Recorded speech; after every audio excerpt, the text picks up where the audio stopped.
My name is Mu Qianqian, and my life has been a nightmare. My parents hate me. They tell me I'm useless, a waste of money, and that I should just get married to bring money back for my brothers. It all started when I saved an old lady from being hit by a car. I got hurt badly, and my eyes went blind. The doctor said surgery could fix it, but my parents didn't want to pay. Instead, they took me out of the hospital. Now, I can't go to school or take care of myself. Still, I don't regret saving her.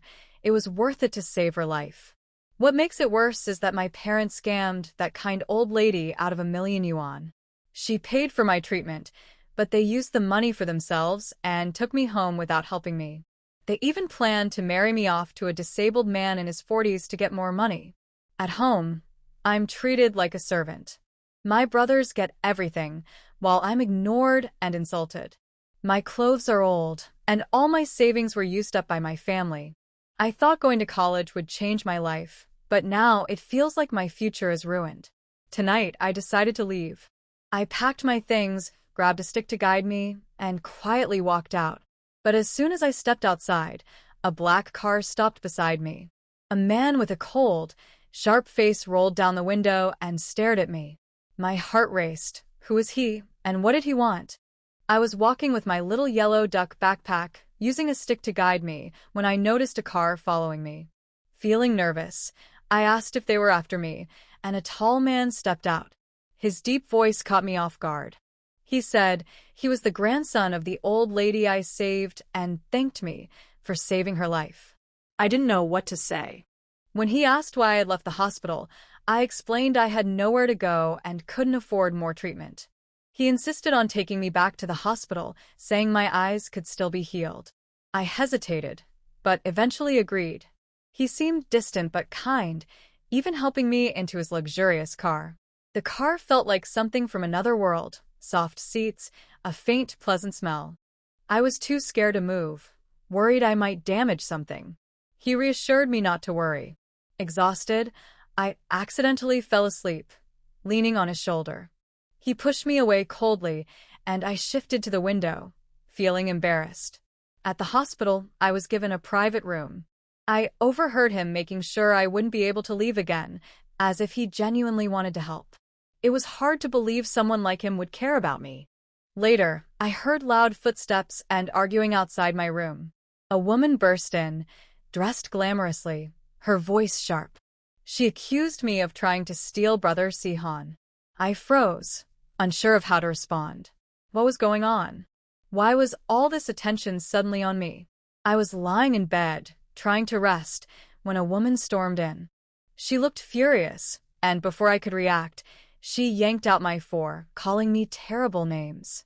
The pain made me gasp, and I turned toward her voice, too stunned to speak. She accused me of trying to steal her fiancé, claiming that someone like me, a poor, worthless girl, had no right to be in this private hospital. I tried to explain that I wasn't doing anything wrong, but she wouldn't listen. She even raised her hand to slap me, but before she could, a deep voice interrupted her. It was him, Mr. Fu. He grabbed her wrist and told her to leave, his voice icy and commanding. She tried to lie her way out, but he wasn't having it. He told her to get out, and she left in humiliation, but not without threatening me first. Mr. Fu noticed the marks on my wrist from the four being pulled out. He called a nurse to treat me, speaking calmly, but with an edge of frustration.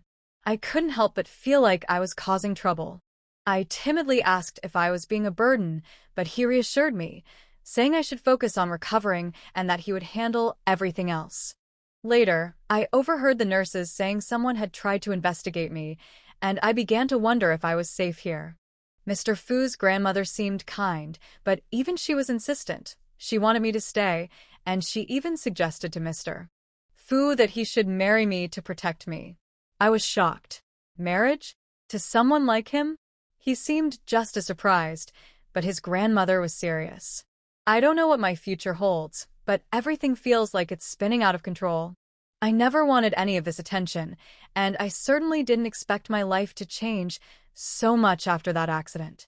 Everything in my life had changed so quickly that I barely had time to process it.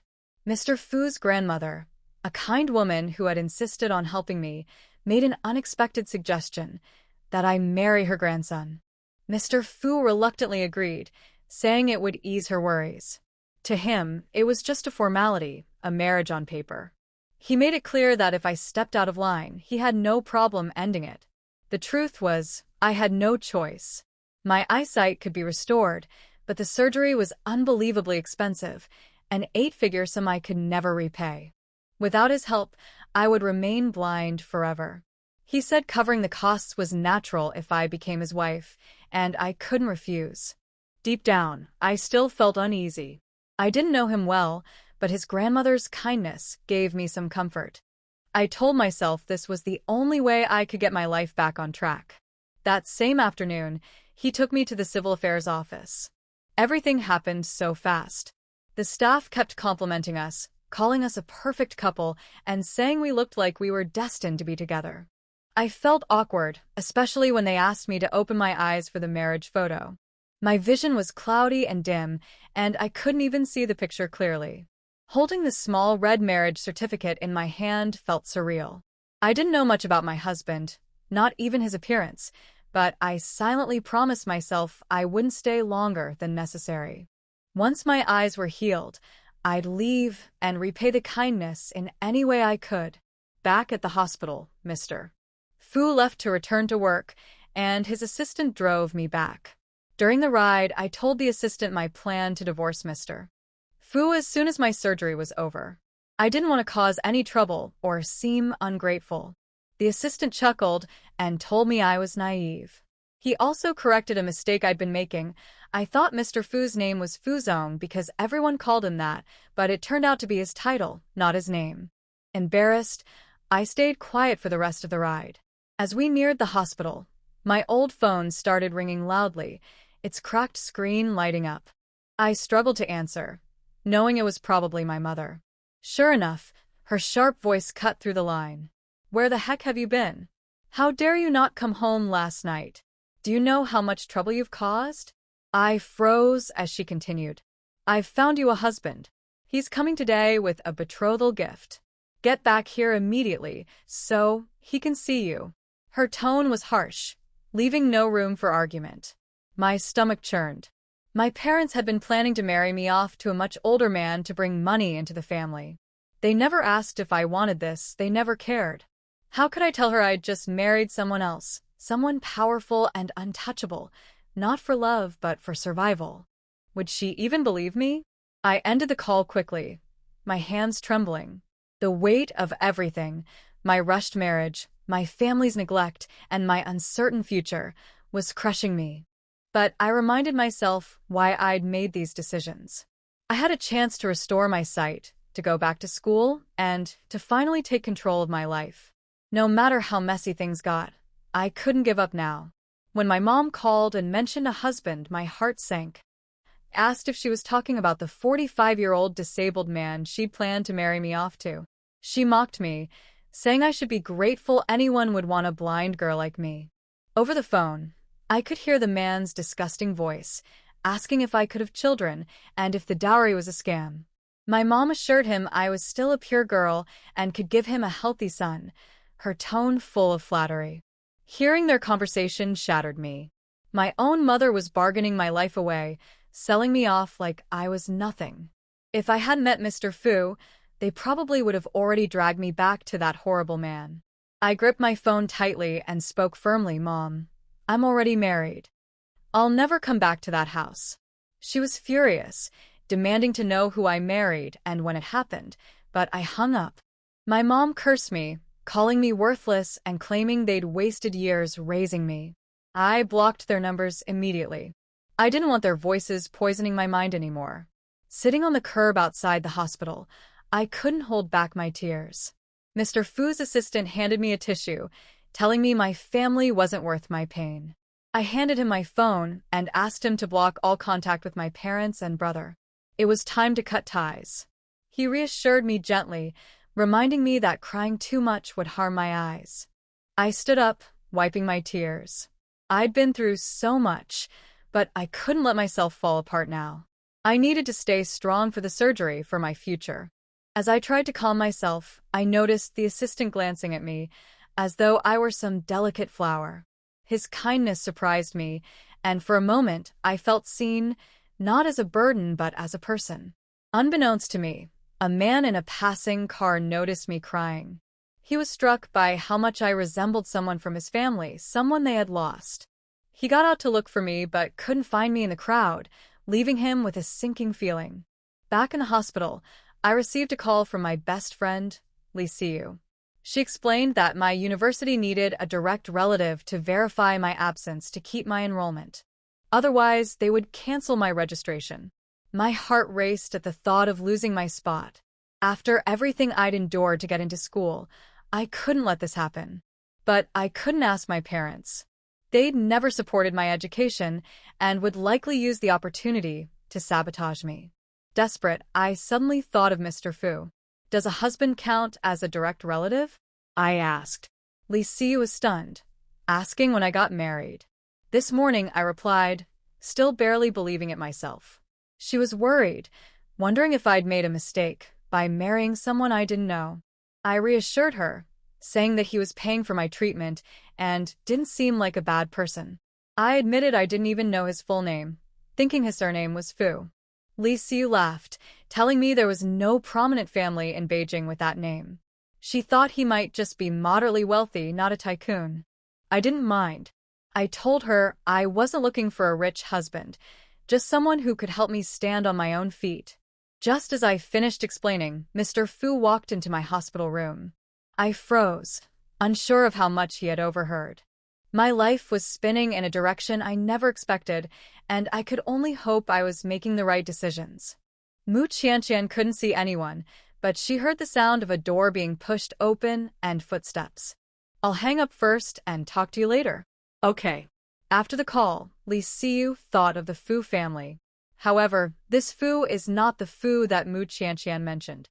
The Fu family is a top-tier wealthy family worth hundreds of billions of dollars. How many people are scrambling for the opportunity to meet the person in power? Qianqian is just an ordinary girl, and it is impossible for her to have the opportunity to meet them. She must have thought too much. In the ward, after hanging up the phone, Mu Qianqian raised a gentle smile at the corner of her mouth. Uncle Fu, you are here. This surprised Fu Sahan a little. How do you know it's me? I can't hear your footsteps.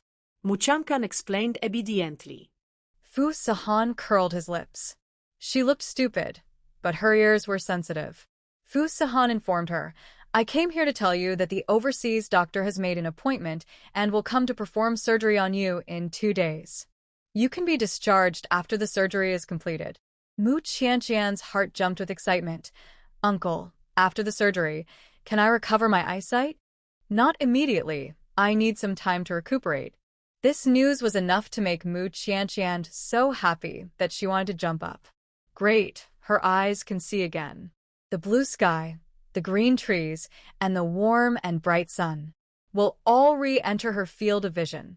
Mu Qianqian closed her eyes, tears flowing down unconsciously.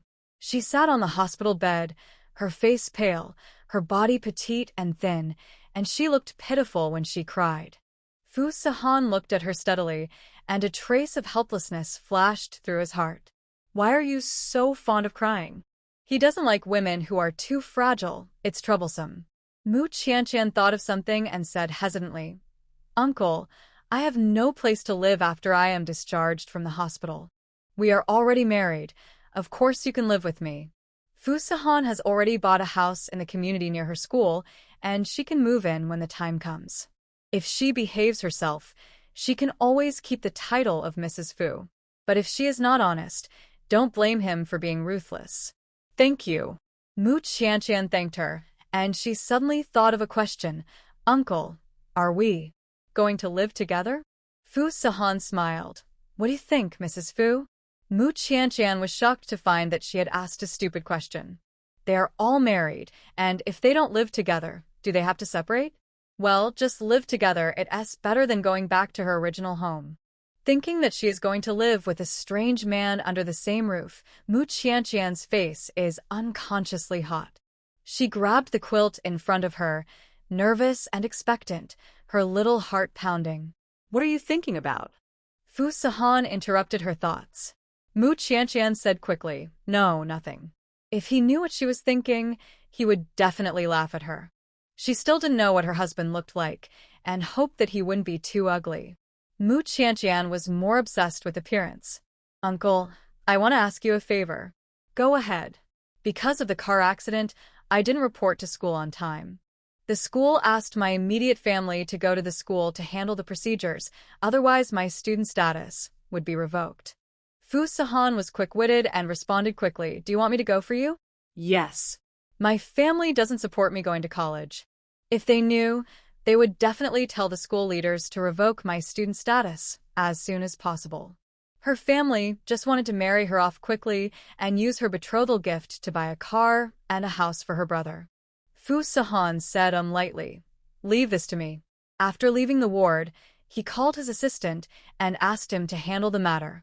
Fu Sahan didn't have to go to the university to handle the formalities in person. He could just notify his assistant to do it. After all, the Fu Group donates to various universities every year. The University of Finance and Economics, where Mu Qianqian is studying, has several buildings under the name of the Fu Group. The president would not refuse to give him face. When talking to the assistant on the phone, the assistant hesitated for a moment, but still told him what happened in the car. Fu Sahan's face sank. "I know." He knew that Mu Qianqian was not living well, but he didn't expect that she was living so miserably at home. For the sake of the betrothal money, a young girl who just entered college was married to a 45-year-old. What did the family think? Are their biological parents like this? No wonder the little girl is so delicate and a crybaby. It turns out that she used to live like this. Mr. Fu, Madam. Fu Sahan frowned and interrupted him coldly. "She is not a member of the Fu family yet. Don't let me hear this name again in the future." This marriage was forced by the elders, and Fu Sahan himself was unwilling. He didn't want to hear the name Mrs. Fu from others. Yes. "Will I call her Miss Mu from now on?" Yes. Fusian agreed. The Fu family invited the most advanced overseas medical team and took them to Bay City by private jet. Before Mu Qianqian was pushed into the operating room, she nervously grabbed Fu Sahan's clothes, her voice trembling like a frightened little animal. "Uncle Fu, I'm afraid." Everyone who saw this scene was shocked by her boldness. Mr. Fu has misophobia and doesn't like women getting close to him. In the past, countless supermodels and stars wanted to climb into bed by trickery, but even if they took off their clothes and stood in front of him, they were ruthlessly thrown out by him. Those dishonest women ended up being banned. Who is this little girl? How dare she be so bold as to hold Mr. Fu's clothes? I'm afraid Mr. Fu will also throw her away without mercy. Everyone thought silently in their hearts. But to everyone's surprise, Fu Sahan neither shook her hand away nor scolded her coldly.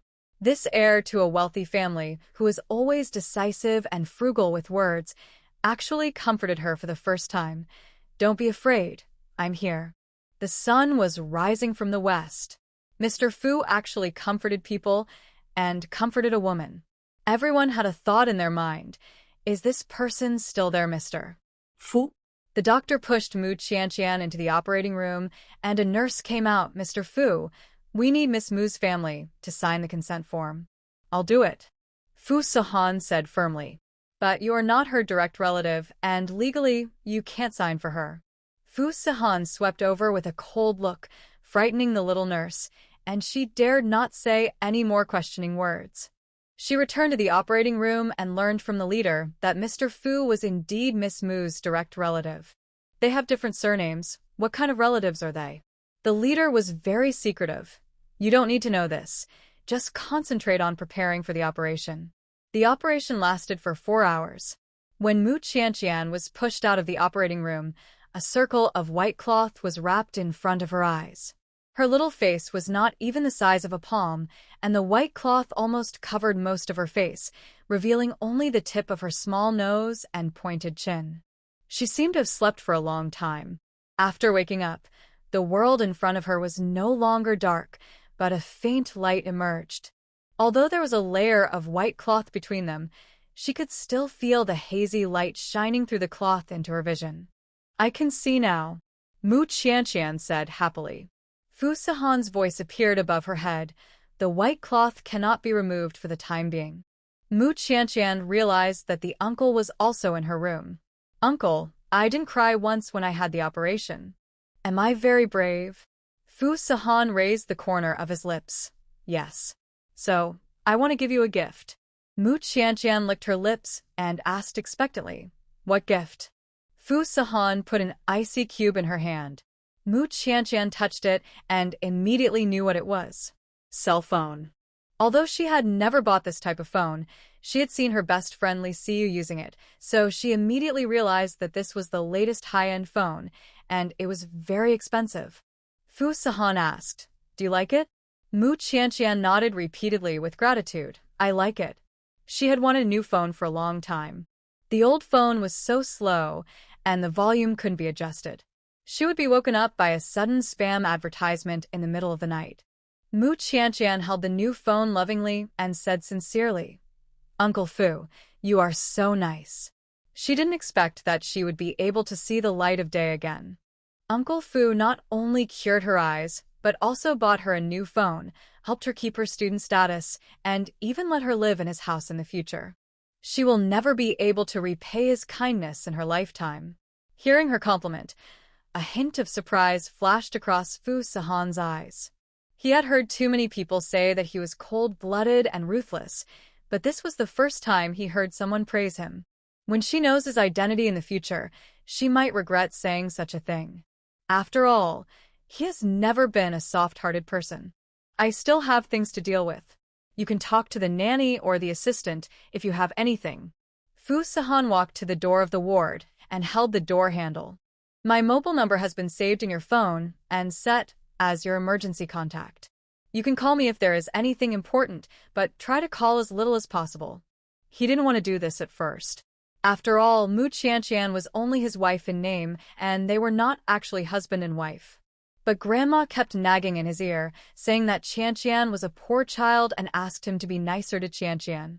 Fu Sihan was annoyed and had to do this. Well, I won't disturb you, Mu Qianqian said obediently. The new phone also has a voice assistant. She can just give instructions to do what she wants. The nanny helped her remove the SIM card from the old phone and put it in the new phone. The contact information of her friends and besties were moved over. Mu Qianqian said to the mobile assistant, call Li Xiyu. The phone dialed Li Xiyu's number.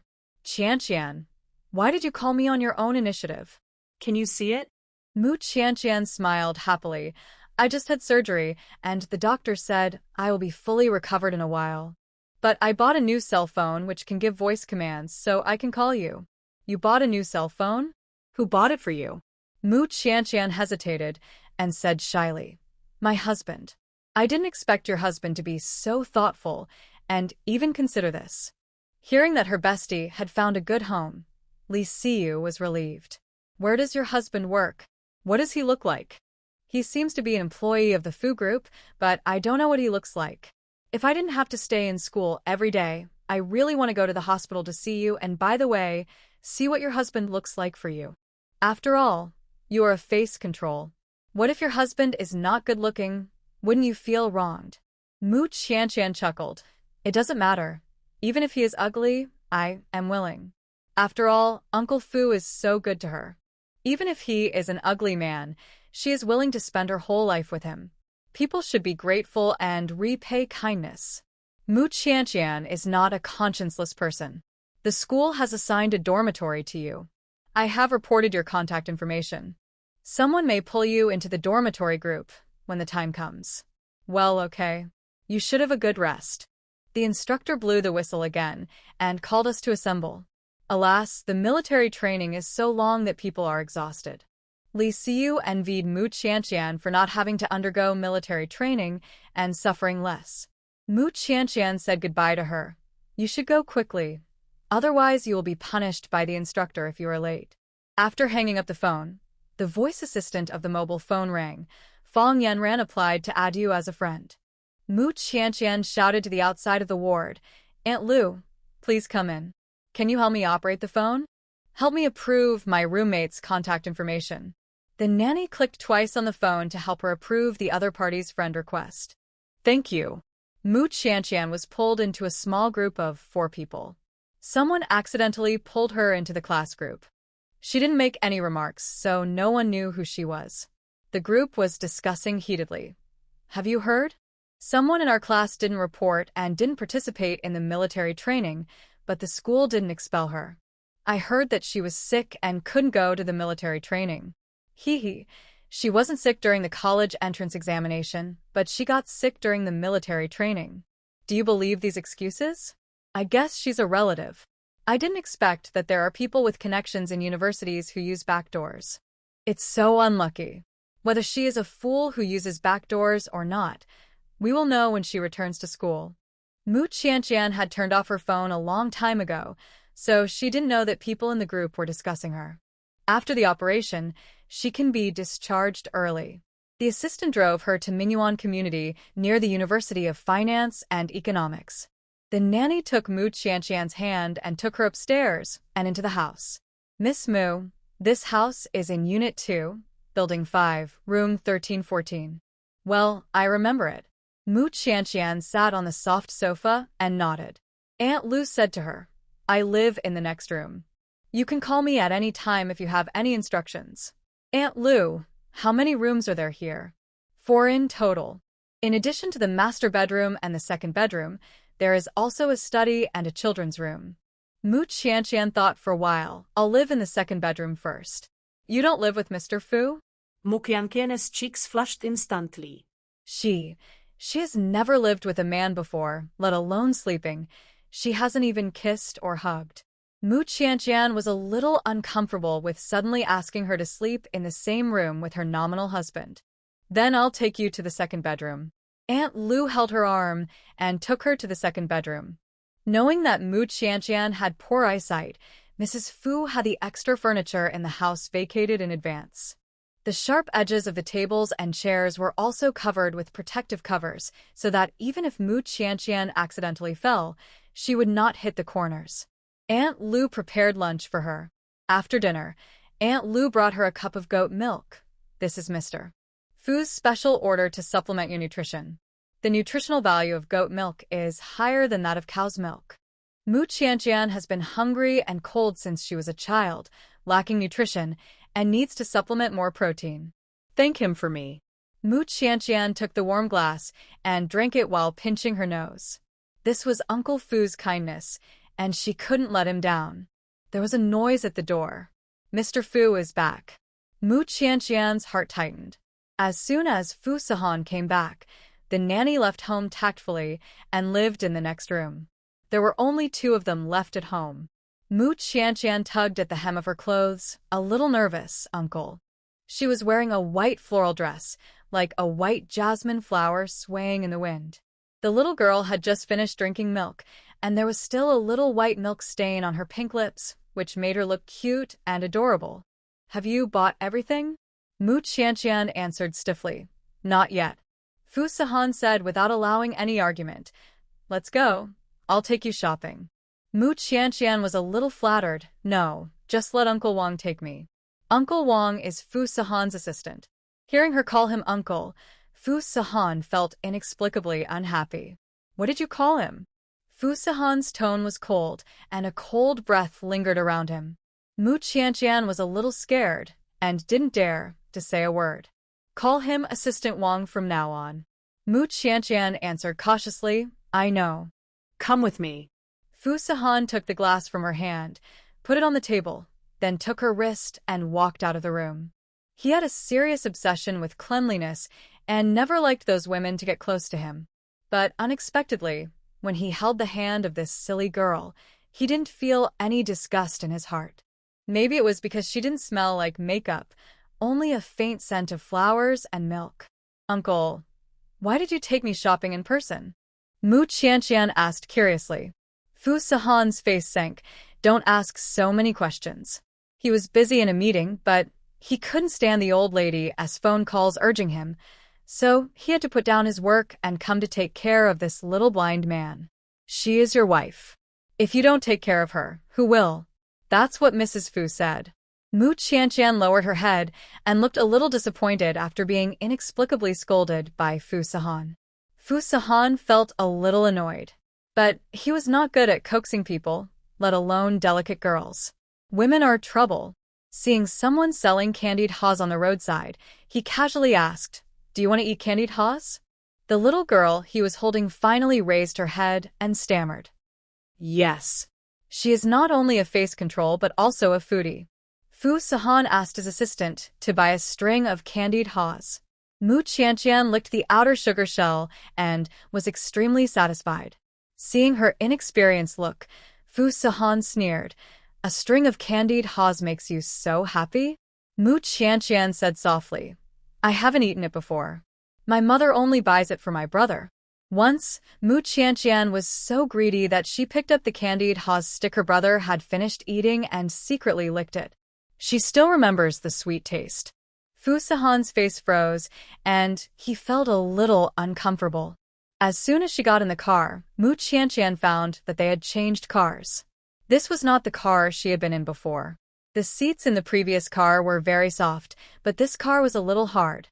Of course, she didn't know that this was an ordinary car Fu Sahan bought specially for transportation, and it only cost 2 or 300,000. Mu Qianqian was about to recover her eyesight, and he didn't want to reveal too much financial resources in front of her. Whether she was really simple or scheming, Fu Sahan couldn't make a conclusion for the time being. When they arrived at the supermarket, Fu Sahan took Mu Qianqian out of the car.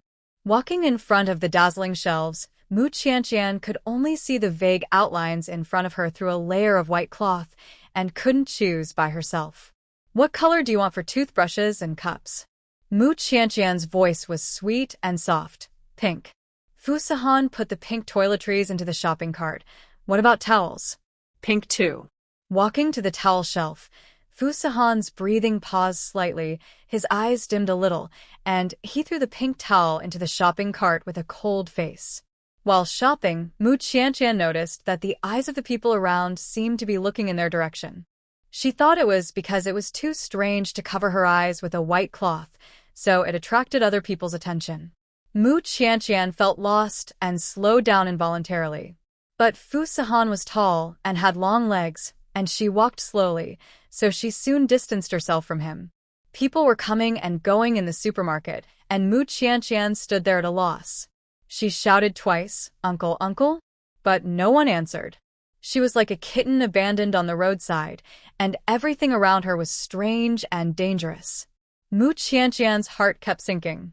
She didn't dare to run around for fear of bumping into others, so she squatted there with her knees hugged.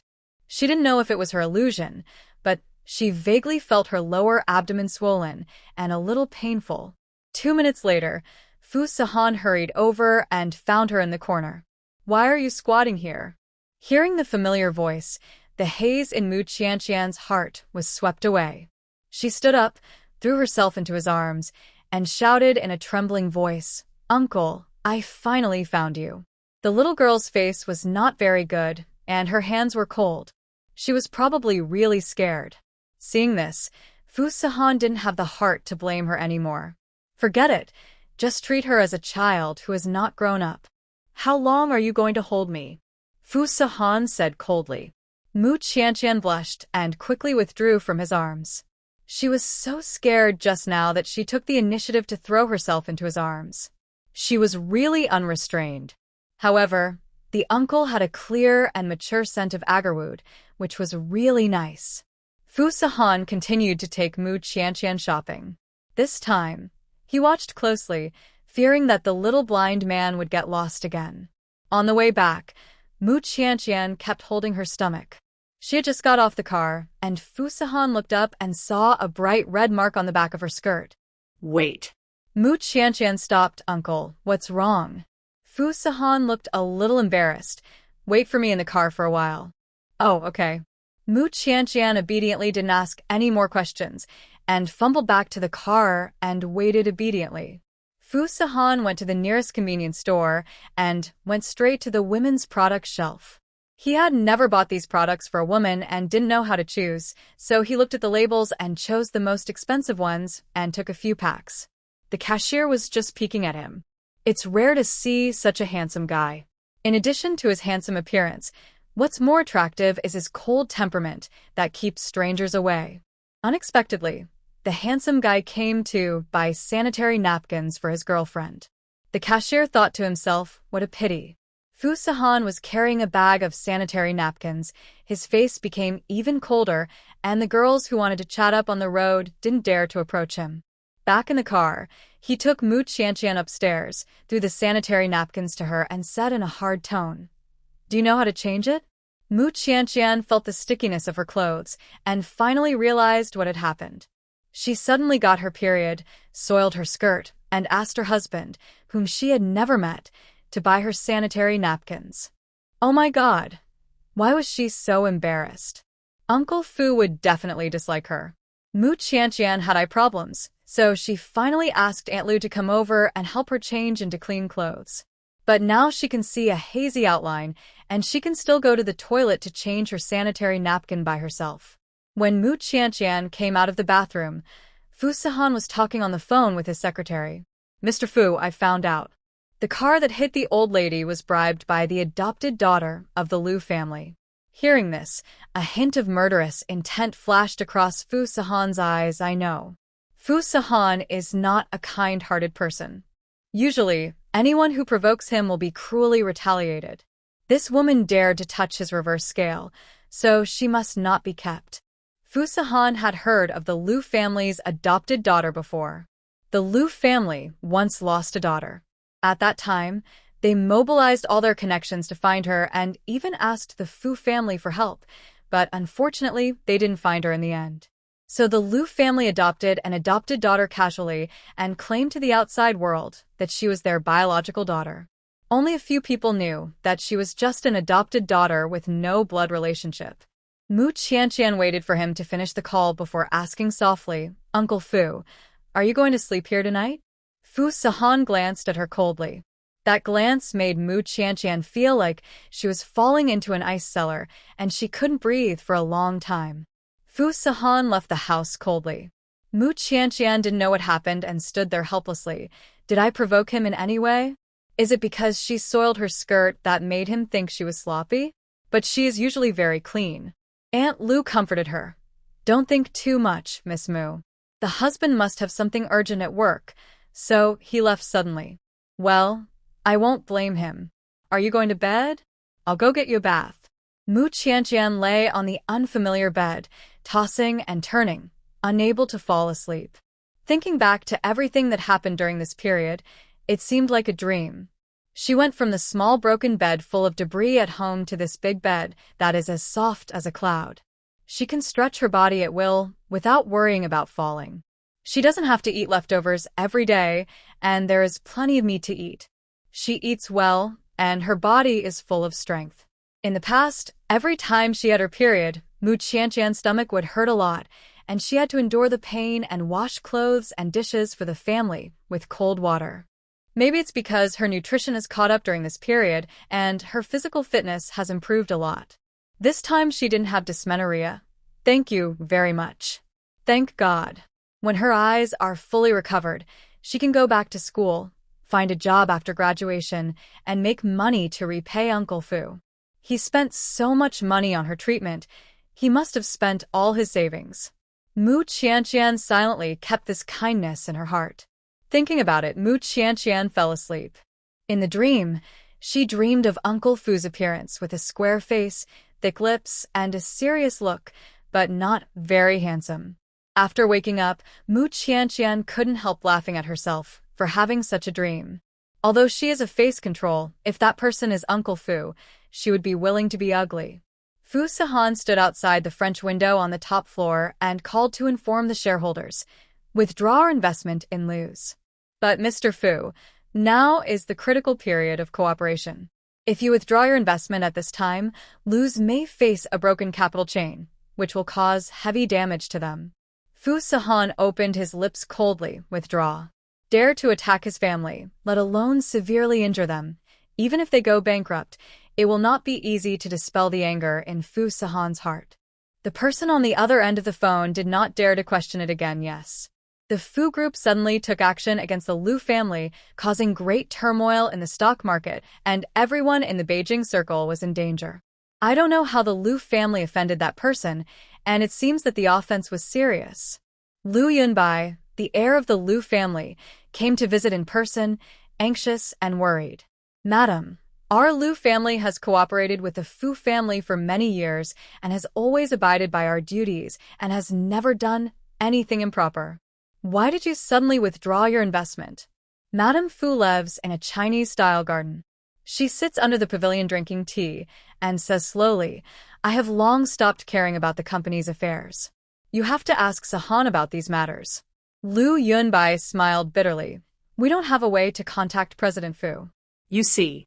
They wanted to contact Fu Sahan directly, but who is Fu Sahan? Even a well-known family like the Liu family did not dare to approach Fu Sahan directly, for fear of accidentally angering him. Madam, our Liu family has lost too much manpower and energy over the years in order to find my sister. If it weren't for the investment of the Fu family, I'm afraid we would have fallen to the ranks of second-rate families long ago. We will always remember the kindness the Fu family has shown us, and we have never done anything that goes against the interests of the Fu family. Liu Yunbai spoke sincerely. As the heir of the Liu family, he did not show any arrogance when he begged the Fu family to show mercy. If his sister was not found, his parents would not have the energy to run the company, and he would be unable to handle it alone. Old Madame Fu sighed, and considering that their family valued friendship and loyalty, she finally gave a reminder. You are busy looking for your sister, but don't forget to check on your sister at home. Sister at home?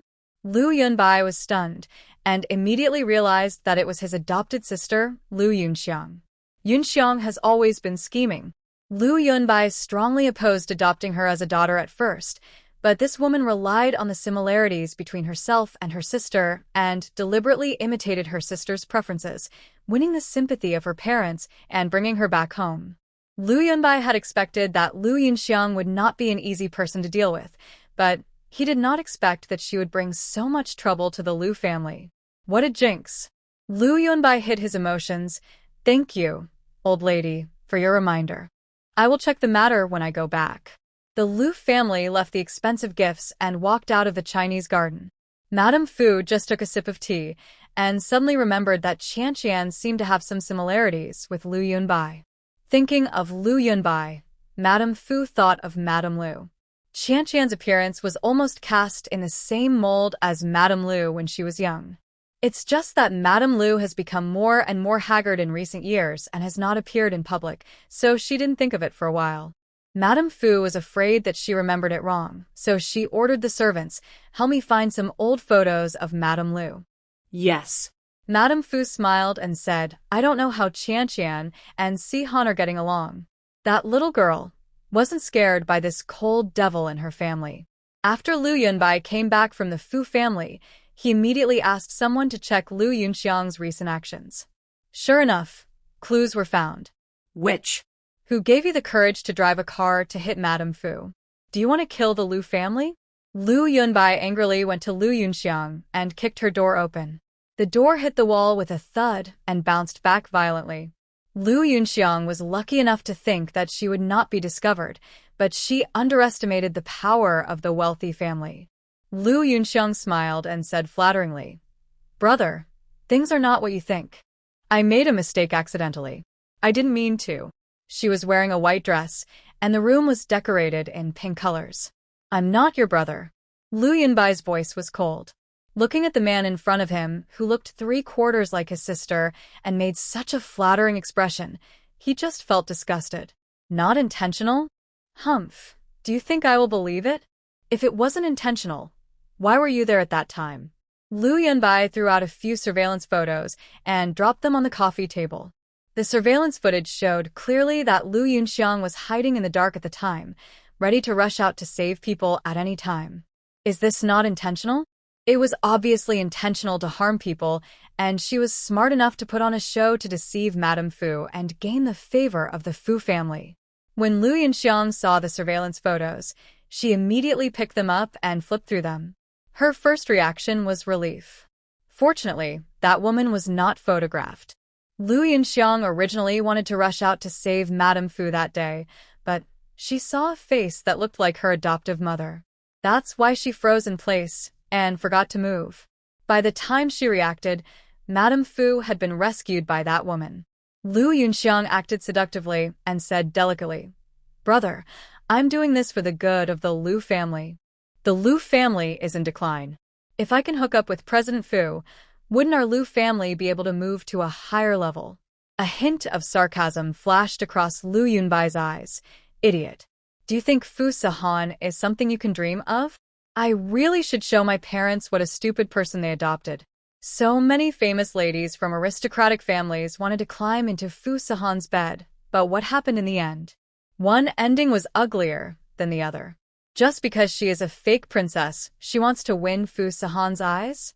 It's just a foolish dream. Lu Yunxiang's face turned red and white, and tears accumulated in her eyes. "Brother, I know I was wrong. Please forgive me this time. Anyway, the Fu family doesn't know it was my doing. I handled it very cleanly. At most, I will be more careful next time." Pause slap in her face. Lu Yunxiang covered her face in disbelief and looked at Lu Yunbai, who was always gentle as jade. This was the first time she saw him lose his temper. Big brother actually hit her? Hurting people once is not enough. You want to do it next time?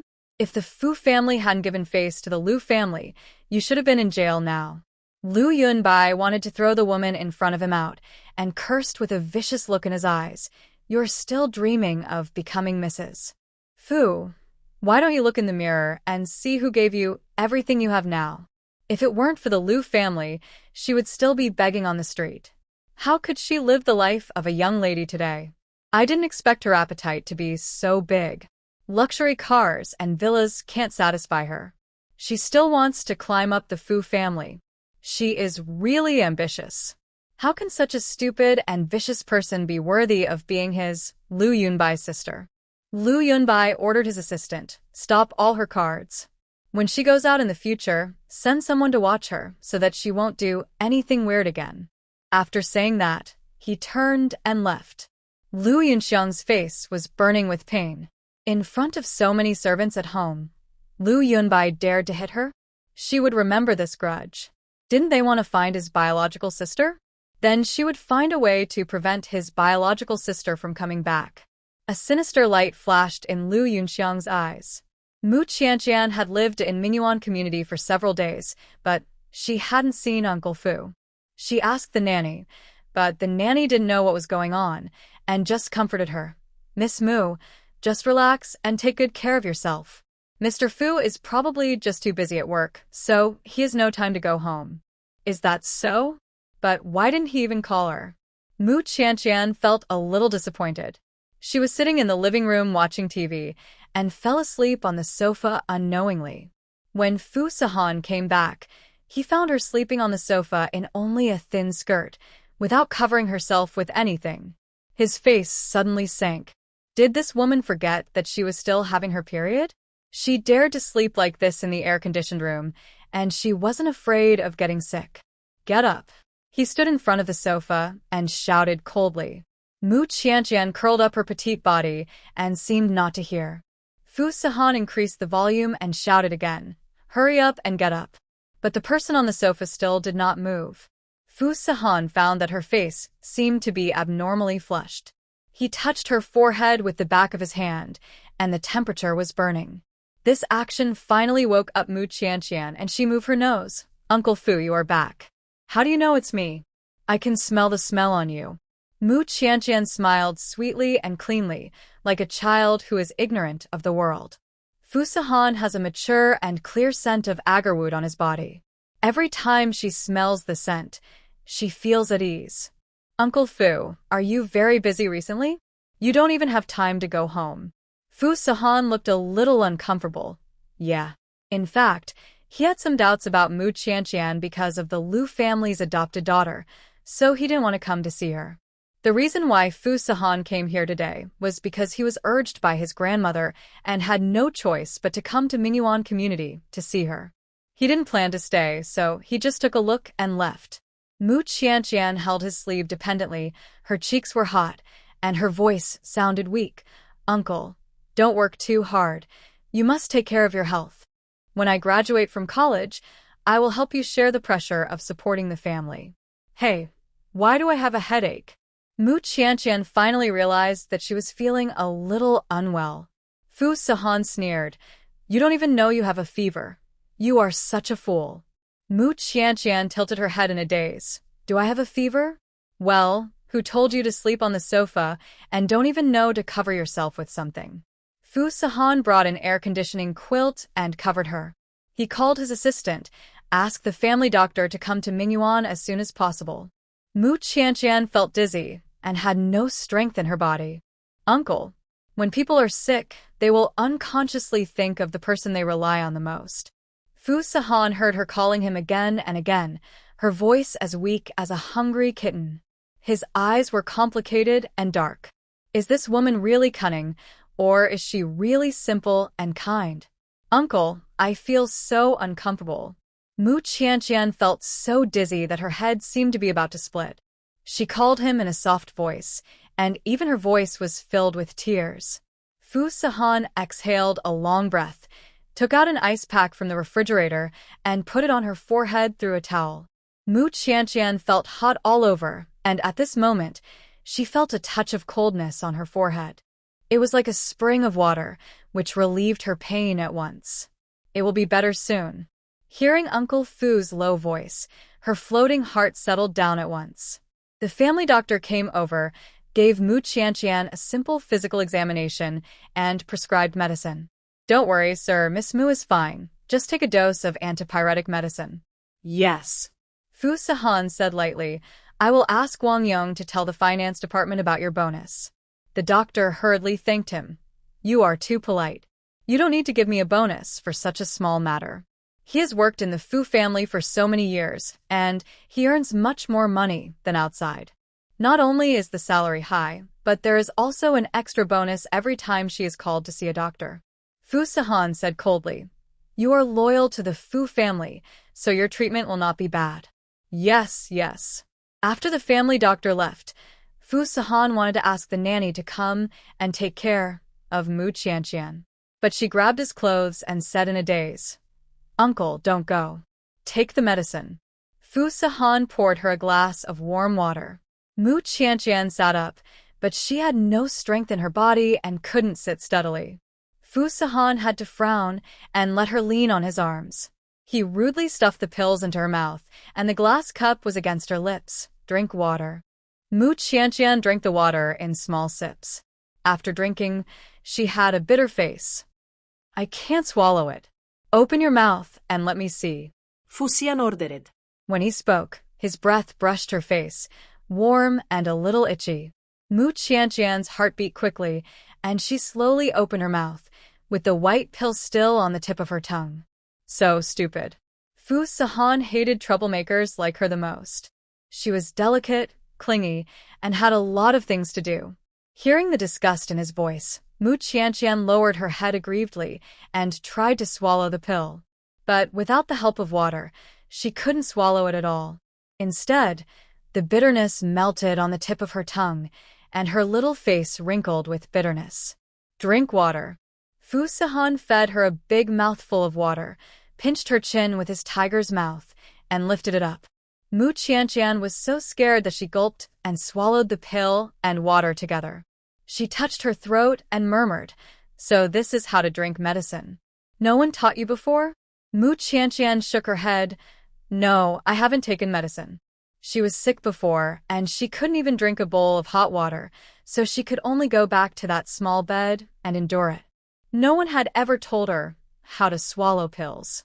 Fu Sahan's eyes flickered slightly, and he stopped scolding her for being stupid. Open your mouth. He also rudely fed the rest of the pills.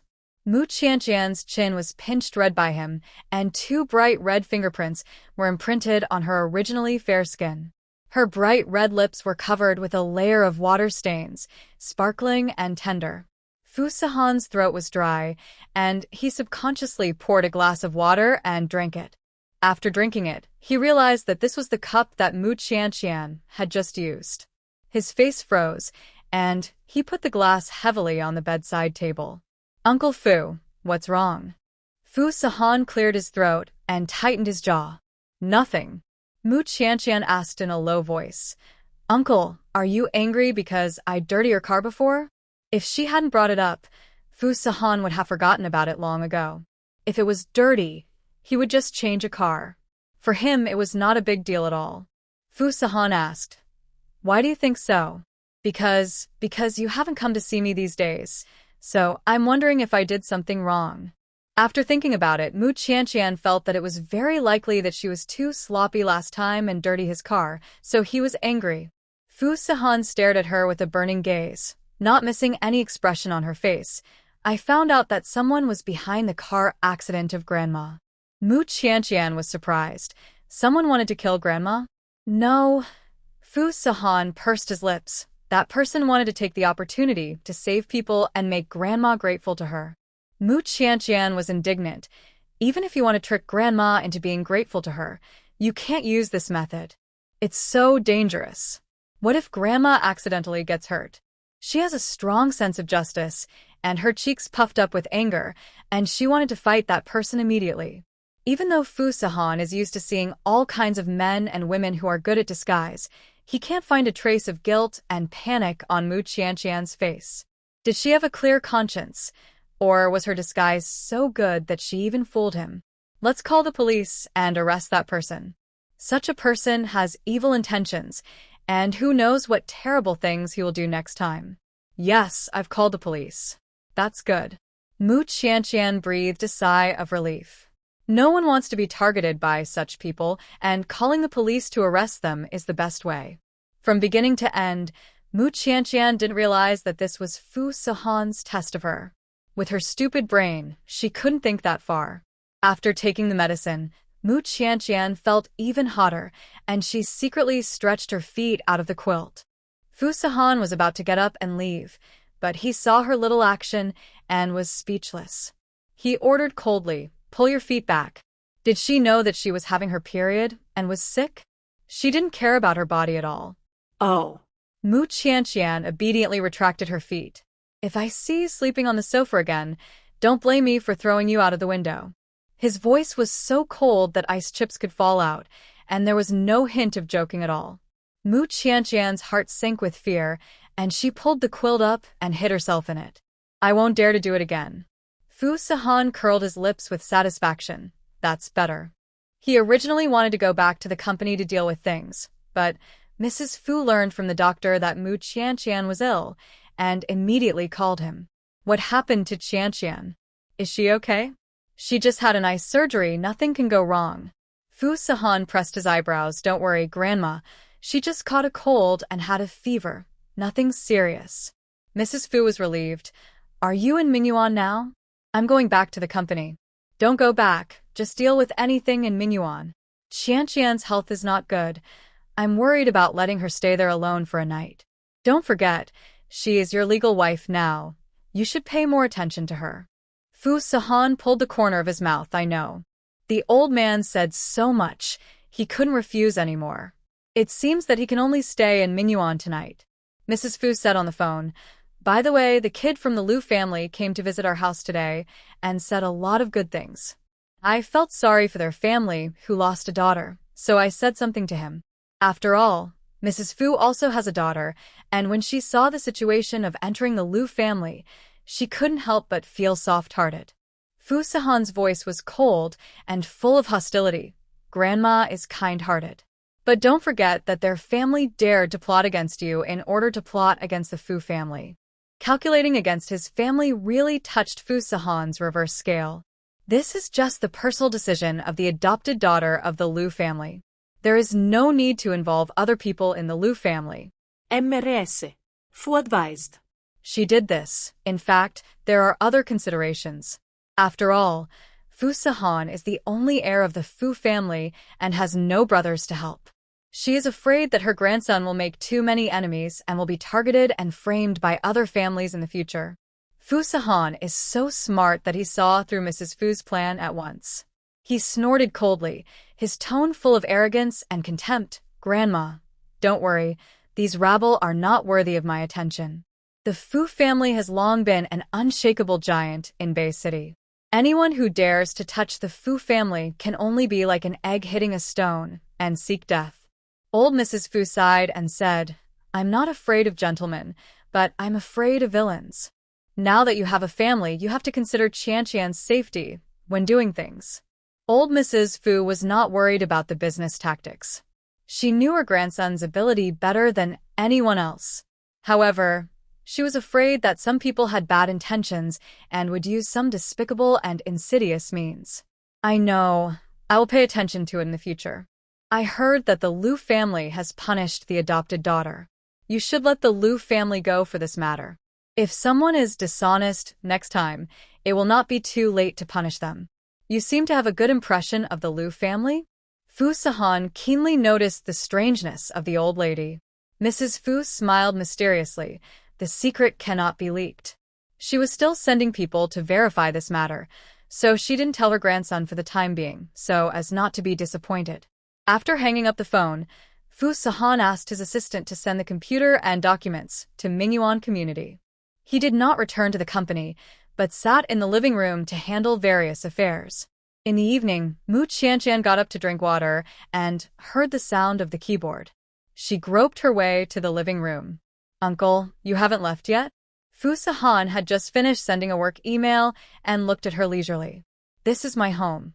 Why should I leave? I said the wrong thing. Mu Qianqian apologized quickly. She walked to the dining table and poured herself a glass of water. Just after taking a sip, she heard Fu Sahan's low voice. I heard from Assistant Wang that you are worried that I am ugly? Mu Qianqian was choked and coughed. Ahem, I don't mean that. What she meant was that even if the uncle was ugly, she was willing to spend her life with him. How did Assistant Wang hear this? Assistant Wang was really something, telling the uncle everything. He is my assistant, so he naturally has to tell me everything. Mu Qianqian realized that she had unconsciously spoken out her thoughts. Come here. Fu Sahan sat on the sofa with a big horse and a golden knife. Mu Qianqian could only see a vague outline and moved towards him carefully. Fu Sahan's voice was filled with a faint smile. Take a closer look. Is your husband ugly? Mu Qianqian nervously grabbed the hem of her clothes, moved closer to him, and stared at him for a while. Through a layer of white gauze, she saw that the man was tall and slender, and even when he was sitting on the sofa, he could not hide his noble temperament. Although she couldn't see what he looked like, her figure was definitely top-notch. Mu Qianqian blushed, and her heart beat fast. Did you see it clearly? Mu Qianqian nodded, and then shook her head quickly. Not very clearly. She could only see the outline, not the face. Are you afraid that I'm an ugly man? Fu Sahan asked with interest. Mu Qianqian's cheeks became even redder, and she hesitated. No. Even if you are extremely ugly, I am willing to be your wife. This girl is really dumb and can't speak. Fu Sahan was so angry that he laughed. Extremely ugly? Me? Since he was born, he has never been associated with the word ugly. I never thought that one day I would be described as extremely ugly by a silly girl. Fu Sahan felt mixed emotions. No, that's not what I meant. Mu Qianqian waved her hands quickly. What I meant is that you are a good person with good character and a sense of responsibility, which are more important than your appearance. Although she is obsessed with looks, she is not an ungrateful person. Uncle Fu is so good to her, so of course, she has to repay him well. Why are you making things worse? Fu Sian sneered helplessly. It seems that this silly girl has already tacitly accepted that he is ugly. For fear of hurting his dignity, she has been praising his character, but she dare not mention his appearance. Fu Sahan suddenly wanted to tease her and deliberately lied to her. Yes, I am an ugly man. Otherwise, I would not be so old and still not married. Mu Qianqian looked as if the sky had fallen and asked cautiously, How ugly is it? Square face, small eyes, flat nose, thick lips. Fu Sahan deliberately slandered himself by saying that he was ugly. Mu Qianqian took a deep breath and felt that it was acceptable. Fu Sahan scared her. The face is full of scars and bumps, like the surface of the moon. If Fu Sahan really looked like he said, those socialites in Bay City would not rush to throw themselves on him. Mu Qianqian's mind sketched out an image of horribly ugly people, staggering towards her. She cried silently in her heart, sob. Her husband was so ugly. Fu Sihan leaned back and said lazily and dignifiedly, "How is it? Do you still want to continue living with me now?" Mu Qianqian nodded firmly, "Yes. No matter how fat or ugly you are, I will repay you." Fu Sihan smiled, "But I am really ugly. What should I do if you find it hard to accept me?" Mu Qianqian racked her brains for a while and said slowly, Then turn off the lights." "What do you want to turn off the lights for?" Fu Sihan pretended to be puzzled. Mu Qianqian covered her burning face, ashamed, and wished she could find in the ground to crawl into. How could she, a girl, have the nerve to say these words? Mu Qianqian's face turned red like a lantern, and she fled in panic. "Uncle, you are so bad. I will ignore you." Fu Sihan looked at her back as she left, and thought of what she had just said, and suddenly felt a tightness in his lower abdomen. He had been abstinent for many years and had never felt this way. Fu Sihan loosened his tie and drank half a glass of cold water in one breath before he suppressed the anger. After Mu Qianqian recovered from her illness, she told Fu Sihan that she wanted to go back to school for classes. "I'm afraid if I delay too long, I won't be able to keep up with the courses. The University of Finance and Economics is one of the top institutions in the country, and the courses are very difficult. If she doesn't go to school to attend classes, she might fail several courses at the end of the semester." "Are you sure you can go to class? I heard you coughing just now." Mu Qianqian's throat was itchy, but she endured it and didn't cough. "I can basically take care of myself now, so it should be no problem for me to go to school to attend classes." Fu Sihan saw that she insisted, so he nodded. "Go if you want to. The University of Finance and Economics is right next to where they live now, so it is very convenient for Mu Qianqian to go to and from class." "Should I go back to the dormitory?" Mu Qianqian asked. Fu Sihan raised his lips, his tone nonchalant. "Mrs. Fu wants me to come back every day and stay alone in the empty room?" Mu Qianqian blushed and quickly denied, No, I don't mean that." But after denying, she felt that she was too proactive and seemed very unrestrained. The little girl bit her pink lips, her face full of entanglement. Seeing this, Fu Sihan couldn't help but reach out and rub her fluffy and soft hair. This move made him stunned for a moment. He cleared his throat. "I have something else to do in the company, so I'll go back first." "Okay." Mu Qianqian nodded obediently. These days, Fu Sihan has been living in Mingyuan community. Mu Qianqian can see him sitting in the living room, working every day when she opens her eyes.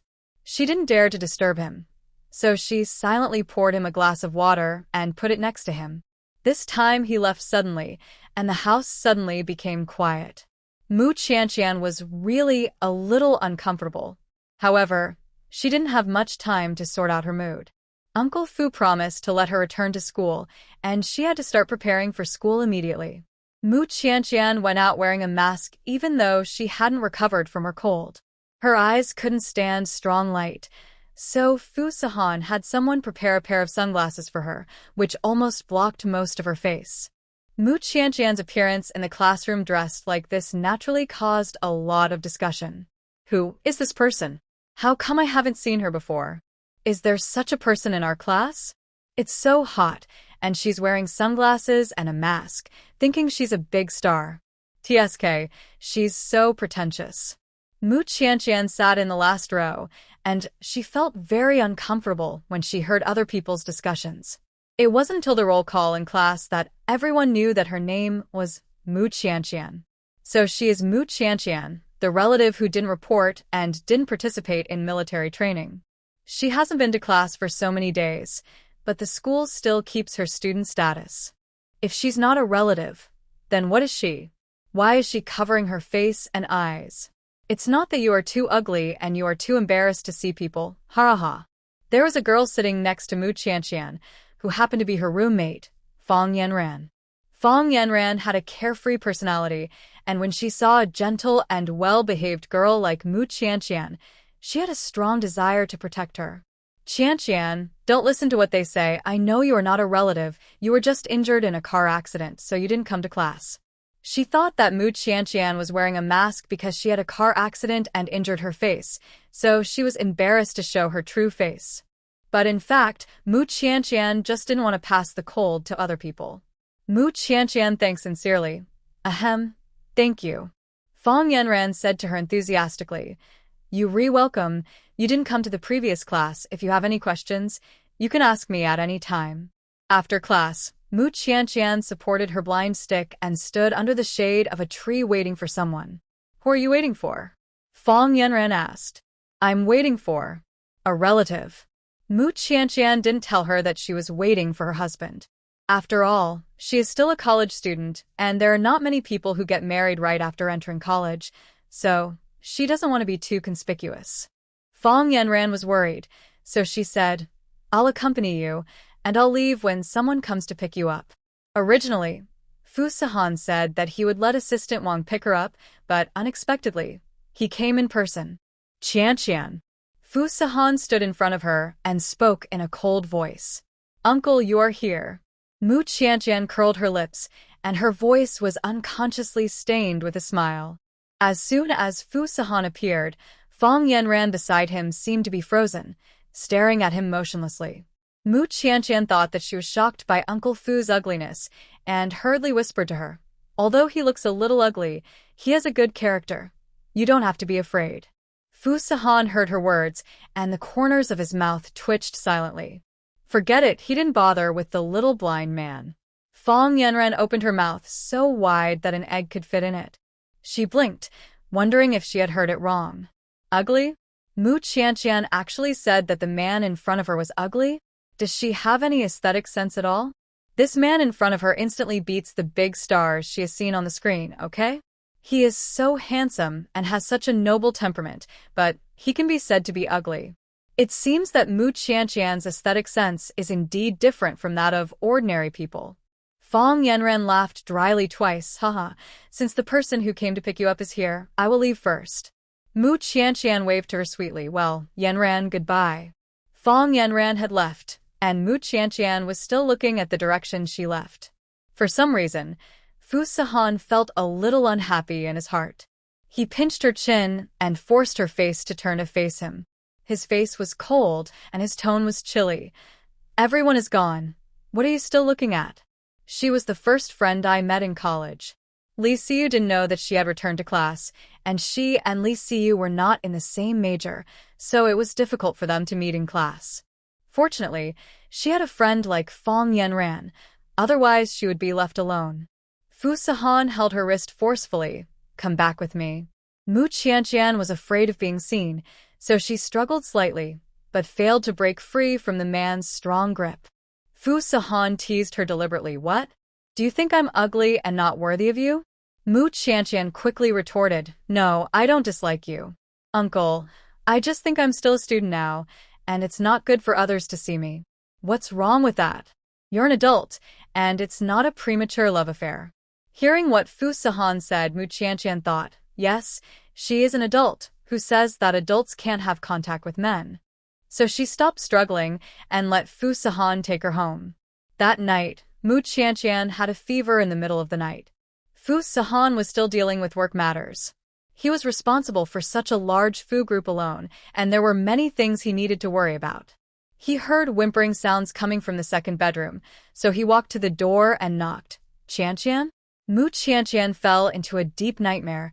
Her cheeks were pale and bloodless, and beads of sweat appeared on her forehead. She shivered while hugging the quilt. Go away, go away. Where are you taking me? Fu Sihan heard some intermittent voices and couldn't help but worry in his heart, so he pushed open the door. Mu Qianqian seemed to be possessed by a nightmare, twisting and struggling on the bed like a drowning person. No, I won't go to this house. This is not my home. Qianqian, Qianqian. Fu Sihan held her shoulders and shook her a few times. She still didn't wake up. Fu Sihan's hand was on her forehead, and the temperature was scorching. Why do you have a fever again? The little blind girl's body was really fragile. It was just an ordinary cold, and it took so long to get better. It was so late, and Fu Sihan didn't call the family doctor to come again. He himself had a double doctorate in finance and law, and he had received so many years of education that he still had basic medical knowledge. Fu Sahan wrapped ice cubes in a towel like last time to help Mu Qianqian cool down. Her body temperature remained high for a long time, so he could only use a warm towel to wipe her body. It was just that Fu Sahan had never done a job of serving people, and his wiping movements were a bit rough, rubbing her fair skin red. He noticed with his sharp eyes that there was a butterfly-shaped red birthmark near the shoulder blade on Mu Qianqian's back. The little girl was originally thin, and her thin shoulder blades were like a butterfly spreading its wings to fly, which complemented this beautiful birthmark. "Don't come over here, please let me go. I want to go home. I miss my parents." Mu Qianqian shed tears unconsciously. Her voice was full of crying, pitiful and distressing. Fu Sahan took care of her for most of the night, and finally let her body temperature go down. The next day, when Mu Qianqian woke up, she found Uncle Fu lying on the bed. "Uncle, why did you fall asleep here?" Fu Sahan woke up tiredly. He was busy for most of the night last night and didn't rest until the early morning. He was so sleepy that he fell asleep directly beside her bed. Fu Sahan rubbed his sore temples. His voice was hoarse with a wake-up call, and nice. "Did you have a nightmare last night?" Mu Qianqian grabbed the quilt tightly. "Well, I dreamed of something terrible." "What was it?" "I dreamed that someone wanted to take me away, took me to a village, and said that they wanted me to be a child bride.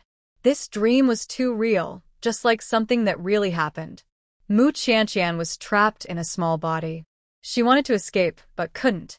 Instead, she was beaten again and again. She quickly shook her head to get rid of these terrible scenes from her mind.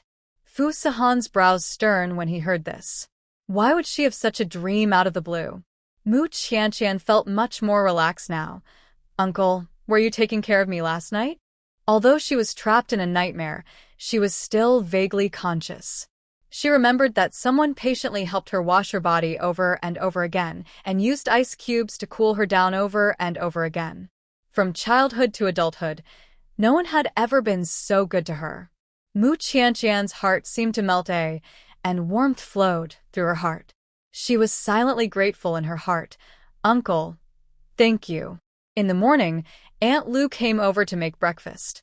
As soon as she tied on her apron, she saw the red marks on Mu Qianqian's neck and collarbone. Combined with the fact that Fu Sahan walked out of the second bedroom in the morning, Aunt Lu suddenly realized and showed an ambiguous smile. Mu Qianqian sat down at the dining table and wondered for a moment. "Aunt Lu, why did you cook so many dishes today? And you also stewed chicken soup." "This is too rich."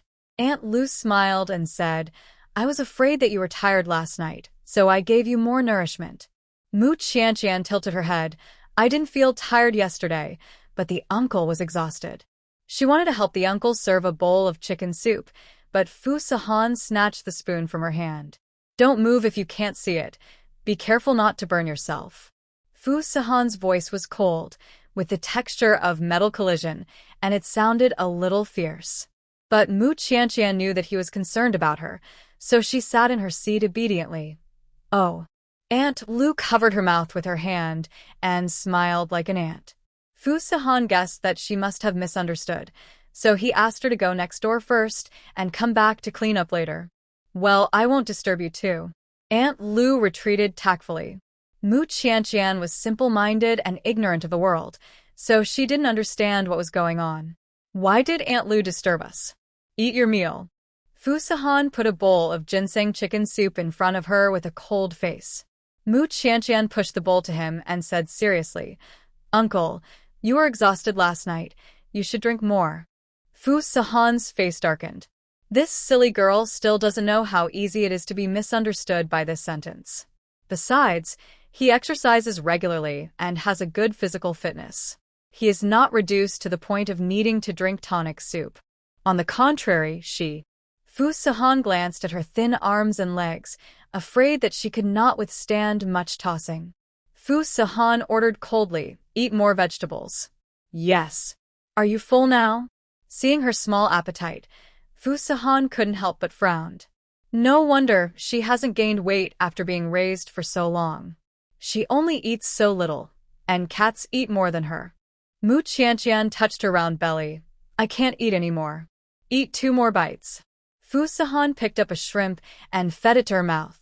His tone was full of the majesty of a superior, and it showed that he did not allow any arguments. Mu Qianqian opened her mouth pitifully and ate 2 more shrimps. She really couldn't eat anymore. Fu Sihan finally stopped forcing her to eat. Go to class and take the hot red date milk that Aunt Lu gave you. Yeah, I remember. Mu Qianqian took the cane and walked out of the house. Fu Sihan walked out of the door with her, walked to the elevator door, and subconsciously helped her into the elevator. A large number of people poured into the elevator. Fu Sihan's brows were solemn, and the air pressure around him became even lower. President Fu usually travels in a special plane and car, and the company also has a special elevator for the president. When did he need to squeeze into the elevator with others? Besides, he has mysophobia and doesn't like crowded places. In the chaos, someone stepped on Mu Qianqian's foot, and she cried ouch. Looking at the little girl squeezed in the corner, holding the cane in a daze, panicking like a small animal in the jungle with nowhere to go. Fu Sihan rarely softened his heart, and with a long arm, he pulled the girl into his arms to protect her. Mu Qianqian was caught off guard and bumped into his broad and strong chest, and the tip of her nose was filled with the fresh and pleasant scent of agarwood on his body. She rubbed it quietly with attachment. Uncle Fu looks cold, but his arms are also very warm. Mu Qianqian's cold had recovered, so she took off her mask. On her petite face, she wore a pair of sunglasses, which made her skin look even whiter and cleaner. Her nose was small, and her lips were cute and rosy. The fairy was wearing a beautiful white princess dress, sitting quietly in her seat, and the sun seemed to have coated her with a layer of soft gauze. Her appearance directly shocked the other people in the class. Yesterday, I thought she was an ugly girl, but I didn't expect her to be so beautiful. Someone said jealously, "Cut. She looks good now. If she is a real beauty, why does she have to wear sunglasses? Maybe her eyes are squinting." Everyone was talking about it, and someone threw out a bombshell. "Hey, let me tell you, she is not a relative." "How do you know?" "I saw her application for poor students. She has 3 children in her family and lives a tight life. How could she be a relative? Then why has her student status been retained until now? The school is particularly tolerant of her. You will understand when you look at her appearance." The implication is that Mu Qianqian relied on this face, and who knows which big shot she hooked up with, so she got the privilege. All of a sudden, everyone's opinion of her reversed again. They originally thought that she was a person with noble family background, but it turned out that she sold her body in exchange for it. It was really unexpected. Fong Yanran heard these rumors and couldn't help but refute for Mu Qianqian. "Don't go too far. How could these people slander Qianqian without any evidence? They are college students from prestigious universities, but they are even less civilized than the trolls on the internet." "Hey, why are you helping her speak? Don't you want to spread your legs and rely on this to get to the top?" Haha. The leading boy said many obscene and words, causing a burst of laughter. "You guys." Fong Yanran clenched her fists, her eyes red with anger. Mu Qianqian pulled her arm. "Yanran, let us ignore them." These people's malice towards her came inexplicably, and no matter how much she explained, they would not listen. Instead of this, it is better to turn a deaf ear to their words. "I didn't expect that there would be such people in college." Fong Yanran wiped her tears and sat back next to Mu Qianqian. Mu Qianqian comforted her. "The innocent are innocent. I don't care what they say." The boy who laughed at Mu Qianqian was named Shapu. His family had some money, but it was just a second-rate family in Bay City. He had met Lu Yunxiang by chance at a banquet before. Shapa sent a message to Lu Yunxiang. "Sister, I have followed your request and asked everyone to ostracize and isolate Mu Qianqian. Don't worry, I guarantee that she'll drop out of school and go home within 3 months." Lu Yunxiang replied, "Well done, increase your efforts." "Shapa, okay. I'll send more people to harass her." Before, when Lu Yunxiang saw Mu Qianqian, she had a strong sense of crisis. She bribed the nurses in the hospital and learned Mu Qianqian's name and identity. She also knew that she was studying at the University of Finance and Economics and happened to be in the same major and class as one of Liu Yunxiang's bootlickers. So Liu Yunxiang found Shapu, the bootlicker, and asked him to spread rumors in school and force Mu Qianqian to drop out. It would be best to let her return to the small county town in the suburbs, quickly find a poor guy to marry, and never appear in Bay City again. In this way, the Liu family can be prevented from finding her. However, the nurse was afraid of the power of the Fu family and did not dare to tell Liu Yunxiang that Mu Qianqian was arranged by the Fu family to be admitted to the hospital. So Liu Yunxiang currently does not know that Mu Qianqian is related to the Fu family, otherwise she would not dare to be so blatant. Shapa sent another line of words. Sister, why do I feel that this Mu Qianqian looks a bit like you? Liu Yunxiang hated this sentence the most and typed, do what you should do and watch your mouth, otherwise don't blame me for being rude. Shapu. Yes, sister, I said the wrong thing. After listening to the class, Mu Qianqian stood under the tree with Fang Yanran waiting. The setting sun fell on her clean skirt like a colorful oil painting. Many male college students around were looking at her quietly. Fu Sahan came to Mu Qianqian and stretched out his hand to her. Let's go. Mu Qianqian smiled gently. Uncle, why are you here again? I just finished my work and took you home. But in fact, Fu Sahan still had a lot of important work to deal with.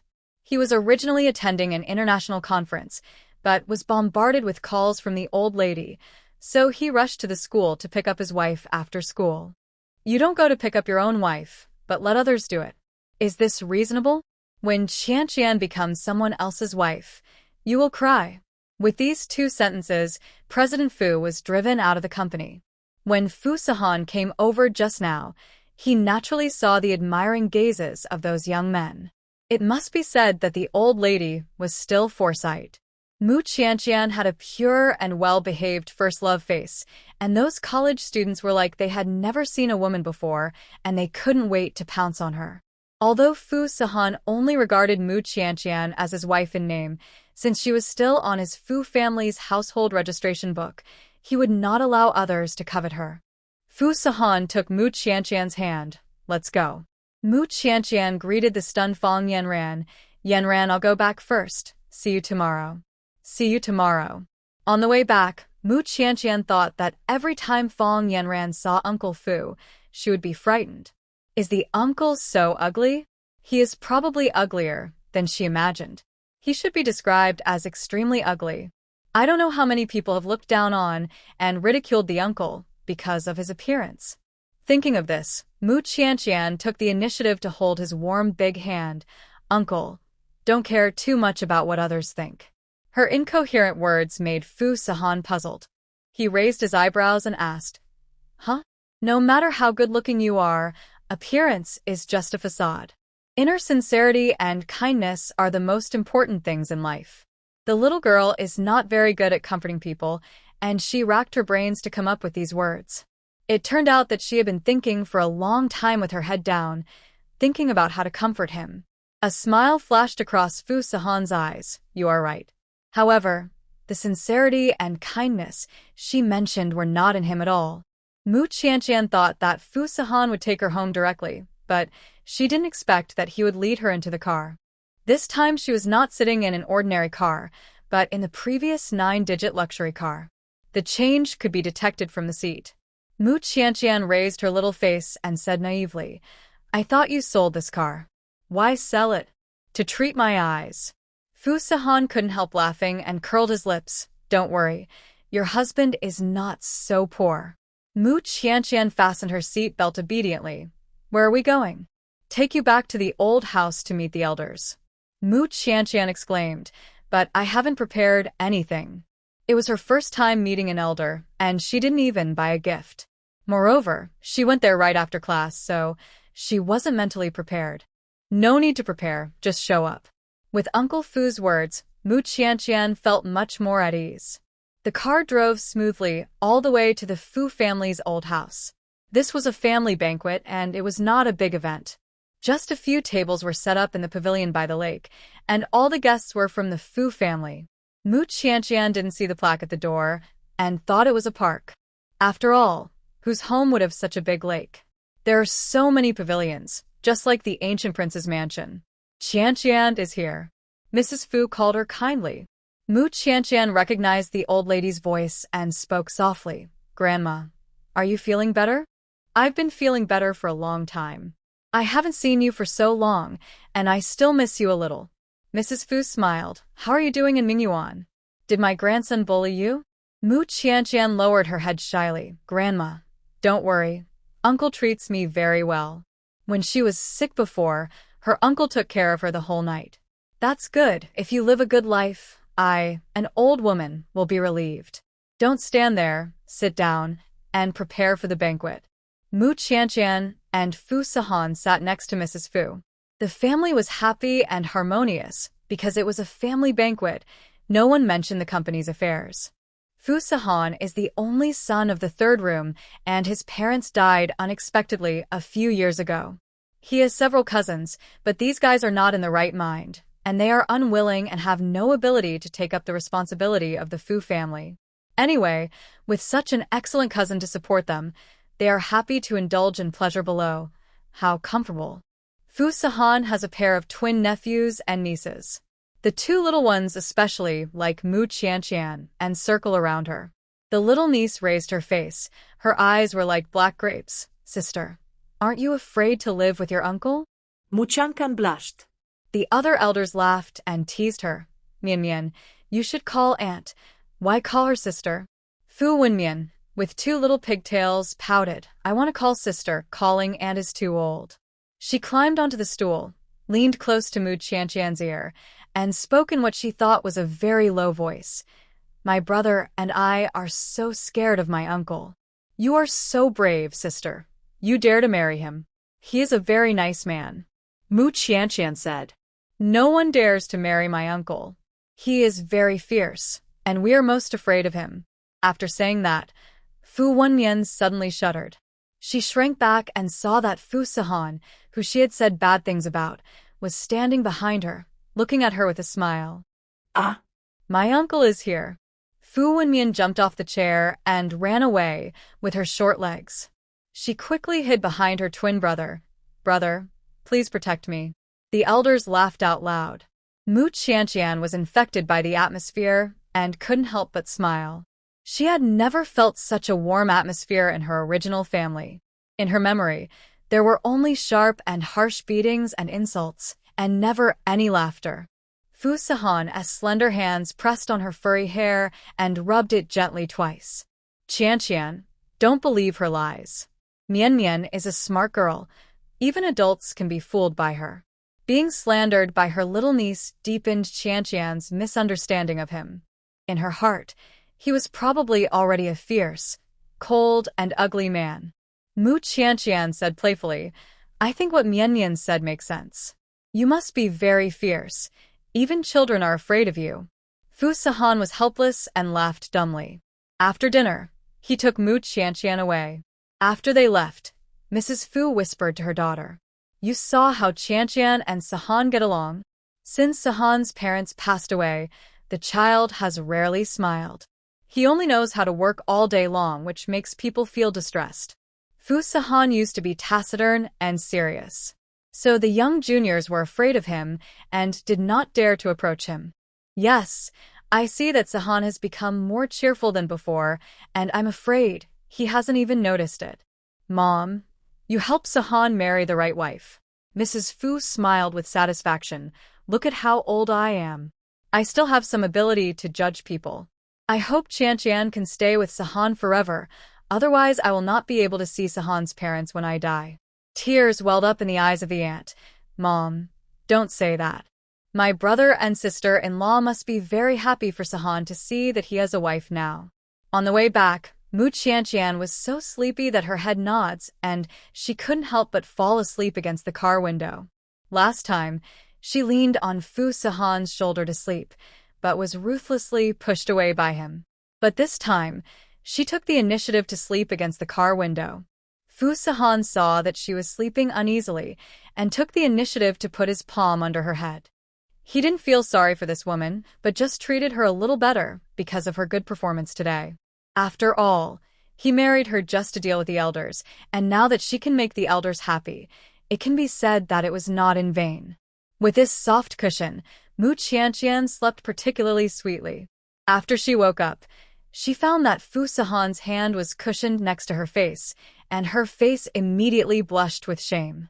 "Uncle, have you been cushioning my head all the time?" Fu Sahan didn't have time to withdraw his hand, and he didn't expect to be discovered by her. His expression froze, and soon he returned to his usual keep-away attitude and said in a cold tone, "Don't be sentimental. I'm afraid you will break the car window." After saying that, Fu Sahan ignored Mu Qianqian and got out of the car.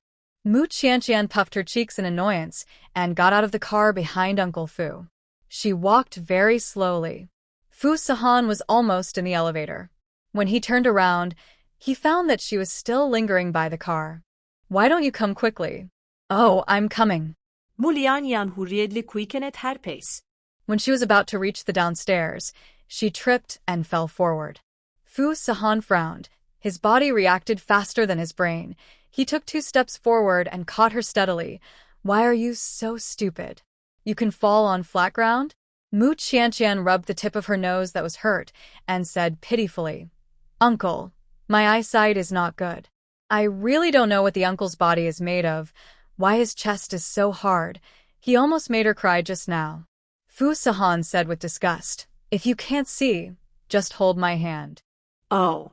Mu Qianqian carefully held his. She didn't dare to touch them too much, so she gently held his ring finger and little finger and was led by him like a child. Mian was right, Uncle Fu was really fierce sometimes. Fu Sahan received a call from his secretary. He walked to the French window and put the phone to his ear to answer it. "Mr. Fu, we have checked Miss Mu's movements in recent years, and we have not found any involvement between her and the adopted daughter of the Liu family. Miss Mu went to the school to report that day. It should be a coincidence that she passed by, not arranged in advance."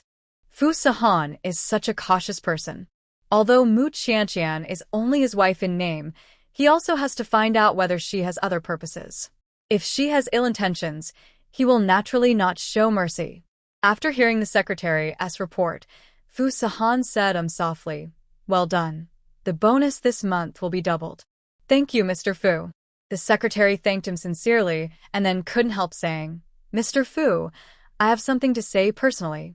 We found out that Miss Mu didn't have a good life at home, but she was kind-hearted and her neighbors and classmates all praised her.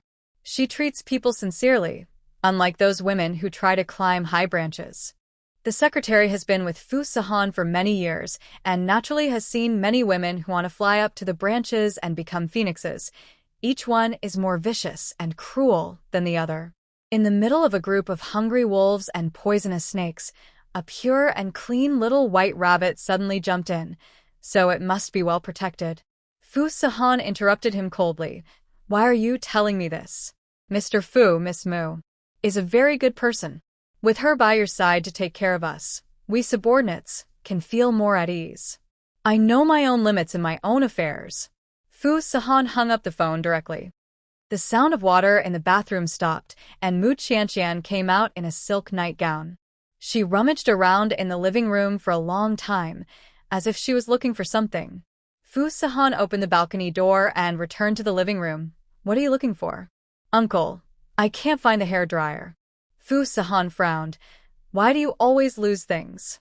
Mu Qianqian stuck out her tongue and said good-temperedly, "I forgot it this time." She continued to look, and when she bent down, her collar opened and her snow-white skin came into view. Fu Sahan looked as if he was scalded and quickly looked away. He took out a hairdryer from the cabinet and handed it to her with an indifferent look. "Don't look for it." Even he remembered where she put the thing, but she herself didn't remember. The little blind man not only had poor eyesight but also a stupid brain. "Thank you, Uncle." Mu Qianqian took the hairdryer and went to the side to dry her hair. After she finished blowing her hair, she tidied up the cord of the hairdryer and put it in the cabinet. Fu Sahan's eyes fell on her. Mu Qianqian had just finished taking a shower. Her cheeks were rosy and white, and she was so tender that she seemed like she could squeeze water out of it. She had a petite figure, but after this period of recuperation, She gradually began to show her slim figure, which was clearly outlined by the silk nightgown. When those supermodels and celebrities with hot bodies used to scramble to throw themselves at Fu Sahan, his eyes didn't even fluctuate at all. But now, looking at Mu Qianqian's thin and fragile body, which obviously hasn't had time to grow into a seductive appearance, it inexplicably makes his body hot. It's really weird. Fu Sahan rubbed his eyebrows, thinking that he might be too tired from work recently. Mu Qianqian hesitated for a moment, walked to his side. "Uncle, thank you." As she walked, she brought a fragrance of shower gel and a faint floral scent. "Thank me for what?" Fu Sahan put his hands in his pockets and looked out the window. "Thank you for taking me to meet your family." Mu Qianqian was a little shy. "It made me feel a little family warmth." Her words were like a stone, thrown into the lake of Fu Sahan's heart, causing ripples. He turned his head and his eyes stayed on her face with restraint, not drifting down at all. Fu Sahan's Adam's apple rolled up and down Mu Qianqian. "As long as you behave yourself, this family will not break up." At that moment just now, Fu Sahan suddenly understood why everyone, including his grandmother and assistant, praised Mu Qianqian so much. Even his secretary couldn't help but speak to Mu Qianqian. Because Mu Qianqian's heart is filled with a lot of love, she is like a little sun. No matter how many setbacks and hardships she has suffered, she can still illuminate the people around her. Who can resist the warmth and brightness of the sun? So Fu Sahan couldn't help but say such a sentence. After he finished speaking, he was stunned. But there is no need to take back these words. After all, he needs a wife to reassure his family.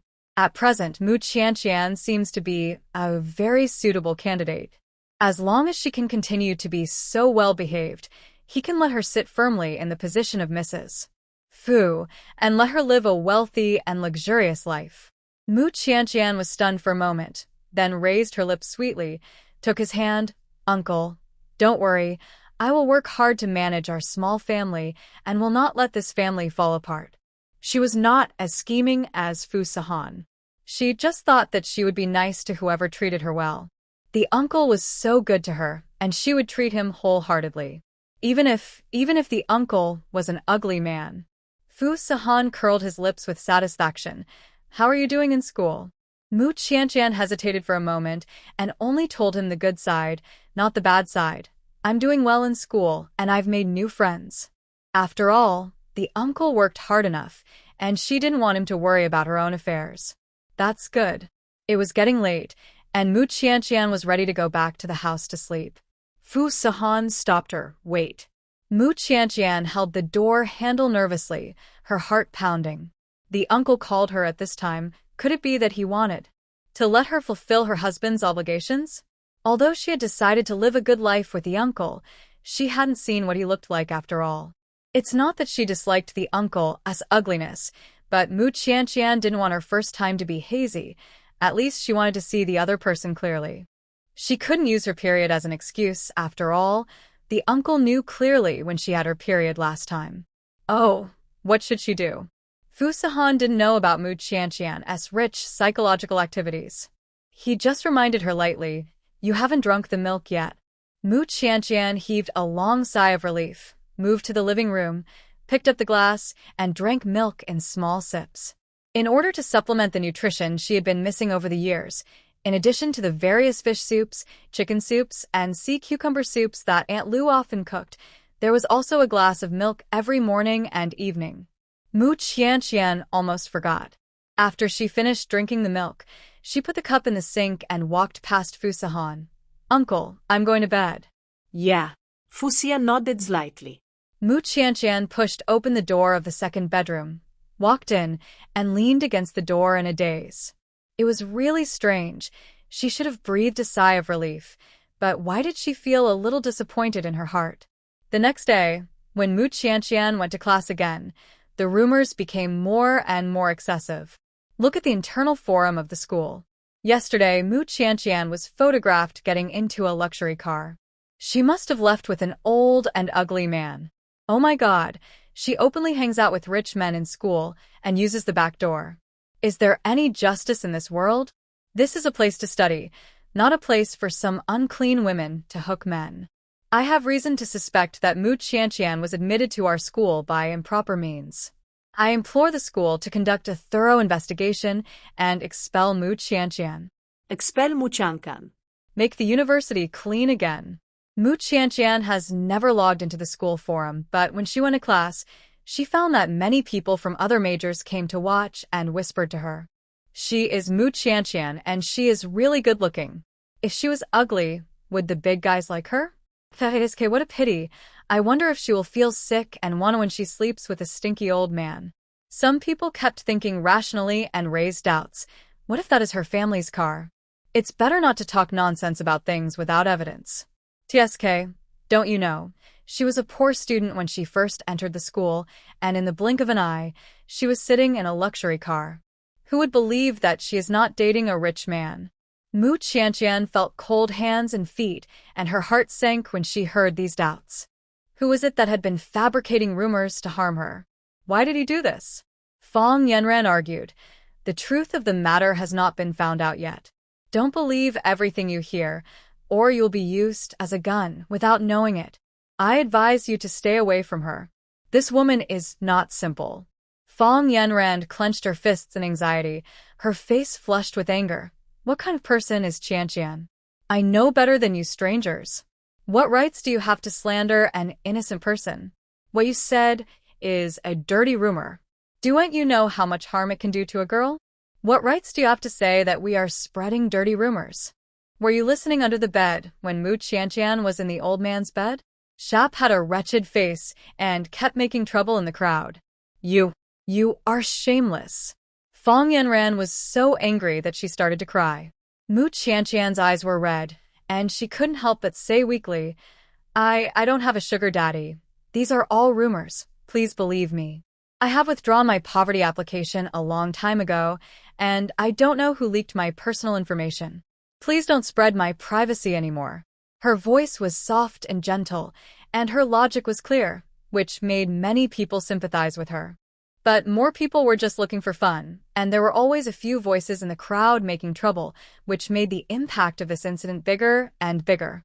Several posts about Mu Qianqian were pushed to the front page of the forum, and someone revealed the classroom where she had classes today, and everyone came to join in the fun. Mu Qianqian, university is a place for learning.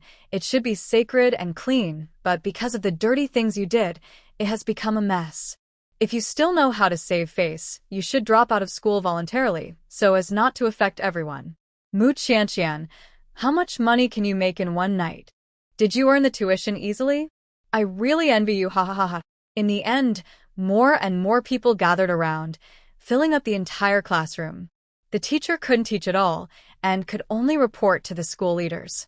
When the school leaders heard about this, they immediately contacted Assistant Wang. Fu Sihan was listening to the company's executives reporting on revenue. Assistant Wang knocked on the door and whispered in his ear, Mr. Fu, Miss Mu was bullied.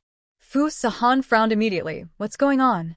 Assistant Wang lowered his voice and told the whole story. The temperature around Fu Sihan dropped sharply, and the executives present were trembling with fear, and no one dared to offend him. The meeting will be held another day. Fu Sihan got up and left the meeting room. Assistant Wang took his suit jacket and hurriedly followed. After he left, there was a lot of discussion in the meeting room. Why did Mr. Fu leave suddenly? Did something happen? I don't know. Mr. Fu has always put the company first. Why does he always leave temporarily in the middle of the meeting recently? I don't know if it's because of family matters. Anyway, we can rule out women as the reason. Our President Fu has never been interested in women, and his work will not be affected by women. Aren't you talking nonsense? If a woman appears around President Fu one day, it will be more explosive than a celebrity's secret marriage. In the president's office on the top floor, the assistant entered the forum of the University of Finance and Economics on the computer and opened a few posts on the homepage. President Fu, look. The poster posted several photos, some of which were of Mu Qianqian introducing her family situation and applying for scholarships. There were also secretly taken photos of her getting into a luxury car, but it was dark and the specific model and license plate of the car could not be seen clearly. All that was seen was a slender and strong hand pulling Mu Qianqian into this valuable luxury car. There were many people replying to the post, many of whom did not know the truth, but were typing away on the keyboard, making dark speculations. Stupid people love to follow the crowd, and when there is excitement, they are like mad dogs that smell bones, and they rush forward regardless of anything. Relying on the anonymity of the forum, no one could recognize them, and they set off a cannibalistic carnival. Mr. Fu, many people have found the classroom where Miss Mu takes classes. The assistant flipped through a few pages, all of which were photos of Mu Qianqian secretly taken by students. Various insiders also stood up and kept throwing dirty water on her. Fu Sahan closed his eyes, and in his mind emerged the pitiful appearance of Mu Qianqian being besieged and scolded by a group of people. He felt a tightness in his heart for some reason, as if someone had tugged at his heart. When he opened his eyes again, hostility was floating in his eyes.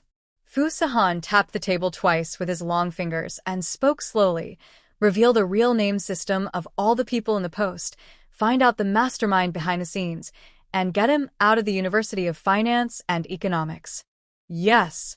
And the administrative teacher who leaked the students' privacy should also be punished. Yes, I'll do it right away. Assistant Wang went to the University of Finance and Economics in person, and 10 minutes later, the owner of the post was exposed, showing the speaker's class and name. Now everyone can see that the poster is Mu Qianqian's classmate Xiaopu. Is there a problem with the forum? Why did it suddenly become a real name forum? The post is locked, there is no way to delete the post, and I can't delete the account. It's over, it's over, it's over now. They took advantage of the fact that no one knew their identities and said so many vicious words. Fu Sahan had someone take off their disguises, which was really a good move. It hit the key point and stopped the rumors instantly. The dark rat hiding in the corner would not dare to jump up and down once it was thrown on the stage.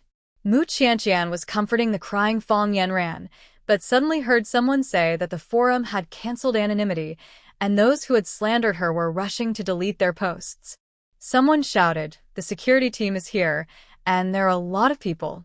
All the students who participated in slandering Mu Qianqian, come with me and register at the Student Affairs office. Do and think about escaping.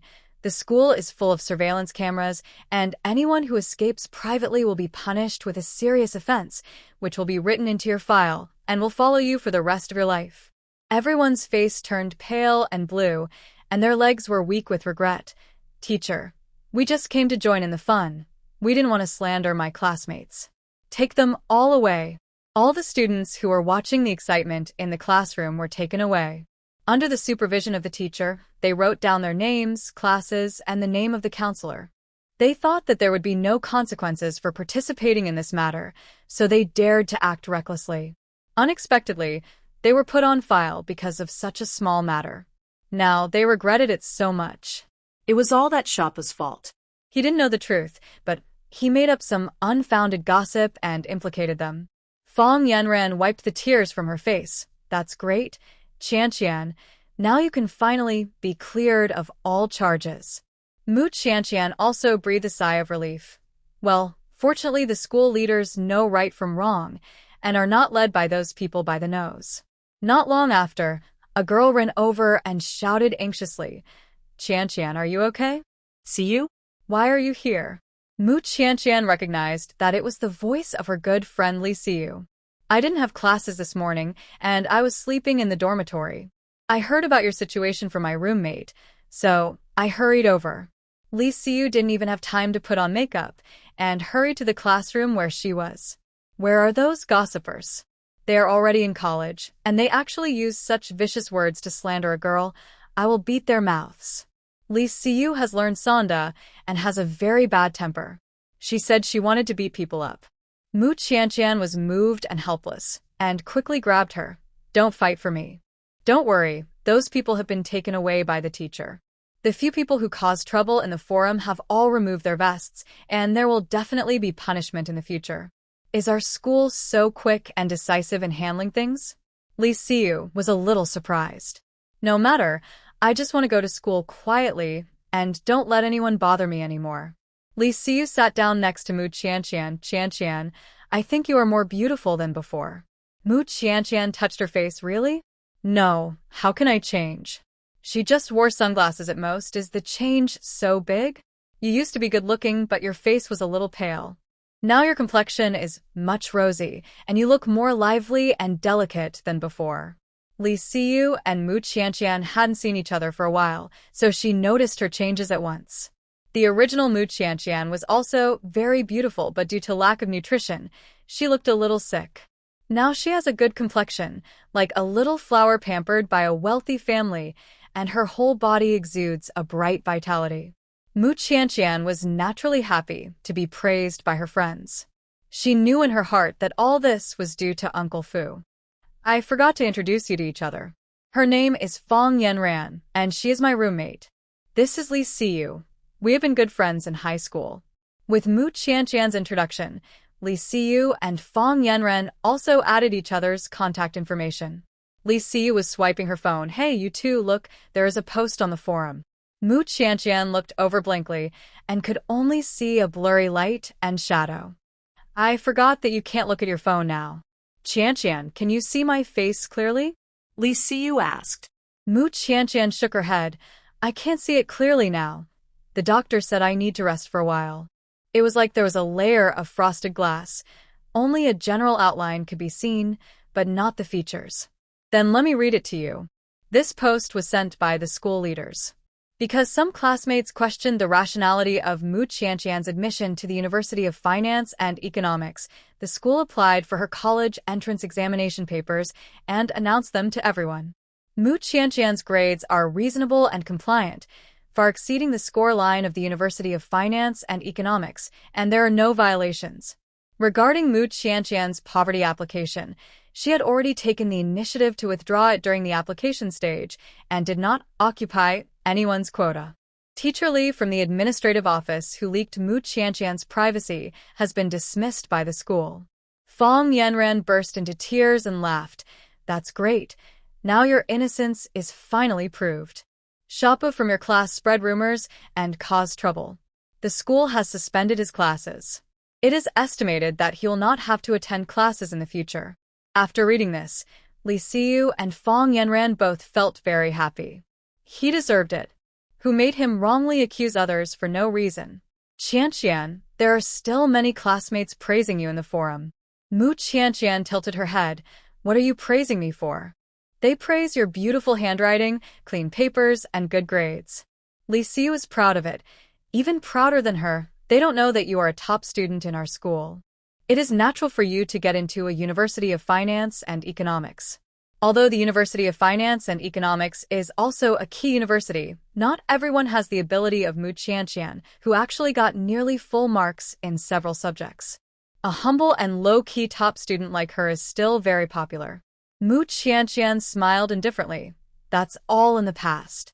Now I find it very difficult to listen to the class. Li Siyu comforted. What are you afraid of? You just can't see the text temporarily, so you feel tired. When your eyesight recovers, you will definitely be able to get the first place in the whole major. By then, you will get a lot of scholarships, and those who framed you will be jealous of you. Fong Yanran also cheered her up. Yes, Qianqian, the best way to deal with these villains is to let them see that you are getting better and better. With the help of two good friends, Mu Qianqian's depressed mood improved a lot. See you, Yanran? Thank you. How lucky she was to meet such a kind person like Uncle Fu, and also met two good friends who were sincere to her. After class, Li Siyu had something to do, and left first. Fong Yanran accompanied Mu Qianqian to the old place. Just as she was about to wait with her for a while, she didn't expect that Fu Sahan came immediately. After Fu Sahan dealt with the company's affairs, he rushed to the school as quickly as possible. Qianqian. Hearing his low voice, Mu Qianqian was sure in her heart. Uncle, you are here. My family is here to pick me up. Yanran, I'm leaving first, bye. Goodbye. Mu Qianqian ran to Fu Sahan, holding his clothes, and was so obedient. Fu Sahan saw that she was safe and sound, and his tense heartstrings relaxed a little. How was your day at school today? Mu Qianqian didn't want to tell him at first, but after thinking about it, she realized that they were husband and wife, so they shouldn't hide things from each other. So she told him what happened today. Someone slandered me for being a gold digger on the forum. Fortunately, The school leaders were very observant and clarified for me, and those who bullied me were punished. Mu Qianqian didn't know that this matter was not something that the school leaders were very observant at all. The leaders were all busy, so how could they have the time to care about the affairs of an ordinary college student like her? The resolution of this matter depended entirely on her husband.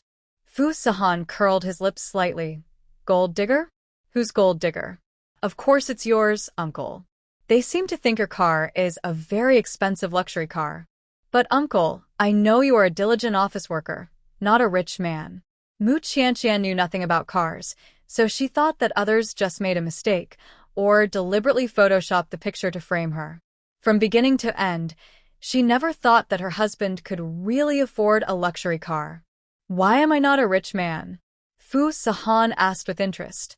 Mu Qianqian smiled. Her smile was sweeter than honey. Uncle, how can a rich man live in a community? In Mu Qianqian's imagination, wealthy people should live in big villas and manors. How could anyone live in a high-rise community? Besides, uncle is so busy every day, not at all like the rich people on TV. Fu Sahan walked her on the sidewalk, and when he heard this, the smile in his eyes deepened. Oh, what's the difference? On TV, rich people don't have to go to work. They fight for family property, find illegitimate children, and beat mistresses every day. But, uncle, nothing like this happens around you. Mu Qianqian recalled the melodramatic TV dramas about wealthy families that she had watched, and none of them matched Uncle Fu. The uncle had to go to work every day. He was not like the domineering CEOs on TV who had nothing to do all day and just hung around the heroine. Moreover, she had attended Uncle's family dinners. The atmosphere in his home was very warm and friendly.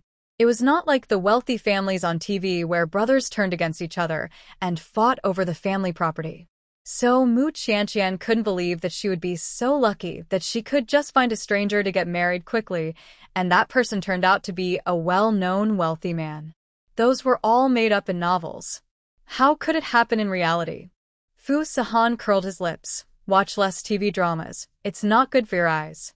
Mu Qianqian stuck out her tongue playfully. I know. She couldn't see clearly now, so she just turned on the TV as background music.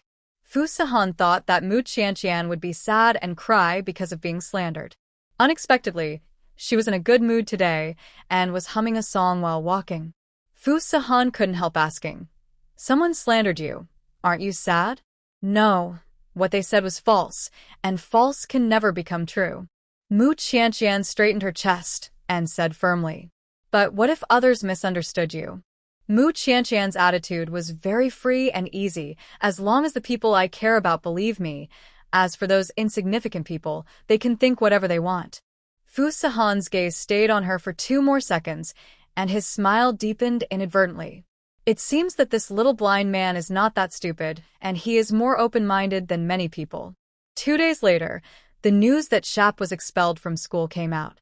Most people applauded this.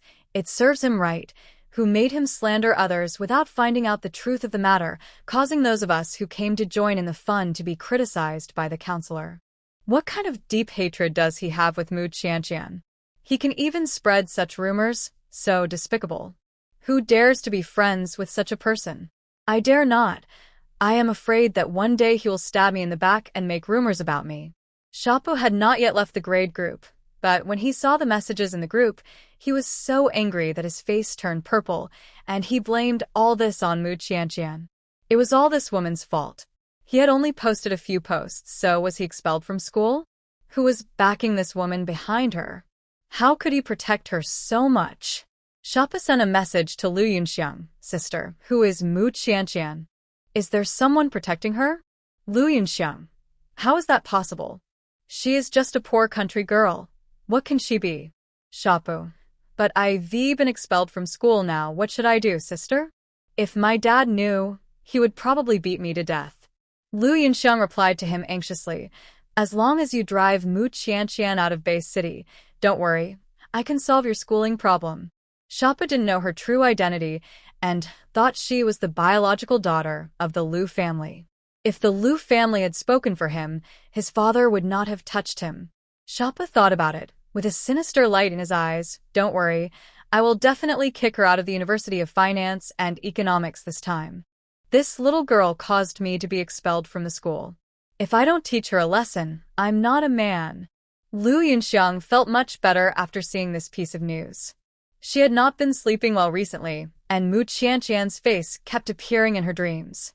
They looked so alike. Mu Qianqian and her adoptive mother looked so alike. It was because of her 2 or 3 points of resemblance to her adoptive mother that Lu Yunxiang was taken out of the orphanage by the Lu family and lived the life of luxury she has today. She couldn't imagine what would happen to her if the real daughter of the Lu family came back. The love of her adoptive parents was divided, and her brother, who didn't like her in the first place, hated her even more. She might be driven out of the Lu family and become an orphan on the streets again. These imaginations almost drove Lu Yunxiang crazy. She didn't want to live a poor life. She didn't want to be an ordinary person. She wanted to be the only eldest lady of the Lu family. So Mu Qianqian must get out of Bay City and disappear from the Lu family's sight forever. Mu Qianqian didn't know that she was being targeted. She was worrying about how to convince the uncle not to buy her these expensive nutritional supplements. Uncle, you have to support the family with your salary, so don't waste it on me. Fu Sahan was reading a cutting-edge financial report. Hearing this, he raised his eyes and said lightly, "Whether it is wasteful or not is up to me." Mu Qianqian sat at the dining table in an orderly manner, like a restrained elementary school student. In front of her was a nutrient solution airlifted from overseas. She thought that the uncle had asked someone to buy it from overseas, but what she didn't know was that this nutrient solution was specially tailored according to her physical examination report. Mu Qianqian made a bitter face, but it really doesn't taste good. She just took a small sip with a straw and frowned because of the bitterness. If the uncle hadn't been sitting opposite her, she almost couldn't help vomiting. It's good for your body. Drinking this will replenish it quickly. Fu Sahan was indifferent. Uncle, can I continue to drink goat's milk? Although goat's milk also has a fishy smell, it is much better than this nutrient solution. Fu Sahan put down the magazine, looked at her with interest, and spit out 3 words indifferently, no. Seeing Mu Qianqian's face full of despair, Fu Sahan smiled and deliberately put on a stern face. Who told you to eat so little normally? She had been lacking nutrition for more than 10 years, and her appetite was still so small. When could she make up for it? Mu Qianqian promised again and again, "I will definitely eat more meat and rice in the future. This is what the doctor recommended you to drink. Drink it first. It's also good for your eyes." Mu Qianqian said, "Oh, sullenly, okay."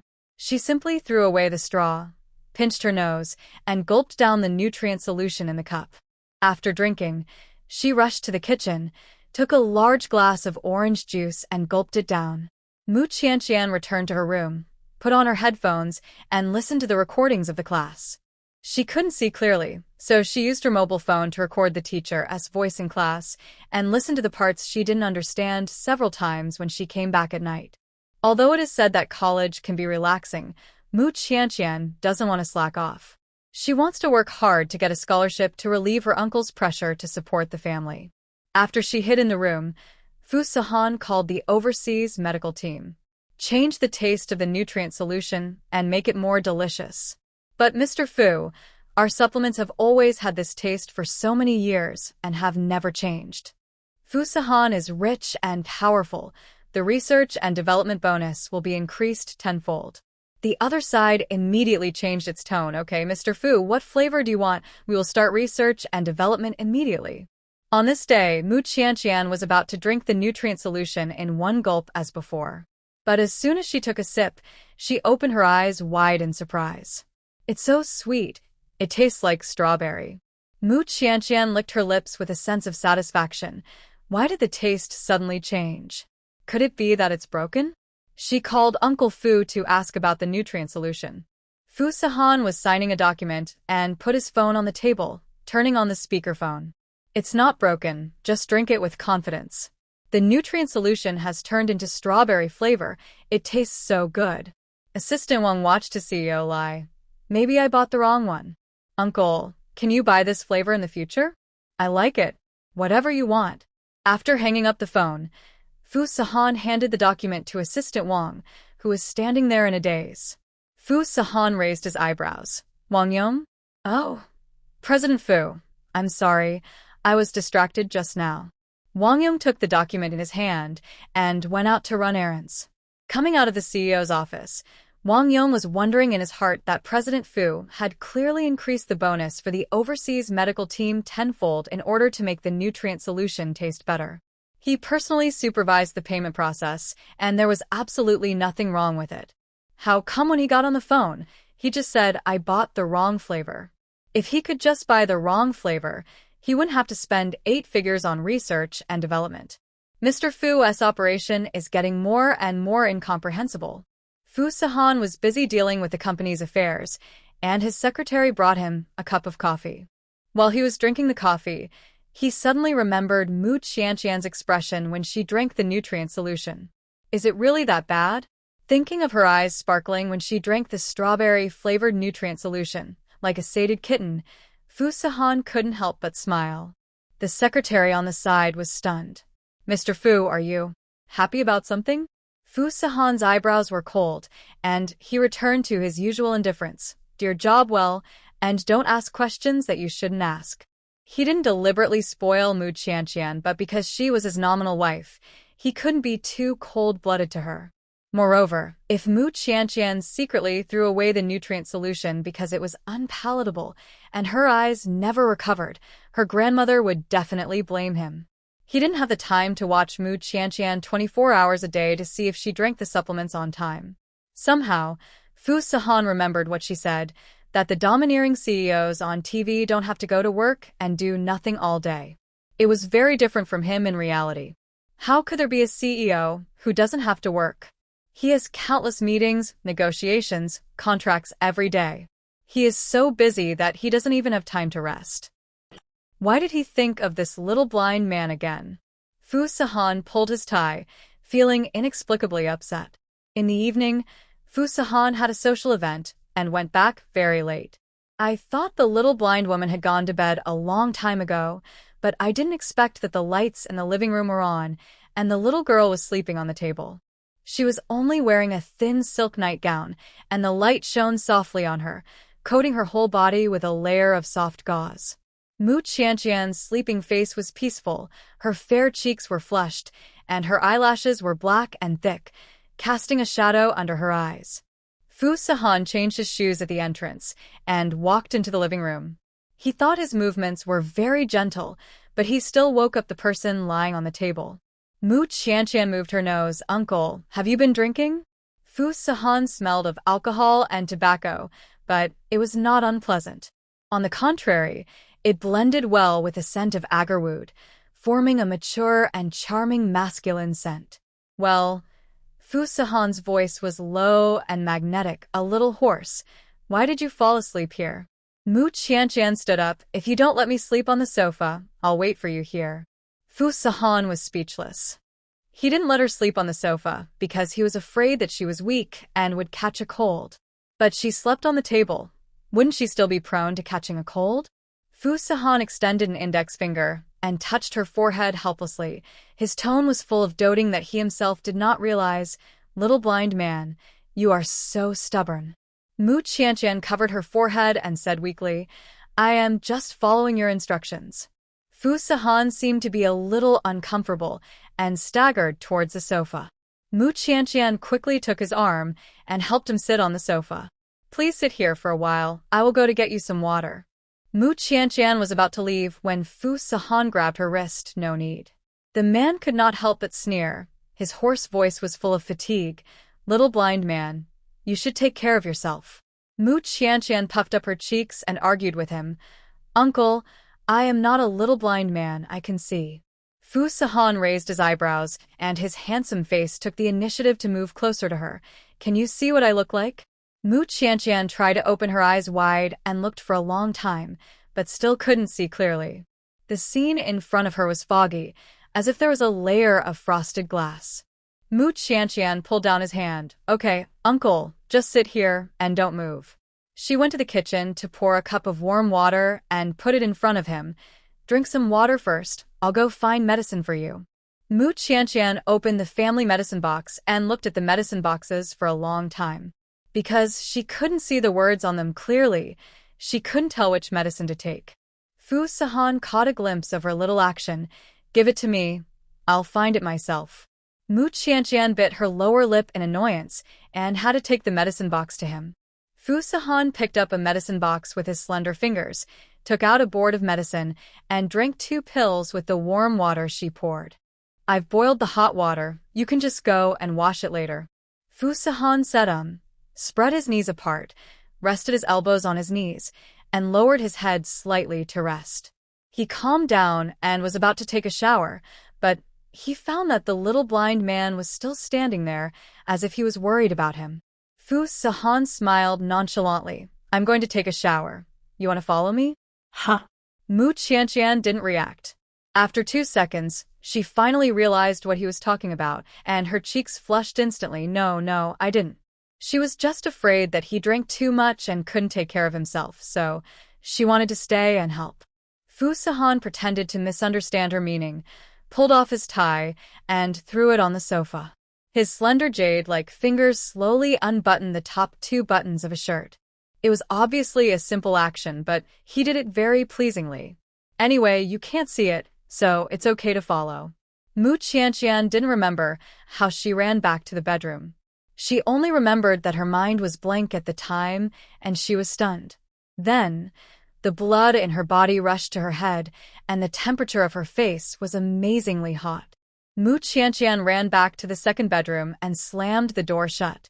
Fu Sahan looked at the door of the second bedroom with an obscure look in his eyes. He said that to her on purpose, just to make her hide on her own initiative. Lest he do something irrational under the influence of alcohol. Fu Sahan has always been confident in his self-control, but that was in front of other women. In front of this little blind man, his self-control seemed to disappear. Even Fu Sahan himself found it incredible.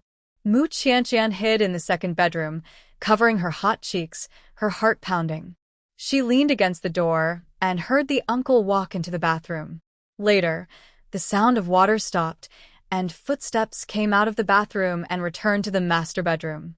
It was not until the sound of the master bedroom door closing came that Mu Qianqian was relieved, took off her shoes, and went to bed to rest. She pulled up the quilt to cover her head. There was silence around her, leaving only her frantic heartbeat and rapid breathing. Is the uncle really an ugly man? But why does she feel he is so good at flirting? It's not like Mu Qianqian hasn't been confessed to by boys before, but she has never experienced the feeling of being moved, always feeling that something is missing. She obviously didn't even know what the uncle looked like, but she couldn't help but feel her heart beating faster for him. Is it because the uncle is too charming? Who knows? Even though the uncle looks ugly, he is very good at flirting with girls. Thinking of this, Mu Qianqian felt a sour taste in her heart. Bad uncle, he is so good at flirting, I don't know how many girls he has flirted with. Humph. The next day, when eating breakfast, Mu Qianqian deliberately avoided Fu Sahan's sight. Wanna eat under the table? Fu Sahan narrowed his eyes and stared at her suspiciously. Mu Qianqian sat up straight with a start. No. She still didn't dare to look up, staring stiffly at the dining table. Is this bowl of porridge so good-looking? Fu Sahan frowned slightly and tapped the table twice with his long fingers. You didn't even raise your head. Mu Qianqian was still upset about what she thought about before going to bed last night, and was secretly angry with him. But on second thought, she felt that it was completely unnecessary for her to do so. After all, the uncle was so much older than her, and it was normal for him to have rich emotional experience. She was struggling here alone, and the uncle didn't have the ability to read her mind, so he didn't know her true thoughts. Wasn't she asking for trouble? But these reasons could convince her brain, but they couldn't control her heart. Mu Qianqian still felt sour in her heart and uncomfortable everywhere. I'm going to class. Mu Qianqian didn't eat much and got up to go to class. Fu Sahan grabbed her thin wrist. His voice was deep and cold. What happened? Mu Qianqian lowered her head. Nothing. Why is it like this? Mu Qianqian deliberately put on a cold face. I have to go to class. Please let me go, uncle. She was so obviously angry, and Fu Sahan, if he was not a fool, would not be able to fail to see it. He didn't understand. How could the little girl be so generous in the early morning and dare to give him a cold look? Fu Sahan had never been treated so coldly by others, and he couldn't help but laugh in anger. "You're almost angry like a little pufferfish. Do you think I am as blind as you and can't see it?" Mu Qianqian's heart ached, and suddenly a lot of inexplicable grievances surged up. Her voice trembled with a strong nasal tone. "I am blind, so you should find someone with a good temper and not blind, and let her be your wife." Fu Sahan was stunned, and then his face became cold, as if covered with a layer of frost. The man pursed his lips tightly. His eyes were fierce and terrifying. "Mu Qianqian, do you know what you were saying?" He held her wrist tightly, so hard that it seemed to crush her wrist. Mu Qianqian was already aggrieved and uncomfortable, and he held her wrist so hard. The pain in her wrist made her emotions pour out like a flood that broke through the dam. She bit her lower lip, and tears rolled down her cheeks. "Uncle, you dislike me being your wife, right? Otherwise, why are you so mean to her?"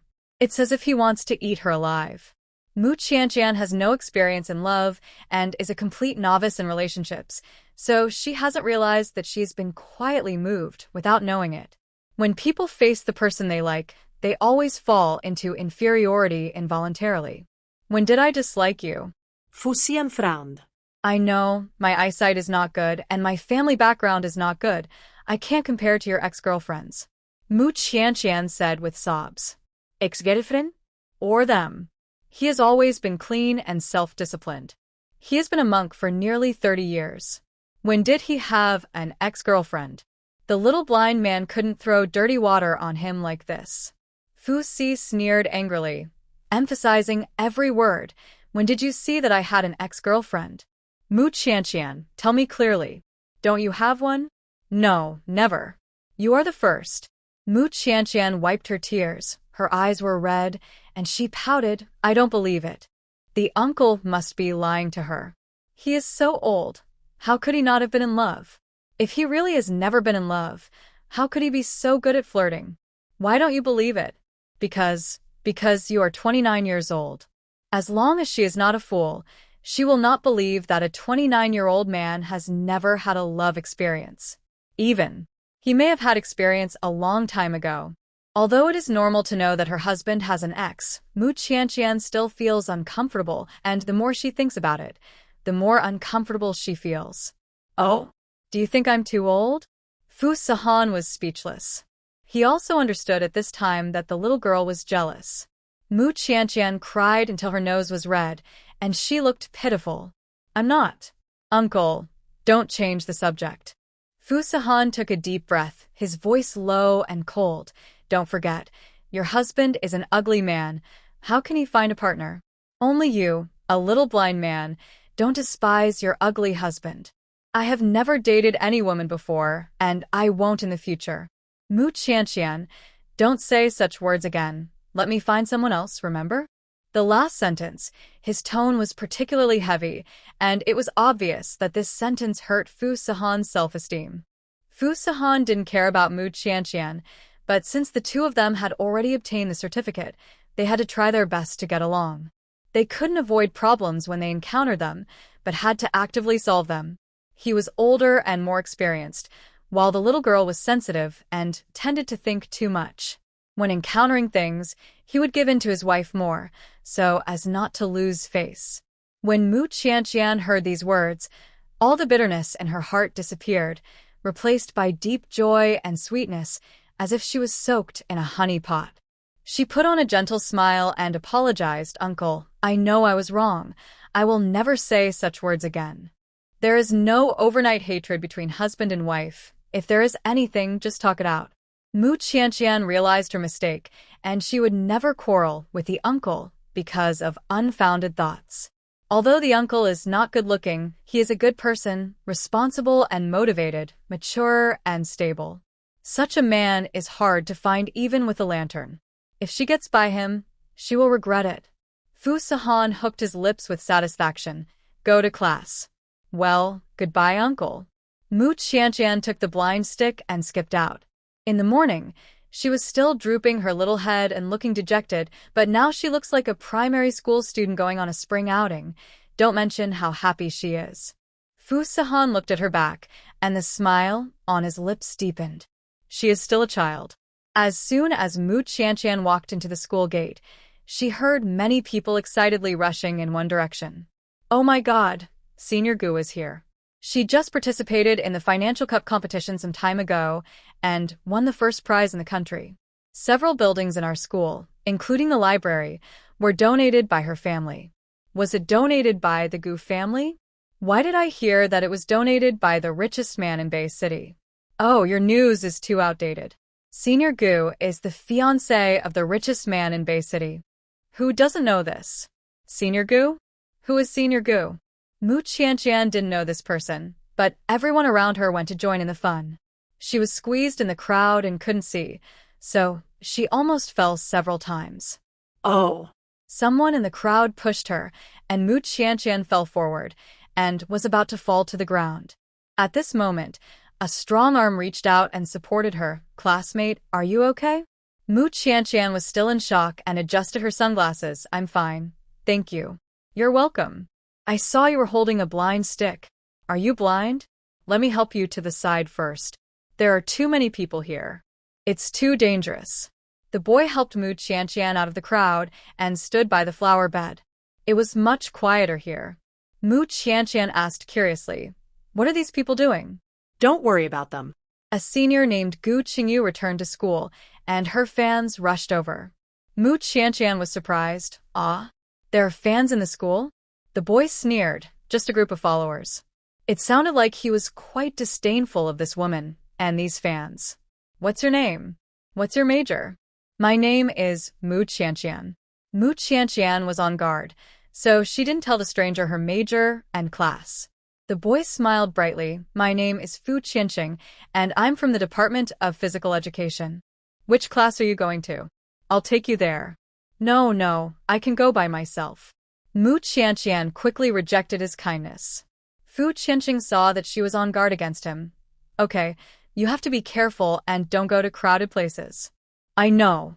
After Mu Qianqian left, Fu Qianqing took out his cell phone and immediately sent a message to his cousin. Cousin, I'm back from abroad. I didn't see my sister-in-law last time. When will you bring her home again? Let's have a meal together and get to know each other. There was no response from the other side. Fu Qianqing had long been accustomed to it. After all, the Fu family's trillion-level group was run by his cousin alone. He was so busy that he naturally had no time to reply to his messages in seconds. I just saw a girl I really like at school. Hasn't my grandma been urging me to find a partner? I guess I'm about to succeed. By the way, that Gu Qingyu who has been pestering you has returned to school and is claiming to be your fiancé. If my sister-in-law hears this news. TSK. Unexpectedly, Fu Sahan called directly. Fu Qianqing answered the call in a panic. Brother, how come you have time to call me? Watch your mouth. Don't say a word that shouldn't be said. I know, I'm not a talkative person. Fu Qianqing patted his chest to assure, but the rumors are spreading like wildfire. Aren't you afraid that your sister-in-law will hear it? Fu Sahan said coldly. She is not from the circle. I haven't told her my identity yet. Understood, I promise not to say anything. Fu Qianqing made a motion of zipping his mouth. After he finished, he remembered that his cousin couldn't see it, so he had done it in vain. It was really that the cousin's suppression power over them, the younger generation, was too terrifying. Living under the shadow of such an outstanding cousin since childhood, it was hard not to be afraid of him. Among all the younger generations, Fu Qianqing was still the one who was closest to Fu Sahan, not to mention the fear of Fu Sahan by others. His cousin had a multinational meeting on his side, so he hung up the phone quickly. Fu Qianqing breathed a sigh of relief and was about to go to the playground for training. He passed by Gu Qingyu, who was surrounded by a group of people and couldn't help but reveal a look of contempt. TSK, a bunch of idiots. Don't think he doesn't know that all the honorary awards that Gu Qingyu got were bought through the back door. She herself is a fool with a head full of nymphomaniacs. She regards herself as Fu Sahan's fiancée all day long. I don't know how many socialites who deliberately approach the Fu family have been suppressed and bullied. In the circle of wealthy families, everyone avoids this money-worshipping and brainless fool. Fu Qianqing couldn't help but think of the girl he had just seen, pure, clean, with a clarity that had never been tainted by the world. It was like a deer running out of the woods, ignorant and pure. Gu Qingyu's vicious woman was completely incomparable to her. It seemed that I had never seen her in school before. She should be a freshman this year, right? Fu Qianqing often went abroad to play games, didn't stay in school often, and didn't hang out on forums, so naturally he didn't know Mu Qianqian. He clenched his fists and made up his mind that he must get her contact information the next time they met. That day, after class, Mu Qianqian waited for a while in the same place, but didn't wait for Fu Sahan to pick her up. It was getting darker and darker, so she asked Fang Yanran to go back first. Yanran, you haven't had dinner yet, go back first. I can go home by myself. Fang Yanran was worried. Is your home far away? Otherwise I can take you home? No, it's nearby. I can go by myself. It happened that the monitor wanted to see Fang Yanran for something, so Mu Qianqian went back alone with her blind stick. Walking along a dark path, a tall and fat boy suddenly jumped out in front of her, looking at her with a vicious face. Little girl, I finally caught you. Mu Qianqian was about to go back, but two more people jumped out of the darkness and blocked her way. She was sandwiched between them, one in front and one behind. Mu Qianqian's heart skipped a beat, and she had a bad premonition. She held the blind stick and asked calmly, Who are you? He spoke with a hoarse and ugly voice. You don't even recognize your classmates? You little witch is really forgetful. Mu Qianqian heard it. You are Shapa? Shapa stared at her with obscene eyes and walked towards her step by step. Yeah, you caused me to be expelled from school. How can I repay you? As Shapa approached, Mu Qianqian smelled a disgusting odor on him. She subconsciously stepped back, but there were two burly men blocking the way behind her, and she almost bumped into them. Hey, little witch, you still want to take the initiative to throw yourself into my arms? I don't look down on a cheap thing like you. I don't know how many people have been with this body. Shapa licked his lips and said obscenely, Don't be so picky. She is not bad-looking. It's okay for us brothers to have some fun with her. Especially, this woman looks a bit like Lu Yunxiang. Although Shapa believes from the bottom of his heart that Mu Qianqian is prettier than Lu Yunxiang is the daughter of the Lu family, and Mu Qianqian is just a poor guy who ran away from a small county. Without a good background, what's the use of being beautiful? It happened that he had been looking for so long and couldn't get any charity from Lu Yunxiang. It would be nice to stop Mu Qianqian today and use her as a substitute for Lu Yunxiang to have a good time. Ha ha ha, Brother Pooh is right. This little witch has a good figure. It must be exciting to play with her. I wonder how she compares to those young models. She looks like a. Mu Qianqian was panicked and scared when she heard the dirty words, "Don't come over, it's illegal." She hoped that this sentence would make them afraid. Ha ha ha, illegal? You told me, Brother Pooh, it's illegal? You who can sleep with anyone, and you still have the nerve to sue us? Okay, then we will say that it was you who seduced us first. Your rich man can't satisfy you, so you come to us brothers. Shapu and his two younger brothers walked towards her with grins on their faces. They were about to touch Mu Qianqian's body, but she turned away and ran out of the alley. Brother Pooh, she ran away. Why are you in such a hurry? Where can she, a blind person, run to? Sure enough, before Mu Qianqian ran a few steps, she was tripped by a raised floor tile and fell heavily to the ground. She subconsciously supported her body with her palms, and the palms of her hands hit the gravel, and she felt a burning pain. She probably rubbed her skin directly. Mu Qianqian gasped in pain. His tears filled her eyes. She endured the pain in her palms and tried hard to get up from the ground. But there was a blurry darkness in front of her eyes, and she couldn't see anything. She didn't know where the blind stick fell when she fell. The claws of the three men stretched out to her. Come with us. Mu Qianqian sat in the dark in despair, tears streaming down her cheeks. Just when she thought she could not escape the clutches of the enemy today, a deep male voice suddenly broke through the darkness and brought her light. Qianqian. Mu Qianqian's heart skipped a beat. She looked in the direction of the sound, only to see a blurry but familiar tall figure running towards her anxiously. Uncle. Was it her hallucination? Why did she see the uncle at this time? When Fu Sahan saw this scene, his eyes suddenly turned cold, and the hostility around him instantly reached a terrifying peak. Without his orders, the bodyguards following behind him had spontaneously stepped forward and subdued Shap and the other two. Shap screamed in a sharp voice, "Who are you? What are you going to do? This is us, and this little witch." Before he could say anything unpleasant, the bodyguard had already twisted his arm. A heart-wrenching cry resounded through the darkness. These people have been with Fu Sahan for many years and have inherited his character. Naturally, they are not soft-hearted. This person dared to disrespect Mrs. Fu. Breaking an arm would be the least of his worries. With the help of the hazy moonlight, Sha Pu finally saw Fu Sahan's cold and stern profile, as well as the murderous aura around him that kept strangers away. Sha Pu had only seen this person once from a distance at a wealthy banquet.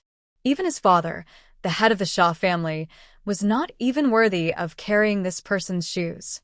This cold devil, why is he here? You are Fu. Before he could tell Fu Sahan's identity, the bodyguard had already punched Shap in the face, stopping him from saying the next word. Shap's fat face was swollen and his mouth was purple, looking very embarrassed. His mouth was full of blood, and his arms and face were in so much pain. But all this was far less shocking than the scene in front of him. The unattainable heir to a 100 billion wealthy family in Bay City actually stood in front of the little blind girl, bent down, and condescended to extend his hand to her. "Qianqian, I'm here." After Fu Sahan said this, Mu Qianqian's heart finally settled down. She cried out "Wu-wah" and threw herself into his arms. The familiar cold fragrance of the sunken wood enveloped her whole body, and the warmth penetrated her skin into her heart. Fu Sahan's body froze, but he didn't push her away. His warm big hand fell on her back, patting her gently, like coaxing a child. "Don't be afraid, I'm here." But the high and mighty Mr. Fu had never coaxed anyone before, so his movements were a little unfamiliar and unskilled. But at this moment, even if he did nothing, in Mu Qianqian's heart, he was like the most noble god. Mu Qianqian was still a little scared and said anxiously, "Uncle, I just thought." She didn't dare to say the rest. She was so scared that she was cold all over just imagining that nightmare scene. "No, I'm here. No one dares to touch you." Fu Sahan hugged the shivering girl in his arms. His chest was broad and strong, covering the petite girl in his protective shell.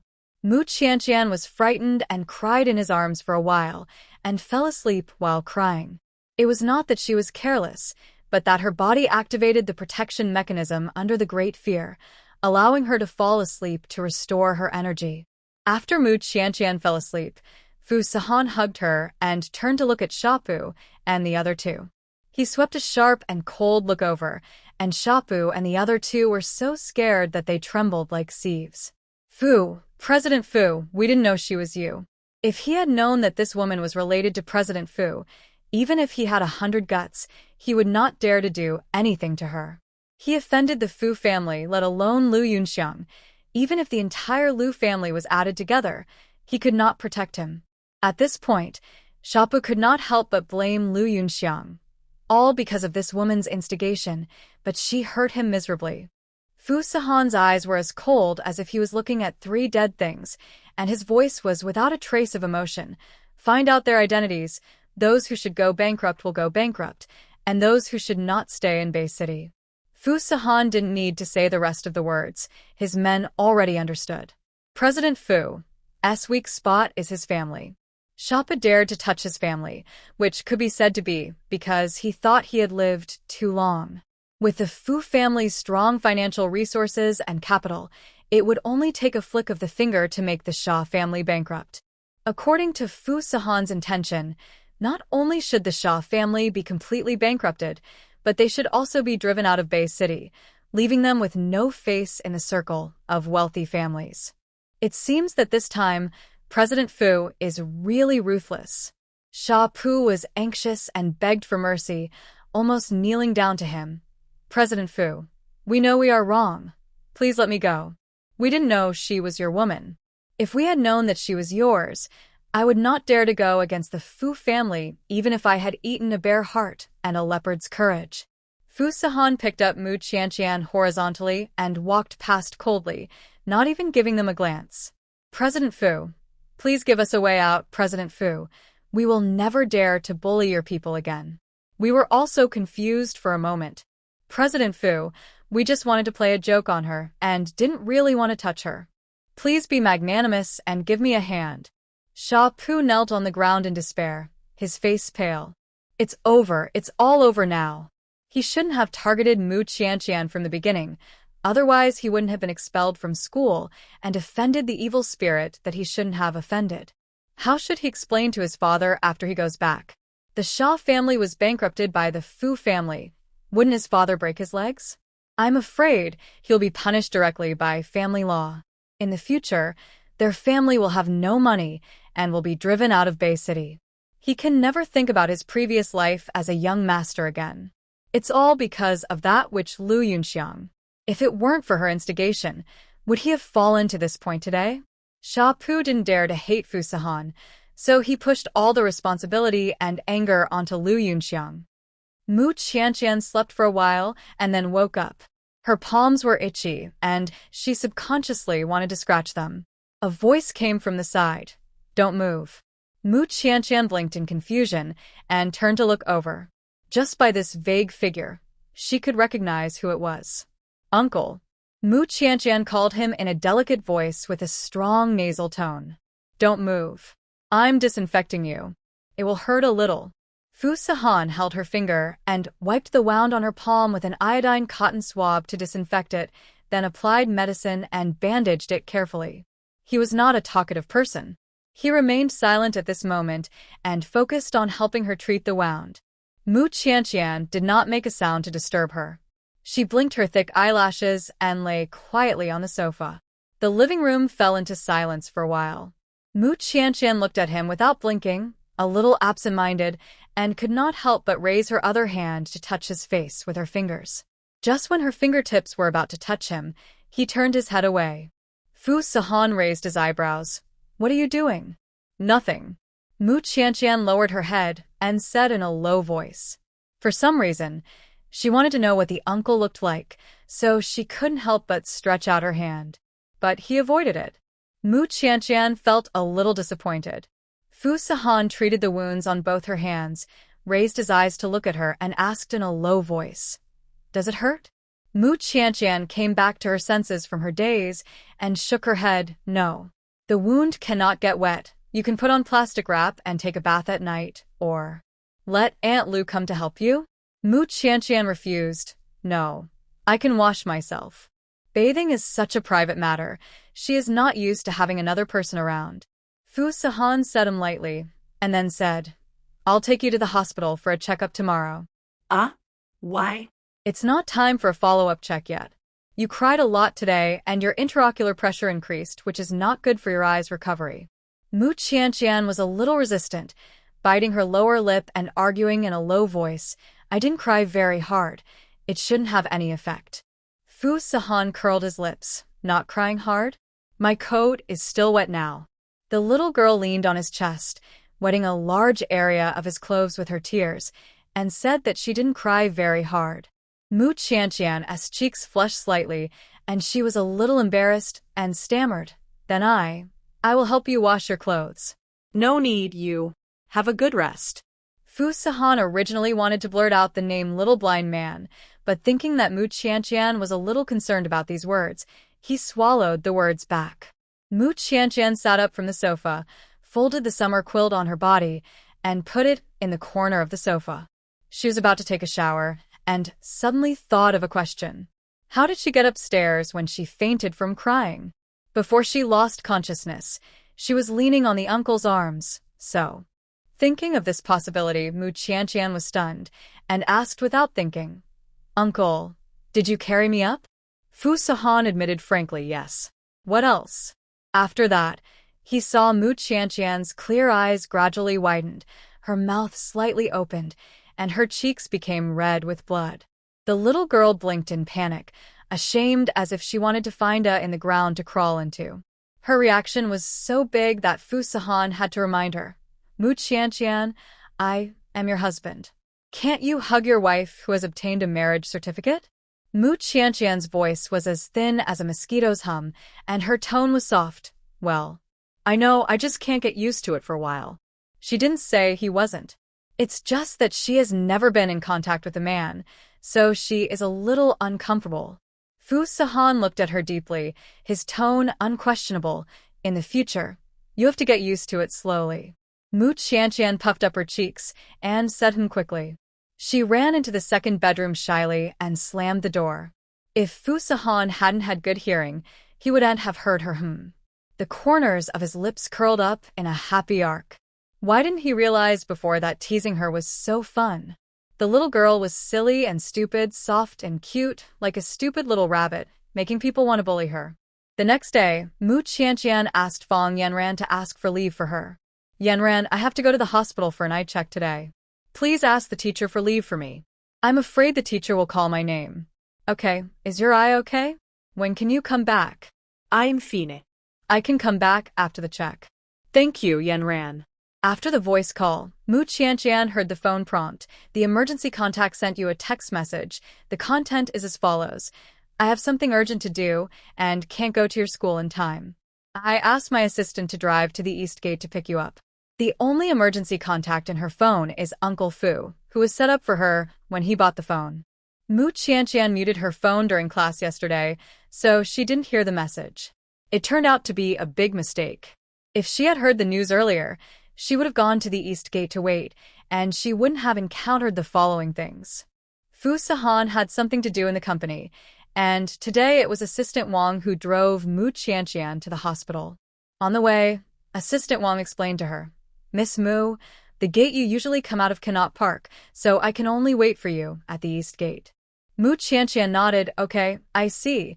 Next time I will wait for you at the East Gate in advance. When she arrived at the hospital, Mu Qianqian underwent a series of detailed full-body examinations.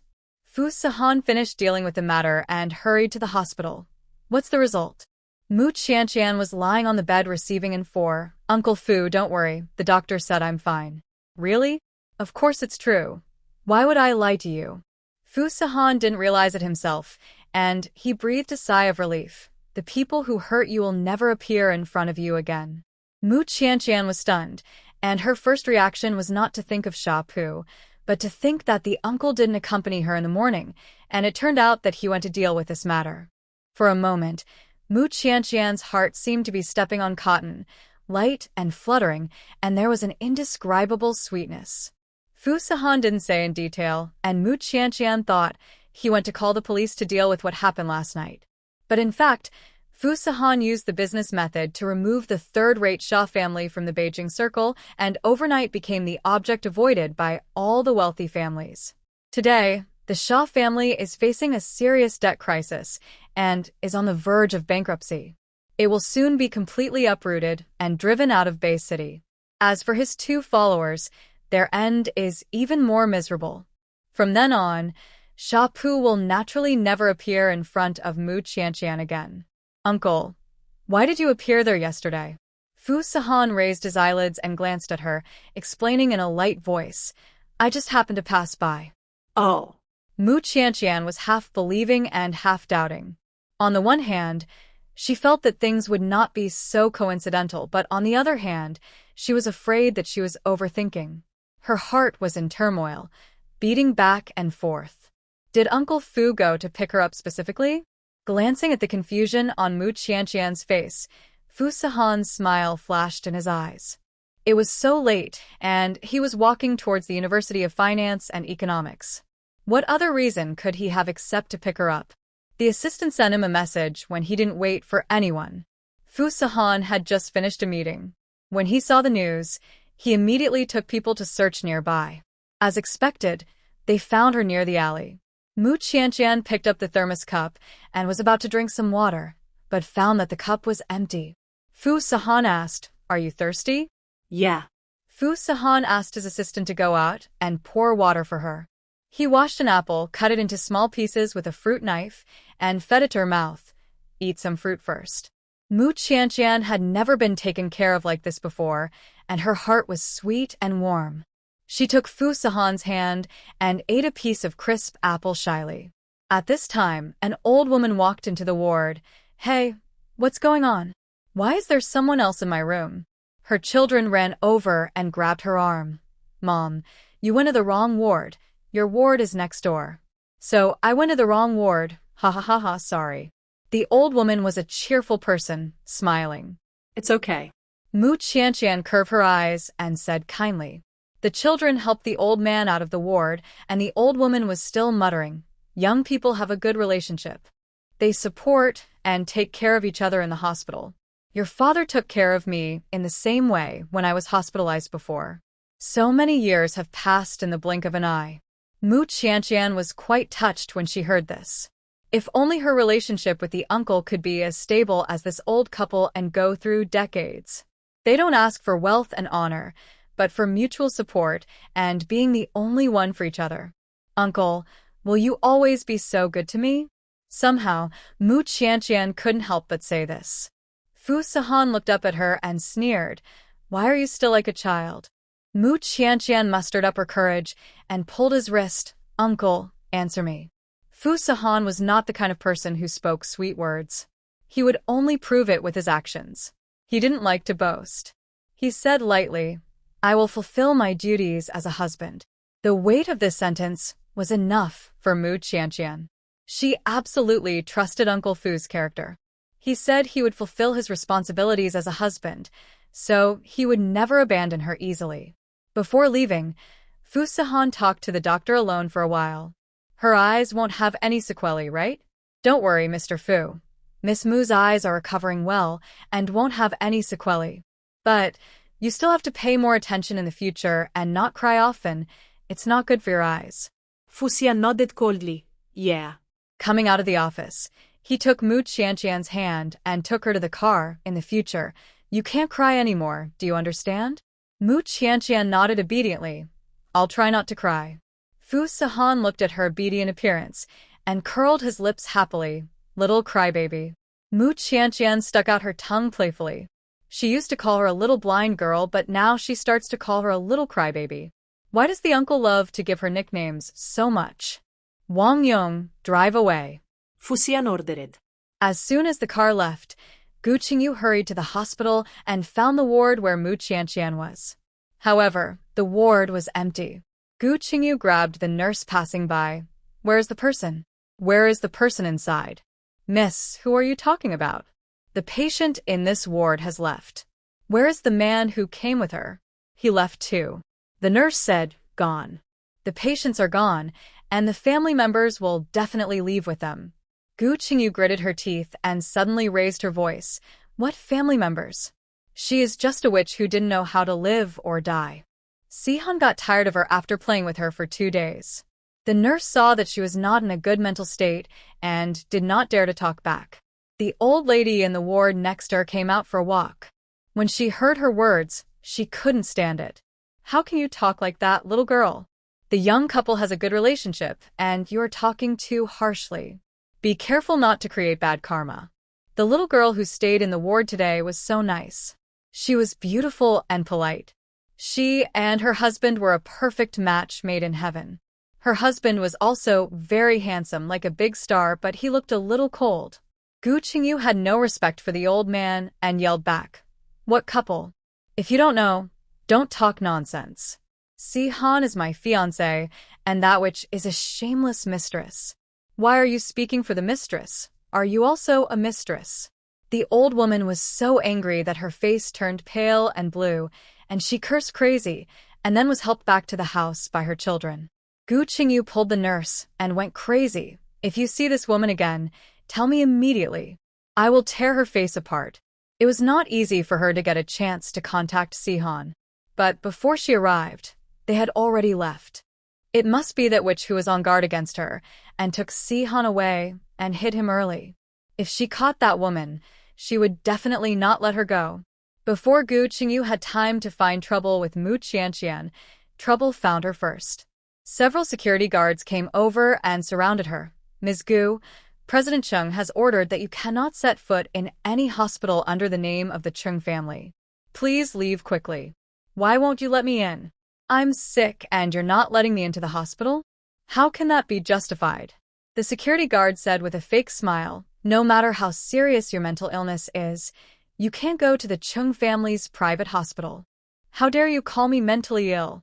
Gu Qingyu pointed at the security captain with her bright red nails, her tone arrogant. Do you know who I am? Take her away. Several security guards rushed up, held Gu Qingyu's arm, and lifted her up. Let me go, let me go. Gu Qingyu yelled without caring about her image, but was finally driven out by the security guard. She fell in the flower bed in a mess, her delicate hair scattered all over her face, her makeup was smudged, and she no longer looked as superior as before.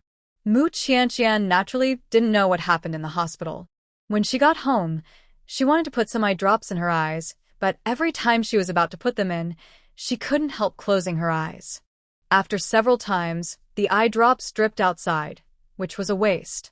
Mu Qianqian couldn't finish it alone, so she had to ask Fu Sahan for help. Uncle, can you help me put some eye drops in? Fu Sahan put down the work at hand and walked to her.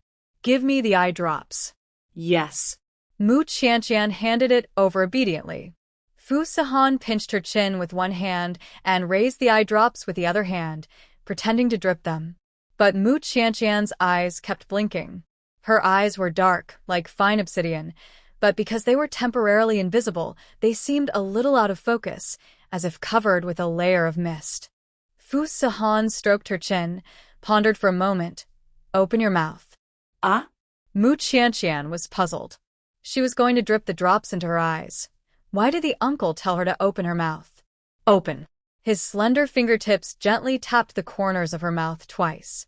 When the warm fingers touched her lips, Mu Qianqian's whole body froze, and she stayed where she was, forgetting to react. Fu Sahan reminded her again in a low voice, open your mouth. Mu Qianqian obeyed subconsciously and slowly opened her mouth. The cold eye drops dripped down, and before she could close her eyes, the drops had already soaked her eye sockets. Her eye sockets felt cold, and her vision became clear for a moment, as if the black cloth covering her eyes had become thinner. But that moment was fleeting, so fast that Mu Qianqian couldn't catch it, and her vision became blurry and dim again. She was a little absent-minded and murmured, Uncle, actually, I think your outline is still quite good-looking. Fu Sahan curled his lips coldly. What are you thinking about every day? Mu Qianqian pouted.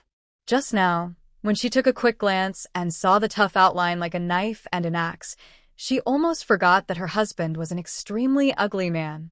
Forget it. Maybe it was just the psychological effect of the eye drops. Uncle, why did you ask me to open my mouth? Mu Qianqian asked, puzzled. Fu Sahan explained coldly, the eyes and mouth share the same nervous system. If you open your mouth, your eyes won't close randomly.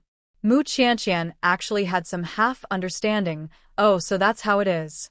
However, the uncle knows so much knowledge, even medical knowledge is so clear. It's amazing. He is such a good character. Plus this knowledge, appearance is not important at all, okay? Mu Qianqian stood up from her seat. Uncle, I'm going back to the room to listen to the class recording. Yeah. The two of them were busy with their own things, and the atmosphere at home was warm and natural. Shapu, who had bullied Mu Qianqian before, is now anxious and worried. Who dares to help when the Fu family takes action? The Xia family didn't last a few days before they couldn't hold on and declared bankruptcy. Before Shapu was driven out of Bay City, he found Lu Yunxiang. Lu Yunxiang, I have fallen to this point because of you. You must be responsible for me. Lu Yunxiang didn't expect that he couldn't even do such a small thing, and she was furious. How dare you find me? I asked you to kick that country girl out of school, but you only kicked yourself out. I never thought that you would be this kind of person. I thought you were a rich and spoiled young lady. Shap finally saw through Lu Yunxiang's sinister and vicious true face. Lu Yunxiang didn't care what Shap thought. She only cared about her own interests. You didn't give me up, did you? Shap said viciously. Haha, if I tell you about you, who'll give me money in the future? This was a blatant threat to Lu Yunxiang. If she didn't give him hush money, don't blame him for telling everything. Although the Shaw family is not doing well, Shap knows a few people in the circle after all. When the time comes, spread the rumors and let everyone know. It will be enough for Lu Yunxiang to drink a pot.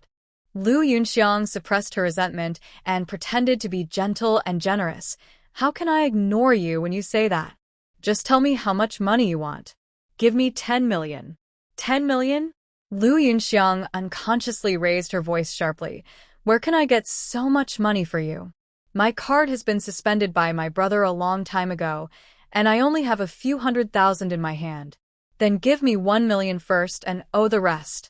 Shap started to extort money. Lu Yunxiang didn't dare to risk her reputation, so she could only swallow her anger. Okay, I'll get you 1 million. Don't forget to write an IOU for the rest. Lu Yunxiang was almost mad with anger, but she couldn't break up with him. Okay, I'll write it. Shap got the 1 million that Lu Yunxiang got from selling her jewelry and clothes, and left the Lu family happily with an IOU for 9 million. Lu Yunxiang hurt him to this point, and Shap couldn't let her off. So Shap deliberately didn't tell Lu Yunxiang that the girl she wanted to offend was Mr. Fu's person. According to his understanding of Lu Yunxiang would definitely not give up and would continue to make trouble. By then, her fate will be as miserable as his. Thinking of this, Shap felt very happy. It's what she deserved. At night, Mu Qianqian kept accounts under the light. She fumbled and wrote down today's date, as well as the approximate cost of examinations and medicines in the notebook. There were also supplements and nutrient solutions that the uncle usually bought for her. Although she didn't know how much they cost, Mu Qianqian wrote them down in the notebook. For an ordinary family like the uncle's, the 8-digit surgery fee should have emptied his family's assets, and even owed some foreign debts. Although Uncle Fu never mentioned it normally. These things, but Mu Qianqian can't forget this matter. She remembered his kindness one by one. After writing, Mu Qianqian put the account book into the bedside table and hid it. She was about to turn off the light, but in front of her eyes appeared the vague outline of the uncle when he helped her drip the medicine today. The uncle stood beside her, so tall, with a faint smell of cedar on his body, which was particularly charming. Mu Qianqian supported her chin with both hands, squinted her eyes, and her whole body was emitting pink bubbles. Until a thought flashed through her mind. Mu Qianqian, don't be a fangirl. I have to get up early for class tomorrow. She finally woke up from her dream, rubbed her hot cheeks, quickly turned off the lights, and climbed into bed to sleep. If the uncle knew her fantasy, he would definitely laugh at her. Maybe he would give her a nickname again. Many thoughts flashed through Mu Qianqian's mind, and she fell asleep unknowingly due to fatigue. Mu Qianqian went to the classroom for class and sat with Fang Yanran. There was a boy sitting behind them. At first, Mu Qianqian didn't care until the class was over, when the boy patted her on the shoulder. Classmate Mu, do you remember me? Fu Qianqing smiled and blinked at her. Mu Qianqian couldn't see his face clearly, but his voice sounded familiar. Who are you? I'm Fu Qianqing. We've met once before. Oh, I remember. That day, when senior sister Gu returned to school, many of her fans rushed over and almost made Mu Qianqian fall. At that time, it was Fu Qianqing who supported her in time. Fu Qianqing explained, I saw your major and class on the forum, and I asked someone about the classroom where your major is taught. Oh. Mu Qianqian was not interested. She was only focused on studying and making money now, and didn't want to think about other things. Fu Qianqing smiled heartily. Classmate Mu, can I have your contact information? Mu Qianqian bit her lower lip, thinking about how to refuse him. My eyesight is not good, and I don't use my mobile phone often. Fu Qianqing said cheerfully. It doesn't matter. We can just save each other's mobile phone numbers. I won't harass you often. If you encounter any problems, you can also call me. Mu Qianqian is not good at rejecting people, but she doesn't want to have too much involvement with a boy she doesn't know. After all, she is already married and has obtained a marriage certificate. Fang Yanran saw her embarrassment and took the initiative to help her out. Classmate, why don't you add my contact information? Qianqian and I usually go out together. If you want to find her, I can tell her for you. Mu Qianqian looked at Fang Yanran gratefully. Fu Qianqing thought about it. Okay. He took out his phone, and added Fong Yanran as a friend. There were still a few minutes before class, so Mu Qianqian and Fong Yanran went to the bathroom together. On the way, Mu Qianqian thanked her. "Thank you for what you did just now, Yanran. I didn't know how to reject him." Fong Yanran didn't hide it. "No need to thank me. Qianqian, actually I have my own selfish desires." Huh. Fong Yanran took her arm. "Actually, that boy is very sunny and handsome, and he is my type. I am quite happy to add him as a friend." "Qianqian, you won't be angry, right?" "Of course not. If you like someone, you should be brave enough to take action." Anyway, Mu Qianqian has no interest in this boy, let alone being with him. If Yanran likes him, of course, she can pursue him boldly. Privately, Fu Qianqing asked Fong Yanran about Mu Qianqian's preferences, and Fong Yanran replied, "Ask if you want, but I have to make it clear that I will never reveal anything involving Qianqian's privacy to you." Fu Qianqing, "Don't worry, I just want to find out about her preferences, and I won't ask about anything else." "Are you and Mu roommates?" Fong Yanran typed back, "Yes, we're in the same dormitory." As for Qianqian's preferences, she likes to study, is very serious about her work, and is very friendly to people. Fu Qianqing didn't get the answer he wanted and then asked, "Do you know what type of boys she likes?" Fong Yanran thought for a while. Qianqian's aesthetic is quite special. She doesn't seem to like those who are too handsome. "Don't like handsome guys?" Yes, in her eyes, handsome guys are ugly guys. Fong Yanran clearly remembered how stunning the man was when she first accompanied Mu Qianqian and others. He was dressed in a suit and tie, had a stern temperament, an unparalleled handsome appearance, and an unattainable aura all over his body. Such a nearly perfect man, in Mu Qianqian's mouth, was actually an ugly man. It is enough to see that Qianqian's aesthetic taste is different from that of ordinary people. This stumped Fu Qianqing. "Thank you, I'll think about what to do." The next day, when Mu Qianqian went to class, she met Fu Qianqing again. This time, Fu Qianqing was dressed in a rustic way, and his hair was messy. "Am I ugly enough like this?" Fong Yanran's eyes twitched. "It's okay, not too ugly. After all, his foundation is there, and he won't be that ugly even if he pretends to be ugly." However, she forgot to remind him. Qianqian can't see it for the time being. So Fu Qianqing worked in vain. As soon as the class was over, Fu Qianqing would take the initiative to find Mu Qianqian to chat, but Mu Qianqian was only focused on studying and paid little attention to him.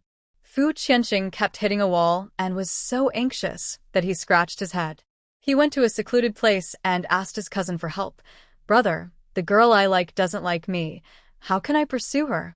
Fu Sihan's tone was cold and impatient. "You called me just for this? But I really like that girl. How can I pursue her?"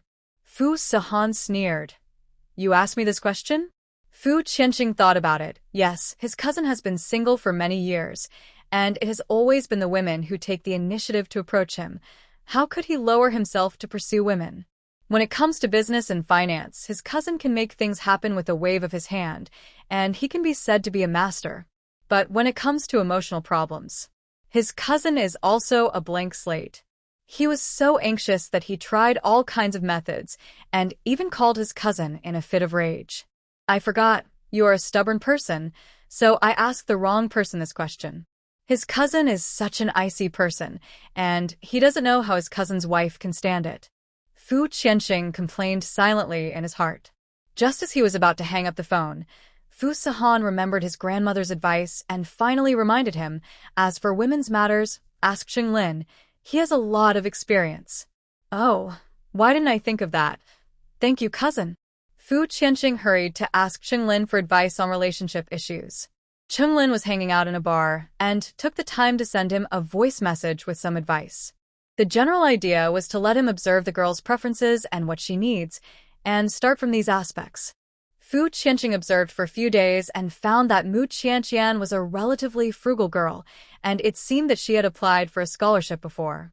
So when they met again, Fu Qianqing took the initiative to say to Mu Qianqian, "The coffee shop outside the school is recruiting part-time workers.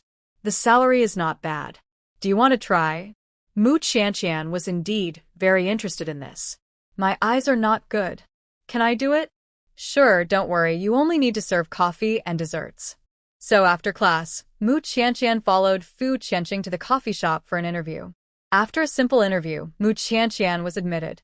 The part-time fee was 200 yuan per hour, which was a very generous reward for student part-time jobs. Thank you helped me a lot. Mu Changkan thanked sincerely. Fu Qianqing scratched his head. Haha, you're welcome. I really want to be friends with a nerd like you. After agreeing on a working time, Mu Qianqian left. After she left, Fu Qianqing handed the shop owner a card. Her salary will be paid from here, and your remuneration is also in it. The coffee shop owner bowed repeatedly. Thank you, mister. Fu. I will do whatever you ask me to do. On the weekend, Fu Sahan stayed in the company to deal with things, and Mu Qianqian came to the coffee shop to work. Everything went smoothly on the first day and no problems were encountered, but on the second day, an uninvited guest came to the store. I want an iced American, a cappuccino, and a Basque cheesecake. The boy went to the counter to place an order. After the barista was ready, Mu Qianqian walked to the customer with a tray and placed the coffee and dessert on the table. Suddenly, a hostile voice came from the front. Is it you? Gu Qingyu came out to meet a male classmate, but she didn't expect to meet the little witch who seduced Fu Sahan here. The world is really small. Mu Qianqian didn't recognize her voice and didn't know she was talking about herself. Enjoy your meal. Just as she was about to turn around, Gu Qingyu called her, wait.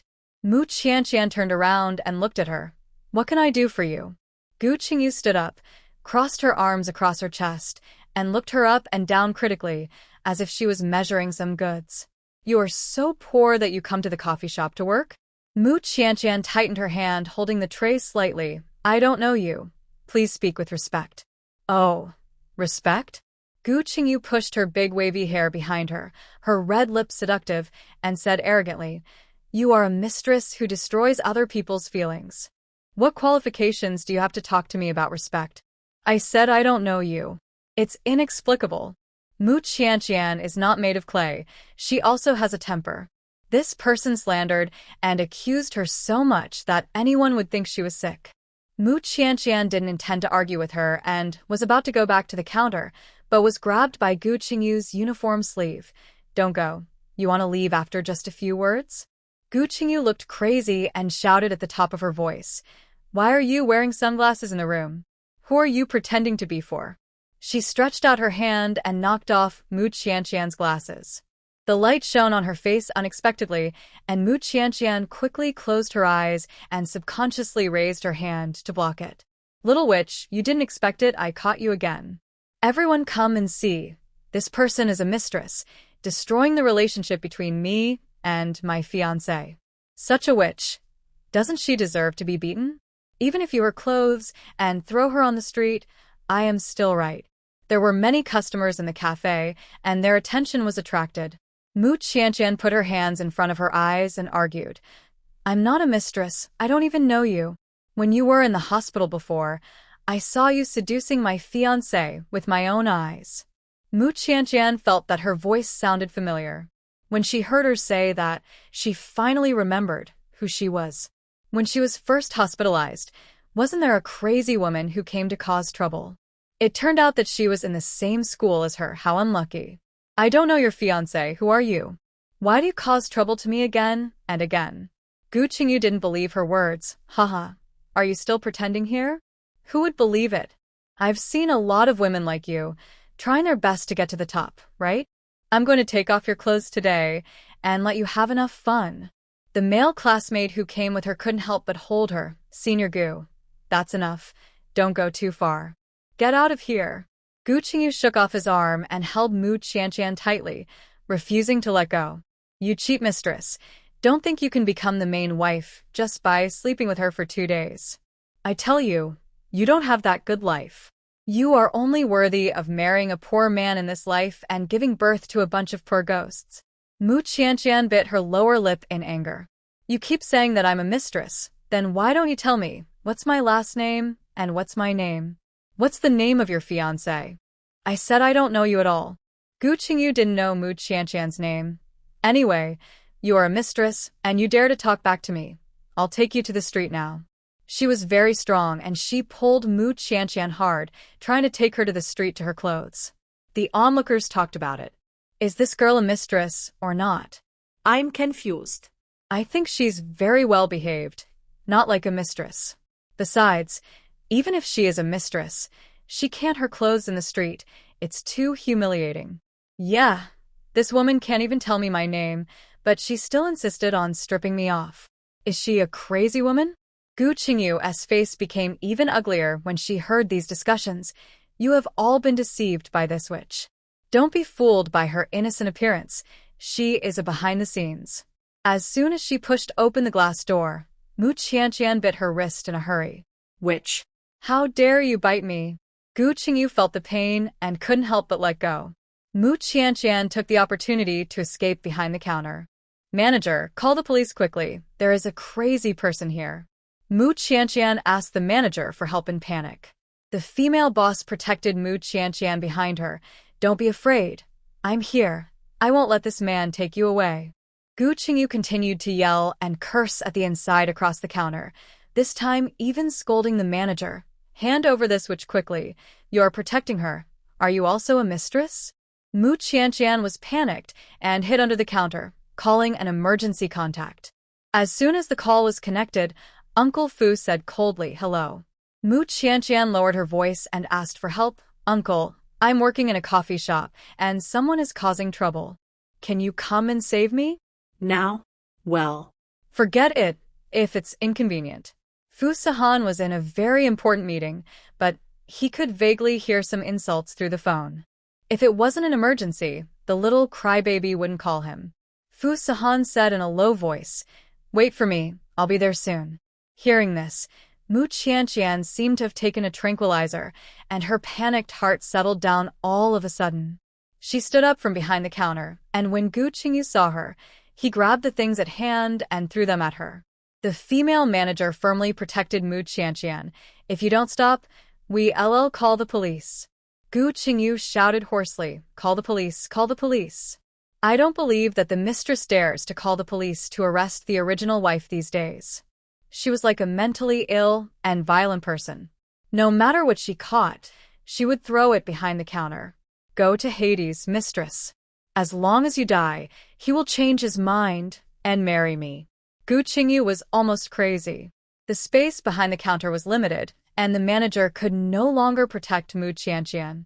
Gu Qingyu grabbed Mu Qianqian's arm and pulled her out.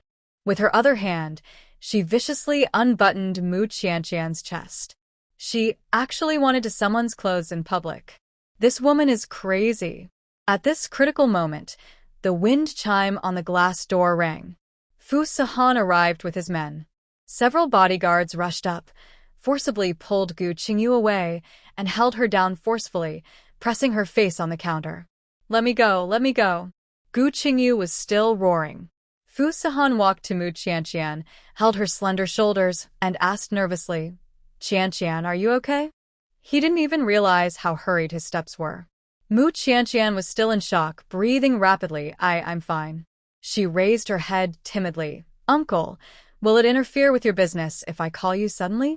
Mu Qianqian was too scared just now, and the first person who popped into her mind was the uncle.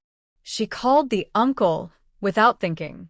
Now that she has calmed down, she realizes how impulsive she was. A soft light flashed in Fu Sahan's eyes. Contact me if you have anything. Don't think so much. Otherwise, why did I buy you a mobile phone? Hearing Fu Sahan say this, Mu Qianqian felt relieved. At least the uncle was not disturbed. The two of them looked at Gu Qingyu, who was pinned down on the counter. Uncle, this person came to the hospital to make trouble for me before. She kept saying that I was a mistress, but I don't know her at all. When Fu Sahan looked at Gu Qingyu, there was no tenderness on his face, only chilling coldness. He had been too lazy to pay attention to this crazy woman before, but he didn't expect her to be so vicious that she wanted to Qianqian's clothes in the street. Leave it to the police.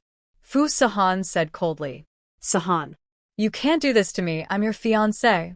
Gu Qingyu's heart sank, and she shouted. If this matter got out in the circle, wouldn't she be laughed at by others? No, it absolutely couldn't be like this. Sahan would not be so indifferent to her. Fu Sahan put his arm around Mu Qianqian's shoulders and looked at her with disgust in his eyes. I have nothing to do with you. If you have delusions, go to the hospital for treatment. Don't act crazy here. Take her away. Yes. The bodyguard escorted Gu Qingyu out the door and wanted to take her to the police station. Everything that happened in the coffee shop just now was captured by the surveillance camera. As long as the female owner submits the surveillance camera, Gu Qingyu will face compensation and detention. Gu Qingyu grabbed the glass door of the coffee shop tightly. What kind of magic potion did you feed Sahan? Now he won't even look me in the eye. Next time I will make you pay. You, the mistress who destroyed our relationship. The bodyguard pried her fingers apart one by one and forcibly pulled her away. The farce was finally over. Manager, thank you for what you did just now. Mu Qianqian bent down and thanked the female manager. The manager smiled. You re-welcome. This is what I should do. You were frightened today. Go back first. Come back next time when you are free. Well, goodbye, manager. Mu Qianqian said hello to the manager and left the coffee shop with Fu Sahan. After they left, the customers in the store talked about it. I said, that woman doesn't look mentally right. It turns out she has delusions. That man just now was so handsome, and his temperament was also very cold. Why do I feel a little familiar with him? Have I seen him in some financial interview? I guess that crazy woman is jealous of other people's boyfriends, so she slandered him as a mistress in public. That shop assistant girl looks so pure and beautiful, like a school belle. No wonder she can get the favor of the handsome guy. These discussions were not heard by Mu Qianqian. Otherwise, she would know that her husband was not an ugly man, but a peerless, handsome guy. Mu Qianqian blinked. So the uncle's name is Sahan, I thought. Fu Sahan asked. Thought what? I thought you were called Mr. Fu. Fu Xian laughed dumbly. Only her little head would come up with such weird ideas. Mu Qianqian tilted her head and asked curiously, why does Assistant Wang call you Mr. Fu? Fu Sahan cleared his throat. Ahem, you can understand it as my nickname. So that's how it is. Mu Qianqian was simple-minded and did not doubt his words at all. But she soon had a new question. Uncle, didn't you say that you are very ugly and no woman can like you? What about that crazy woman just now? She seemed to be crazy about the uncle. Fu Sahan didn't know how to answer this question. He couldn't say that he was not ugly, worth hundreds of billions, and had countless women chasing him. Fu Sahan thought for a while. Maybe she is mentally ill. Mu Qianqian nodded seriously. I think so too. The woman obviously had a problem with her brain and was crazy. Mu Qianqian said shyly. But Uncle is so good. It's normal for someone to like him. In addition to that crazy woman, there must be someone who secretly likes the uncle. Fu Sahan raised his eyebrows coldly. Like? It's just that they like his appearance and the Fu family's property. If he is not the heir of the Fu family and does not have such a good appearance, would anyone still rush to him so enthusiastically? In the final analysis, they are just a group of superficial and money-worshipping people. Why did you go to work in a coffee shop? Fu Xian asked. Mu Qianqian did not tell him about her part-time job. I want to make some money to help my uncle with the family expenses. Fu Sahan curled his lips. Don't worry, I can support you. The little crybaby has poor eyesight, so just rest at home. It's dangerous to run around outside. But I can't always rely on you. Since someone introduced this opportunity to me, of course I have to grab it. Who introduced it? Oops, I let it slip. Mu Qianqian felt a little guilty and lowered her voice. Yes, it's a boy from the sports department. Fu Sahan paused, and his extremely oppressive gaze fell on her. His voice was so cold that you could hear ice chips. A boy? Without him knowing, Qianqian already had friends of the opposite adult love at school. Mu Qianqian bit her lower lip and quickly explained, I don't know him well, and we haven't said a few words. He still helped you find a job when we are not familiar with each other? This sentence was almost squeezed out from Fu Sahan's teeth. Fu Sahan is a man and naturally understands men's minds best. If they were just ordinary friends, who would take so much effort to help her? Obviously, there is another purpose. Mu Qianqian was frightened by his aura. shrank her neck, and explained in a low voice, "But I really don't know him well. We haven't met a few times, and we didn't even leave contact information. He found the classroom where I took classes and said he would help me find a part-time job." Fusian sneered. It turned out that he fell in love with his little crybaby. Mu Qianqian didn't do anything wrong. He was upset, but he couldn't take it out on her. Fu Sihan took a deep breath and suppressed his displeasure. "Next time, if you meet a male classmate like this, remember to tell me. Let him deal with these male college students with impure intentions." Mu Qianqian nodded quickly. "Yeah, I know." Fu Sihan took her hand again and wrapped her soft little hand in his palm. "Did you cry today?" Mu Qianqian shook her head firmly. "No, I was very brave today, so I wouldn't be scared to tears." Although she was really scared at the time and almost cried. But fortunately, she held back in the end. Fu Sihan showed a satisfied smile. "Not bad, keep it up." Mu Qianqian knew that the uncle was strict with her for her own good. She also hoped that she would no longer be a cowardly little crybaby and could grow up to be an adult who could withstand the wind and rain as soon as possible. "Let's start by reducing the number of times she cries," Fu Sihan said in an unquestionable tone. "Don't go to the coffee shop job in the future." Ah? "But what if I still want to make money? I'll arrange a new job for you, farther away from school so that you won't be targeted by Gu Qingyu again." The uncle's words made sense and Mu Qianqian agreed. "Okay, thank you, uncle. Next time I pass by the coffee shop, I'll tell the manager, and I won't go there anymore." The crazy woman already knew that she was working there. If she continued to go to the coffee shop, it might cause trouble for the manager. Instead of this, it would be better to quit the job. Mu Qianqian thought that it would take a lot of effort for the uncle to help her find a job. After all, she didn't have a college diploma, and she was blind. Unexpectedly, the uncle quickly helped her find a job, and it was the famous Platinum Super 5-star hotel, Yunqing Hotel. Mu Qianqian was very excited. "This hotel is very famous. Even I have heard of it. Can I really work in this hotel?" Fu Sihan said indifferently, "Yes." He didn't understand what was so exciting about it. After all, Yunqing Hotel was just an industry under the Fu Group. He made a phone call, and the matter was easily done. Although Fu Sihan's attitude was indifferent, Mu Qianqian's cheerful mood was not affected at all. She immediately called her good friendly Siyu. "I'm going to work at Yunqing Hotel." "Really? That's the most famous hotel in Bay City, and it has received many distinguished guests. Many of our seniors couldn't get in even after submitting their resumes." "How did you find it?" "Well, I'll keep it a secret for now." "You're still keeping it a secret, right? Tell me, is the salary here particularly good?" Mu Qianqian nodded.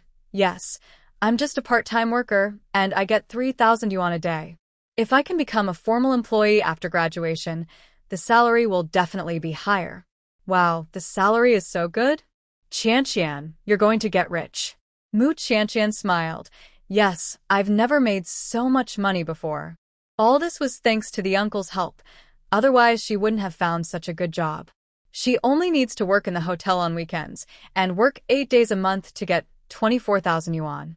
In the past, she wouldn't even dare to think about it. "You know, my family relies on the fast food restaurant opened by my parents, and they work from dawn to dusk, but they can't make more than 10,000 yuan a month. After all, the bulk of the income is used to pay the rent, and there is not much left." After hanging up the phone, Mu Qianqian said to Fu Sihan with great interest, "Uncle, can you help me pick out some clothes?" Fu Sihan took a look in his busy schedule. "What a pick. This is my first time to such an important place. Can you help me pick out clothes to see if they are suitable?" Mu Qianqian ran back to the second bedroom, closed the door, changed into a white skirt, and turned around in front of Fu Sihan. "How about this one?" Fu Sihan looked at the too short skirt and the exposed white thighs, and his Adam's apple rolled involuntarily. He drank a sip of cold water. His voice was low and cold. "Change one." Mu Qianqian changed into a burgundy suspender skirt, which was more exposed than the previous one. Her snow-white shoulders were exposed in the field of vision, stealing all the attention. Fu Sihan crossed his long legs, his eyes flickering. "Change into something." His voice was hoarse. Mu Qianqian ran back to the room. dug out a pile of clothes from the closet, spread them out on the bed, and tried them one by one. The uncle bought her a lot of clothes, and she couldn't wear them all, and the closet was almost full. The more Fu Sahan looked, the tighter his brows frowned. Why are they all skirts? Mu Qianqian blinked innocently. Uncle, these clothes were all bought by you. Fu Sahan choked and was speechless. When Mu Qianqian first moved here, she naturally had no clothes to wear, so Fu Sahan asked the secretary to buy clothes for her. The secretary asked what kind of clothes she wanted, and Fu Sahan thought that Mu Qianqian looked good in skirts, so he said skirts. Unexpectedly, the secretary was stubborn and actually bought dozens of beautiful little skirts and sent them over, filling up Mu Qianqian's closet in an instant. Uncle, I have enough skirts, and I don't have time to wear many of them. Fu Sahan loosened his tie. I'll ask someone to buy you some other clothes later. Mu Qianqian thanked him crisply. Thank you, Uncle. But Uncle, what should I wear when I go to work? Fu Sahan thought of her seductive look in a skirt, and a fire suddenly rose in his body. He lowered his voice and said, Wear the hotel uniform. Hey, do hotel workers have uniforms? Yeah. Mu Qianqian was immediately furious and complained, Uncle, you didn't tell me earlier, so I spent a long time choosing clothes. Fu Sahan sat on the sofa, knees apart, holding up a well-tailored high-end suit. He said lightly, I didn't think about it just now. President Fu's mind was filled with so many important things. How could he remember whether a small hotel under his name had uniforms? Even if there was no requirement to wear uniforms, he could immediately make everyone wear uniforms with a phone call. Mu Qianqian stamped her feet. I'm not going to pay attention to you. She went back to the room and planned to take off her skirt, but the zipper on the back was too high, and she fumbled for a long time but couldn't pull it down. The skirt was thin, and Mu Qianqian didn't dare to use too much force, for fear of tearing it. She worked on it for a long time but couldn't do it, so she had to ask Fu Sahan for help. Uncle, can you come over and help me? Fu Sahan's tall figure appeared at the door of the second bedroom, but did not come in. He raised his eyebrows coldly. What? Mu Qianqian was shy and anxious, her face red like a cooked shrimp, and she said in a delicate voice, Help me pull down the zipper of my skirt. I can't reach it. Fu Sahan's eyes were filled with ripples. You want me to help you take off your clothes? His words made Mu Qianqian's cheeks even redder and hotter. Help me, just pull the zipper down a little bit, then I can get it. Mu Qianqian turned around and faced away from him. Her long seaweed-like hair was draped behind her, and her satin skirt was soft, wrapping her exquisite figure. Fu Sahan's breathing quickened, and his eyes unconsciously became hot.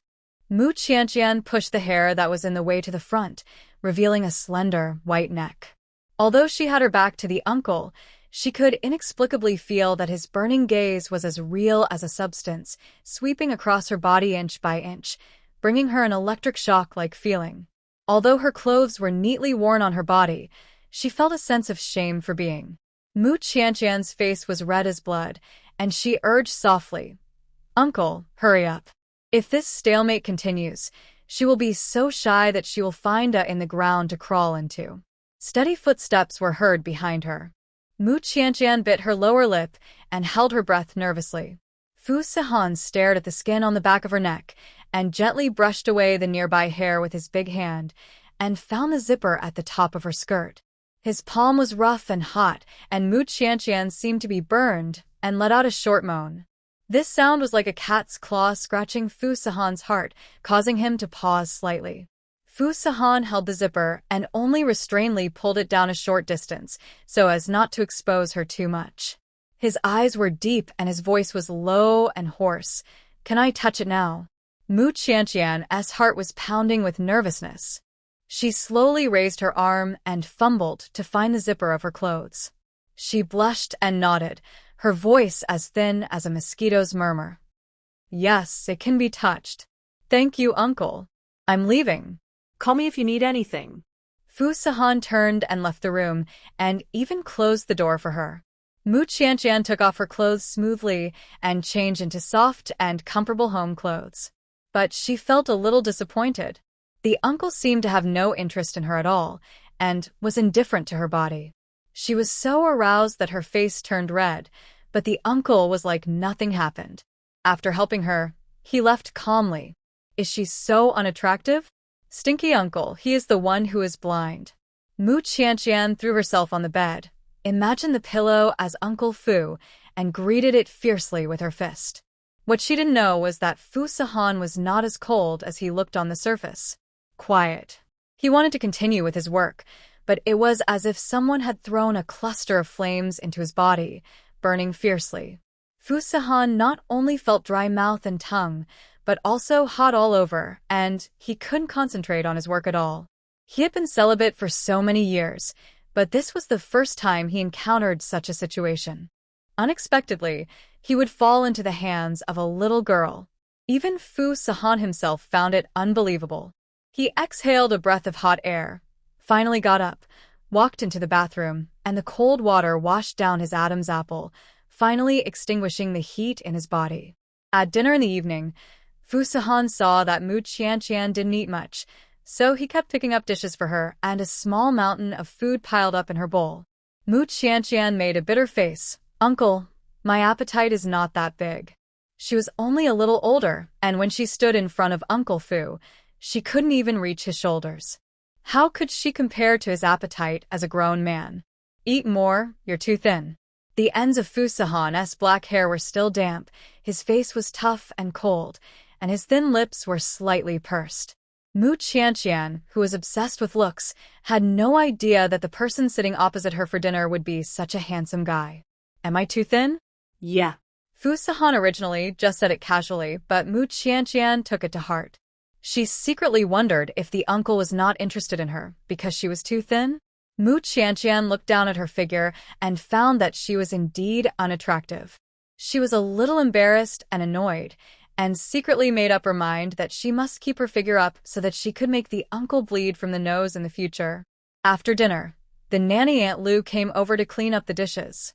Mu Qianqian walked to the kitchen and whispered to her, Aunt Lu, can you help me make a bowl of soy milk in the morning in the future? Soy milk?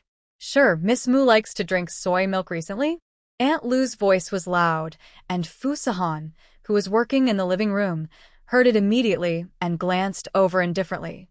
Mu Qianqian noticed his gaze and wished she could disappear immediately. Her mind had completely drifted elsewhere, and she spoke vaguely to Aunt Lu. Well, you can do it, I'm leaving first. Mu Qianqian slipped away. She was about to escape back to her second bedroom, but Fu Sahan called out to her, Stop. Mu Qianqian seemed to be nailed to the spot, standing straight. Fu Sahan frowned when he saw her so far away from him. Come here. Oh. Mu Qianqian moved slowly to his side. Fu Sahan raised his eyebrows. Why do you suddenly want to drink soy milk? He really heard it. How could this guy's ears be so sensitive? Because. Mu Qianqian grabbed the hem of her clothes, not knowing how to answer. She couldn't tell the truth, or he would laugh to death. Fu Sahan originally just asked casually, but he didn't expect her reaction to be so strange. This made him suspicious. What's the matter? Mu Qianqian forced herself to calm down. I just want to drink it. There is no reason. The wrinkles between Fu Sahan's brows deepened. Just when he wanted to continue asking, a voice came from the computer. Soy milk. Doesn't it have the same effect as papaya? Fu Sahan was having a voice conference with someone and forgot to turn off the microphone. A casual remark from an outsider made Mu Qianqian's cheeks flush, and all the blood in her body rushed to her head. She covered her face and ran away in shame. Fu Sahan's expression was slightly stiff, and he quickly realized what the effect of soy milk was. No wonder the girl's attitude was so coy. It turned out that Fu Sahan thought of the casual remark he made after dinner. Did she hear it and take it to heart? But he had never paid attention to her body parts. He just wanted her to eat more for health reasons. Who knew that the girl's ideas were so wild, and she thought of other things. Fu Sahan also felt awkward for him, a grown man, to explain this topic to her. Mr. Fu, why don't you speak? Fu Sahan thought that it was this talkative instigator who made the situation so awkward, and his face suddenly turned black. He said coldly, Let's talk about cooperation later, and hung up the meeting. Before going to bed at night, Fu Sihan stood at the door of the second bedroom, hesitating for a long time whether to knock on the door. At this moment, the door was opened from the inside. Mu Qianqian saw him and asked in confusion, "Uncle, why are you here?" "Nothing, I came to see if you were asleep." Mu Qianqian rubbed his eyes. "I just finished listening to the recording of the class, and will go to bed later." Fu Xian nodded slightly. One person stood inside the door, and the other stood outside the door. Mu Qianqian wanted to go to the kitchen to get a glass of milk, but the door was blocked by Fu Sihan, and she couldn't get out. She whispered, "Uncle, can you make way?" Fu Sihan made way, hesitated for a moment, and said, "Don't take what I said tonight to heart." Huh. Mu Qianqian didn't react. Fu Sihan's expression was cold, but his words were very serious. "I have no opinion on your figure. In this world, no one is qualified to judge your figure. I just hope you can eat more, replenish your nutrition, and recover your health as soon as possible." It was the first time he said such a long string of words. Not only was Mu Qianqian stunned, but even Fu Sihan himself found it incredible.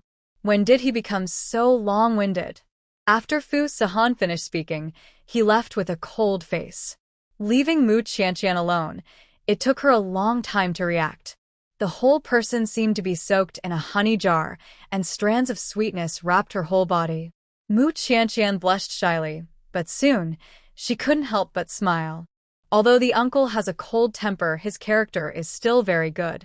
The next day, Aunt Lu cooked red date soy milk. Mu Qianqian gulped down a large cup. "Aunt Lu, just make breakfast normally in the future. Don't prepare soy milk for me specially." After the uncle said that yesterday she thought it through. There is no need to deliberately pursue a good figure. Just let these things take their course. Fu Sihan was reading a magazine. Hearing this, he looked up at her and a satisfied smile appeared at the corner of his lips.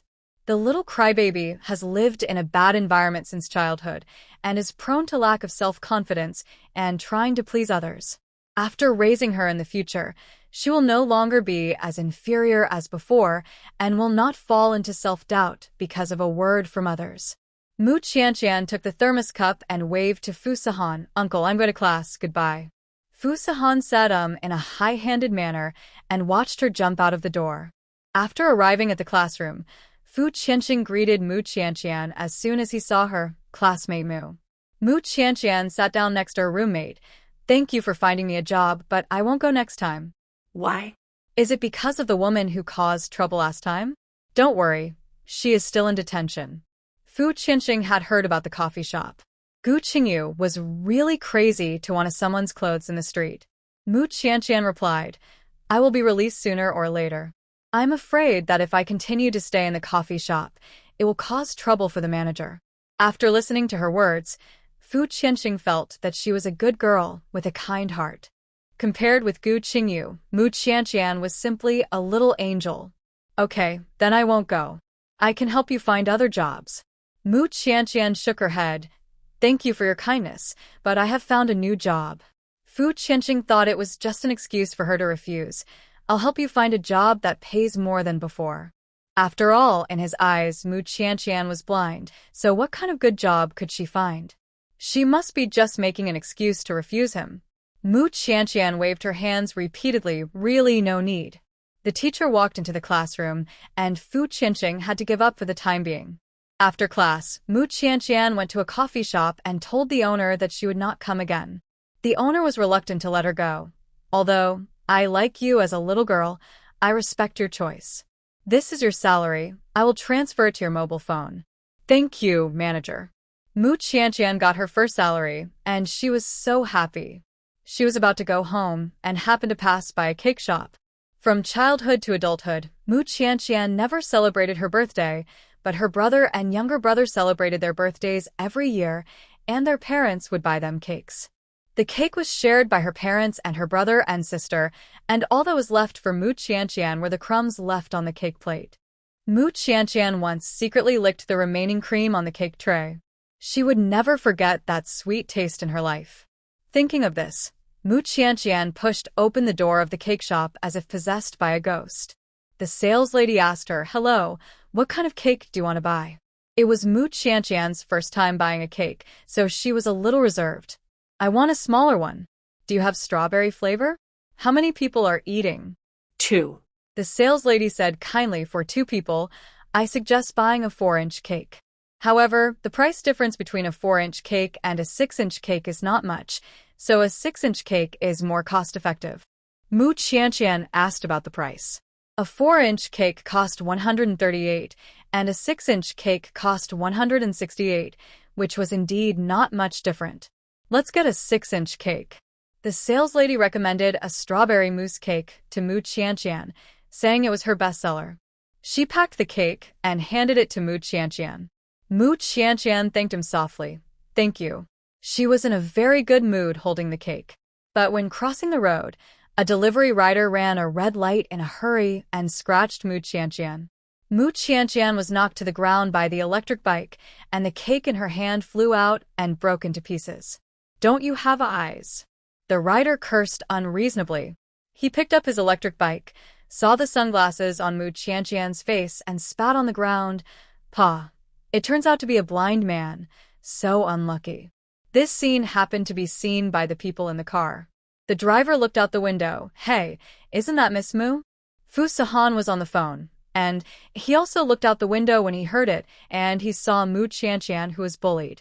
The little girl fell to the ground, holding her cane nervously. She fumbled to pick up the cake, but the cake was thrown too far, and she couldn't reach it at all. Fu Sahan's face darkened instantly. He quickly hung up the phone and walked out of the car. Assistant Wang, who was sitting in the passenger seat, also hurried out of the car. Fu Sahan strode over and helped the little girl who fell on the ground. "Are you feeling uncomfortable?" Mu Qianqian shook her head and said distressfully, "I'm fine, but my cake." This was the first time she bought a cake for herself. She had been looking forward to it all the way. How could she be hit by someone? Fu Sahan saw the broken cake on the ground. "Don't worry, the cake is fine. It's not broken." He signaled to the assistant with his eyes to quickly buy another identical one. Assistant Wang understood, took a photo quickly, and went along the road to find a cake shop. The delivery rider saw that Mu Qianqian was protected by someone, and the man looked elegant, not like an ordinary person, and he could not afford to offend him at first glance. So, he didn't dare to show off anymore, and immediately rode away on his electric bike. Some people are used to bullying the weak and fearing the strong. They thought Mu Qianqian, a blind girl, was easy to bully, but they didn't expect to hit a wall. Fu Sahan carried Mu Qianqian into the car and told the driver to take her to the hospital. Mu Qianqian pulled his sleeve. "No, I'm fine." Fu Sahan's tone was unquestionable. "You must go for a checkup. Sometimes not hurting your body does not mean there are no wounds."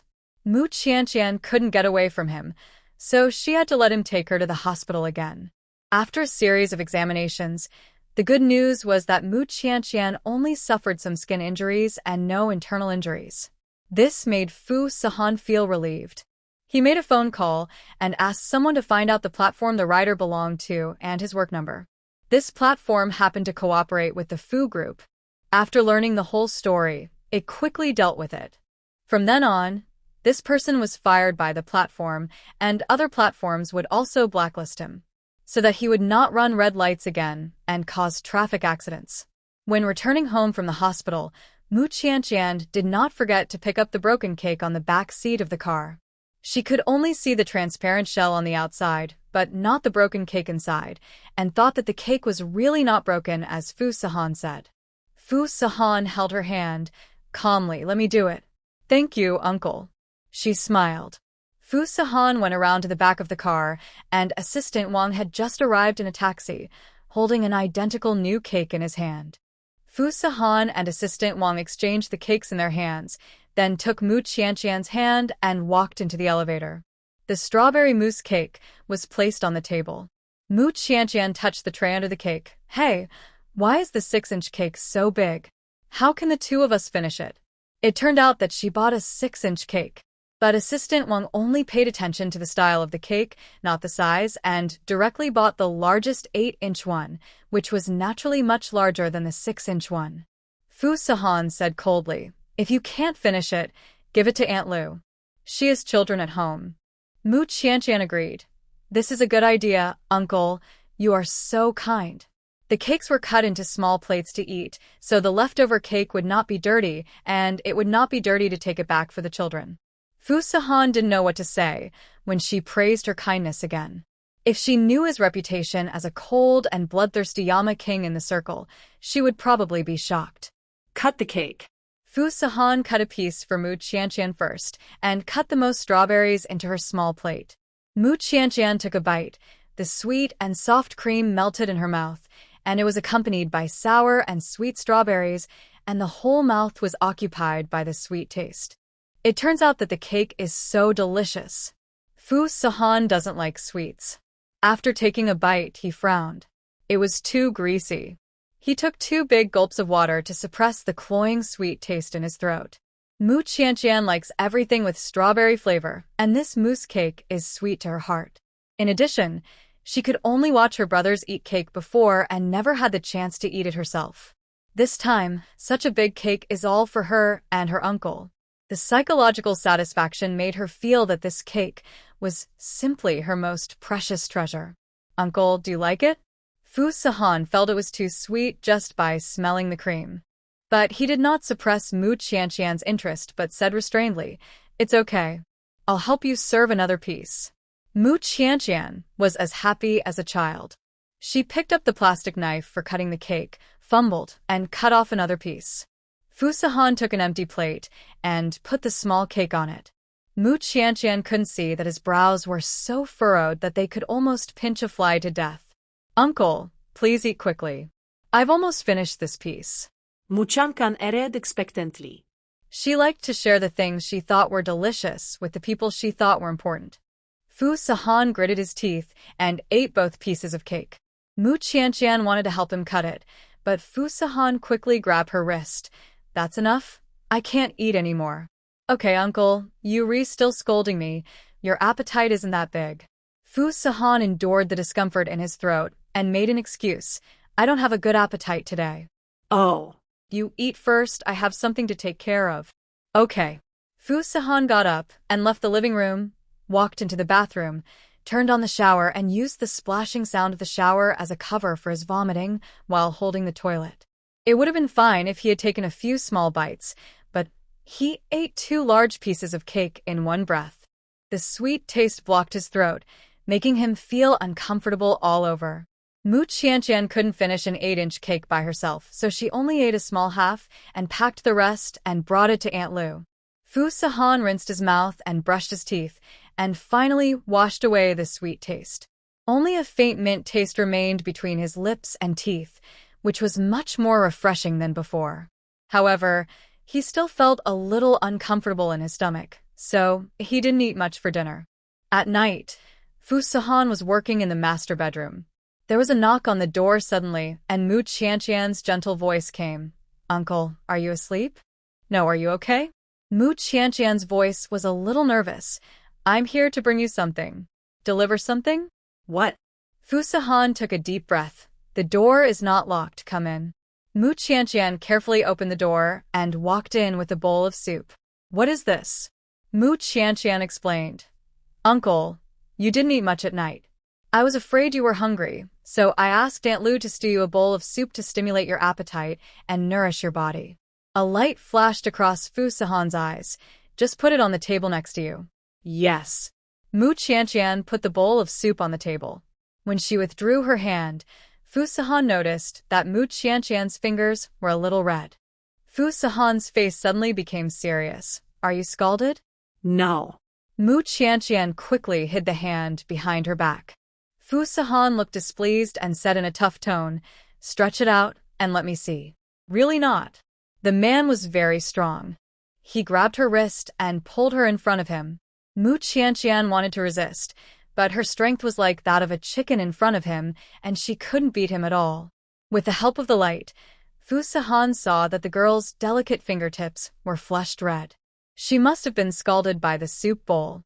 But fortunately, it was not serious. Fu Sihan frowned and taught her coldly, "If you encounter this kind of thing again in the future, just come and call me. Don't carry the soup around by yourself." What if you fall? His voice was low and magnetic, and the sense of oppression from being in a superior position was full. Mu Qianqian was a little scared by his momentum and lowered her head. I know. Fu Sahan pinched her wrist. If I see you carrying hot soup again, don't blame me for losing my temper. Okay? I remember. Mu Qianqian nodded sullenly. Fu Sahan lowered his eyes. Why don't you look up? Like a little quail.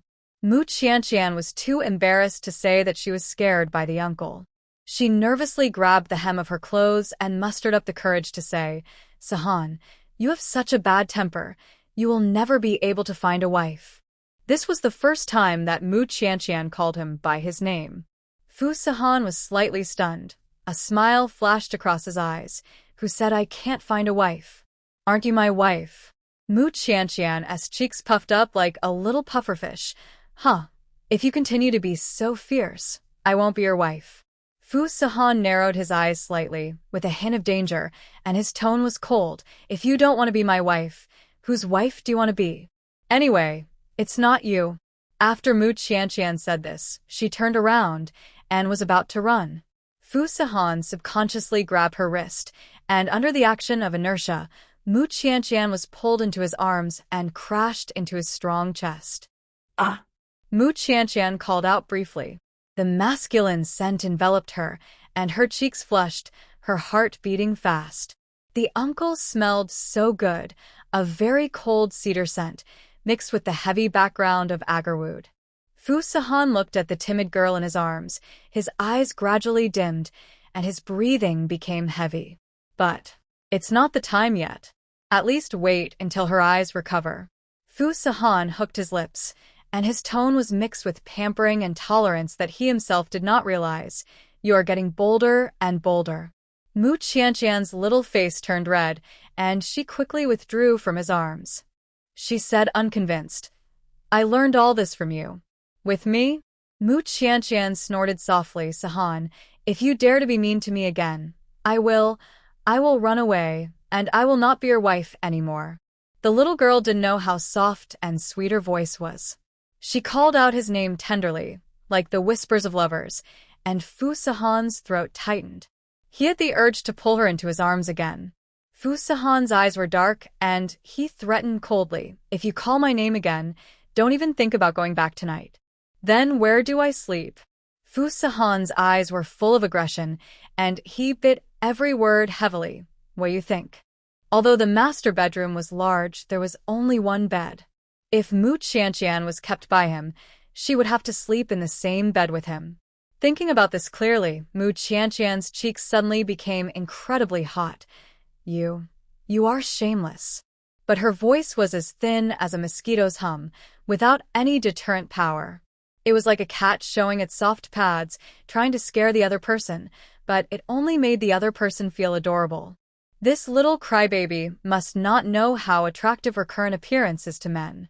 Fu Sahan was afraid that if he continued, the fire in his body would have nowhere to be released and would hurt her. He held Mu Qianqian's hand. Let's go. Where to? Rinse your fingers with cold water to avoid burns. Mu Qianqian quietly let him hold her hand. The uncle's palm was rough and large, wrapping her hand completely in it, as if protecting her well and isolating her from all dangers from the outside world. Every time Mu Qianqian held hands with the uncle, she would feel at ease and at ease. After walking 2 steps, the little girl said naively, Uncle, your hands are so hot. Fu Sahan's face darkened. Don't worry about so many things. Oh. He dragged Mu Qianqian to the pool and washed her fingers with cold water. Still worried, he warned her like an old father. Don't touch hot things in the future, remember?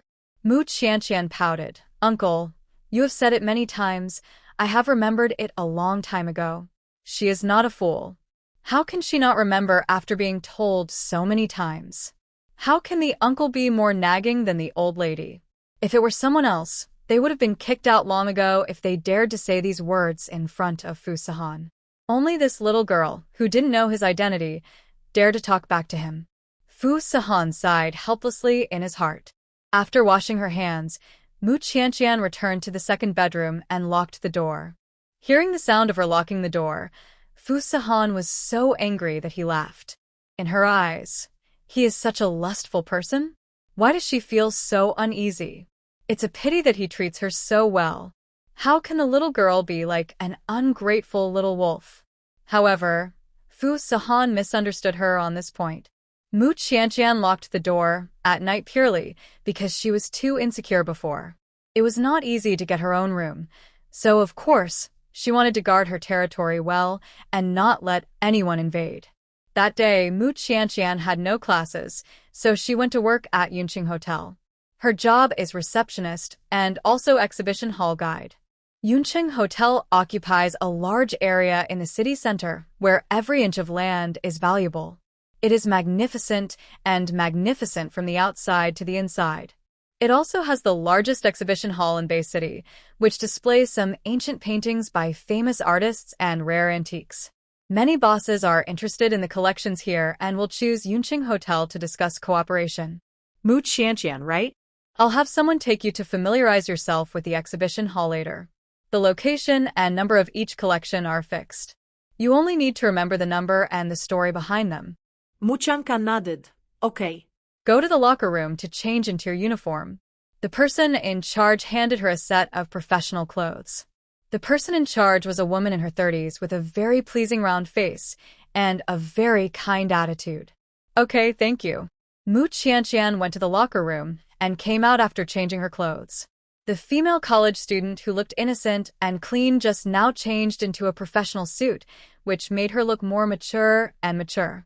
The person in charge led Mu Qianqian to the exhibition hall and explained one by one what the collections were in each location, as well as the origins and stories behind them. Mu Qianqian had a good memory and remembered everything after just listening once. The round-faced person in charge was surprised. You remember so quickly? No wonder you are a top student from the University of Finance and Economics. Mu Qianqian smiled shyly. You are too kind. I am not that good. Treat me as a guest and explain it to me. Okay. Mu Qianqian walked in the magnificent exhibition hall. Her voice was soft and pleasant, her attitude was generous, and she explained the origins of each exhibit in detail. The person in charge smiled and applauded with satisfaction. Not bad. There is no mistake. You no longer need training. You can start work today.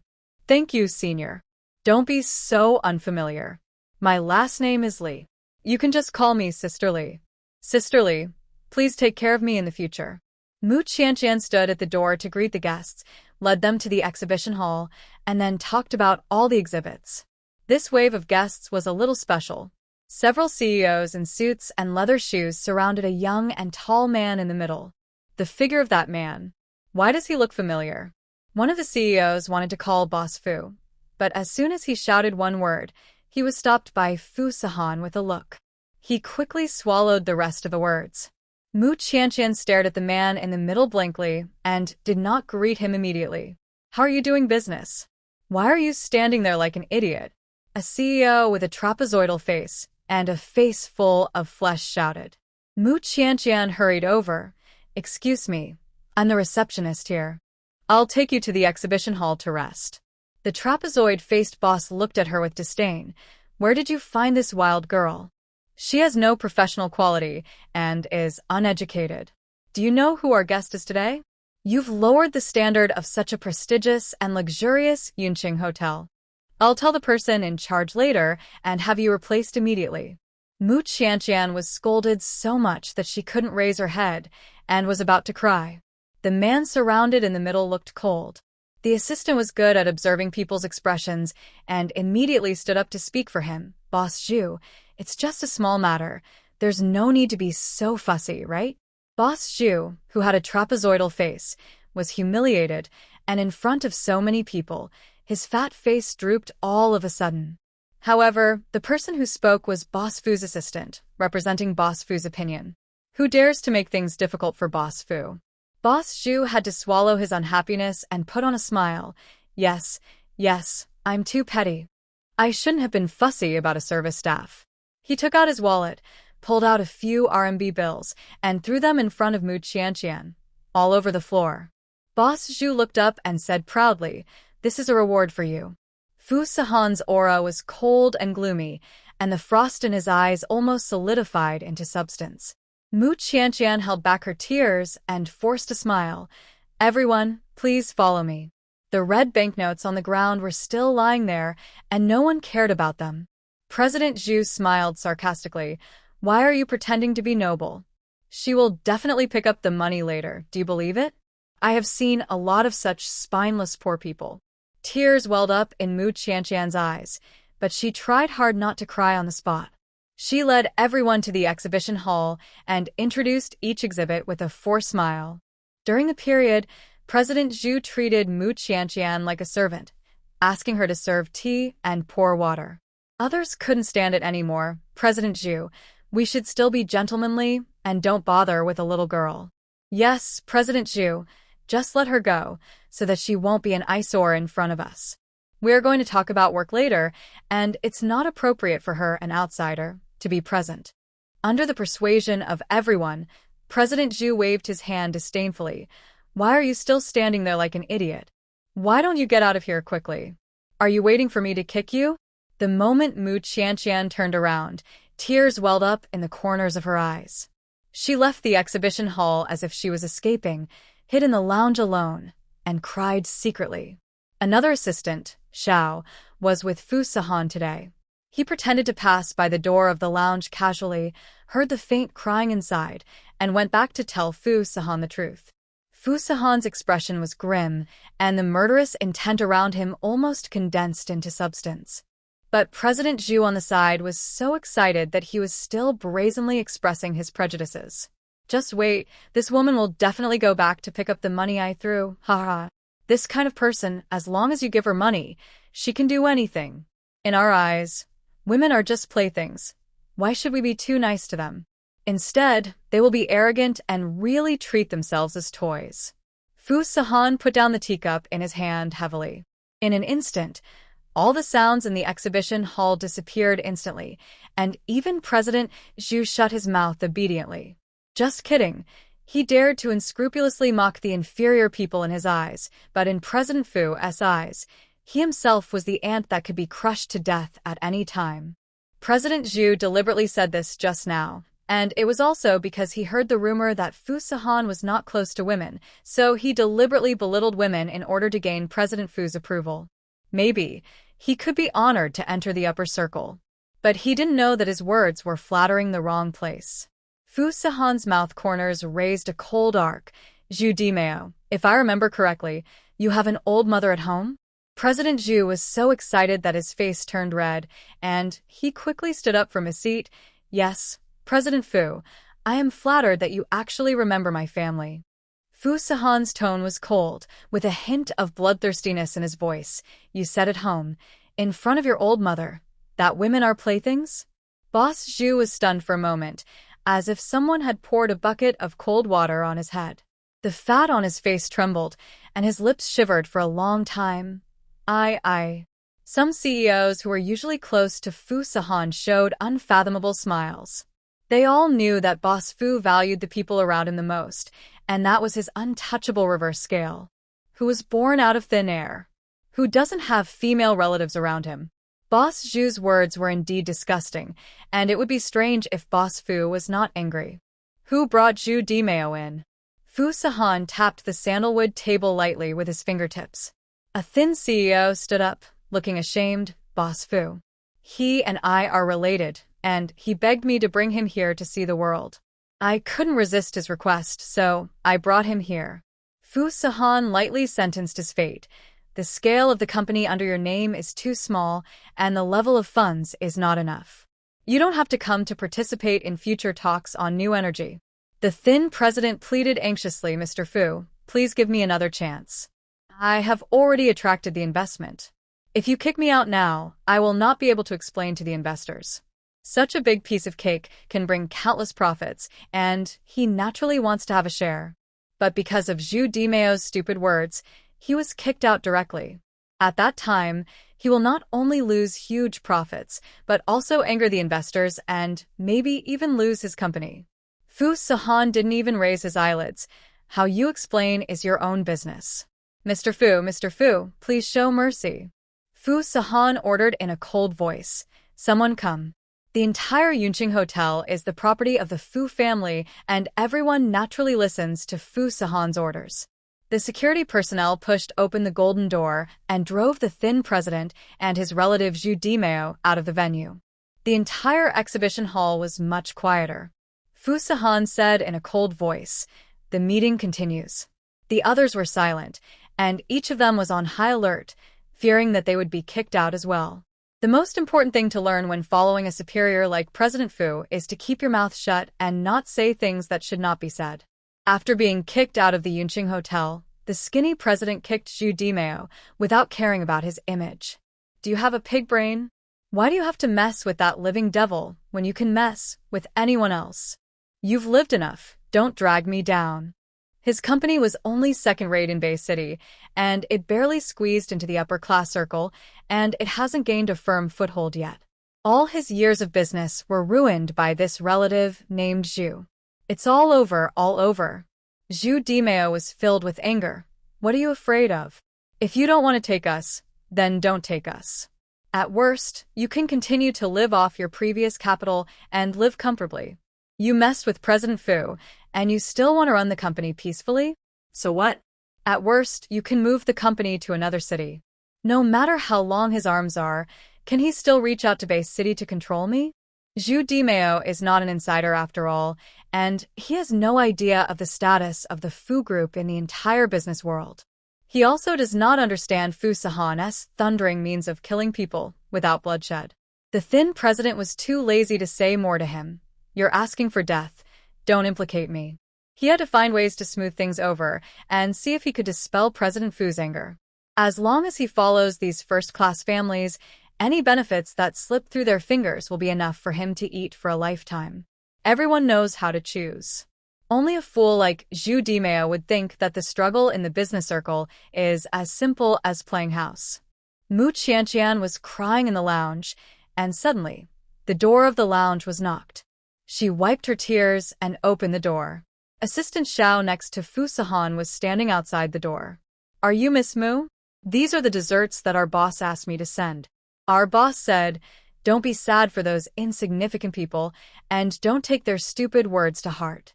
Mu Qianqian was stunned. Although she couldn't see, she could smell the sweet and tempting aroma of cream and fruit. Mu Qianqian pinched her fingertips and couldn't help asking, "Who is your boss?" Assistant Xiao said politely, "Just think of him as a good man who sees injustice." The boss wanted to hide his identity, and as a subordinate, he certainly didn't dare to say much. Mu Qianqian nodded. "Thank him for me." "Okay, I'll tell you." Assistant Xiao pushed the dining cart into the lounge, on which were exquisitely shaped cakes and desserts. Considering that she couldn't see clearly, these desserts were divided into small portions. Mu Qianqian sat alone in the lounge, picked up a piece of cake, and took a bite. The strawberry-flavored cream melted on the tip of her tongue. She immediately thought of Uncle Fu. Among the group of people she saw just now, there was a figure that made her feel particularly familiar. Could it be him? But soon, Mu Qianqian threw this ridiculous idea behind her. She said to herself, "How is it possible? Uncle Fu is an ordinary worker, not a boss. The man just now, surrounded by so many bosses, must be a CEO with a high status." But the Uncle Fu she knew was just a diligent office worker who lived in an ordinary community. How could it be him? It should be that she was just mistaken. After all, there are so many people with similar body shapes in the world. However, the kindness from a stranger still made Mu Qianqian feel a little warm in her heart. And his words of persuasion were like a warm current flowing into her heart. The grievances and sadness in Mu Qianqian's heart were all healed at once. She sighed softly. There are still many good people in the world. Although there are annoying people, there are more kind-hearted people. When she returned home at night, Mu Qianqian took the eye drops and asked Fu Sahan for help. "Uncle, could you please help me put the medicine in?" She cried during the day, so she needed to put some medicine in. "Sit here." Fu Sahan pointed at the sofa. Mu Qianqian sat down obediently. Fu Sahan pinched her chin lightly, suspended the eye drops above, and was about to drip them. Glancing at her red eyes, he couldn't help but think of what happened during the day. that guy surnamed Zhu dared to make her cry. Just kicking him out seemed too light a punishment. Mu Qianqian opened her mouth and waited for a long time, but still didn't wait for the eye drops to drip. She asked in a soft voice, "Uncle, what's wrong?" Fu Sahan came back to his senses. "Nothing." "Open your mouth."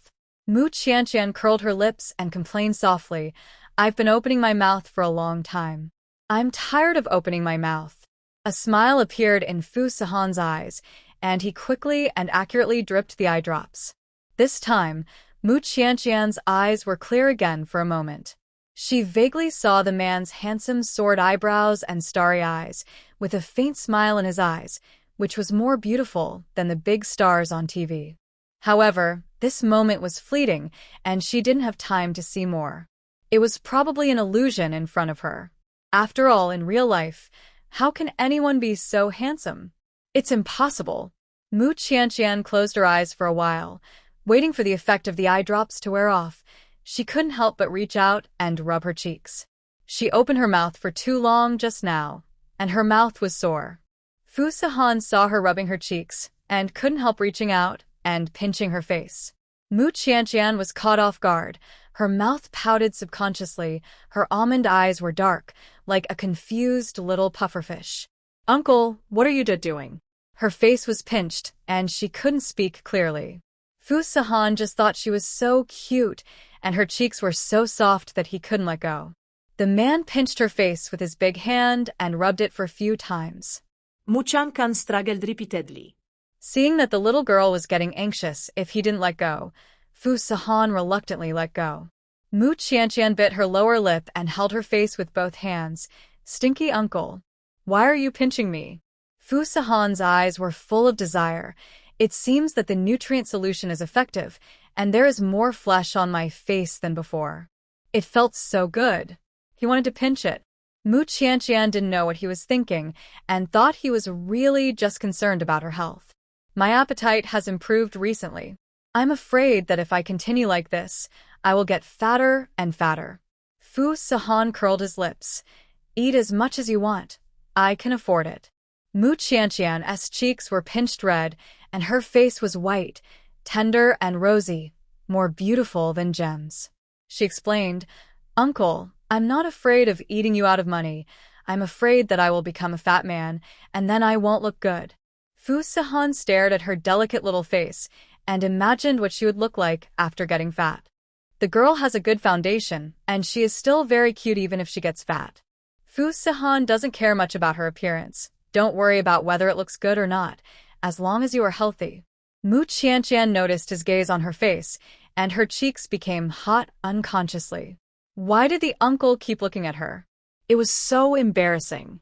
Mu Qianqian was restless and wanted to find a place to hide. She stood up nervously. I'm going to wash up." After that, she turned around and ran away. It was as if Fu Sahan was some kind of monster. Fu Sahan pulled the corner of his mouth helplessly. There was no way. Who made the girl thin-skinned and shy? It seems that he has to be more restrained in the future. Fu Sahan sent a message to Assistant Xiao, and soon, Assistant Xiao replied, "Mr. Fu, don't worry, that Zhu will soon not be able to survive in Bay City. Not to mention escaping from Bay City. Even if Zhu Dimeo fled to the ends of the earth, it would be easy for the Fu family to deal with him." Zhu Dimeo really underestimated the status of the Fu family in the business world. He probably would never have thought until his death that the reason why the Zhu family's company suffered a catastrophe was simply because he scolded a little girl and made her cry. Who made him want to die? Mu Qianqian went to bed and got ready to sleep when she received a call from her best friend Li Xiu. "Qianqian, your family asked my high school class teacher for my phone number and called me several times." "Ah? How could this happen?" Mu Qianqian was surprised. "They insisted on letting you go home and said that if you don't go back, they will call the police to arrest you." Mu Qianqian looked helpless. Should I go back? But she didn't want to go back to that nightmare home, and she didn't want to live a life of hunger, coldness, and being beaten and scolded at every turn. She liked the life after being with the uncle. The uncle respected her, treated her well, and cared about her in every way. She had never dared to think about such a life before. Li Xiu advised. You must not go back. Don't worry, they don't dare to call the police. If they really dare to call the police, you can tell them about their plan to sell you in exchange for a gift, and the police will definitely help you get justice. I have blocked their numbers. Out of sight, out of mind. Under Li Xiu's persuasion, Mu Qianqian was determined not to go back. She couldn't go back. A family that favors boys over girls would only be like a bottomless pit, draining all her value. By then, it might even implicate the uncle. The uncle was so good to her, she couldn't be ungrateful and implicate him in turn. See you, if they change their numbers and call you, just block them all. Don't worry about them and don't let them affect your mood. Yeah, I will. Don't worry, they can't do anything to me. Mu Qianqian spent 2 days in fear, dreaming that her family would come to her house. Fortunately, her parents did not call the police. Apart from bombarding her with phone calls, there was no other action for the time being. Mu Qianqian couldn't help but wonder in her heart. Her parents are people who love money like their lives. With 200,000 betrothal gifts in front of them, how could they bear not to call the police to arrest her? Is there another reason that she doesn't know? But no matter what, she will cherish the peaceful life now. The weather gradually turned cooler. Mu Qianqian opened the closet and found that there were many autumn clothes in it. The uncle was really thoughtful. She picked out a Chanel-style suit at random and wore it to class. Several girls sitting in the back row saw Mu Qianqian's clothes and huddled together and whispered, "Oh my God, is she wearing pirated ones? It's so funny. The genuine ones cost hundreds of thousands. How can she afford it? If you don't have money, just wear ordinary clothes. You have to wear pirated fakes. Aren't you ashamed? If I were her, I wouldn't dare to wear it so openly. I have to save face." They were posting messages in the class group, mocking Mu Qianqian. When the girls in other dormitories saw these messages, they couldn't help but argue, there's no need to target her like this, right? What she wears doesn't seem to be any of your business. Besides, not everyone understands those luxury brands. Maybe she just bought them accidentally? You must be jealous of Mu Qianqian's good looks. Even if she wears fakes, she can still look like the real thing. Her temperament and looks are there. Other classmates had the same feeling. Whether it's true or not, what does it matter to them? Besides, this dress looks good on Mu Qianqian, better than the model wearing the genuine version. Everyone's attention is on her. Who would pay special attention to whether the clothes are real or fake? After class, several girls at the back deliberately kicked Mu Qianqian's stool, scaring her. "What are you doing?" Mu Qianqian turned around and asked. Yao Xianer was dressed trendy, with her hair braided into colorful pigtails, brown lipstick on, and lip piercings on her lips. She crossed her arms and said nonchalantly, "You can't even stretch your legs? Are you the princess and the pea?" After that, Yao Xianer and her sisters all laughed out loud. "Ha ha, you're wearing fake stuff, and you really think you're a princess." Mu Qianqian didn't know what was so funny about this sentence. She packed up her things silently and changed seats with Fang Yanran.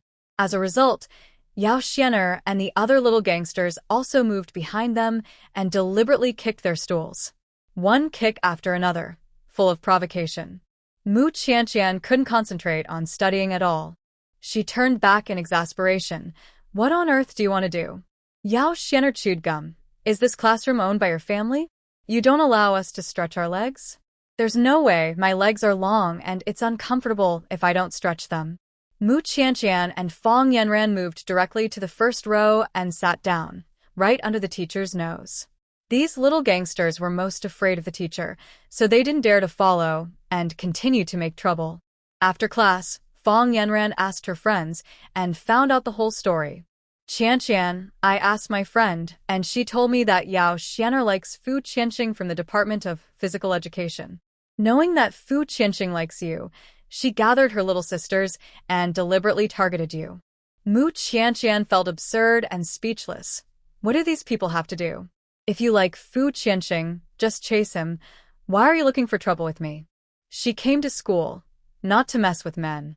Why did she have to make the campus so chaotic because of these trivial matters? Fang Yanran pouted.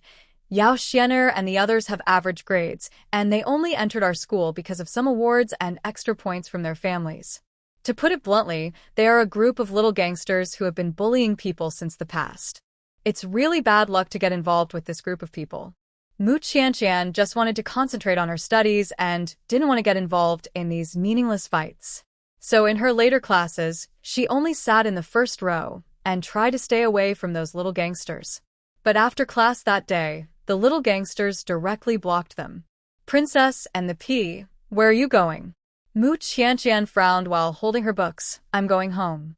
Yao Xianer said sarcastically. "Oh? Go home? Can your family afford to buy a house in Bay City? It's not that you rent an old and shabby house without an elevator, haha." Mu Qianqian hated her harsh voice and felt uncomfortable when she heard it. "Get out of the way." Yao Xianer brought people to deliberately block her in front of her, such a wide road. "You can't get away? How fat are you?" Fang Yanran took Mu Qianqian's arm and wanted to go around them. But wherever they went, Yao Xianer followed, and every time, she happened to block their way. "Oh, what a coincidence. How come I happened to block your way?" Mu Qianqian pursed her lips. "Yao Xianer, if you like someone, you should pursue them openly, instead of dealing with me here." Her words made Yao Xianer change her face. Yao Xianer stretched out her long pointed nails and raised her voice. "You dare to teach me how to do things? This lady can do whatever I want. How dare you? A blind man wearing fake goods. Point fingers at me. Fake goods? She is wearing fake goods?" Mu Qianqian grabbed her clothes, feeling a little inferior. Yao Xianer took a step forward, raised her hand high, and wanted to slap Mu Qianqian. But at this moment, Fu Qianqing arrived in time and grabbed her hand. "What do you want to do?" Yao Xianer saw that it was the young master of the Fu family and immediately put on a gentle expression. "Qianqing, you're here." She couldn't leave a bad impression in front of Fu Qianqing. After all, Fu Qianqing was backed by the Fu family, a wealthy family worth hundreds of billions, and many people wanted to marry into the family. Fu Qianqing ignored her and looked at Mu Qianqian with concern. "Qianqian, she didn't do anything to you, did she?" Mu Qianqian shook her head. No. "Are the clothes I'm wearing fake?" Fu Qianqing said without hesitation. "How is that possible?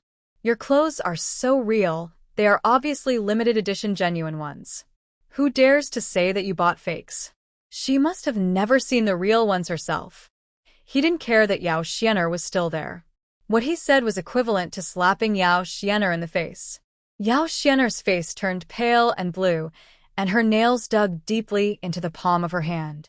Now it was Mu Qianqian's turn to be surprised. The clothes she wore were all bought by the uncle. "I thought they were ordinary brand clothes, but the material was a little better." Unexpectedly, they were limited edition.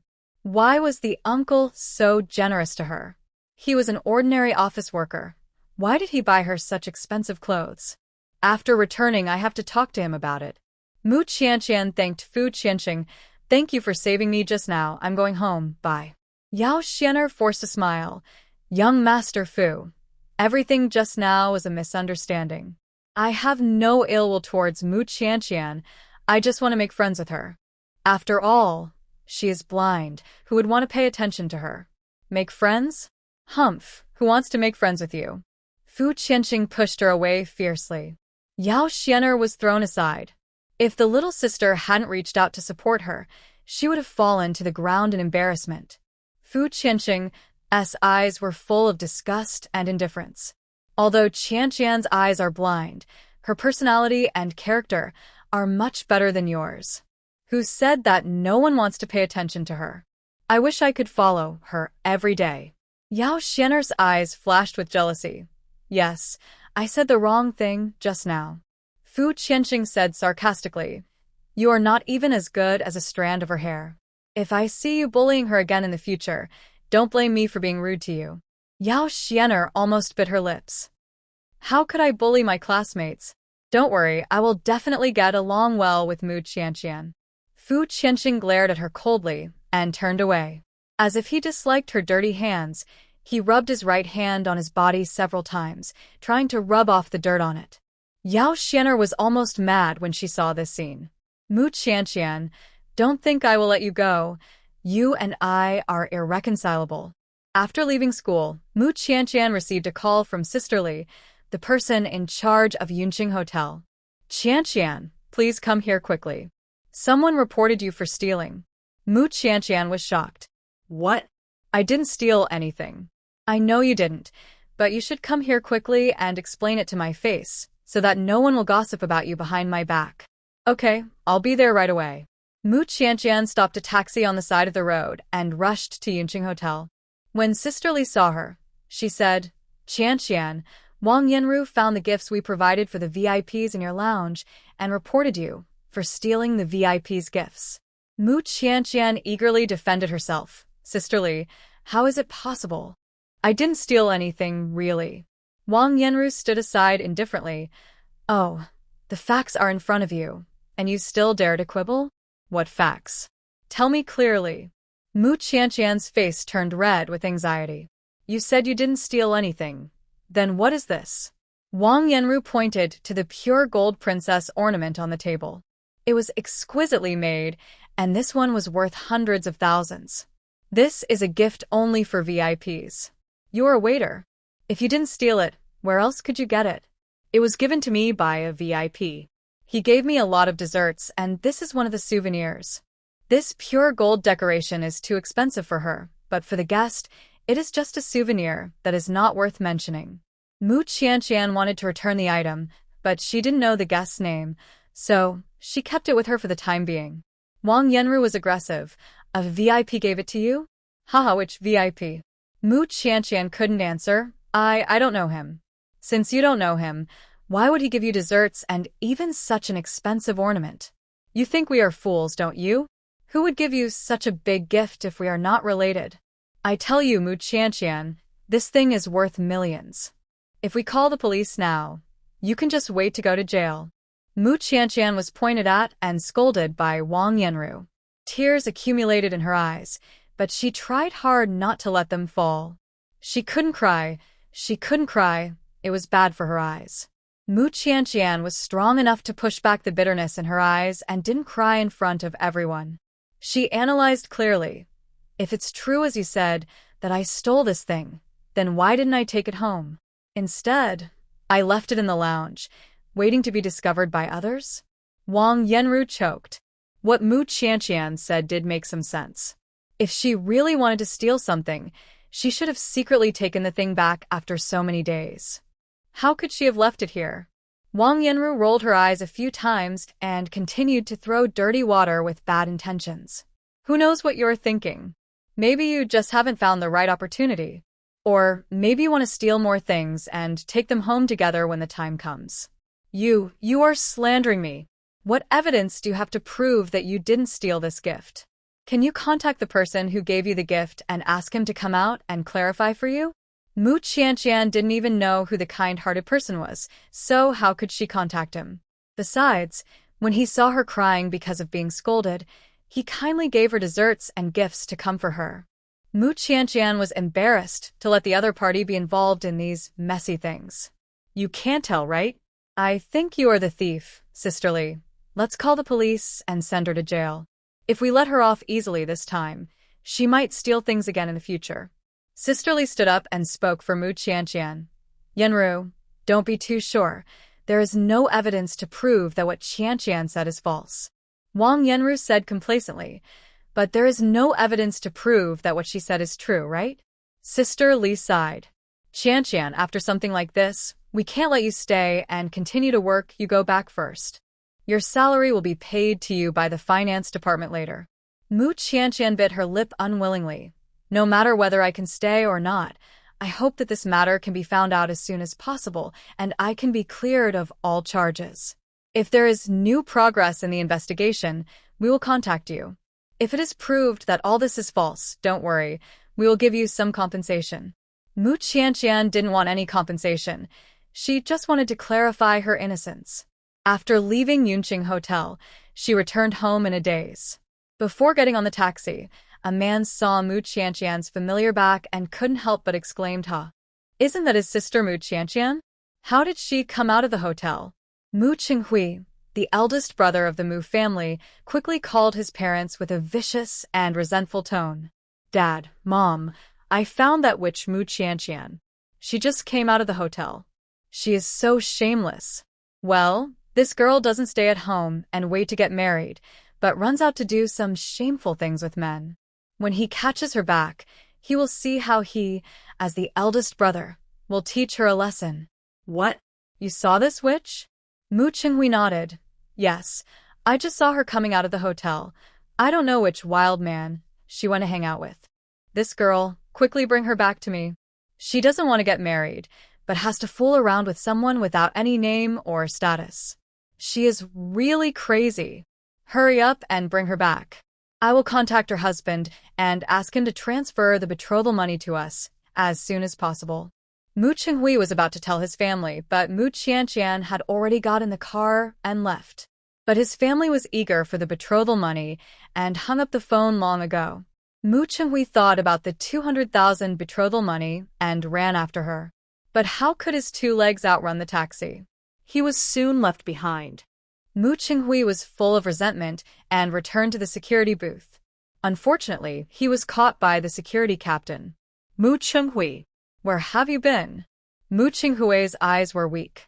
Captain, I just had diarrhea and went to the toilet. A lazy donkey will, and I see you've gone to smoke somewhere again. Forget about your bonus this month. Captain. Mu Chinghui wanted to beg for mercy, but the captain didn't give him the chance at all and turned and left. He worked so hard this month to earn only 2,000 or 3,000. If the bonus was removed, there would only be 1,500 left, not even enough for his cigarette and alcohol money. It was all because of that witch Mu Qianqian, who made him unable to get the bonus. As long as he caught her back, he could get a betrothal gift of 200,000. Thinking of this, a hint of greed and malice flashed across Mu Chinghui's eyes. Fu Sihan returned home from the company and found Mu Qianqian sitting on the sofa in a daze. What are you in a daze about? He asked coldly. After 2 seconds, Mu Qianqian looked in his direction slowly. Uncle, you're back. She stood up from the sofa and wanted to go over to greet him. But before she took a few steps, she tripped over the table leg and almost fell to the ground. If Fu Sihan hadn't held her body in time, Mu Qianqian would have had an intimate contact with the ground. Fu Sihan frowned. What's the matter? Why does the little girl look so lost today? Mu Qianqian stood up and withdrew from his arms. She smiled, pretending to be strong, not wanting to make him worry. Uncle, hai fine. You must be tired. Sit down and drink some water and rest for a while. I'll go call Aunt Lu to come and cook. After Mu Qianqian finished speaking, she was about to go out and call someone next door. But Fu Sihan suddenly grabbed her arm, his voice cold. What happened? Mu Qianqian lowered her head and said nothing. Fu Sihan held her arm with his hand, unconsciously exerting force. There was a layer of frost in his eyes, and his voice was so cold that ice chips could almost fall out. Mu Qianqian, have you forgotten what you said? Mu Qianqian looked up blankly. What? We are husband and wife. We should support each other and share weal and woe. You can hide things from anyone, but you shouldn't hide them from your husband. Fu Sihan's words made Mu Qianqian's heart burn. If you hide everything and are unwilling to share with each other, are you still a couple? Mu Qianqian plucked up the courage and decided to tell the uncle what happened today. Uncle, I can't go to work at Yunqing Hotel. I'm sorry, I've let you down. Why can't you go? Someone falsely accused me of stealing. Although it hasn't been found out yet, the matter has spread. Sisterly asked me to stay at home for a while. Fu Sihan's temperament was icy, with a strong sense of coldness. Who falsely accused you? His first question was not what Mu Qianqian had stolen, but who had framed her. From his tone, it could be heard that Fu Sihan tacitly stood on Mu Qianqian's side and would never believe that she would steal anything. Mu Qianqian felt warm in her heart. It was a colleague of mine who framed me for stealing souvenirs. But in fact, that thing was given to me by a kind-hearted boss. Fu Sihan raised his eyebrows. Huh? Someone made things difficult for me that day, and I was so angry that I cried. That kind-hearted boss sent his assistant to send me a cart of desserts. Among them was a pure gold princess ornament, which was sent together. Just as Mu Qianqian expected, A big shot of Fu Sahan's level would not take a small pure gold ornament seriously. In the eyes of their circle of people, it was just a souvenir-level thing. It looked beautiful and was casually put on the dining cart and sent over. Unexpectedly, it would cause her to be framed. Fu Sahan took a deep breath. "Don't worry, I will give you an explanation for this matter." Mu Qianqian was a little worried. "Uncle, will it cause you trouble?" The uncle has helped her a lot, and she doesn't want to cause more trouble to the uncle. Fu Sahan curled his lips. "Don't worry. This little thing is not difficult for your husband." Mu Qianqian breathed a sigh of relief. "That's good." Seeing her well-behaved and obedient appearance, Fu Sahan couldn't help but rubbed her hair. "Qianqian, don't think too much about others in the future. People who are too sensible are easy to suffer losses." Mu Qianqian was stunned. No one had ever said such words to her before. In her memory, her parents would only scold her for eating too much, not being sensible enough, and not being diligent enough. So Mu Qianqian got used to being the most sensible child, and got used to considering others everywhere. Often, she ignored her own thoughts. The uncle's words made Mu Qianqian's heart flow with a warm current, and she felt touched like never before. Her eyes were slightly red, but Uncle is not someone else. Uncle is one of us, so it's always okay for her to think about her. Fu Sahan's smile deepened. "Was the dessert delicious that day?" Mu Qianqian nodded decisively. "Yes. It was delicious." When she was bullied and her heart was darkest, someone illuminated her and made her believe that there is still warmth in this world. "Uncle, I'll call Aunt Lu to come and cook." "No need. You take a good rest here. I'll send her a message." Fu Sahan sent a message to Aunt Lu, who had just finished buying vegetables and went straight into the kitchen with bags of vegetables. "I'm sorry, Mr. Fu, Miss Mu. There were too many people in the supermarket today, and I waited in line for a long time, so I came back a little late. Next time I'll go buy vegetables earlier." Mu Qianqian came to the sink and was about to help wash the vegetables. As soon as she turned on the faucet, Aunt Lu immediately grabbed her distressfully. "Oh, Miss Mu, the water is cold. Please don't touch it." Mu Qianqian smiled. "It's okay. I'll help you wash the vegetables. I can handle it by myself. You go outside and rest for a while. We can eat later. I also bought Harry today to supplement your nutrition. Uncle is working in the living room. It's inconvenient for me to disturb him, so I'll just watch you cook here." Mu Qianqian was afraid of disturbing Fu Sahan's work, so she continued to stay in the kitchen. "If you want to watch, then watch. Miss Mu, stand back a little. Don't let the oil splash and burn you." Aunt Lu opened the conversation, chatting with her while cooking skillfully. "I also have a daughter at home who is still in high school. She also wants to help me with housework every day, but how can I bear to let her work? I don't even let her help peeling garlic. You girls have delicate hands and are delicate. Just concentrate on your studies. If you get into a good university and find a good job in the future, your parents will be relieved." When Aunt Lu talked about her children, her tone was full of pride, which was completely different from usual. Mu Qianqian couldn't help but show an envious look. This is the atmosphere that a normal family should have. Unlike her, since she can remember, she has been helping her parents with housework, and sometimes she has to take care of her younger brother and help in the store. No one has ever regarded Mu Qianqian as a child who needs care. Her parents just treat her as a tool.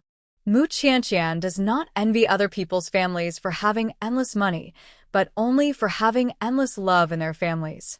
How she wishes she could be born in a harmonious and happy family. If only her parents could love her more.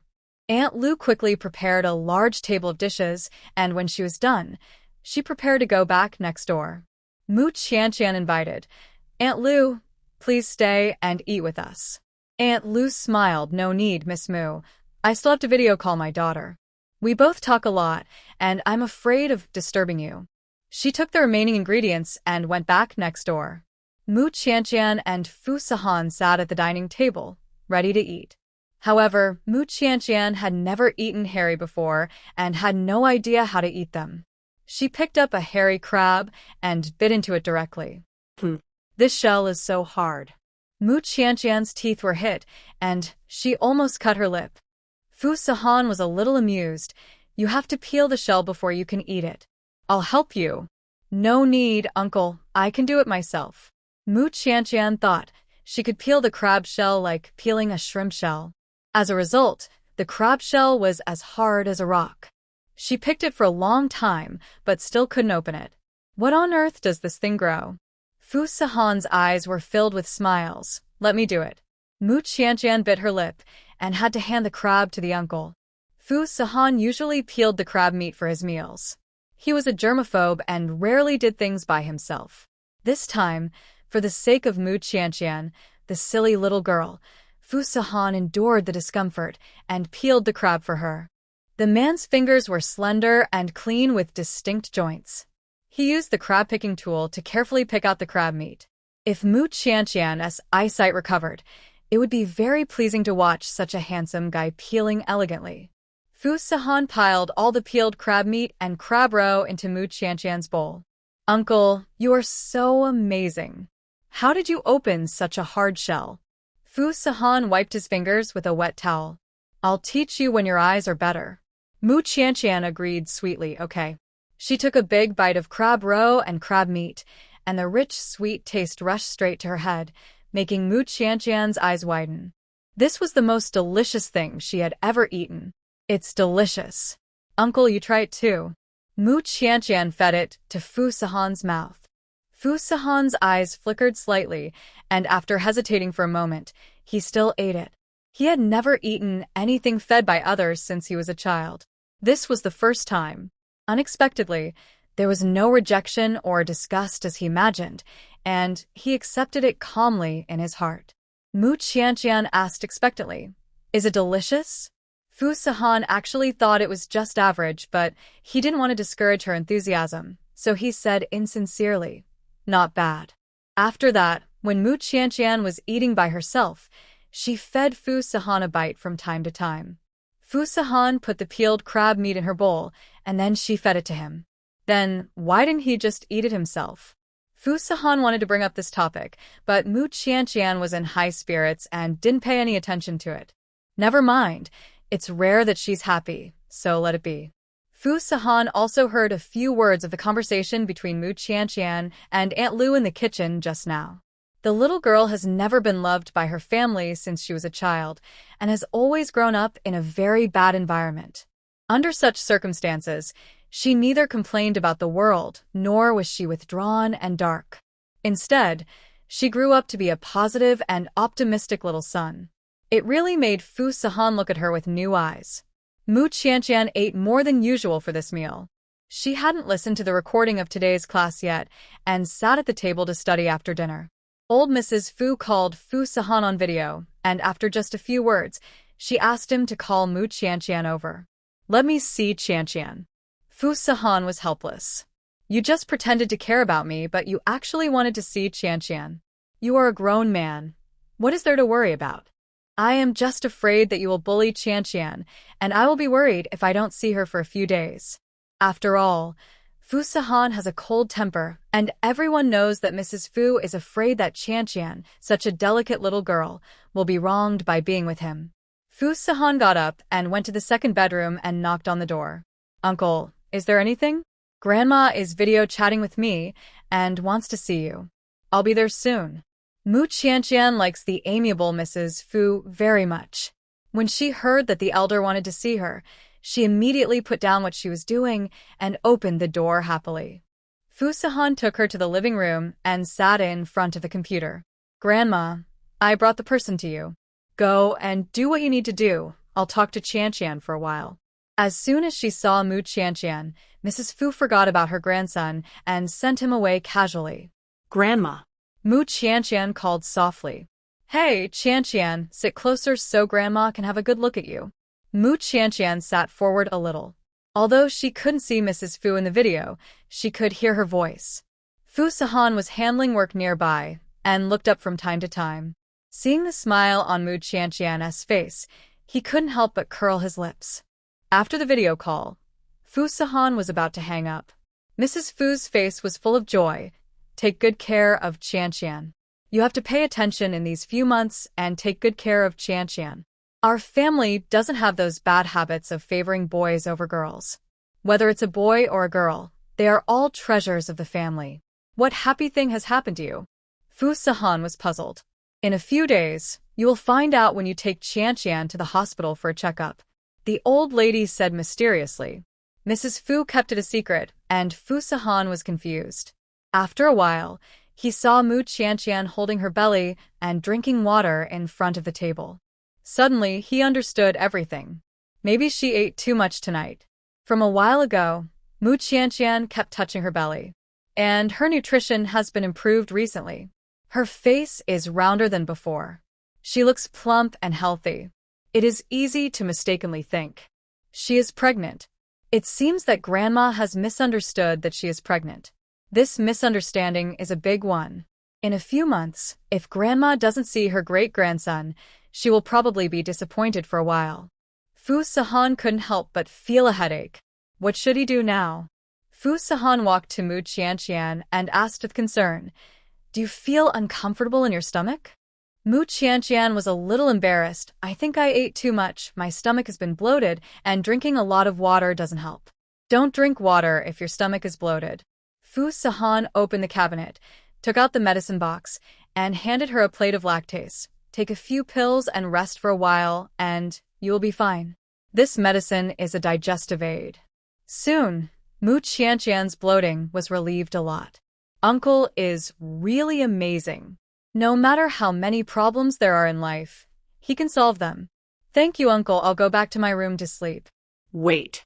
Fu Sahan called her. "Uncle, do you have anything else?" Fu Sahan was hesitant to speak. Grandma mistakenly thought that Mu Qianqian was pregnant, but they have always slept in separate rooms and have never even slept in the same room. How can she give Grandma a great-grandson? "Are you used to sleeping in the second bedroom?" Mu Qianqian didn't understand why the uncle suddenly asked this. "I slept well." After all, she didn't even have a room of her own at home before. Now she finally has an independent room and such a big and soft bed, which she couldn't even think of before. "Uncle, what's wrong?" Fu Sahan pursed his lips. "Nothing. Go back to sleep." Oh. Mu Qianqian returned to the second bedroom, and Fu Sahan pressed his eyebrows, feeling quite a headache. He couldn't just tell her directly to give birth to a child for the Fu family. But there was no way to explain to Grandma. Mu Qianqian was wrong. There were still difficult problems that could stump Mr. Fu. For example, the problems of pregnancy and childbirth stumped him. In the next week, Mu Qianqian went to school on time every day. Yunqing Hotel sent her a salary and compensation, but she didn't receive any news about going back to work. So, Mu Qianqian thought she had been fired completely. She planned to find a new job after the exam. Mu Chenghui stared at her for several days in a row, but didn't see Mu Qianqian again. Could it be different from what he thought? Actually, Mu Qianqian didn't come here to sleep with men?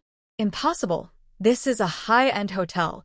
How could Mu Qianqian, a poor blind woman, afford to stay here? She must have relied on men. Mu Chenghui planned to wait for 2 more days. If he couldn't wait, he could only give up. After all, he always sneaked out when he was working, which had caused dissatisfaction from the captain. If he sneaked out more often, he might not even be able to keep his job. Mu Chenghui almost gritted his teeth secretly, all because of this, which Mu Qianqian. In the office, Assistant Wang was reporting to Fu Sahan. "Mr. Fu, it has been found out that the person who framed Miss Mu was a woman named Wang Yanru. She found a pure gold souvenir in Miss Mu's lounge." Fu Sahan stood in front of the bright and spacious floor-to-ceiling window with his back to him and his hands in his pockets. "Tell Yunqing that the things were sent by me. If they make a fuss about this again, they will not work in Yunqing in the future." Fu Sahan's voice was low and magnetic, but his words were chilling, which made people shudder. "Yes. I will contact Yunqing Group right away. After all, Yunqing Hotel is just a subsidiary of the Fu Group. How dare they disobey the orders of the head of the Fu family?" Sister Li received a call from her boss, who scolded her. "What are you doing? If you can't manage such a big hotel, someone else should come." Sister Li quickly apologized with a smile. "Boss Chiu, what do you mean? Did I do anything wrong?" "Humph. Is it worth all the trouble for a small ornament worth hundreds of thousands? You almost got me into trouble with the Fu family. Sisterly didn't expect that such a small matter would involve the Fu family. Is Miss Mu related to the Fu family? You don't need to ask more about this matter. The ornament was indeed given to her by someone. Don't let me know about it again in the future. Someone will make a fuss about it. Otherwise, your position will end. I don't know how many people want to replace you in these years. Sister Lee trembled with fear. Yes, I'll call Miss Mu and ask her to continue to come to work. Sister Lee quickly called Mu Qianqian to inform her that the misunderstanding had been resolved and she could come back to work at any time. At the same time, Sister Lee was very puzzled. It seems that the little girl is just pretty, smart, and kind. Unexpectedly, she is related to the prestigious Fu family. Sister Lee stood in the sun, but she shuddered involuntarily. Don't anger the Fu family's king of Hades because of this matter, otherwise she will be kicked out of Yunqing Group. Mu Qianqian didn't expect that she could go back to work at Yunqing Hotel. The treatment here is good. If she can clarify the misunderstanding, she will naturally be willing to go back. However, she has to prepare for the exam next, so it is not convenient to work part-time. Sister Lee, I will go back to work after I finish the exam. Unexpectedly, Sister Lee's attitude was very respectful, as if she was afraid that she would not come. Okay, if you are willing to come, the treatment can be discussed. Miss Mu, you should take care of your own things first, and I won't bother you. This made Mu Qianqian a little flattered, okay? In the evening, as soon as Fu Sahan returned home, Mu Qianqian happily threw herself into his arms. Uncle, I have good news for you. I can go back to work at Yunqing Hotel. Fu Sahan lowered his eyes and looked at the rosy-cheeked girl in his arms. He couldn't help but curl his lips. Are you so happy? Of course I'm happy. Sister Lee also said that she would let Wang Yanru apologize to me in front of everyone. Now, I can finally be cleared of all charges. And the treatment here is so good. I can't find such a good job anywhere else. Thanks to Uncle. Fu Sahan didn't care about her little salary at all. However, her joyful attitude infected him, and Fu Sahan's lips curled up unconsciously. As long as you are happy. Mu Qianqian realized at this time that she was so bold as to throw herself into the uncle's arms. Her face turned red, and she quickly withdrew from the uncle's arms. Yes, sorry uncle, I'm so happy. Fu Sahan's eyes dimmed a little. His voice was low and hoarse. It's okay. Mu Qianqian said shyly. Uncle, I'm going to study first. You haven't eaten yet. Why are you studying so early? Yes, I have an exam soon. Of course I have to hurry. Mu Qianqian waved at him and went back to the second bedroom. When it was time for dinner, Fu Sahan called Mu Qianqian to eat, but she was immersed in studying and didn't hear him. Fu Sahan had to push open the door of the room. Mu Qianqian was wearing headphones, sitting in front of the desk, listening to the content of the video and writing things on paper. Her shoulder was gently patted. Mu Qianqian took off her headphones and smelled the familiar and clear scent of agarwood. Uncle, is that you? Yes, come out to eat. While eating, Mu Qianqian was still mumbling about reciting formulas. What's the name of that theorem? Fu Sahan heard it and answered her question casually. Mu Qianqian's eyes lit up. That's it. Uncle, how do you know? As soon as she said it, Mu Qianqian felt that she had asked a stupid question. Uncle has been to college, of course he knows this knowledge. Fu Sahan said modestly, I haven't forgotten everything I learned before. Uncle, were you a top student before? Fu Sahan curled his lips. No. They all call me the god of learning. His tone was light, and there was a power that made people unconditionally convinced.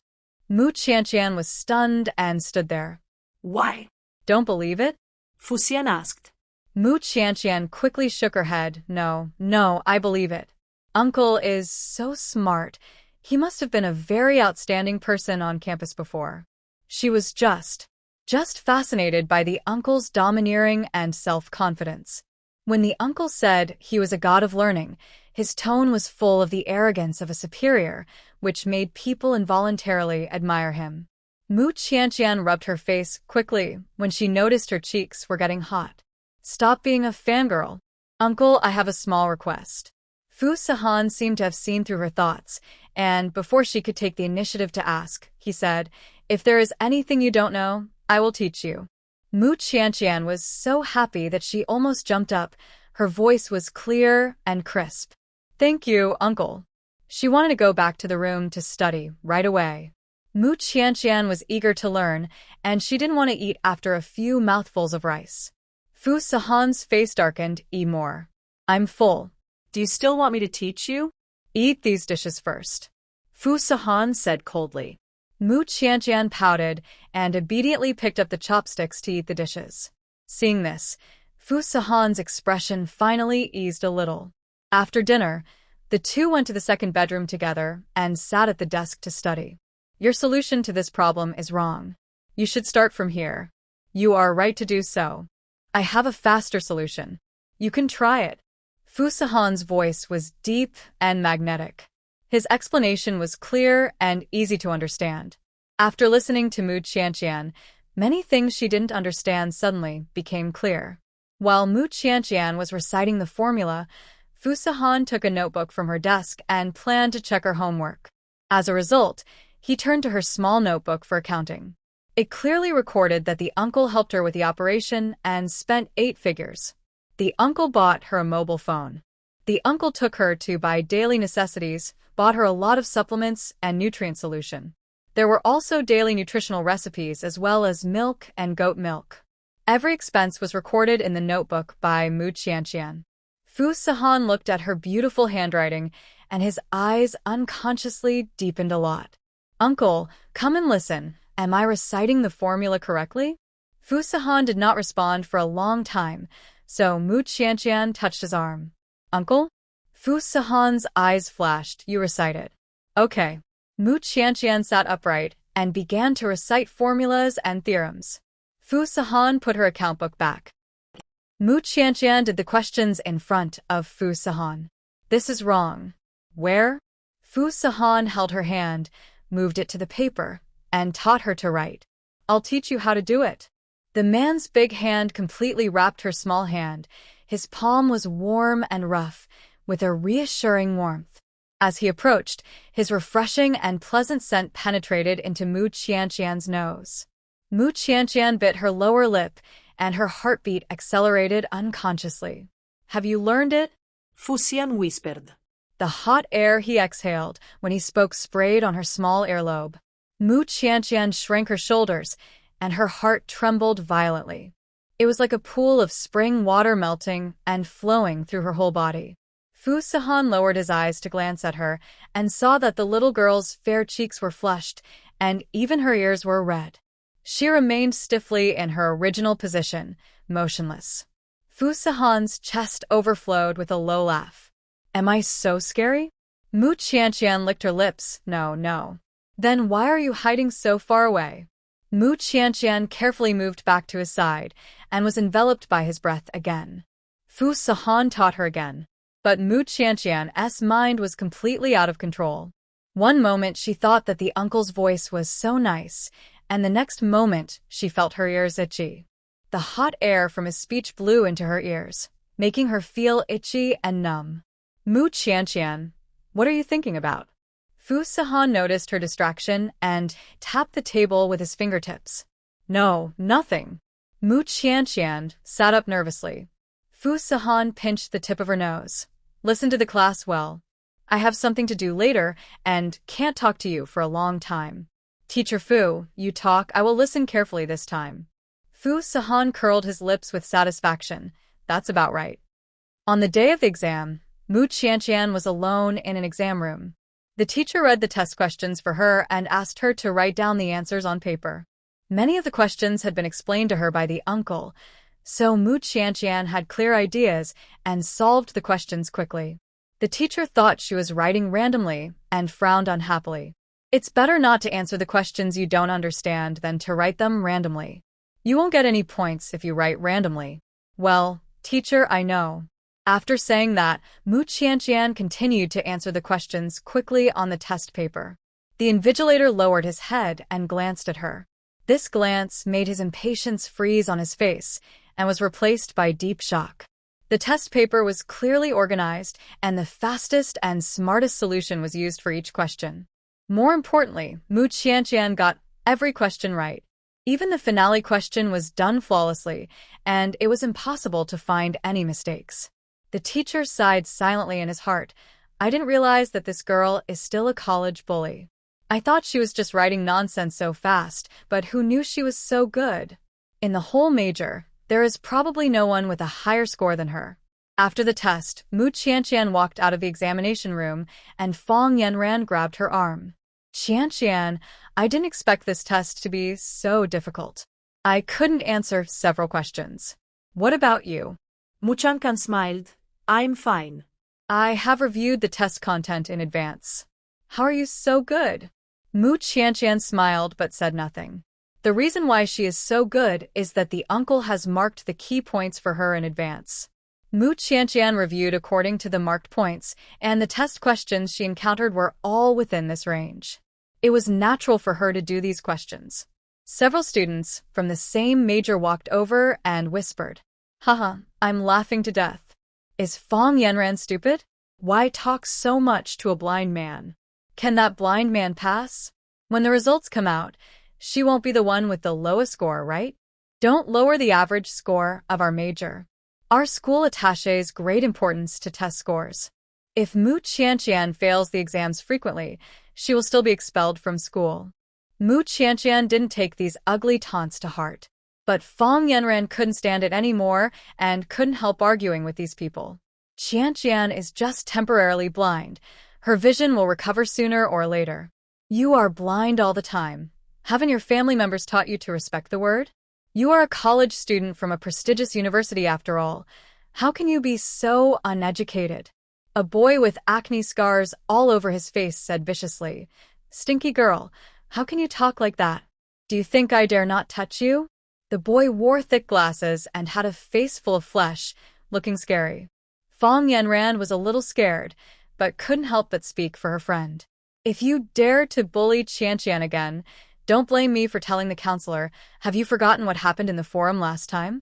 For the forum incident, the school dealt with a large number of students, and the instigator, Shap, is no longer in the school. Several boys looked at each other, afraid that she would really go and complain and implicate them. The acne-stained boy was the bravest. TSK, if you have the guts, just go and complain. Who heard what we said? Did you hear it? Or did you hear it? The acne-stained boy asked his companions in a pretentious manner. Of course, they stood on his side, covering their mouths and laughing. No, I didn't hear it. The acne-stained boy was complacent. It's just a few words. Why are you so anxious? Little fairy, I advise you not to be so sensitive. And aren't we telling the truth? Can a blind Mu Qianqian pass the exam? Unless you take the exam for her. Fong Yanran retorted anxiously, don't slander us. Qianqian took the exam with her own ability. She doesn't need anyone to help her cheat. Who knows? She is so beautiful, and her figure is so attractive. Who knows if she has any shameful means? Tut tut. These people looked at Mu Qianqian with obscene eyes and looked her up and down. Mu Qianqian felt their malicious gazes, and her body shrank unconsciously. At this moment, a basketball was thrown over here. Fu Qianxing cursed ostentatiously. Where did the toad come from? Get out of my way. The man with the acne was hit in the face, and the abscess on his face happened to be broken, and he grimaced in pain. Do you have eyes? Just as he was about to curse, the man with the acne saw that the person coming was Fu Qianxing, and his momentum immediately wilted. How could it be him? The man with the acne covered his face. Young Master Fu. It turns out to be you. We are teaching these two a lesson. Don't pollute your eyes. Toad, shut up. You have dirtied my basketball. So disgusting. The basketball was stained with pus. Fu Qianxing didn't want it anymore, and kicked it away. The acne-faced man was scolded by him, but he didn't dare to talk back. I'm sorry, Master Fu. How much is this basketball? I'll compensate you with a new one. Fu Qianxing said disdainfully. This is signed by a famous star and worth $1 million. Can you afford it? This was a birthday gift that his cousin got for him through his own connections. In the end, he was disgusted by such a disgusting person. How can he want this thing in the future? The acne-faced man's expression suddenly looked like a color palette, which was very beautiful. Why is it so expensive? How can I afford it? With so much money, he couldn't afford it even if he sold it. If you can't afford it, get out. Go back to where you came from. If I see you, a toad, farting everywhere again, don't blame me for being rude. Yes, we'll leave now. The man with acne scars left in a hurry with his men. After these people left, Fong Yanran couldn't help but give a thumbs up. Classmate, you are really good at scolding people. That man with acne scars all over his face, doesn't he look like a toad? It must be said that Fu Qianqing's scolding was too accurate. But Fu Qianqing couldn't laugh. Alas, it was a pity for his basketball. Classmate Fu, thank you for helping me again. Mu Qianqian said softly. This sentence made Fu Qianqing immediately energetic as if he had been injected with chicken blood. You're welcome. As long as I can help you, that's good. Take the basketball back and disinfect it, and put it on the shelf in the future. Although a precious birthday gift was lost this time, at least Mu Qianqian was helped, so it was not too bad. Fong Yanran accompanied Mu Qianqian to wait for others at the school gate. Not long after, Fu Sihan's figure appeared not far away. People were coming and going nearby. Fu Sihan was tall, handsome, and cold, and he exuded the charm of a mature man.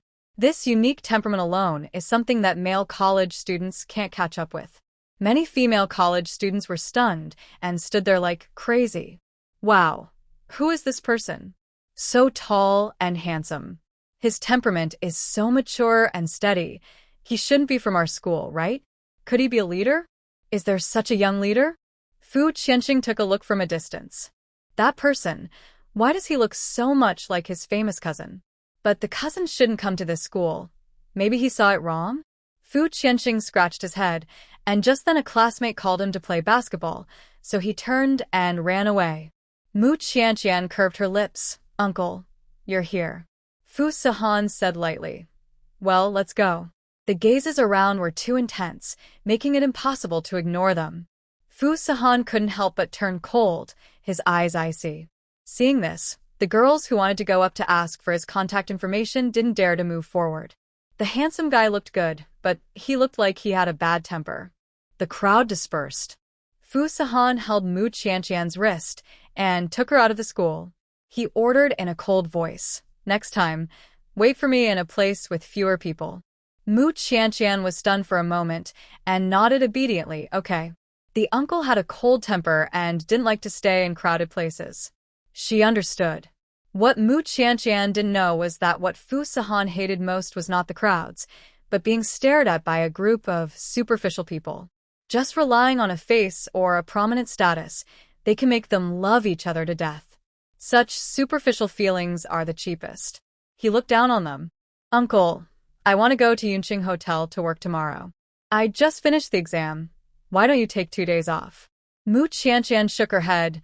No, I want to make money as soon as possible to help you relieve the pressure of supporting the family. Fu Sihan thought of her private account book. The little girl has a pure and clean personality, without those crooked thoughts of worshipping money. Whoever treats her well, she will write it down in her mind, and then find an opportunity to repay. Don't be too tired, just work moderately. Yeah, I know. The two walked hand in hand under the shade of the tree. Mu Qianqian smelled the fragrance of sugar-roasted chestnuts on the street, and her feet could not move at once. Fu Sihan raised his eyebrows. Want to eat? Yeah. Mu Qianqian nodded repeatedly. Little greedy cat. Fu Sihan hooked his lips lovingly, took her to the street, and bought a bag of sugar-roasted chestnuts. Mu Qianqian bit open a sugar-roasted chestnut, peeled it, and handed it to Fu Sihan. Uncle, I'll give you the first one. Fu Sihan was stunned for a moment, then took the sugar-roasted chestnut from her hand. Is it delicious? Mu Qianqian asked expectantly. Yeah, not bad. The sugar-roasted chestnut was sweet and soft, just like a little crybaby. Mu Qianqian didn't know what he was thinking, so she bit open another chestnut and stuffed it into her mouth. The warm chestnut was sweet and sticky, and it was really good. Fu Sahan's eyes fell on her inadvertently.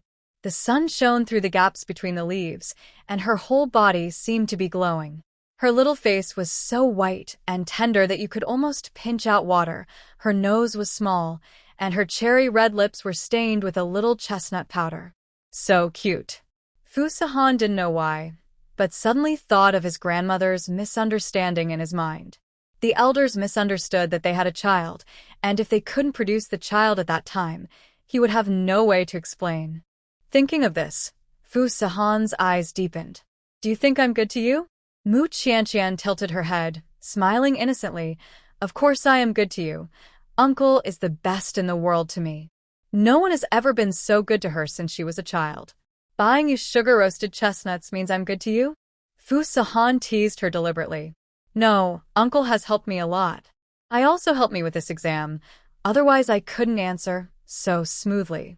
Mu Qianqian was worried before that if she failed the exam, she would be held back or even expelled.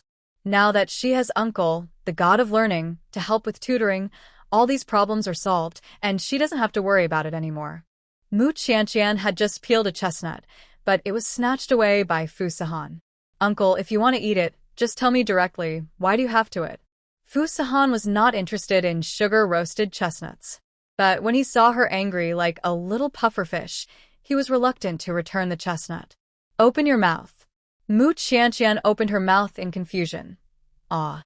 Fu Sahan pinched the chestnut and stuffed it into her mouth. Mu Qianqian's tongue accidentally touched his fingertips, and her face suddenly turned red. She held the chestnut in her mouth, and one side of her cheek bulged. Fu Sahan reached out and poked her bulging cheek. Why don't you eat it? Mu Qianqian came back to her senses and ate the chestnut calmly. Only she knew how fast her heart was beating just now. It's all because the uncle is too good at flirting. Who can resist this? Fu Sahan pondered for a moment. Actually, I need your help with something. What is it? Uncle, just tell me. As long as I can do it, I will definitely help you. She raised her little face expectantly, with a sincere face. I'll tell you in 2 days. In the private VIP room, Fu Sahan sat alone in the shadow, with a cold outline. Others indulged in drinking and dancing, only he was cold and abstinent, unattainable. Several dancers were brave enough to approach him. This man was different from those big bosses with beer bellies. His figure, temperament, and appearance alone were better than those of popular stars. In addition, people who could enter and leave this place must be either rich or noble. With so many halos, everyone wanted to try their luck. Maybe they could be favored by him and become a phoenix from then on. Before the dancers touched Fu Sahan's trouser legs, they heard a cold voice from above their heads. Get lost. She raised her head. The man's face was half bright and half dark, but his phoenix eyes were soaked with coldness. The dancer shivered in fear and quickly dodged. Chunlin pushed away the stunning beauty in his arms, shook the red wine glass, and came over in a mean way. Hey, Mr. Fu, you don't have any hidden illness, do you? If you come to a place like this and don't have fun, it would be a shame for the money I spent. Fu Sahan frowned and stared at his hand on his shoulder. Chunlin quickly moved his hand away, fearing that if he was a little later, his claws would not be able to be kept. I forgot that you have mysophobia. I will stay away from you. Chunlin raised his hand, stepped back a few steps, sat on the sofa, and casually put his arm on the back of the sofa. There are so many beauties in my place, and Mr. Fu doesn't have any that he likes? Fu Sahan didn't want to linger on these people. I have something to talk to you about. As long as you don't ask me to go back to manage the company, anything is fine. Don't worry, I'm not here to lobby for your old man this time. Chunlin breathed a sigh of relief. But Fu Sahan's next words almost made him spit out the red wine in his mouth. How can you make a woman willingly give birth to a child for you? Chunlin was choked. Ahem, ahem. What did you say? Give birth to a child? Mr. Fu has been a monk for nearly 30 years and finally got it? Yeah. Fu Sahan always kept his emotions to himself, and he looked down upon Chunlin's careless look. But around him, only Chunlin, who was not very particular, understood women's hearts the best. Isn't it too sudden for you to have such a sudden success? And you gave birth to a child right away. You are worthy of being President Fu, and you are so efficient. Don't talk nonsense, tell me the method. Chunlin put the red wine glass on the table with a grin. With your face and your identity. If you spread the news casually, there will be many women who want to give birth to an heir for your Fu family. Not to mention women, I, a man, have ideas too. Who wouldn't be jealous of the Fu family's rich assets and capital? If men could also give birth to children, Chunlin would be the first to pounce on them. Fu Sahan was disgusted by his words. Chunlin didn't dare to go too far, so he put away his careless attitude and answered his question seriously. Mr. Fu, you don't need to think about this question at all. You underestimate your charm. Just standing there is the best solution.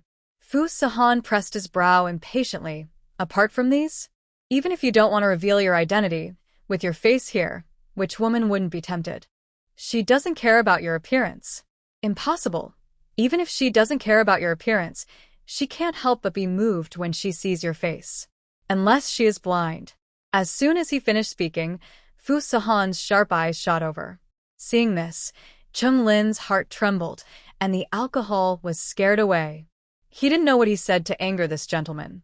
After all, this gentleman has always been moody and famous in the circle. Ahem. How about giving more money? There must be someone willing to give birth. Fu Sahan deeply felt that it was an extremely wrong decision for him to come to Chunlin. After all, although Chunlin has many beautiful women around him, they all come for the money of the Chung family. In the world of fame and fortune, where is the true exchange? It's all about interests. But the little girl and his family is stupid and simple and will never compromise for money. Since he couldn't get the answer, Fu Sahan didn't want to waste time here, so he got up and left. Chunlin quickly stood up from the sofa and sent him out. When he came to the corridor, Chunlin couldn't help his curiosity and risked his life to ask his own questions. Mr. Fu, I'm actually very curious. You don't like so many celebrities and beauties around you. What kind do you like? Fu Sian paused. What kind of woman does he like? How could he like women? Women only bring him trouble and hold him back. He is obsessed with his career, so how can he have the time to deal with women? Fu Sahan sneered, and just as he was about to open his mouth, Mu Qianqian's silly and cute look flashed before his eyes. His face was gloomy and cold, and his tone was grim and threatening. Have you had enough fun? Do you want to go back and inherit the family business? Chunlin was intimidated by his momentum and slapped himself. It's my fault, Mr. Fu. Don't take it to heart. But don't tell my old man that I'm having a good time here.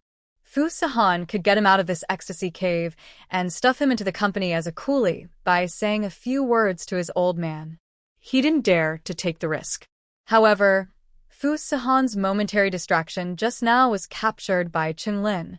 Could it be that Mr. Fu is really going to have a breakup? Could it be the little girl in the hospital last time? Mu Qianqian returned to work at Yunqing Hotel. In front of everyone, Wang Yanru, who had framed her before, apologized to her. Mu Qianqian, I apologize to you. I didn't find out the truth of the matter. I thought you really stole something, so I said that. Don't take it to heart. I've always been straightforward and not so cunning. This time it's my fault. So many people looked at her, and Wang Yanru was not blind, so she could naturally feel it. She just felt humiliated, as if she was slapped in public, and her face was burning. It doesn't matter. Let's just let it go this time. Mu Qianqian said generously. Her attitude made Wang Yanru even more unconvinced. Mu Qianqian made her apologize in public, and she was still pretending to be generous here to win people's hearts? She had never seen a woman more green tea than Mu Qianqian. Who was she pretending to be a white lotus for? But other people just fell for her tricks and stood on her side to speak for her. Qianqian is still generous. She said she doesn't care about such a big thing. Yes, with a simple and kind person like Qianqian, you never have to worry about betrayal when you make friends with her. She is much better than some people with bad intentions. They are friends with you on the surface, but behind your back. TSK, they put all the blame on you. Listening to the discussions of everyone, Wang Yanru was furious. These people are idiots, and they were deceived by Mu Qianqian's disguise. The first time Wang Yanru saw this woman, She knew that Mu Qianqian was definitely not a simple person, and there must be many twists and turns in her mind. Unlike her, she has always been straightforward and would say whatever she thinks. Wang Yanru gritted her teeth. Please rest assured, if I don't find evidence in the future, I will never say anything nonsense again. After all, even if I know that it is a fact, who would believe me without evidence? She said this in a sarcastic tone, as if Mu Qianqian really stole something, but she just didn't find any evidence. After saying that, Wang Yanru turned around and left with a belly full of anger. Everyone working in the hotel came to comfort Mu Qianqian. Qianqian, don't take it to heart. Wang Yanru is just jealous of you. She came here to work just to climb up the ladder. As a result, she worked so hard for so long, but no boss was interested in her. When you just came, someone gave you such an expensive gift. How could she not be jealous? So that's how it is. No wonder she had to target herself. Mu Qianqian smiled and said generously, "Thank you all for believing in my innocence, but I came here just to make some money to supplement my family income. I have no other ideas. I hope that I can get along with everyone in the next period of time." Her words, neither humble nor arrogant, once again won the favor of everyone. Mu Qianqian thought that the matter was over, but unexpectedly, Wang Yanru was still making trouble. That day, Mu Qianqian led the guests to the exhibition hall and introduced the exhibits inside one by one. This painting of banana trees in the snow was created by a famous poet. Mu Qianqian had just started when someone questioned her. How can this be a painting of banana trees? It's clearly a painting of shrimps. Yet, did you make a mistake? What happened to Yunqing Hotel? Why did they find such an unprofessional person to explain to us? Such an obvious mistake can be made. His professional quality is too poor. And he wore sunglasses from beginning to end. Who is he looking down on? Mu Qianqian was dumbfounded. In her memory, the exhibit placed in this position should be a banana tree painting. Did Sister Li temporarily change the location of the exhibit and forget to tell her? At this moment, Wang Yanru's voice interrupted. "I'm sorry, my colleague is blind and can't see, so he often makes mistakes at work. Let me explain to you next, starting with this lifelike painting." Wang Yanru took over Mu Qianqian's work on her own initiative and explained the rest of the exhibits for her. Wang Yanru was surrounded by everyone, talking freely and showing off. Mu Qianqian stood quietly in the corner, as if she was forgotten by the whole world. Just then, a girl came to Mu Qianqian. "What's your name?" Mu Qianqian followed the voice and turned to her direction. "My name is Mu Qianqian. This name is so special. My name is Yuanqing. Can I be your friend?" Mu Qianqian was slightly stunned and blinked. "Sure." Yuanqing pulled her out of the back door of the exhibition hall and came to the fountain garden behind the hotel. "Qianqian, you are so beautiful. I don't know why, but I felt that you looked familiar when I saw you." Mu Qianqian was amused by her words. "Miss Yi, your voice is also very nice." "Don't call me Miss Yi, it sounds so strange. Just call me Wanqing." "Okay, Wanqing." Yuanqing sat on the steps and sighed. "What's wrong, Wanqing? I came to Bay City this time to marry my fiancé.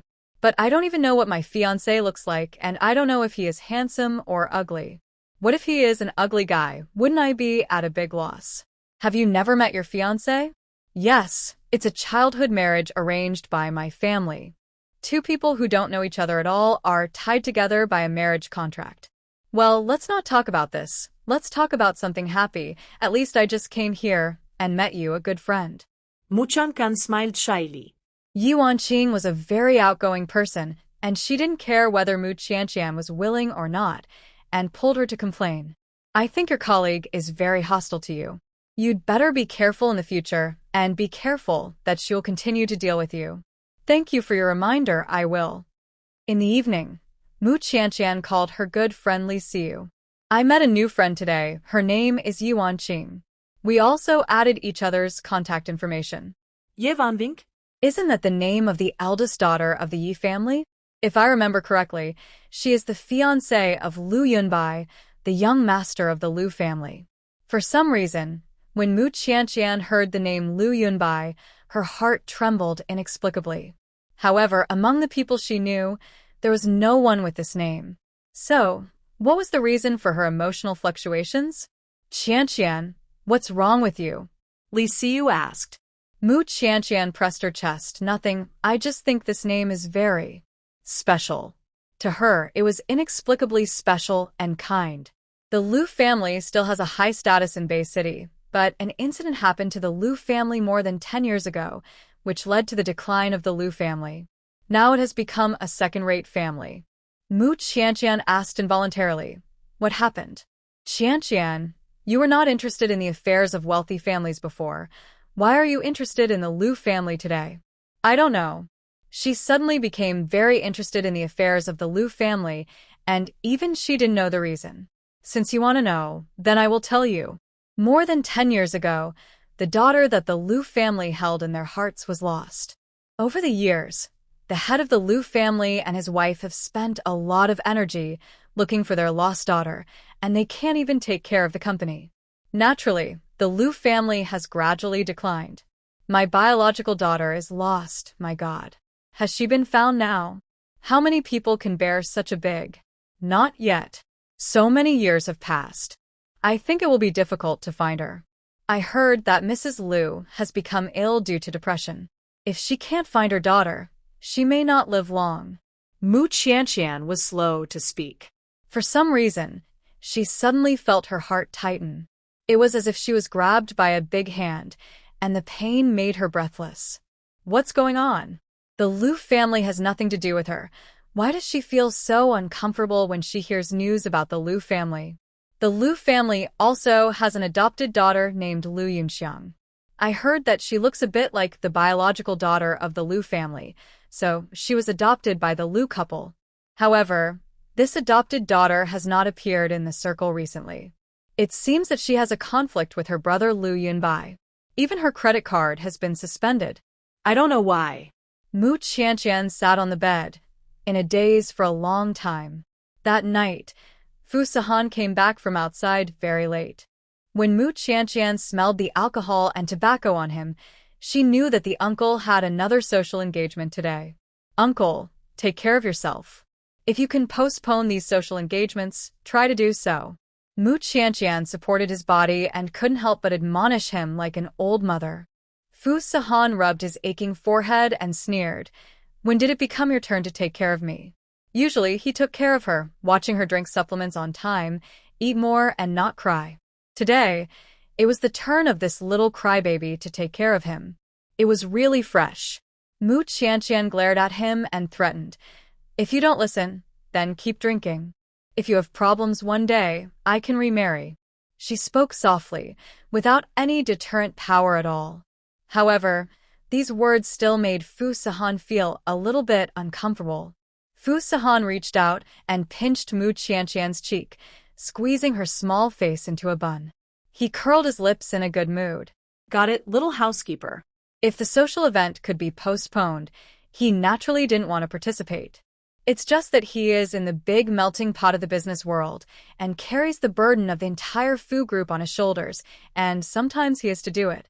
Mu Qianqian helped him sit on the sofa and let go of his arm. I don't care about you. She stood up and left. Fu Sihan spread his knees, supported his elbows on them, and rubbed his aching temples. He pulled off his tie and threw it on the sofa. There was no movement in the living room for a long time, and Fu Sihan thought that Mu Qianqian was really angry and went back to the house. But not long after, a cup of warm water and 2 stomach medicines were placed on the coffee table in front of him. Fu Sihan looked up in surprise. He saw Mu Qianqian squatting opposite the coffee table, her face full of worry. The reason why she was angry was, after all, because she cared about his health. How did you find stomach medicine? Fu Sihan's voice was hoarse, and his eyes were dark and deep. Mu Qianqian squatted on the ground with her knees hugged, her lower body resting on her folded arms, like a depressed little mushroom. You didn't come back today, and I guessed that you were going to socialize, so I asked Aunt Lu to prepare the stomach medicine for me in advance, waiting for you to come back and give it to you. A hint of surprise flashed across Fu Sihan's eyes. So that's how it is. For a moment, There was a bit more complicated emotion in his eyes when he looked at Mu Qianqian.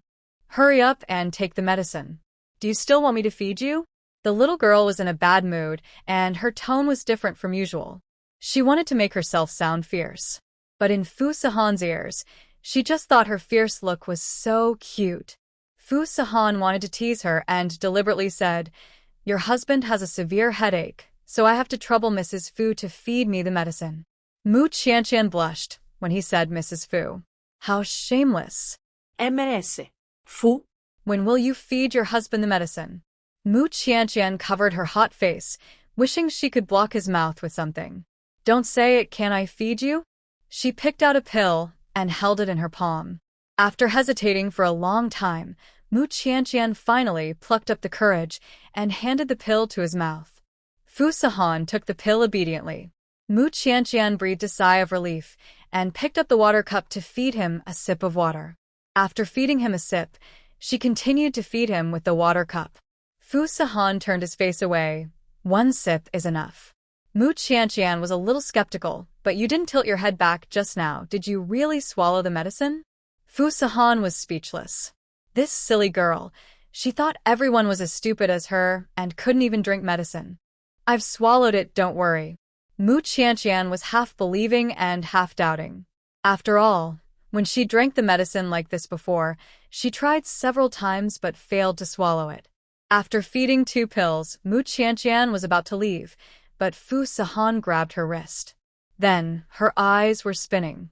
She was pressed on the sofa, and the masculine scent that came to her face enveloped her, full of aggression.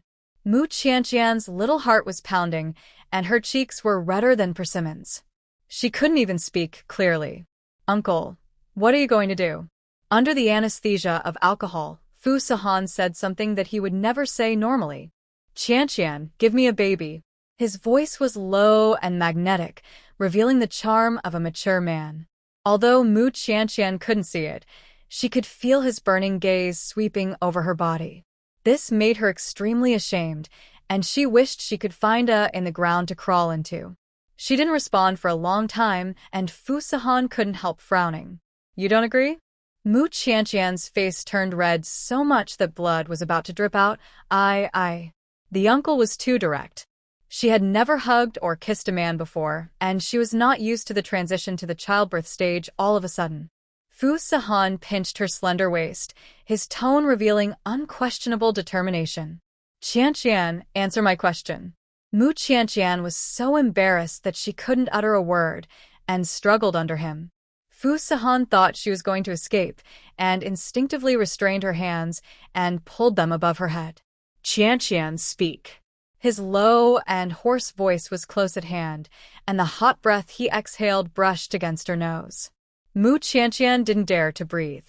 Why was the uncle suddenly so direct today? He was completely different from usual. It seemed that he was indeed drunk today. Do. Hearing the answer he wanted, Fu Sahan finally let her go. The man released his control over her.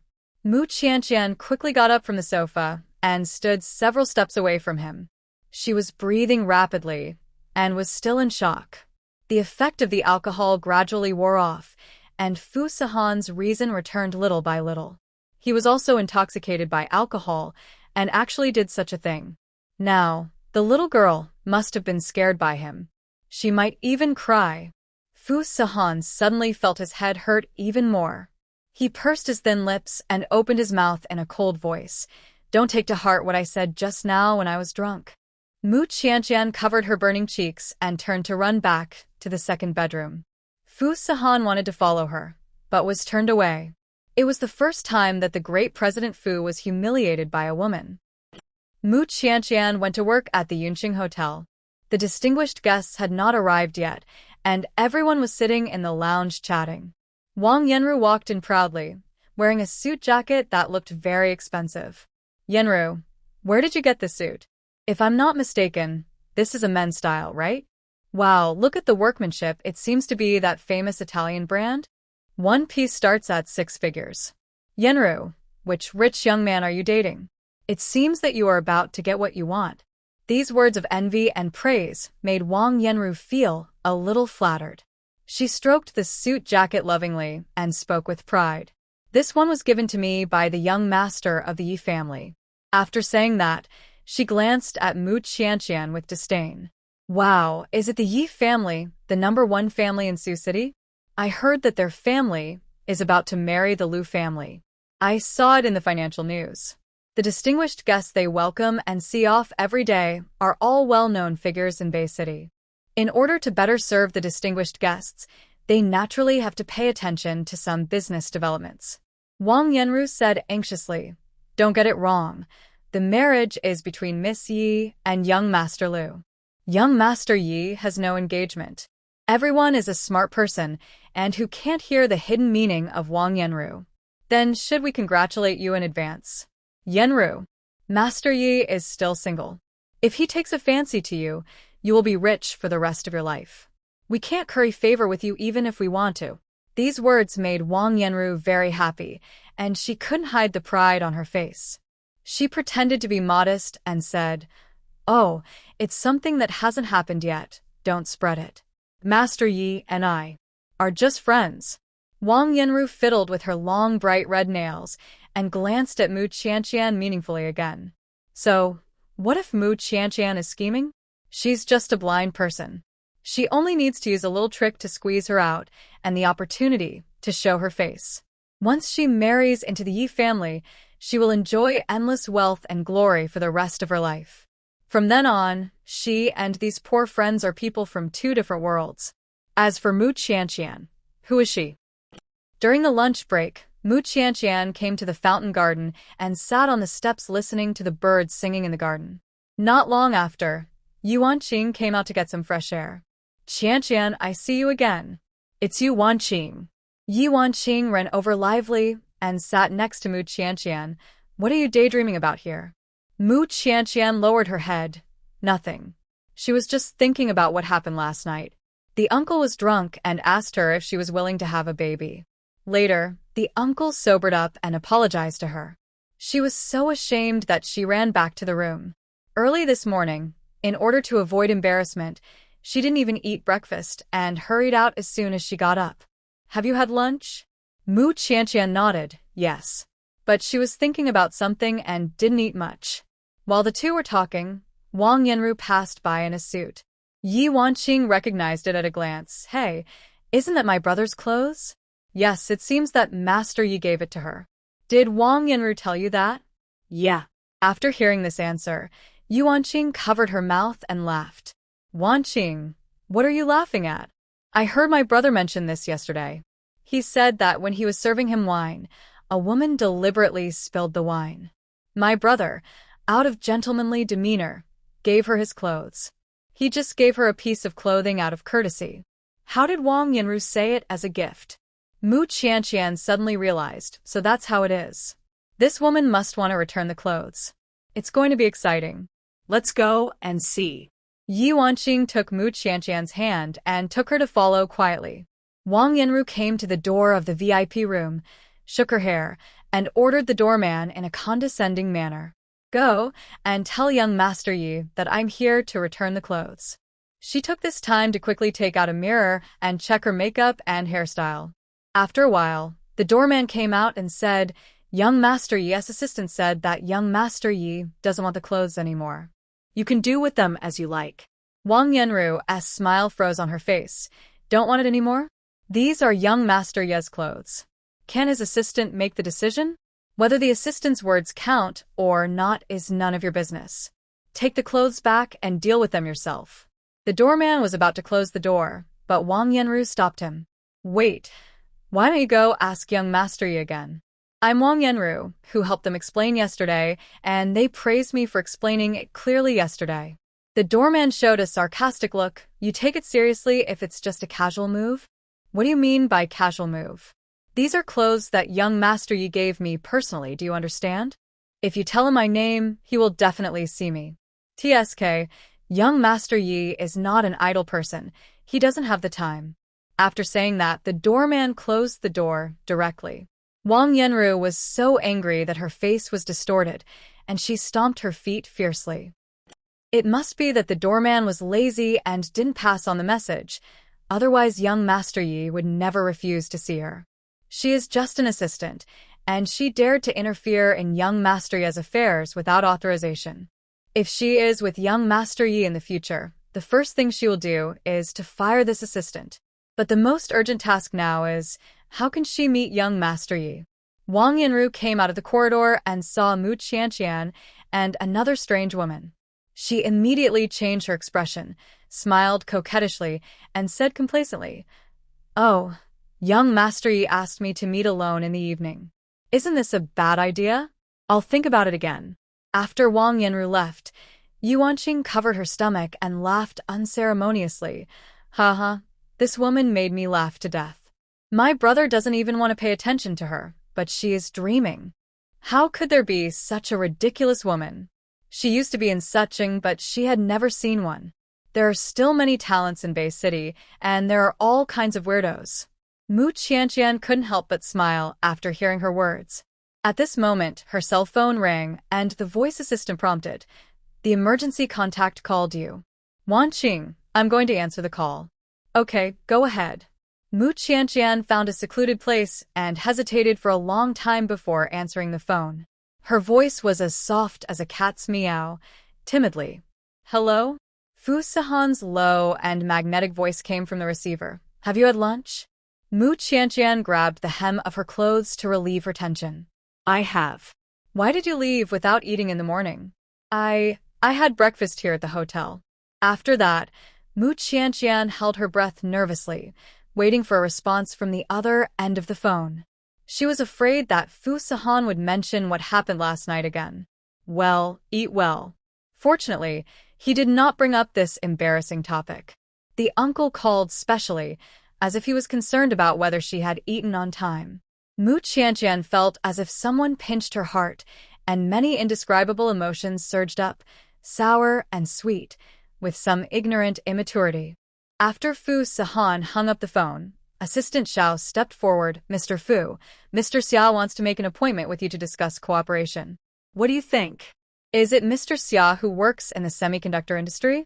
"Yes." "Let's make an appointment for the afternoon after tomorrow." "Okay, I'll arrange it now." Assistant Xiao walked out of the president's office and met Assistant Wang on the way.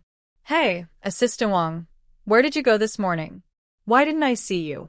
Assistant Wang looked around and said mysteriously, "Mr. Fu asked me to do some private things." "Oh." Assistant Xiao was tactful and didn't ask more questions. "I'm going to arrange a meeting between Mr. Fu and Mr. Xia, and I'll leave first." Assistant Wang took a large glass of water and gulped it down. He received a call from President Fu early in the morning, asking him to go to Yunqing Hotel to see if Miss Mu had gone to the hotel. When he got there, he saw Miss Mu was there. President Fu asked him to tell the person in charge to arrange breakfast for Miss Mu. So, the hotel manager arranged a sumptuous buffet breakfast for all employees for the first time. Assistant Wang stayed in the hotel for the whole morning and made sure that Miss Mu was fine before returning to the company. "Are you done with the call?" Yi Wanqing asked. Mu Qianqian nodded. "Yeah." "Were you talking to your family just now?" Mu Qianqian thought for a while. "I guess so." Although the uncle has no blood relationship with her, since the two of them have already obtained the marriage certificate, they are a family. A family. Mu Qianqian thought of what the uncle said yesterday about having a baby. Her face turned red, and she quickly threw these things out of her mind. "Qianqian, what's wrong with you? You seem to be worried about something?" Yi Wanqing asked with concern. "Nothing." She was too embarrassed to tell her friends about such things. "If you encounter any difficulties, you can always talk to me. As long as I can help, I will definitely help you." Mu Qianqian was very touched. "Thank you, Wanqing. Is your employees' break time almost over? You go back to work first, I won't disturb you." "Okay." Mu Qianqian returned to work. A group of colleagues gathered together to chat, and the one surrounded in the middle was Wang Yanru. "Oh, Master Yi wants to ask me out tonight. I don't think this is a good idea. What do you think?" "Yenru, such a good opportunity. You don't seize it?" "If I were you, I would rush to it." Wang Yenru looked proud, but it's better for us women to be reserved, so that those stinky men don't cherish it after getting it. You are still good at controlling men. Next time you fall in love, I have to learn from you. In fact, you don't need to control it. If a man has you in his heart, he will be devoted to you, without you having to use tricks. Wang Yanru became more and more elated as she spoke, as if young Master Yi was already in her pocket. There were many guests in the hotel today, so Mu Qianqian stayed to work overtime.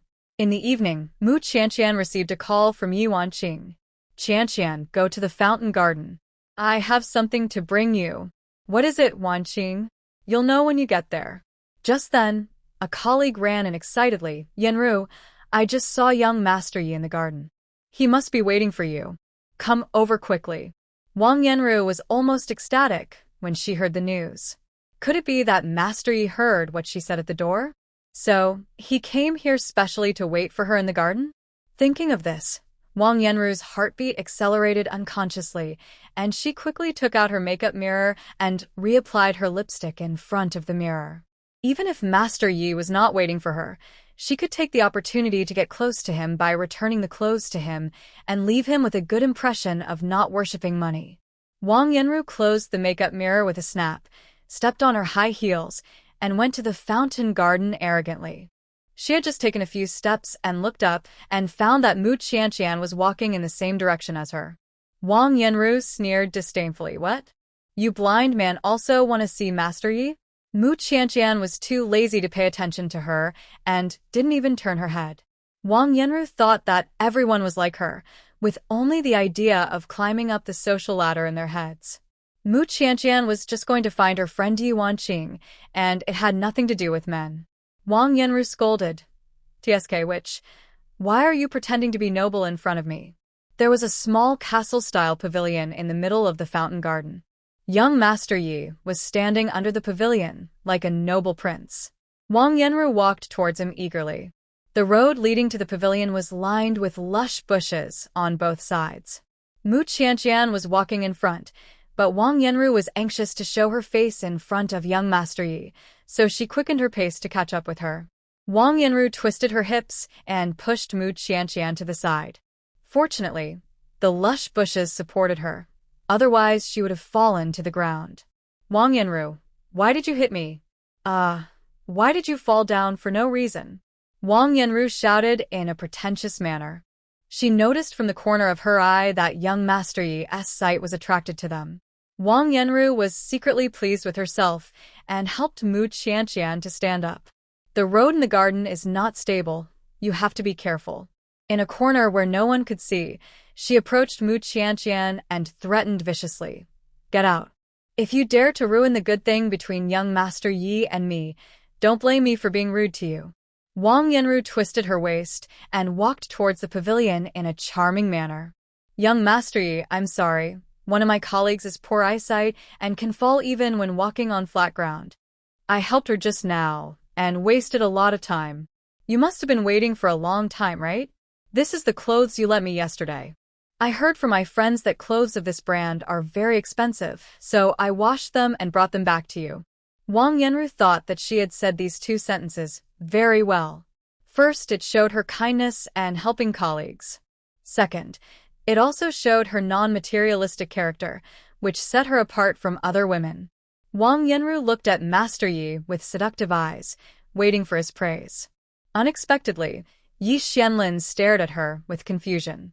He asked the assistant beside him, "Who is she?" This plain sentence made Wang Yanru's face stiff and her expression ugly. When she was hesitating whether to introduce herself, Yi Xuanlin's assistant had already spoken. Master, at the exhibition yesterday, her clothes were soaked by wine, and you gave her your coat. It's her.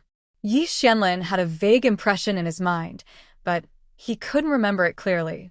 After all, for him, it was just a trivial matter, and there was no need to take it to heart.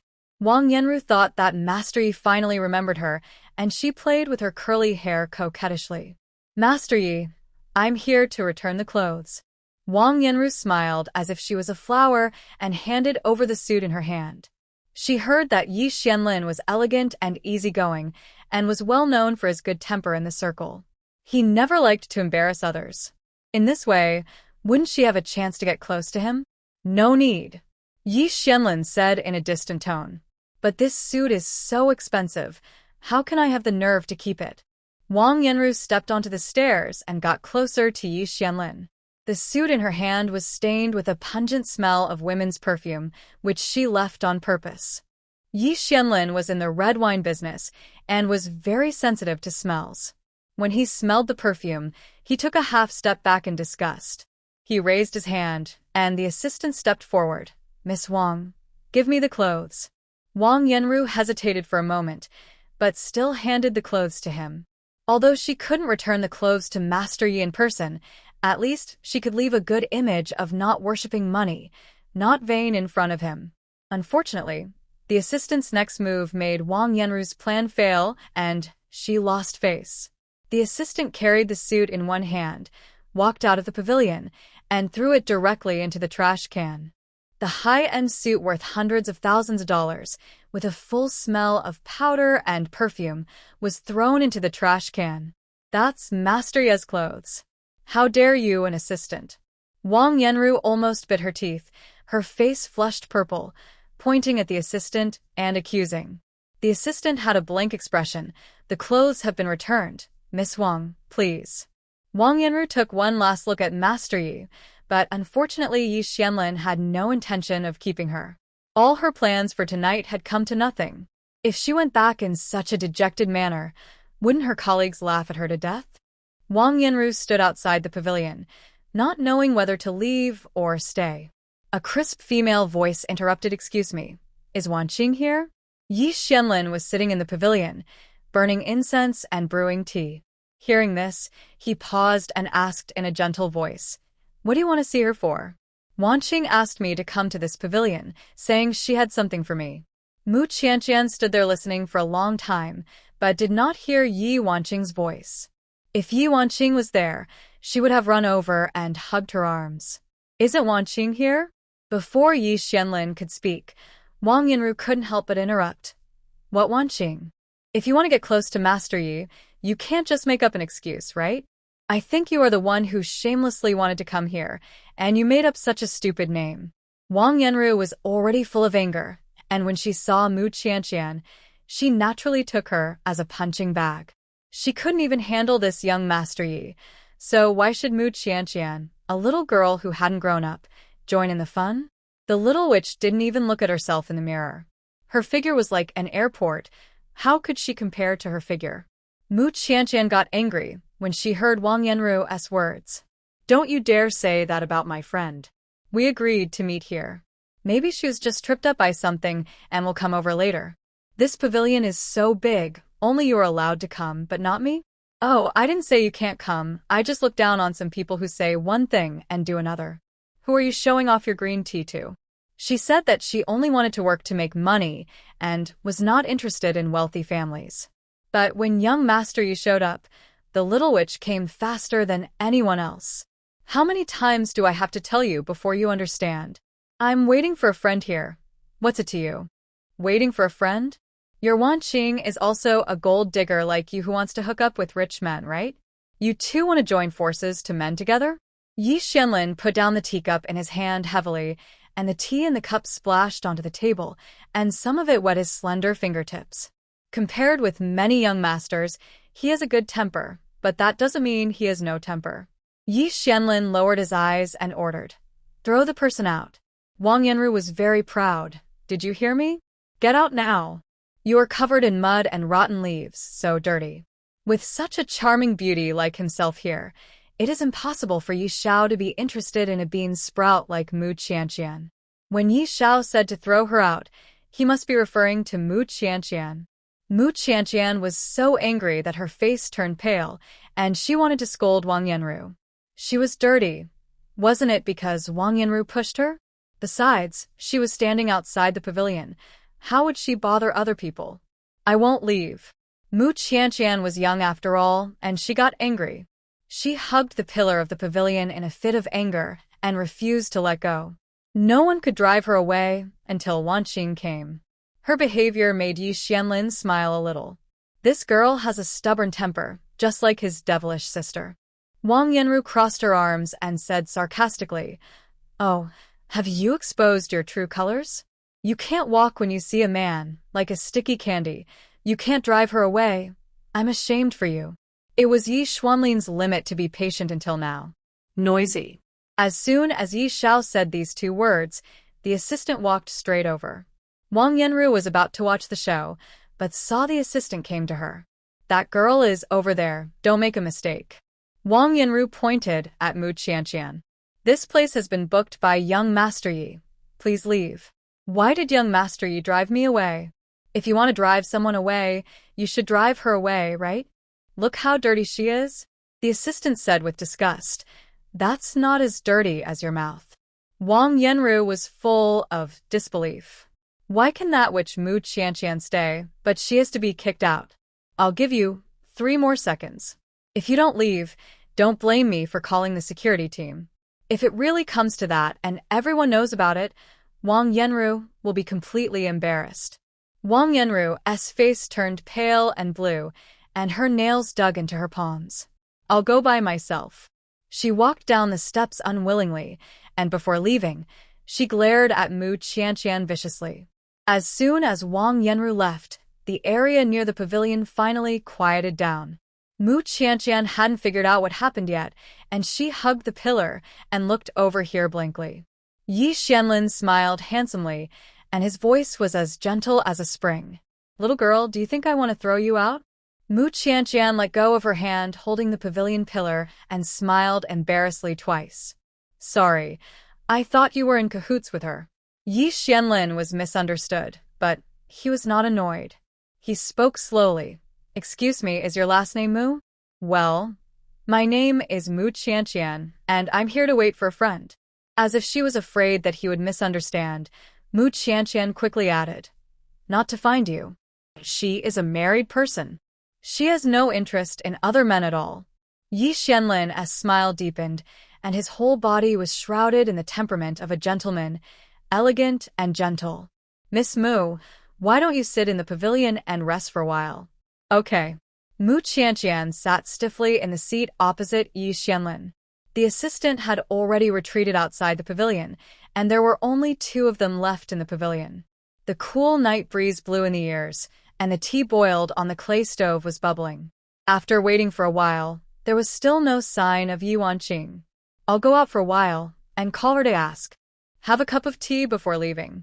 Mu Qianqian thought about it and agreed, okay. Yi Xianlin's movements were free and unrestrained. He brewed tea, boiled tea, woke up tea, and made tea. The series of processes were done smoothly and pleasing to the eye. It was a pity that the person sitting opposite him could not see it. Miss Mu, please. A cup of clear hot tea was pushed in front of Mu Qianqian.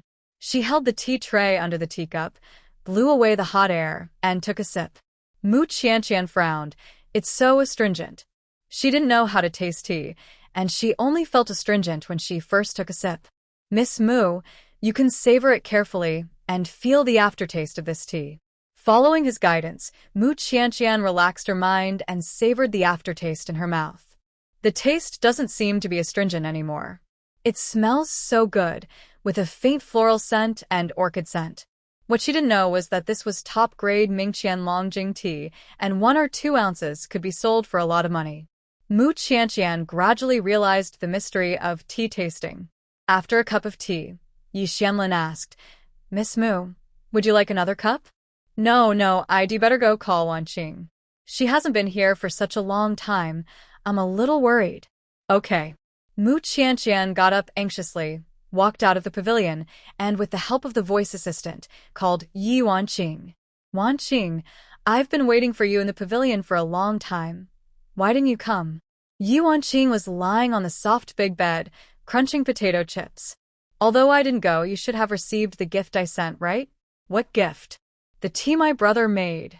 How is it? Is it delicious? Mu Qianqian was stunned for a moment. The Master Yi in the pavilion, is he your brother? Yes, we both have the surname Yi. Have you forgotten? Qianqian, you're so slow. Mu Qianqian knocked her head in annoyance.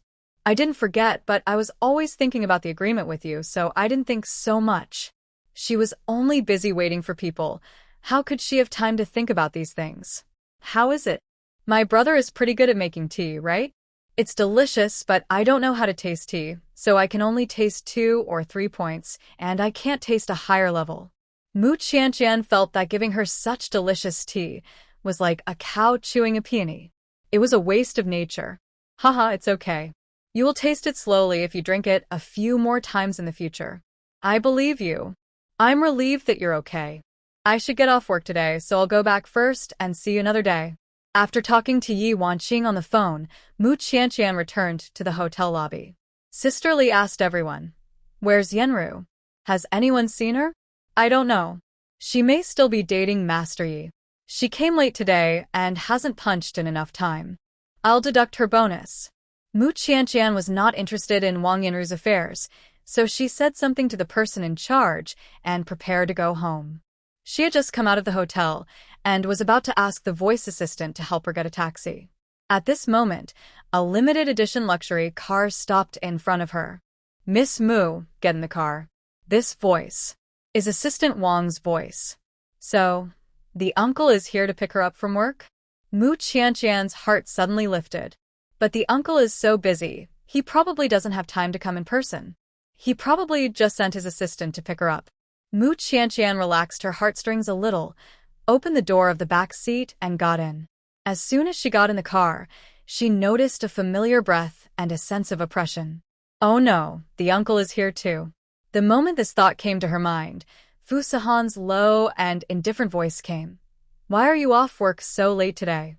Mu Qianqian sat beside him with a stiff upper lip, nervously clutching the rope of the seat belt, not daring to breathe. "Today, there are more customers, so I'm off work late." Fu Sihan put down the magazine in his hand, took off his gold-rimmed glasses, and put them aside. "Why do you smell like tea?" Mu Qianqian moved her nose and sniffed herself. "Is it?" Why didn't she smell it? Fu Sihan knew a lot about famous teas. The moment she got in the car just now, he smelled the fragrance of Mingqian Longjing on her, and it was the best Longjing tea. Not everyone can afford this kind of tea. I met a new friend named Yi Wanqing, and her brother made me a cup of tea. Ye Kuan-lin? Being in the same business world, Fu Sihan had naturally heard of the name of the eldest son of the Yi family. The eldest son of the Yi family had an elegant and gentle temperament, and his scheming was very deep, making it hard to figure out. Instinctively, Fu Sihan didn't want Mu Qianqian to have too much contact with such people. After all, she was as innocent as a little white rabbit and was not suitable to stay in a wolf pack. Fu Sihan couldn't always be around Mu Qianqian, and the best way to prevent her from getting hurt was naturally to keep her away from these disputes. The farther the better. Stay away from him. I know. On the way home, Mu Qianqian's head was nodding with sleep, but she didn't sleep on Fu Sihan. She huddled in the corner of the car, hiding far away, as if she was afraid of bumping into him. Fu Sihan had no choice but to say, "If you're sleepy, come over and sleep." Mu Qianqian shuddered and quickly shook her head. "No, I'm not sleepy." Just now, her head was like a chicken pecking at rice, and she said she wasn't sleepy. Fu Sihan laughed dumbly.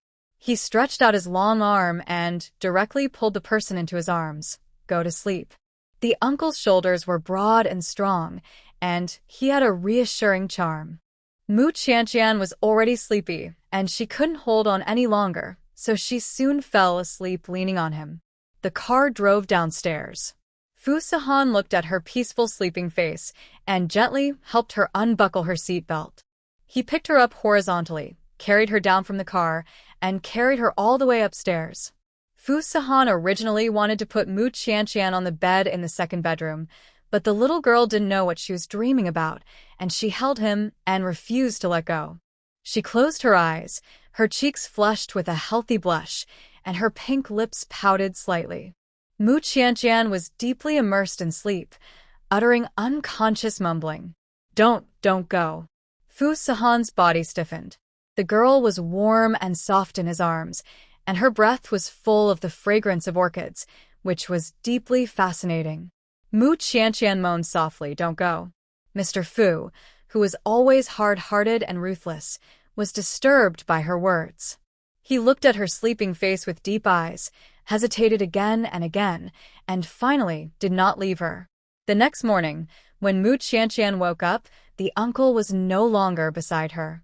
However, his remaining body temperature was still on the bed. Did she sleep with the uncle yesterday? Mu Qianqian sat up from the bed and covered her hot face in panic. She slept in a daze yesterday and vaguely remembered that she seemed to hold the uncle and not let him go. Later. She hugged a big heater and slept soundly. Is it a dream? Mu Qianqian herself couldn't figure it out. While eating breakfast, Mu Qianqian looked up from time to time and glanced at Fu Sihan. What are you looking at? Fu Sihan caught her sight and spoke coldly. Mu Qianqian's face was full of entanglement, and she stirred the porridge in the bowl unconsciously. She whispered, "Uncle, last night, did we?" Fu Sihan looked at her deeply, his Adam's apple rolling up and down. The man's voice was low and hoarse. "Yesterday, I sent you back to your own room, and then I left." Oh. Mu Qianqian buried her head in eating, feeling depressed. For some reason, she suddenly felt that the food in her mouth became tasteless. Was she just dreaming? But everything was so real. The uncle's muscles were very strong and hard, and his body was hot. Mu Qianqian quickly threw these dirty thoughts out of her mind. In a place she didn't see, Fu Sihan's eyes quickly flashed a deep meaning. The little girl was not honest in her sleep, rubbing against him in his arms, rubbing out a lot of anger. If Fu Sihan hadn't been so strong, she wouldn't have been able to sleep peacefully all night. Even so, he still got up early in the morning and took a cold shower to suppress the evil fire in his body. "I'm full." Mu Qianqian put down her chopsticks, put on her school bag, and prepared to go to school. Muchangkan. Fu Sihan suddenly called her. The little girl, carrying a little yellow duck school bag, turned back slowly. "Don't kick the quilt when you sleep. It's easy to catch a cold." Mu Qianqian was stunned at first, then she understood what he meant, and all the blood in her body rushed to her head, and her fair face suddenly rose with a blush.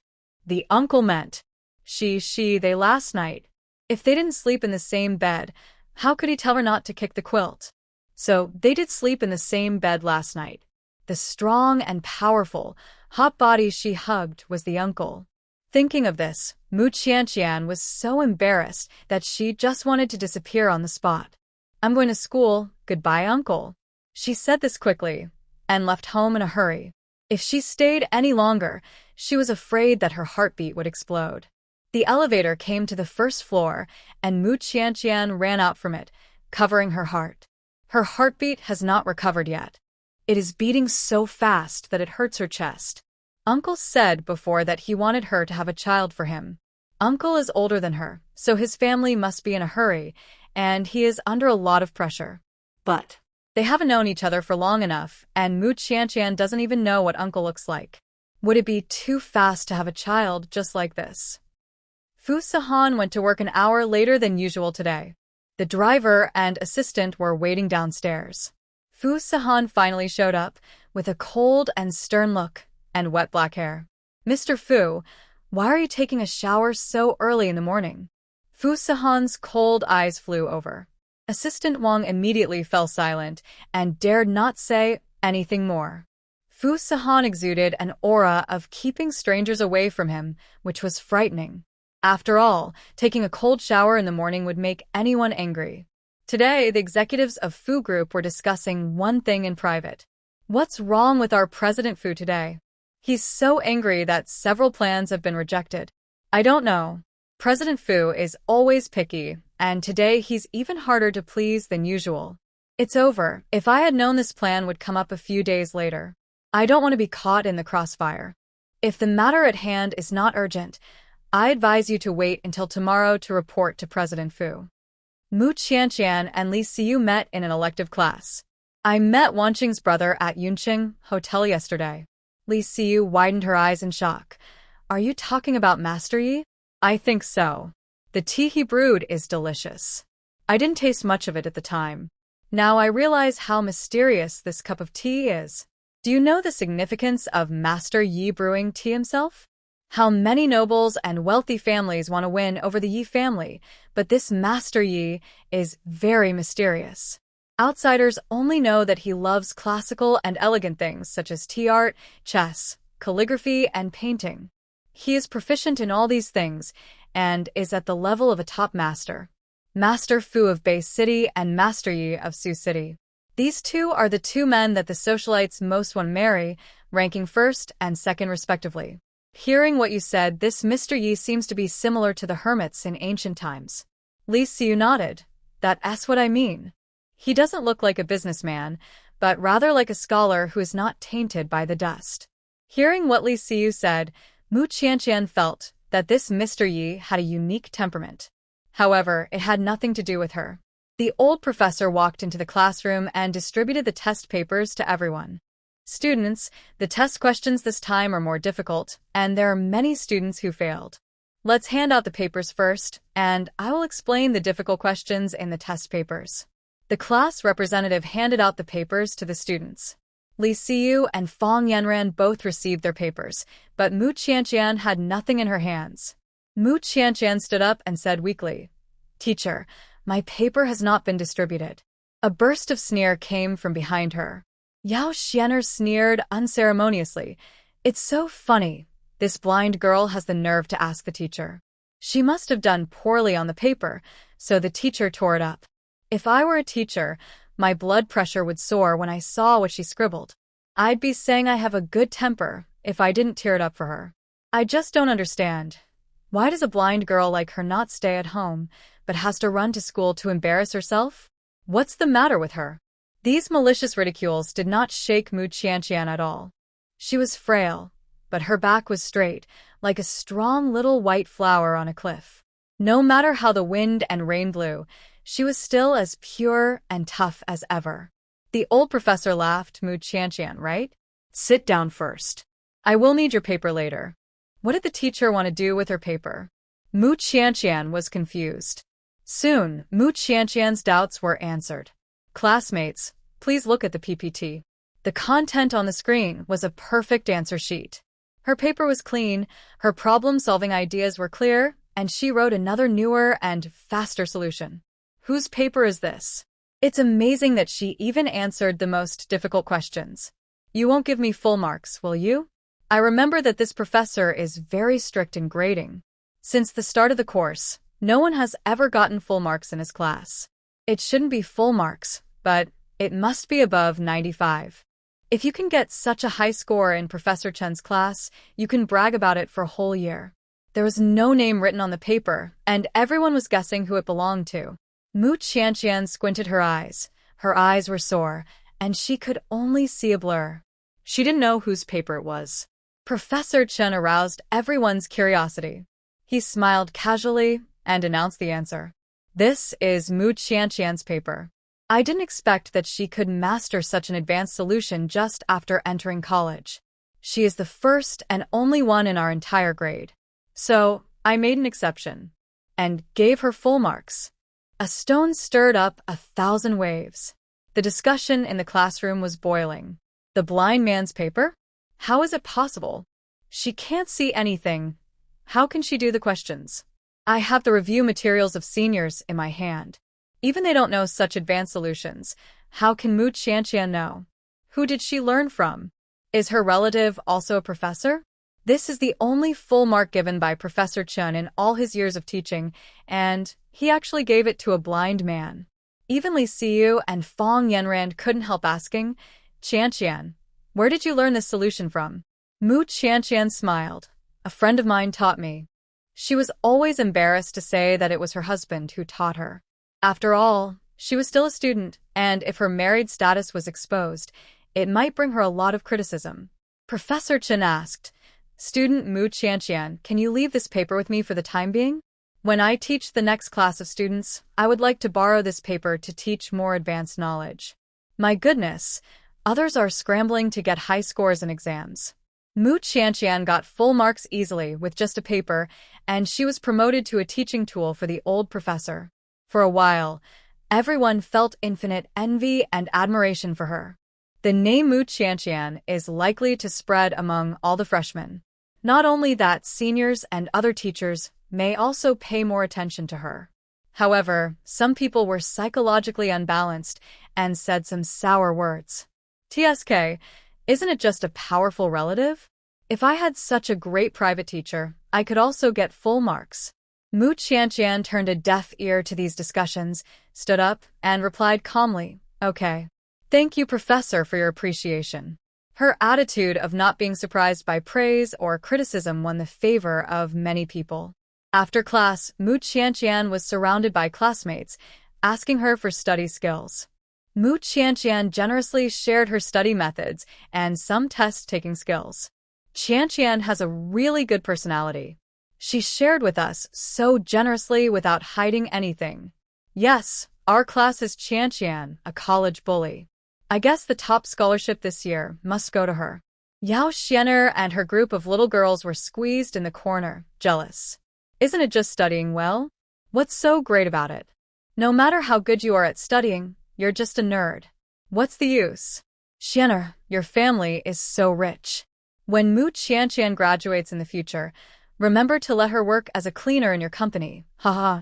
The sisters said nice things and praised Yao Xianer. In the past, Yao Xianer would have been so proud of herself. But today, Yao Xianer still had a dark face and a frighteningly resentful look in her eyes. Yao Xianer understood that although Mu Qianqian's family background was not very good, if she really got together with Fu Qianqing, her future would be limitless. The Fu family is not only the richest family in Bay City, but also the leader in the entire business empire. Why can a blind person like her, Mu Qianqian, be treated differently by young Master Fu? The Fu family has such a large family business. If Mu Qianqian marries young Master Fu in the future, won't she be stepping on her head? Yaxuaner was in a terrible mood. She grabbed the hand of a little follower and left several bloody marks on her hand with her sharp nails. The little follower was in so much pain that sweat broke out on his forehead and he was about to cry, but he didn't dare to resist her at all. Lu family villa. During this period, Lu Yunxiang has been secretly following Mu Qianqian's movements. Although Xia Pu failed to expel Mu Qianqian from the university before, the University of Finance and Economics has always had strict requirements. If Mu Qianqian fails several exams, she will be persuaded to drop out of the school. But after waiting for a long time, she didn't wait for Mu Qianqian to be expelled, but waited for the news that she got full marks and became a top student. Witch! Don't let me catch you. Lu Yunxiang gritted her teeth and swept all the precious porcelain in the room to the ground, shattering all over the floor. Downstairs, Lu Yunbai was meeting with the eldest son of the Yi family. Hearing the noise coming from upstairs, Lu Yunbai frowned in disgust. "What are you doing again?" The housekeeper said, "Master, I'll go upstairs to see the young lady." "Go, let her be quiet." The housekeeper went upstairs and knocked on Lu Yunxiang's door. "Miss, the young master is meeting a guest downstairs. Please be quiet." Lu Yunxiang is only an adopted daughter after all, and she dares not go against Lu Yunbai, the heir of the Lu family.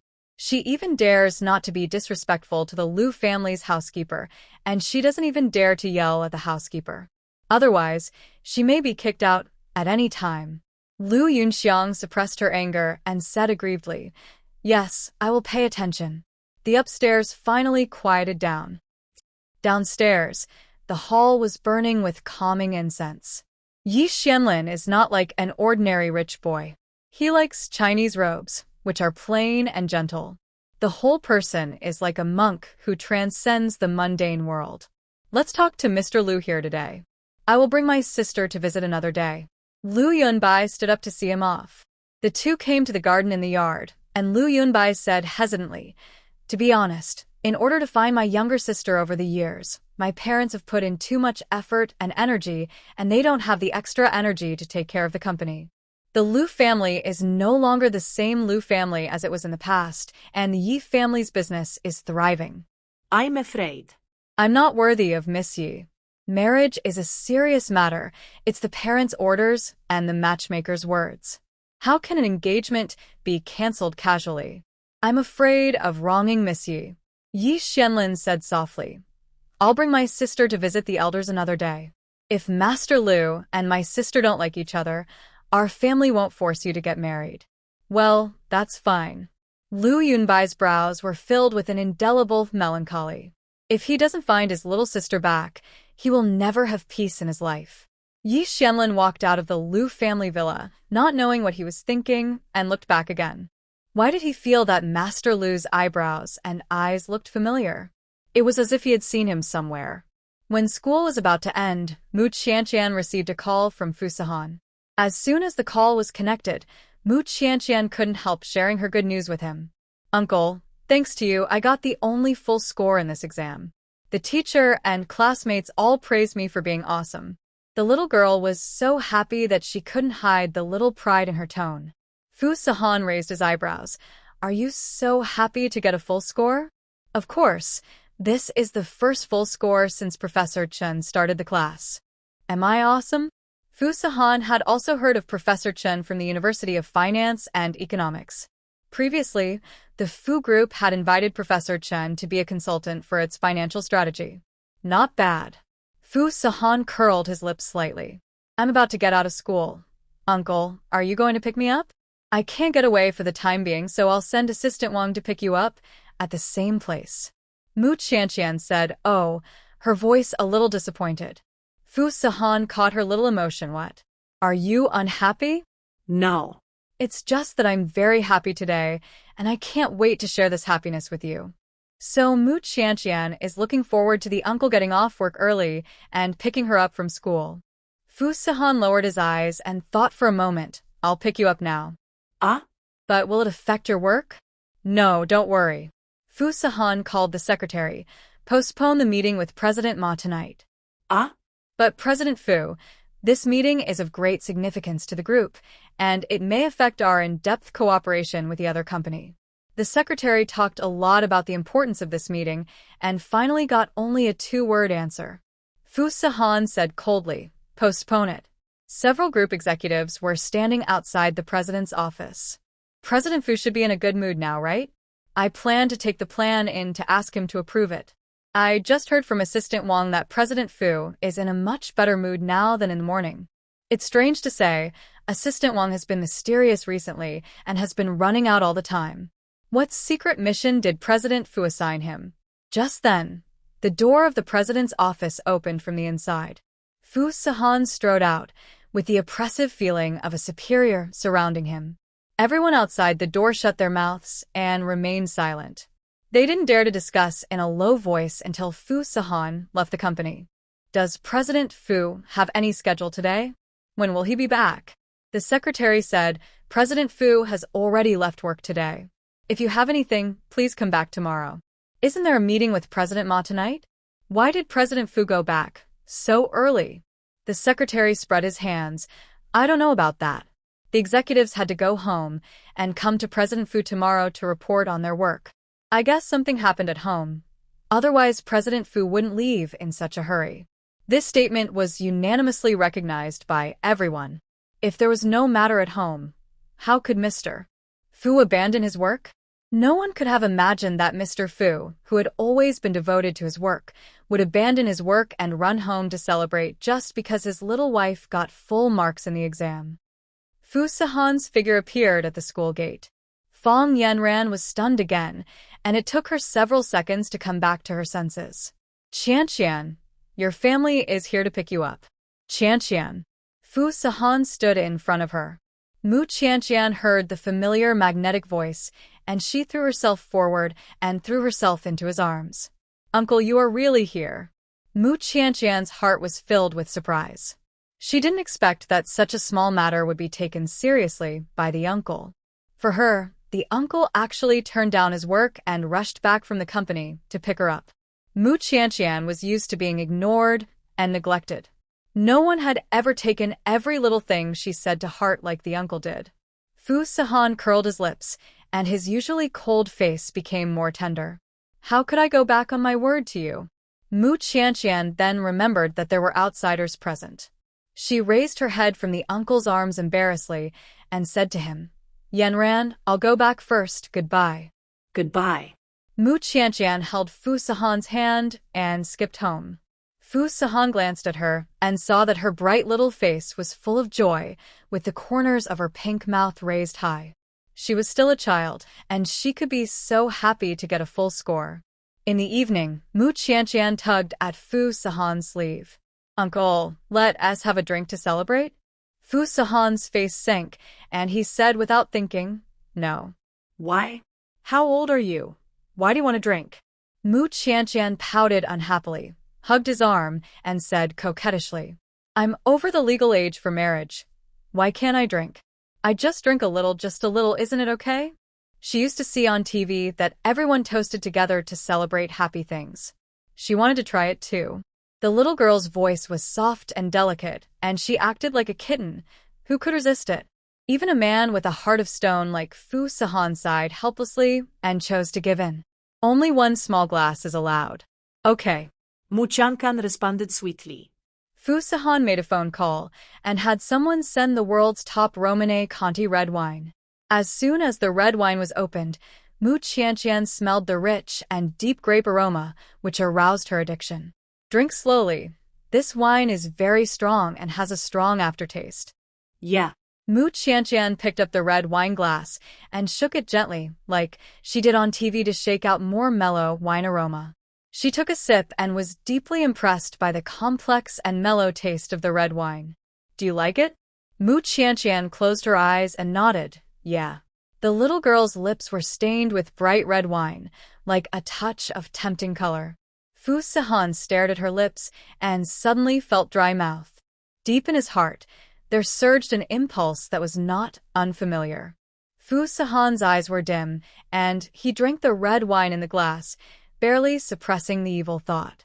It was Mu Qianqian's first time drinking, and she felt dizzy after drinking only half a glass. "What's the matter? Am I stepping on cotton? Why is the floor so soft?" She stood up shakily, and before she took 2 steps, she fell into Fu Sahan's arms. Mu Qianqian wanted to stand up from his arms, but she was so drunk that she was weak all over and couldn't use any strength. Instead, because of her several actions, she inadvertently touched the hearts of others. Fu Sahan's iron arms tightly wrapped around her body, his voice hoarse, suppressing the breath of danger. "Don't move." How could a drunk girl be so honest? The more he forbade her to move, the more Mu Qianqian struggled in his arms. The little girl hummed softly a few times. She had no idea how seductive it would be to other people's ears. Fu Sahan's breathing became heavier. The man's eyes were gloomy, and he pinched her chin domineeringly. "Little girl, if you continue to tease me like this, don't blame me." Mu Qianqian was drunk, and all kinds of thoughts in her mind went up and down, like riding a roller coaster. She didn't realize her dangerous situation at all, and said drunkenly, "Well, uncle, although you are ugly, I don't dislike you." After saying that, the little girl blinked her obsidian eyes and burped softly. Mu Qianqian sat on Fu Sahan's lap, holding his face with both hands and kneading it into various shapes. She seemed to have found a favorite toy and couldn't let it go. Fun. No one had ever dared to be so presumptuous in front of Fu Sahan. Fu Sahan's face turned black, and he slapped her hand away with a cold face. "Be honest. It hurts." Mu Qianqian bit her lower lip and said aggrievedly. Fu Sahan lowered his eyes and saw a red mark on the back of her white hand. He just patted it lightly. How could it leave a red mark?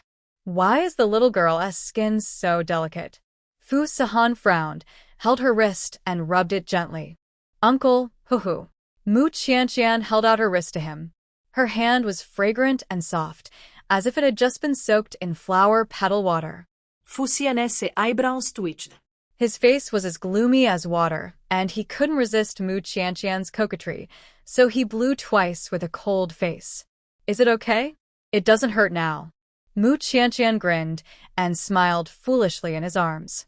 "It's getting late. I'll take you back to your room to rest." But Mu Qianqian clung to him with her hands and feet hanging on him and refused to come down. Fu Sahan took a deep breath and lifted her up like a child. Mu Qianqian felt that her vision was suddenly raised, and she was very surprised. "Wow, you've grown taller." "Uncle, I'm so tall now. I'm about to touch the ceiling." Fu Sahan was speechless. Forget it, he didn't bother with the drunkard. Fu Sahan originally planned to carry Mu Qianqian back to the second bedroom, but the girl refused to get off him. "No, uncle, don't leave me. I want to sleep with you." Fu Sahan's eyes revealed danger. "Are you sure?" Yeah. Mu Qianqian hugged his neck and nodded vigorously. She lay on his shoulder. Her voice was nasal, and she couldn't help crying. "My family doesn't want me anymore. Uncle, you can't want me." Feeling the coolness on his neck, for some reason, Fu Sahan's heart was pinched. After living for so many years, this was the first time he had such a feeling. "You said it. Don't regret it tomorrow." No regrets. "I will never regret it," Mu Qianqian said with a smile. The little girl changed her expression quickly. Fu Sahan curled his lips and carried her to the master bedroom. As soon as Mu Qianqian arrived on the bed in the master bedroom, she couldn't help rolling around. This bed is so soft and fragrant. It was late at night, and she didn't want to sleep. She also wanted Fu Sahan to play with her. Fu Sahan grabbed her 2 hands, put them behind her back, and held them tightly. "Go to bed quickly, don't move." "No, I can't sleep." "Uncle, tell me a story." Fu Sahan never thought that Mu Qianqian, who looked quiet and well-behaved on weekdays, could become so clingy when drunk. He perfunctorily told a story of once upon a time there was a mountain. "I want to listen more, I want to listen more." Mu Qianqian was still not satisfied and arched in his arms. Enough.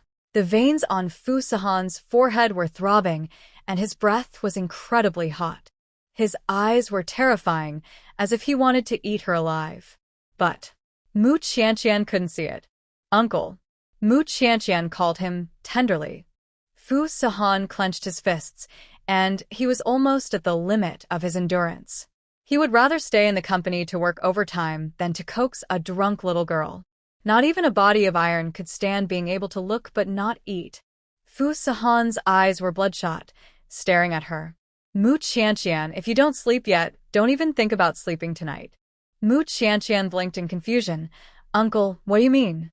Fu Sahan grabbed her hand and clasped it above her head. He turned over and held her down. "Little girl, are you still making trouble?"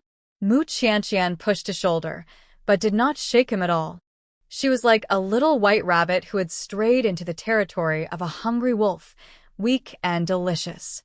Being stared at by the ferocious Wolf King, she had no chance of escape. "Uncle, you're so heavy." She was almost unable to breathe because of the pressure. There was a voice in Fu Sahan's heart that kept clamoring, making him want to abandon his reason and eat her up at all costs. Looking at her innocent and ignorant expression, he was still hesitant. Did he really have to do this to her before her eyes recovered? The little girl was kind-hearted and had a soft temper, so she probably wouldn't blame him. But for some reason, Fu Sahan didn't want to treat her badly. After playing for a long time, Mu Qianqian finally felt sleepy. "Uncle, although you are ugly and don't have a lot of money, but..." Hiccups. "Actually, I quite..." Like you. The further she talked, the softer her voice became. If Fu Sahan hadn't had excellent hearing, he wouldn't have even heard what she said. That's all. If he took her now, she would think that she was slept with by an ugly man, and she would feel so disgusted. Let's wait until her eyes recover. When Mu Qianqian fell asleep, Fu Sahan grabbed her wrist and pulled her off him. Then he got up from the bed and walked into the bathroom. The shower head sprayed cold water, just right for cooling down. Mu Qianqian slept for a long time. She woke up in a daze, and thinking back to how stupid she was last night, she suddenly wanted to die. Oh my God! If she had known that her alcohol tolerance was so poor, she would not have touched alcohol. It would be fine if she got drunk after 1 glass, but the most important thing was that her silly look was seen by the uncle. How could she appear in front of the uncle in the future? There was a sound of footsteps at the door. Mu Qianqian lifted the quilt without thinking and hid in. Fu Sahan stood by the bed, staring at the bulge in the quilt for a long time. "Come out. Don't you feel bored hiding in the quilt?"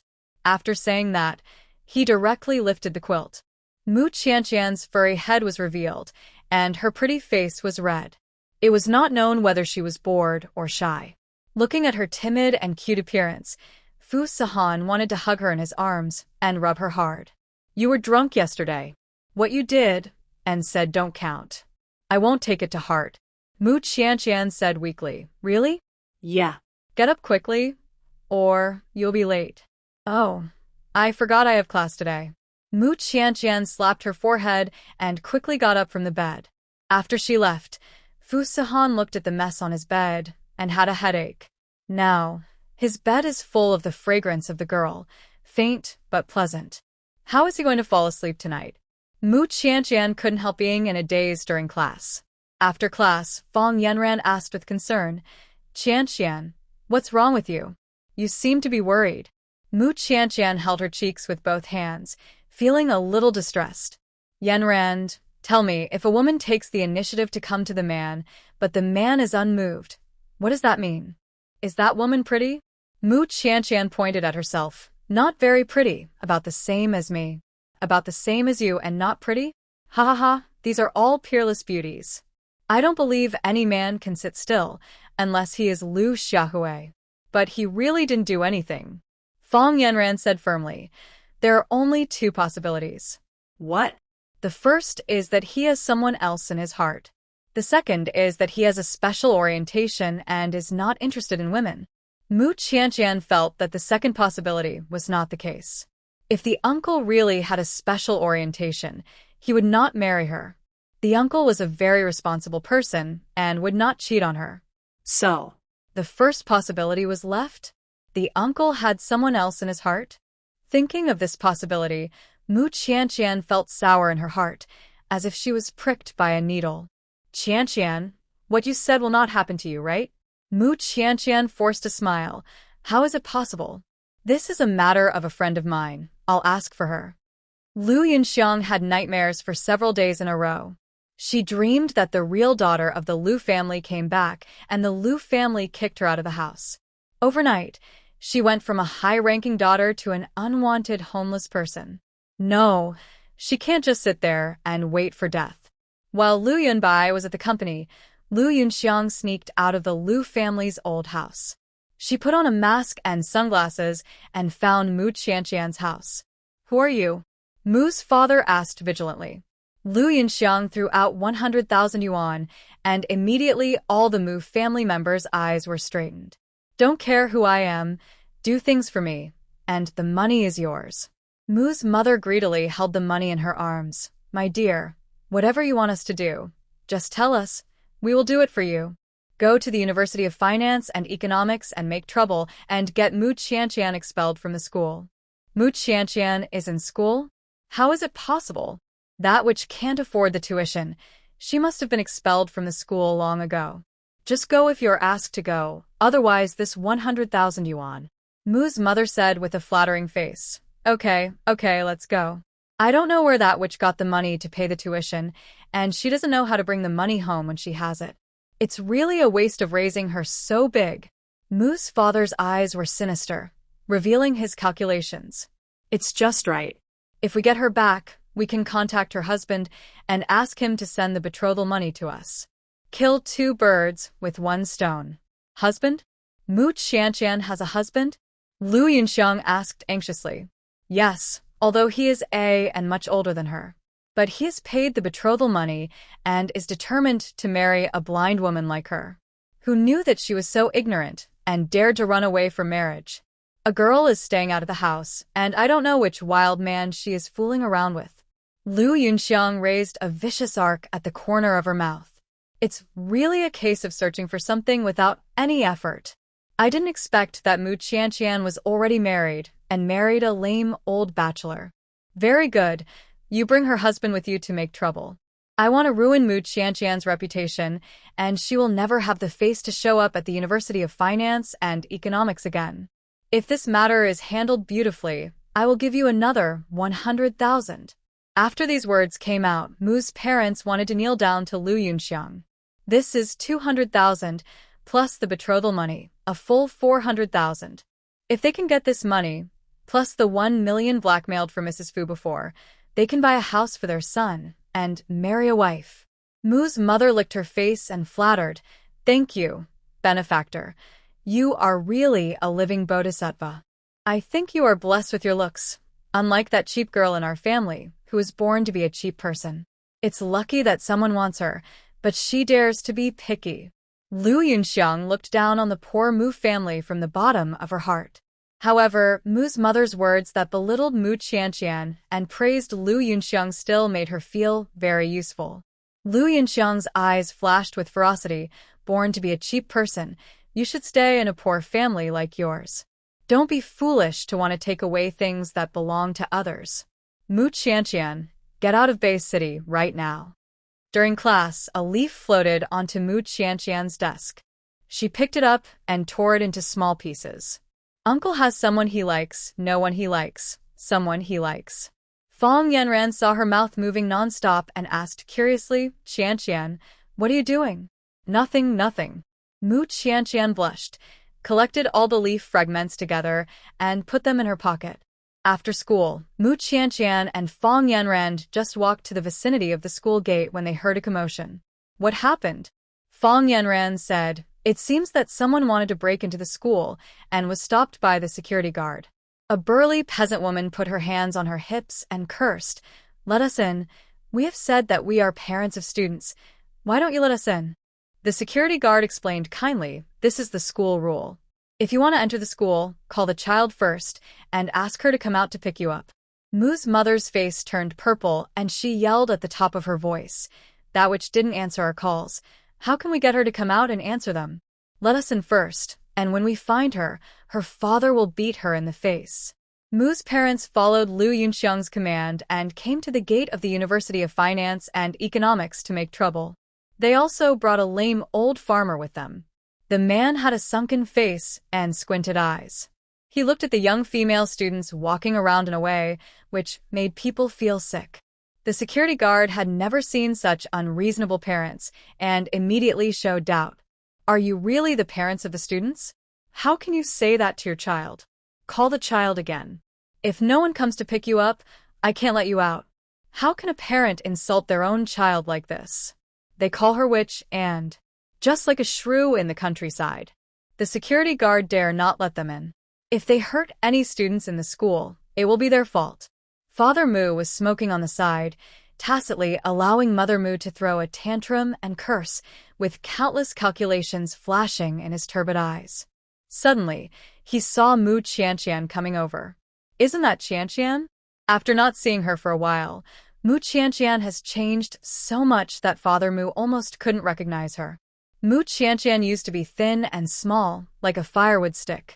Now she is slender and graceful, with a ruddy complexion, and is generous, just like a spoiled daughter of a wealthy family. Mother Mu followed his gaze, and her eyes suddenly became resentful. Isn't it that witch? She saw her parents coming over, but she didn't even call them. What an uneducated thing. Hearing this voice, Mu Qianqian felt as if she fell into an ice cellar. Mu's mother's voice. She was very familiar with it.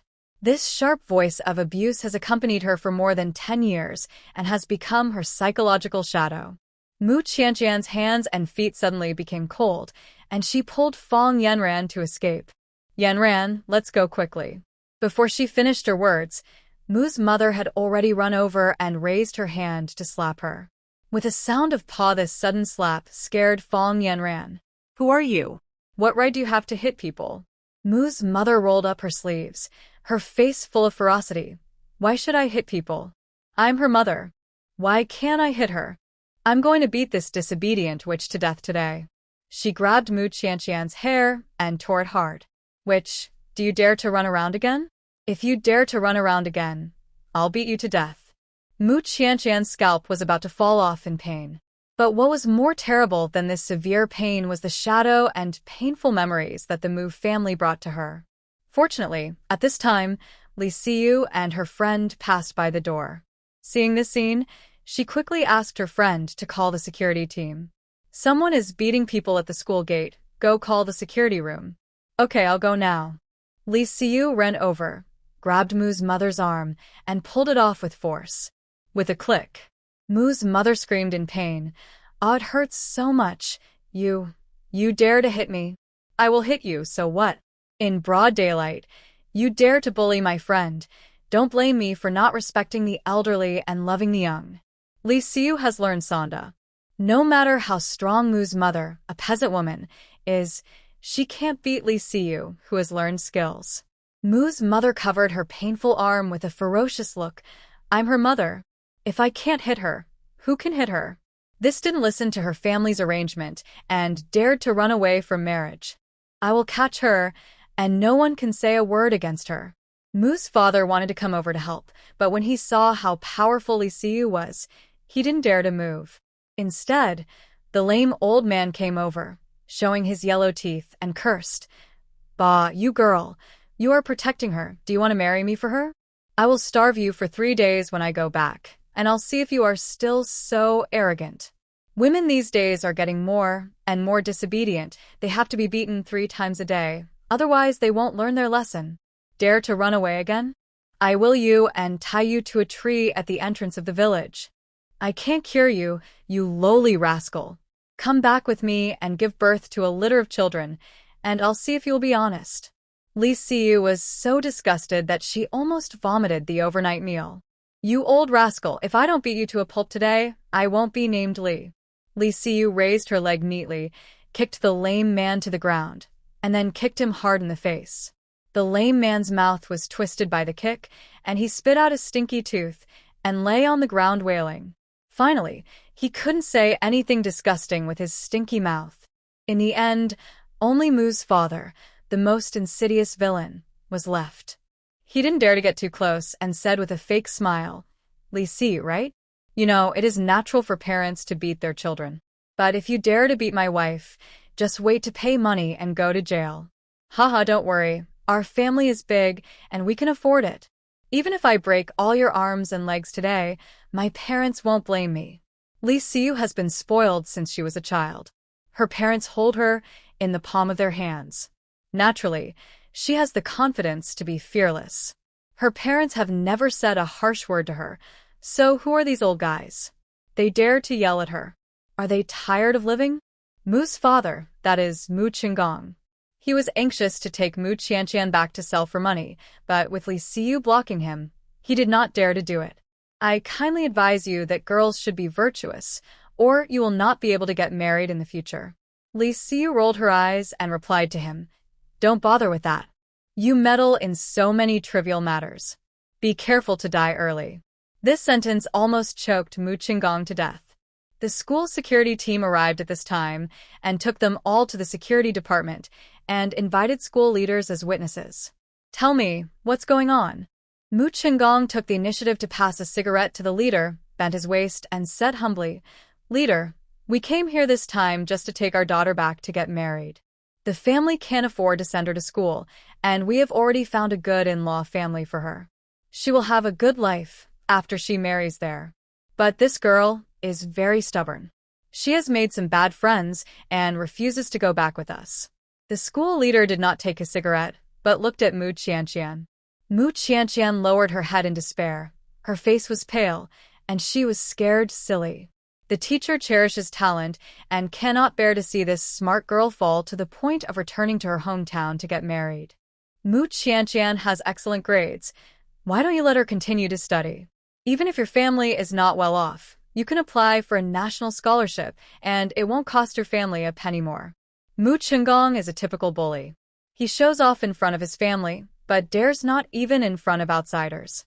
You don't know the situation at home. She has a brother waiting to get married, and a younger brother waiting to go to school. These all cost money, right?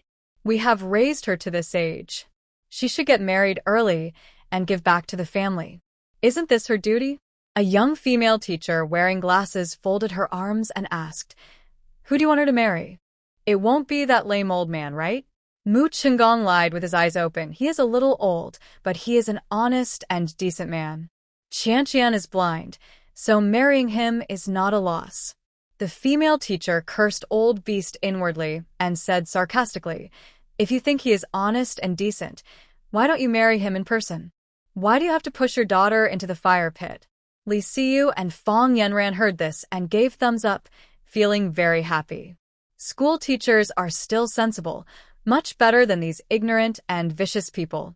The female teacher adjusted her glasses and continued, I see that you and your wife have hands and feet, and you have an older son. You could have worked hard to support yourself. Why do you have to sacrifice Mu Qianqian? She is a very perceptive child. If she can't pay the tuition, I, as a teacher, am willing to pay it all for her. If you dare to make trouble for her again, I will call the police and have you all arrested. Mu Qinggong glared at her viciously. Why do you arrest us? You sell your daughter for the bride price. Why can't we be arrested? The Mu couple and the old man didn't dare to say a word. Mu Qinggong felt guilty for a moment and lowered his head in panic. He couldn't call the police. If the incident was found out, their family would be ruined. School is a place for learning, not a place for you to make trouble. If they dare to make trouble again, the security team will send them directly to the police station. Yes, the Mu couple and the lame old man were directly kicked out. Mu's mother's arm was broken, and the old man's teeth were knocked out. The two of them could hardly walk in pain and were itching with hatred. Many students who were watching the excitement gathered at the school gate, pointing at them. Who are these people? They come to school to beat people. Is there any law? I don't know, but it seems that they have been taught a lesson. They deserve it. If you ask me, they didn't beat them lightly. You didn't see how crazy they were just now. Breaking an arm is a light punishment. Mu Qinggong was embarrassed and anxiously pulled Mu's mother out. Okay, stop being pretentious. It's just a broken arm. You just need to go back and lie down for 2 days to be healed. When he pulled, he happened to pull Mu's mother's wound. She screamed in pain again, and her eyes rolled back and she fainted. The doorway was in chaos, but Mu Qianqian didn't know it. She thanked the female teacher who had just helped her. Thank you, teacher, for speaking for me. You're welcome. I was also asked by someone. My last name is He, and my name is He Ting. You can call me Teacher He or Sister He Ting in the future. Asked by someone? Mu Qianqian asked doubtfully. Teacher He, who is the person who helped me? He Ting blinked mysteriously. I can't tell you this for the time being. But don't worry, I have no ill will towards you. No matter what happens in the future, you can come to me at any time. Mu Qianqian was very grateful. Thank you, and thank the person who helped me behind the scenes. After she left, He Ting sent a message to Fu Sahan. The little girl's parents came to cause trouble for her, and I have helped you solve it. But to be on the safe side, you still have to take action. The He family and the Fu family are old friends. Once the He family was in trouble, thanks to Fu Sahan's help, the family property was saved. Since Mu Qianqian almost got into trouble last time, Fu Sahan was worried that someone in the school would target her, so he asked He Ting to take care of Mu Qianqian for him. After the meeting, Fu Sahan saw this message and frowned immediately. He called He Ting and asked anxiously, Qianqian was injured? Anyone could hear the anxiety in the man's voice. No, don't worry. The little girl is very lucky. She has 2 friends who sincerely protect her and has not suffered too much grievance. Fu Sahan's face was so gloomy that water could drip out of it. The assistants and secretaries lowered their heads one after another, not daring to say a word. Ever since President Fu took over the Fu family, he has always kept his emotions to himself, and rarely is he like now, when he can hardly conceal his murderous intent and hostility. It seems that this time, President Fu is really angry. I wonder who has such a great ability to affect President Fu's mood. On the way back to Mingyuan community, Fu Sahan had a gloomy face. When he got home, he thought he would see the little girl crying secretly, but unexpectedly, she was sitting on the sofa watching TV as usual. Of course, she couldn't see, so she could only hear. Uncle, you're back. Hearing the familiar footsteps, Mu Qianqian called sweetly. Not sure if it was her illusion, the uncle's footsteps seemed to be more chaotic than usual. Fu Sahan frowned and came to her with big strides. Seeing the redness and swelling on her cheeks, Fu Sahan seemed to be stabbed, and the fist hanging at his side suddenly clenched. Fu Sahan's eyes were scarlet, which was extremely terrifying. Did someone bully you? Mu Qianqian shook her head and tried to force a smile. No, I'm living a good life. Fu Sahan looked at her steadily. Qianqian, no matter what grievances you have suffered, you can tell me. You forgot that this is your home. Mu Qianqian's heart was filled with countless grievances, and her eyes were sore. She didn't dare to tell the uncle that she had such a family. She was afraid that the uncle would dislike her background after knowing it. Really, it's okay. Fu Sahan held her shoulders and held them tightly. Mu Qianqian, I am your husband. The warmth of his palm continuously reached Mu Qianqian's heart. Mu Qianqian's emotions found a breakthrough and collapsed in an instant. All the pretended strength was shattered. 2 lines of tears flowed from her eyes, and she sobbed and said, I'm sorry, uncle. I didn't tell you that. In fact, I have a very bad family. My parents only like my brother and my younger brother, not me. They want to marry me to an old in exchange for a betrothal gift. Did they come to you today? Mu Qianqian nodded with sobs. Well, they want to take me back to marry. But I don't want to go back with them. The little girl cried so hard that her shoulders were shaking, her nose was red, and she looked very pitiful. She was obviously the one crying, but Fu Sahan felt as if his heart was being grabbed, and it hurt more than he suffered. What's going on? Before Fu Sahan had time to think, he instinctively opened his arms and hugged her in his arms. Don't be afraid, I'm here. His embrace was so warm, and there was a sense of security that made people feel at ease. But Mu Qianqian didn't dare to covet this warmth. The better the uncle treated her, the more inferior she felt to the core. Mu Qianqian asked cautiously and uncertainly, Uncle, will you leave me? Fu Sahan frowned. What nonsense are you talking about? In their Fu family, there has never been divorce, only widowhood. As long as Mu Qianqian is alive, she is destined to be his wife for life. But a family like mine will drag you down. They are arrogant and unreasonable, greedy and selfish, and will drag you down. It was precisely because of her inferiority complex about her background that Mu Qianqian never dared to give her heart. A family like hers was not worthy of falling in love with anyone. But what Mu Qianqian didn't know was that falling in love was something that could not be controlled at all. Don't let your imagination run wild. They are them, and you are you. You can't choose your background, and you don't have to feel inferior because of them. I'll take care of this matter. Fu Sahan rubbed her hair. A fierce look in his eyes flashed. Go wash your face. I'll help you apply the medicine. Okay. Does it still hurt? Mu Qianqian shook her head firmly. It doesn't hurt. Compared to the beatings she had suffered before, this injury was nothing. However, Fu Sahan still carefully helped her apply the ointment. It would be bad if there was a scar on her face. He didn't care, but he was afraid that the little girl would feel uncomfortable because she loved beauty. After applying the medicine, Mu Qianqian grabbed Fu Sahan's sleeve. Uncle, do you think I'm too heartless? I'm not even filial to my own parents. Fu Sahan said in a deep voice, No. Not everyone is worthy of being a parent. These 2 scumbag parents in the Mu family are not worthy of being Qianqian's parents. According to his previous investigation, Mu Qianqian had to cook for the whole family in her original family, and she also had to brush shoes and wash clothes for her brother and sister in the middle of winter, and her fingers were frozen red. The whole family treated her like a captive and beat her to vent their anger when they were in a bad mood. Mu Qianqian used to eat leftovers every day and was almost never full. So when Fu Sahan first met her, he thought she was as thin as a miner. The little girl stayed with him for a long time before she finally gained some weight. But compared with her peers, she was still too thin. Fu Sahan decided to hire a nutritionist to help Mu Qianqian take good care of her body.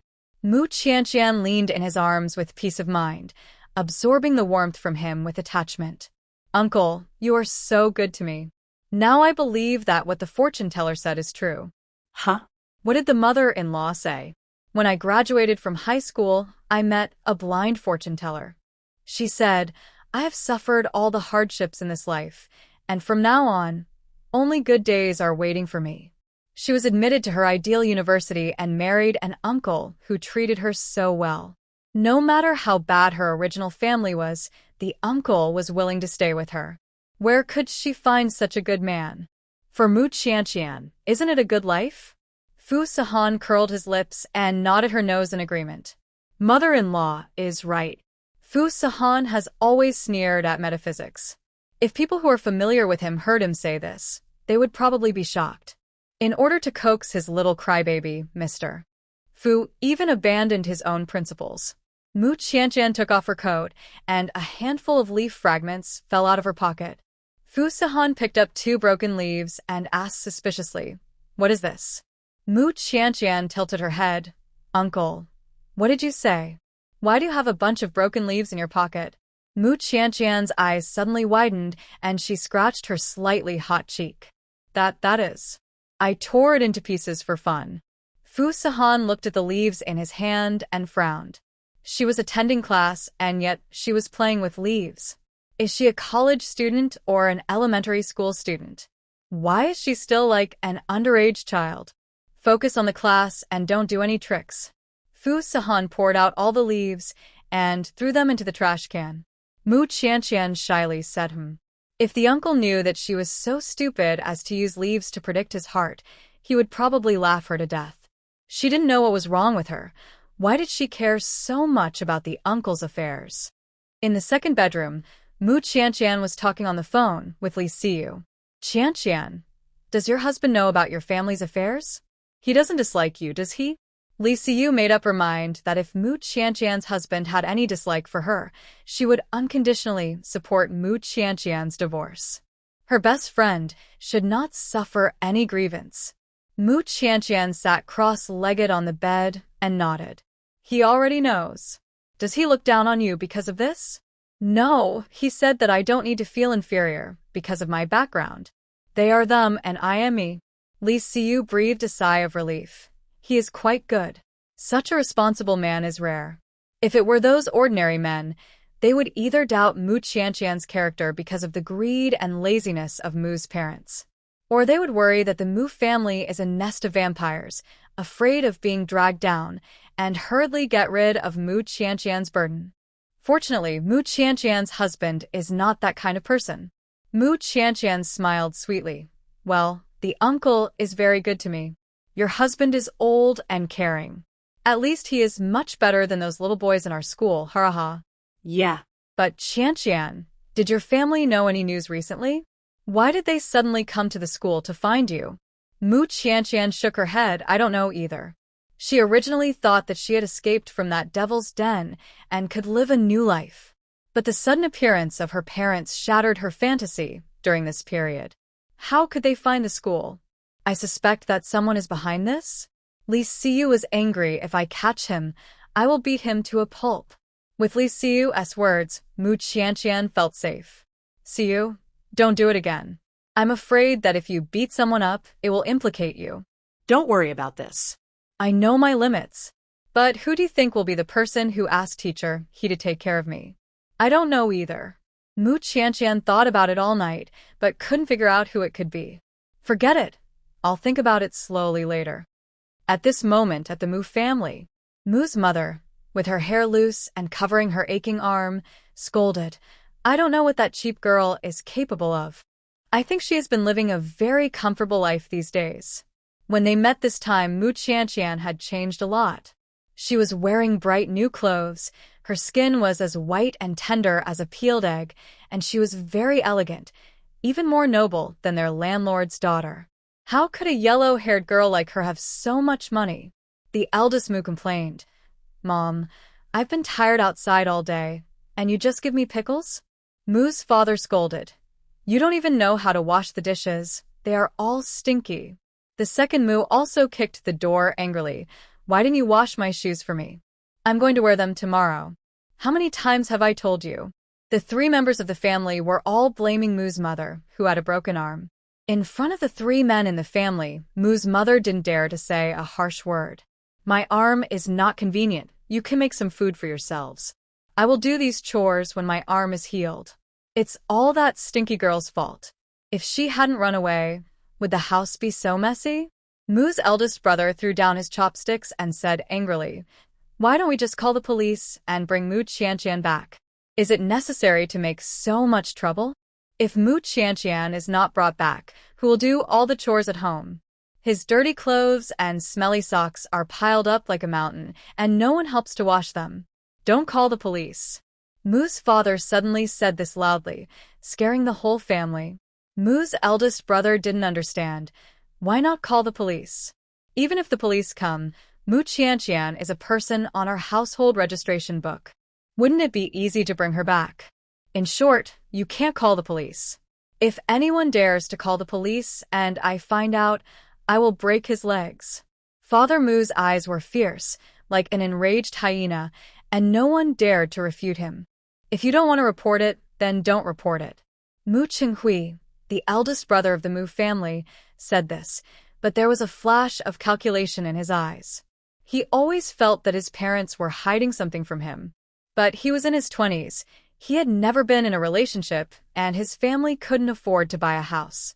If he dragged it on, he would become an old bachelor ridiculed by everyone.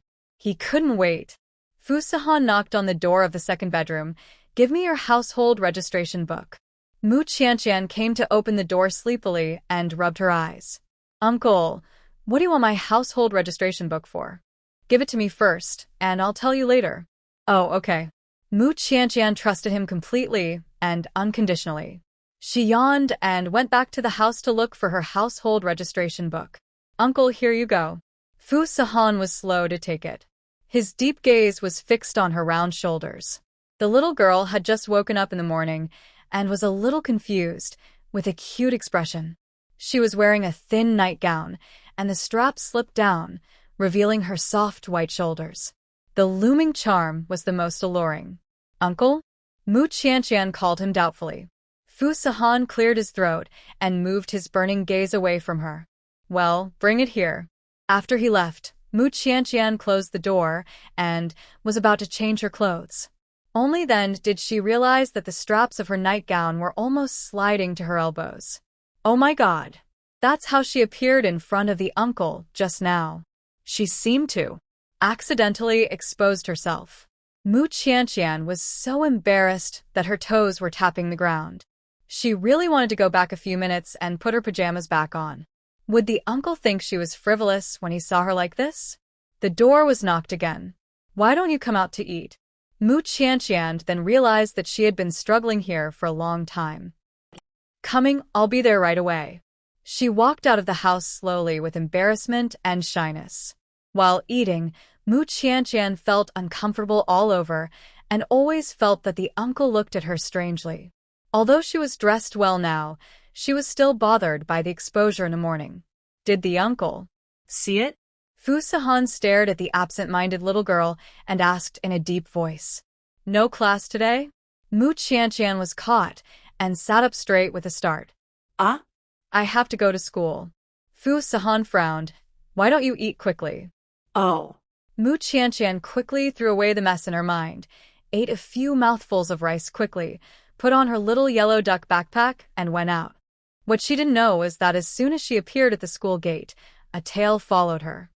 Mu Chenghui stared at the pretty figure in front of him and could hardly believe that such a beautiful girl was his sister. When did this girl become so fair and tender? Mu Chenghui originally wanted to take advantage of the crowds and sneak into the university behind other people to take Mu Qianqian away. But the security booth is not a vegetarian. Stop. Where is your student card? Mu Chenghui chuckled twice. I forgot to bring it. Go back and get it if you forget. You won't be allowed in without a card. Mu Chenghui was driven out in disgrace and could only stand outside the campus and watch. This wouldn't do. He had asked for leave to run away. A day wasted was a day's wages wasted. Mu Chenghui squatted on the side of the road and smoked a cigarette. The more he thought about it, the more impatient he became. Never mind, he would call the police first. So Mu Chenghui came to the police station and said to the police with tears and snot, "My sister was deceived by a man. She hangs out outside all day and doesn't come home, and she doesn't answer the phone. Uncle policeman, can you help me contact her?" Mu Chenghui looks old and looks like a man in his 30s. The police were speechless to be called uncle by someone so old. Let me check for you. Your sister's household registration has been moved away a long time ago. Impossible. How is it impossible? If you don't believe me, look for yourself. Mu Chenghui glanced at the screen.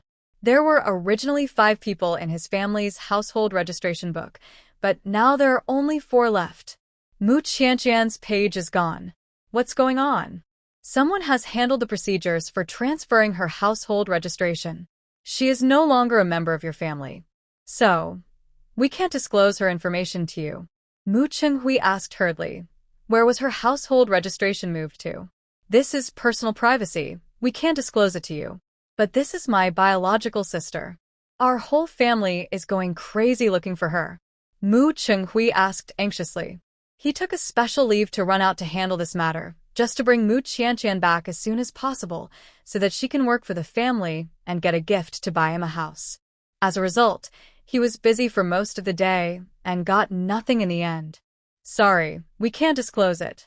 Even if Mu Qianqian's household registration was just moved to an ordinary person's home, they would not disclose her information to Mu Chenghui.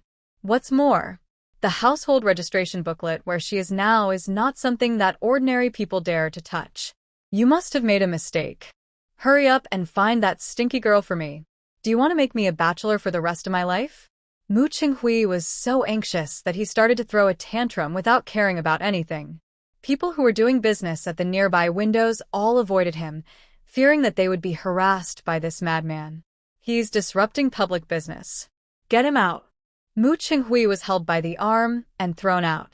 He pounded the ground hard, gritting his teeth in hatred. This witch dared to secretly move her household registration and even gave up her own home. It's really a waste to raise her so old. Hissed the stone pierced into his fist, and Mu Chenghui's face twisted in pain, and he rolled on the ground with his hands in his arms. In the evening, Fu Sihan came to pick up Mu Qianqian and returned the household registration book to her. This is the household registration book of the Mu family. It will be of no use to you in the future. Mu Qianqian grabbed the strap of her school bag and asked in confusion, Uncle, why is this? Your household registration is no longer in the Mu family. Then where is my household registration? Fu Sihan curled his lips. Of course it's with your husband. Now Mu Qianqian is on the same household registration book with him. He is her head of household. When Mu Qianqian heard this, her heart started pounding. She felt a little embarrassed and said angrily, Uncle, why didn't you tell me in advance? What? You don't want to? This is the Fu family's household registration book. How many socialites in Bay City have racked their brains to leave their names on it? Why is this little girl still reluctant? No, Mu Qianqian shook her head to deny it, hesitating. I just think it's too sudden and a little unexpected. Fu Xian sneered. Little girl, it seems you haven't gotten used to the fact that you are already married. Mu Qianqian blushed and stammered, I will get used to it slowly. Do you still keep this household registration book? I don't want it anymore. She no longer wanted to have anything to do with the Mu family. Then throw it away. There happened to be a trash can on the side of the road, so Mu Qianqian threw the Mu family's household registration book into it. Trash should go where trash belongs. You will no longer have any relationship with the Mu family. If they dare to cause trouble for you again, just tell me. With the uncle's words, Mu Qianqian felt relieved. She has grown up and finally someone has protected her from the wind and rain and supported her. Mu Qianqian smiled and said, Okay. Lu Yunxiang called the Mu family. Didn't I ask you to take Mu Qianqian's husband to make trouble? What are you doing? Why is there no movement in the school? She had been waiting for several days, but there was no news that Mu Qianqian was expelled. There was not even a rumor in the school. It was as if someone was secretly helping Mu Qianqian behind the scenes to suppress all the negative news about her. Who has such a great ability? Mu's mother smiled apologetically. Miss, please wait patiently for 2 more days. Her dad and I are still discussing what to do about this matter. That witch is so stubborn, and I don't know who backs her up. She doesn't even listen to us. Mu Qianqian used to be timid and didn't dare to say a word when she was bullied. Recently, she seems to have become a completely different person, determined not to go home, and indifferent to the threats from the Mu family. I don't know who gave her the confidence. I don't care what means you use. Get her out of Bay City and find someone to marry. Don't let her appear in front of me again. Otherwise, you won't get a penny of the remaining money. Lu Yunxiang said this viciously, and then hung up the phone in a rage. At this moment, the servant came to report, Miss Gu Qingyu is here to see you. Qingyu is here to see me? Lu Yunxiang quickly ordered people to put on makeup and dress her up so as not to be outdone by her sisters. Gu Qingyu walked in a hurry. I'm so angry. I'm so angry. What's wrong? Lu Yunxiang smiled gently and pretended to be concerned. I don't know where this yellow-haired girl appeared next to Sihan.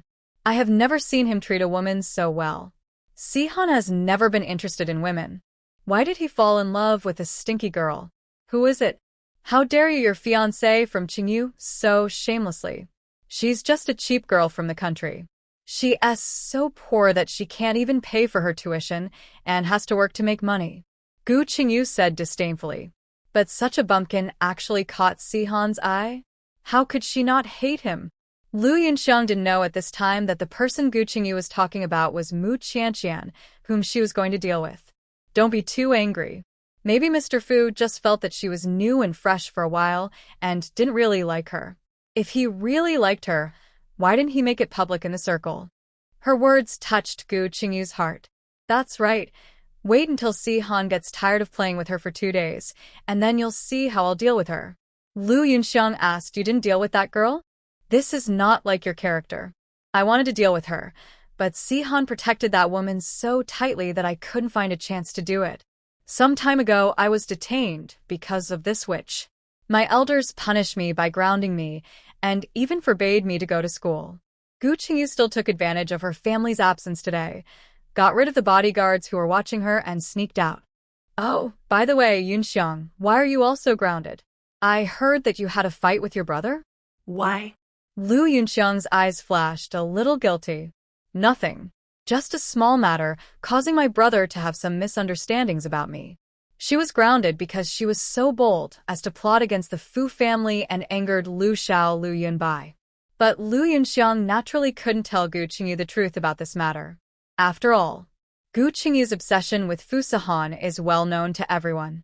If she knew that she also had feelings for Fu Sihan, she would definitely disregard her best friend's relationship and turn her face against her. Lu Yunxiang didn't dare to mess with this lunatic. Just because of a misunderstanding, you were grounded? Why is Lu Xiao so strict and your parents don't care about him? Lu Yunxiang panicked and quickly found an excuse. My parents can't take care of family matters. Gu Qingyu curled her lips. I know that they have already ignored everything in order to find your sister. I just don't understand, leaving a big daughter like you in front of them. Why do they not care about it, but have to look for a little daughter who doesn't know whether she is alive or dead? Maybe your sister has already died. Yunxiang, I speak frankly, don't take it to heart. Gu Qingyu relied on the status of the Gu family in the circle and was as arrogant as a peacock. It was not the first time or the second time that she spoke like this. Although she was a good friend of Lu Yunxiang, she actually didn't know Lu Yunxiang's true origins.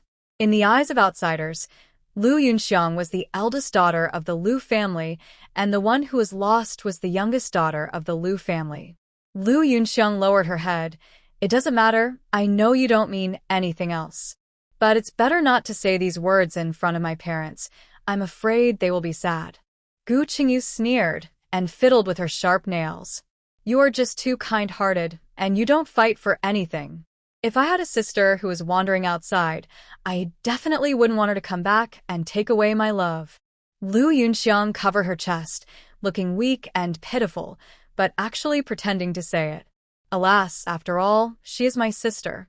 I feel bad when I think about her suffering outside. Don't be sad. If she is lucky, she will be found sooner or later. If she is unlucky, it's not your fault. You can only blame her bad luck. A cruel light flashed across Gu Qingyu's eyes. She didn't care about blood ties. Her father had affairs everywhere outside and had several illegitimate children to divide the family property. Gu Qingyu was annoyed when she saw that group of. She wanted to kill them all. By the way, Qingyu, what's the name of that which you mentioned? I checked. Her name is Muchankan. Splash, what's wrong? Gu Qingyu said impatiently. It's okay. I accidentally knocked over the tea. Lu Yunxiang tried her best to remain calm on the surface, but her hands hidden under the table had already been clenched together tightly. It was her? How was she related to President Fu? No wonder the University of Finance and Economics is now calm, and there is no rumor that is unfavorable to Mu Qianqian. It turns out, the big man behind this girl is actually the head of the Fu group. Gu Qingyu was so jealous that her face was crooked, this which has some foxy tricks, and it can be seen at first glance that she is particularly good at seducing people. I think Sihan cares about her very much. He has never been so gentle to a woman. Don't worry, Qingyu. I will help you deal with her. After all, we're good friends. Thank you, Yunxiang. I don't trust anyone else, I only trust you. After all, you're not interested in Sihan, right? Lu Yunxiang's smile did not reach her eyes. Yes, he is the man you like. Why would I compete with you for him? After Gu Qingyu left, Lu Yunxiang immediately called the Mu family and told them not to act rashly. Lu Yunxiang thought she had kept the car accident secret enough, but she didn't expect it to be discovered so quickly. She didn't dare to underestimate the strength of the Fu family. Even if she wanted to take action against Mu Qianqian, she had to be more cautious and not attack casually. Otherwise, it would bring her a catastrophe. The end of Shap was a lesson for her. However, the Mu family was determined to capture Mu Qianqian and sell her betrothal gifts, so how could they listen to her? I haven't been to Yunqing Hotel for a few days. When Mu Qianqian went there again, everyone was gathered together to chat. Wow, Yenru, you look so beautiful today. Are you going on a date with Mr. Yi? Wang Yenru shook her hair and said shyly, No, don't talk nonsense. Oh, you re-blushing. You must be dating Mr. Yi. You haven't been seen for a few days. If you don't go to find Mr. Yi, who else can you go to? Wang Yenru smiled shyly and did not deny it. Mr. Yi doesn't like to be too high profile. Please keep it a secret for me first. Everyone started to make a noise. Wang Yenru enjoyed the feeling of being the center of attention. Even though she knew it was fake, her vanity was still greatly satisfied. Mu Qianqian passed by and didn't want to talk to her, but Wang Yenru didn't intend to let her go.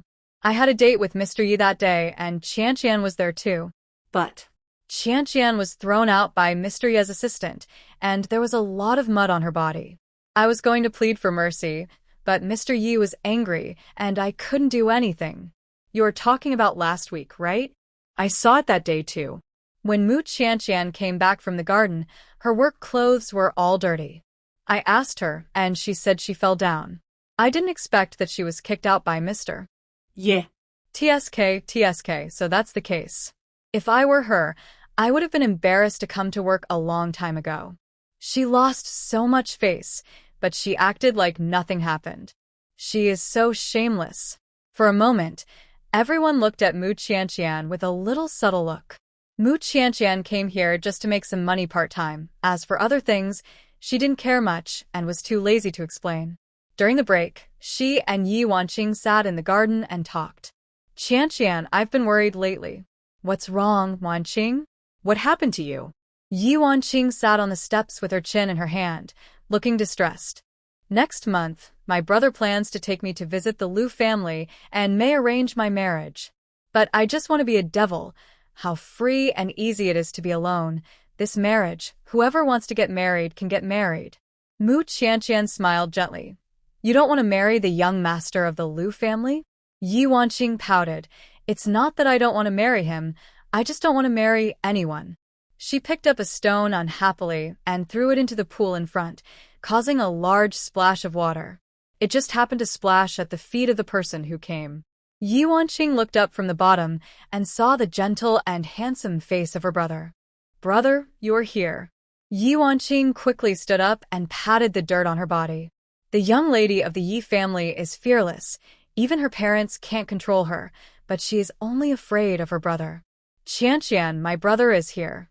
Yi Wanqing pulled Mu Qianqian and reminded in a low voice. Mu Qianqian greeted him politely. Hello, young Master Yi. Yi Xianlin nodded in response. Hello, Miss Mu. Then he looked at his disappointing sister. What did you say just now? Don't want to get married? Yi Wanqing hid behind Mu Qianqian and retorted in a low voice. I just don't want to get married. Yi Xianlin narrowed his narrow phoenix eyes and looked at her calmly. Yi Wanqing was frightened and said quickly, I am still young. Can I live a carefree life for another 2 years? Qianqian hasn't gotten married yet. When she gets married, I will get married. Mu Qianqian blinked her eyes. She didn't expect that she would become Yi Wanqing's shield for refusing marriage. However, she is already married. It's just that Wanqing doesn't know it. This is an engagement made by the elders. You can't refuse it just because you want to. Yi Xianlin was still wearing a Chinese robe. He turned around and left elegantly. Cherish your free days now. Hearing his last words, Yi Wanqing hugged Mu Qianqian and wailed, Oh my God! Who will save me? Mu Qianqian patted her hands, smiled, and comforted her. Don't worry, Wanqing. Maybe the situation is not that bad.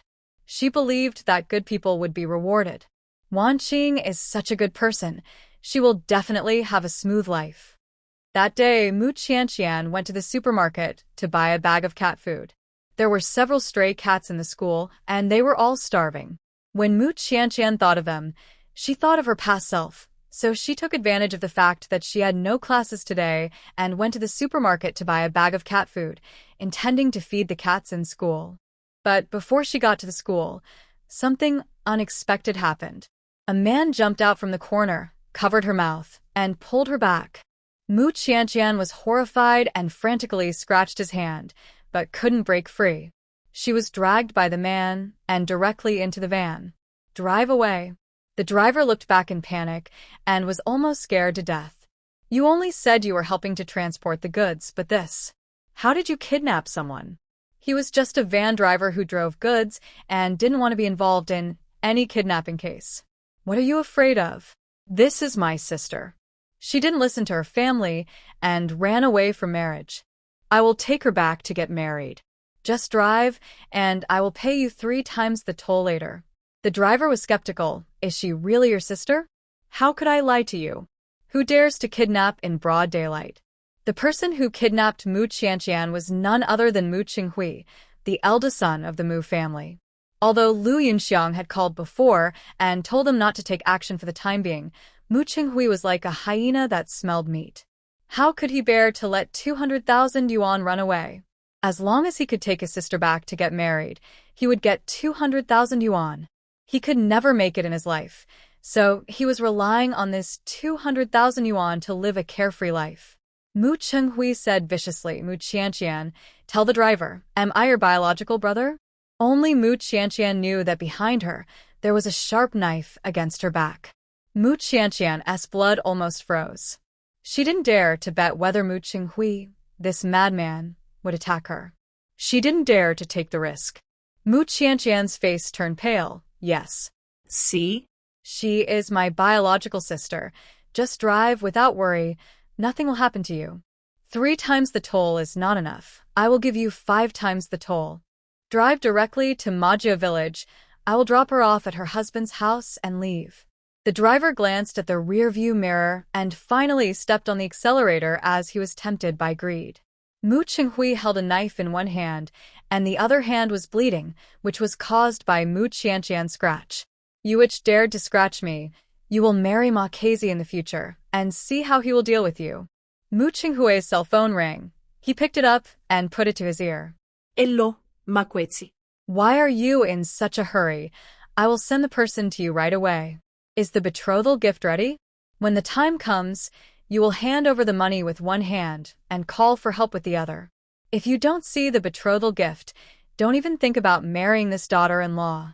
While he was on the phone, Mu Qianqian reached into her pocket and dialed the number of the emergency contact. Mu Qianqian pressed herself against the car door in fear, trembling. She prayed silently in her heart. The uncle must answer her call, must find out what's going on, and never expose it. At the same time, Fu Sihan's mobile phone screen lit up.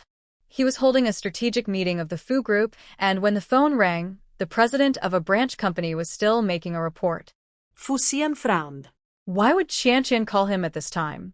He raised his hand, and the president who was reporting immediately shut his mouth, and the huge conference room fell into silence. Fu Sihan answered the phone and put it to his ear.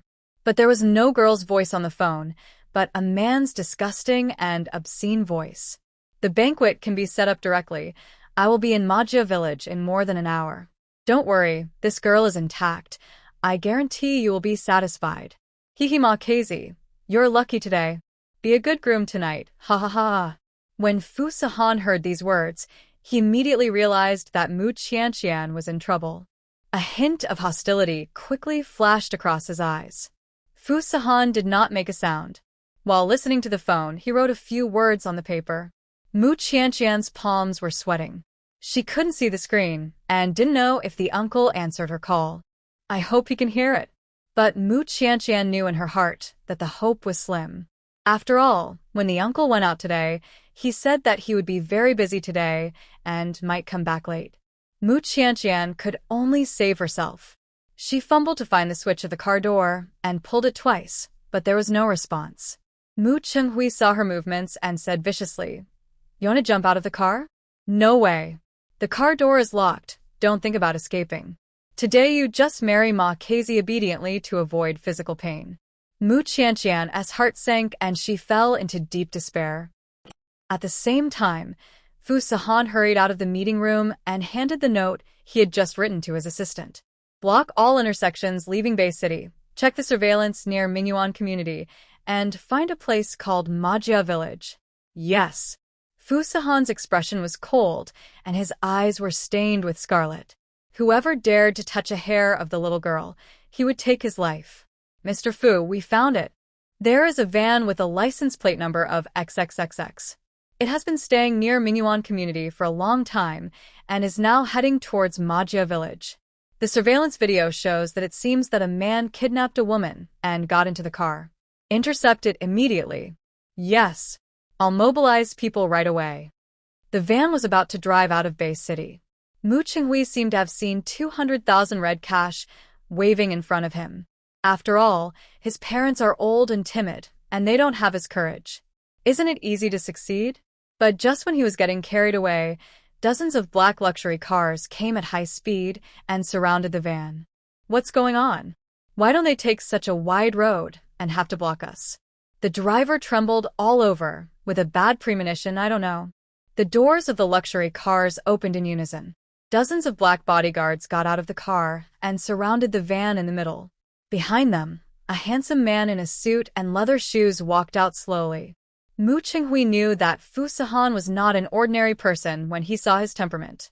After all, Mu Qinghui also worked as a security guard in a large company and occasionally met a few upper-class people, so he could naturally see the difference between them and ordinary people. Mu Qinghui patted the driver on the shoulder. "You go down and check the situation first." The driver opened the door and fell down from the driver's seat. He asked tremblingly, What are you going to do?" Fu Sahan swept his stern eyes across the back seat of the van and saw Mu Qinghui sitting in the back and the little girl huddled in fear. Mu Qianqian seemed to be fine for the time being. Fu Sahan's heart, which had been hanging all the way, was slightly relieved. Assistant Wang said, "Let everyone in your car get out. Our president's house was robbed, and we suspect you are thieves. It's unfair. I'm just a hauler." How could I steal anything? "You didn't steal it. Are you sure the people in your car didn't steal it either? Let them all get out and check." The driver returned to the van and told Mu Qinghui about the situation. Mu Qinghui said viciously, "Someone stole something. How did they find us here? It's so unlucky." However, knowing that the other party was not coming for Mu Qianqian, he more or less relaxed his vigilance. The driver advised him, "Just get out. There are so many of them. If we finish checking them early, we can leave earlier." Mu Qinghui threatened Mu Qianqian, "Be careful. If you hear me say something you shouldn't, I will scratch your face." "Do you hear me?" "I heard it." The three people in the van got off. Assistant Wang ordered, "Search them all." Hearing this familiar voice, Mu Qianqian subconsciously looked up. Could it be that the uncle came to save her? Thinking of this possibility, Mu Qianqian's breathing quickened. She looked at the man in the middle of the crowd. That tall and straight figure looked almost exactly like the uncle. Could it be him? Several bodyguards in black stepped forward and pretended to search the three of them. When they walked to Mu Qinghui, The bodyguard suddenly attacked, grabbed his wrist, and twisted it hard. With a click, the bone broke. The dagger hidden in the sleeve fell to the ground with a. Mu Qinghui wailed in pain and was horrified. What are you going to do? What? You dare to kidnap someone in broad daylight. You are so bold. Assistant Wang scolded coldly. Who said I kidnapped someone? What evidence do you have? Save these words for the police.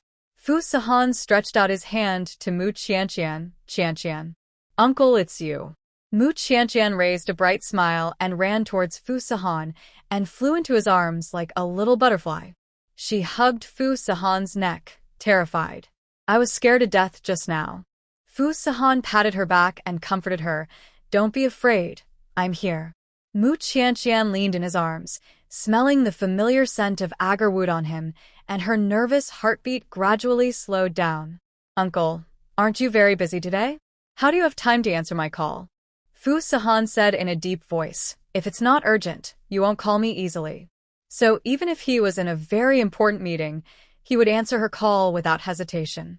Hearing this answer, Mu Qianqian felt warm in her heart. She praised sincerely, Uncle, you are so smart. The uncle not only realized her situation immediately without making any sound during the call, he also pretended to drop something and searched her body to let Mu Qinghui relax his vigilance, thus successfully rescuing her.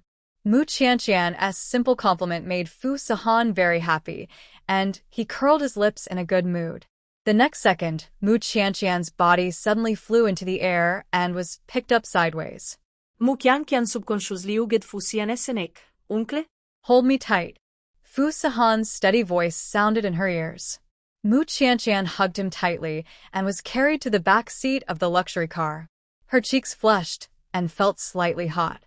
Mu Qianqian would naturally feel embarrassed to be carried into the car in front of so many people. Wait for me here for a while. Yeah.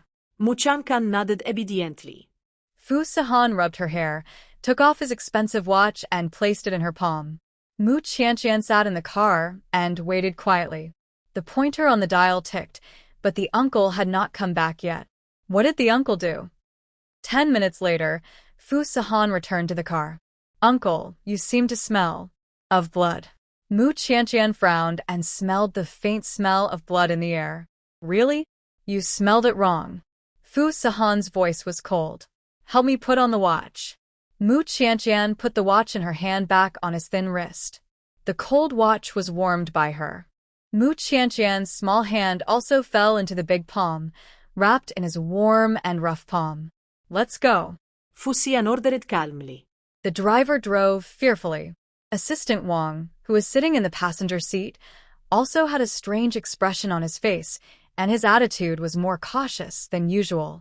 After all, President Fu's performance just now was really too unexpected for them. Since taking over the Fu family, President Fu has rarely been so angry. In fact, outsiders' evaluation of his cold-bloodedness mostly comes from the relentless infighting in the business circle. But this time, President Fu actually did it himself, and he didn't do it lightly. That Mu Qinghui is almost ruined. Thinking back to the scene just now, Assistant Wang shuddered. President Fu seems to care too much about Miss Mu. I don't know if it's good or bad. Mu Qianqian asked about Mu Qinghui's fate, and Fu Sahan said calmly, he won't appear again in the future. He didn't want to tell her the rest of the things, so Mu Qianqian naturally had no way of knowing. I wanted to go out to feed the stray cats. It's all his fault. I lost all the cat food I just bought. Mu Qianqian sat on the sofa, feeling extremely distressed.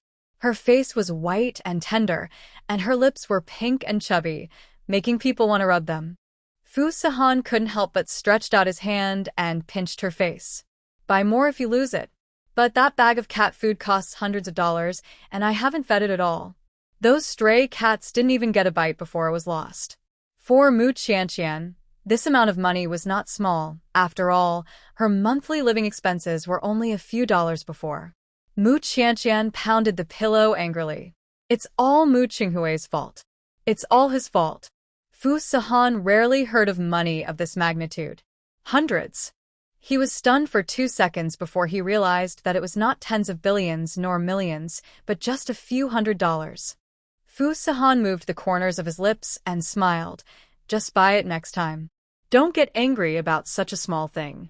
Mu Qianqian puffed her cheeks and said seriously, Uncle, it's not easy for you to make money, and I can't spend your money lavishly. Let's save a little, just in case in the future. Fu Sahan asked, What in the future? Mu Qianqian counted on her fingers, her cheeks slightly red. In the future, when we have children, we will have more places to spend money. Fu Sahan was speechless. He didn't need to worry about money since he was born, so Mu Qianqian's worries were never within his consideration. Uncle, I forgot to tell you before. Don't buy me so many limited edition clothes. I have enough clothes to wear. The closet can't fit them anymore. Fu Sahan said without thinking, then changed to a bigger closet. Mu Qianqian was immediately at a loss for words.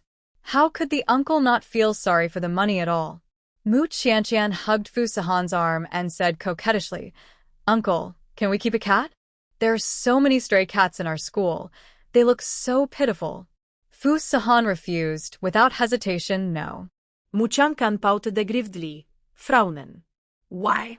I don't like it. Fu Sahan said with a cold face. The real reason was that Mr. Fu was allergic to cat hair, so he couldn't keep one. Mu Qianqian was a little disappointed. Okay, then I won't keep one.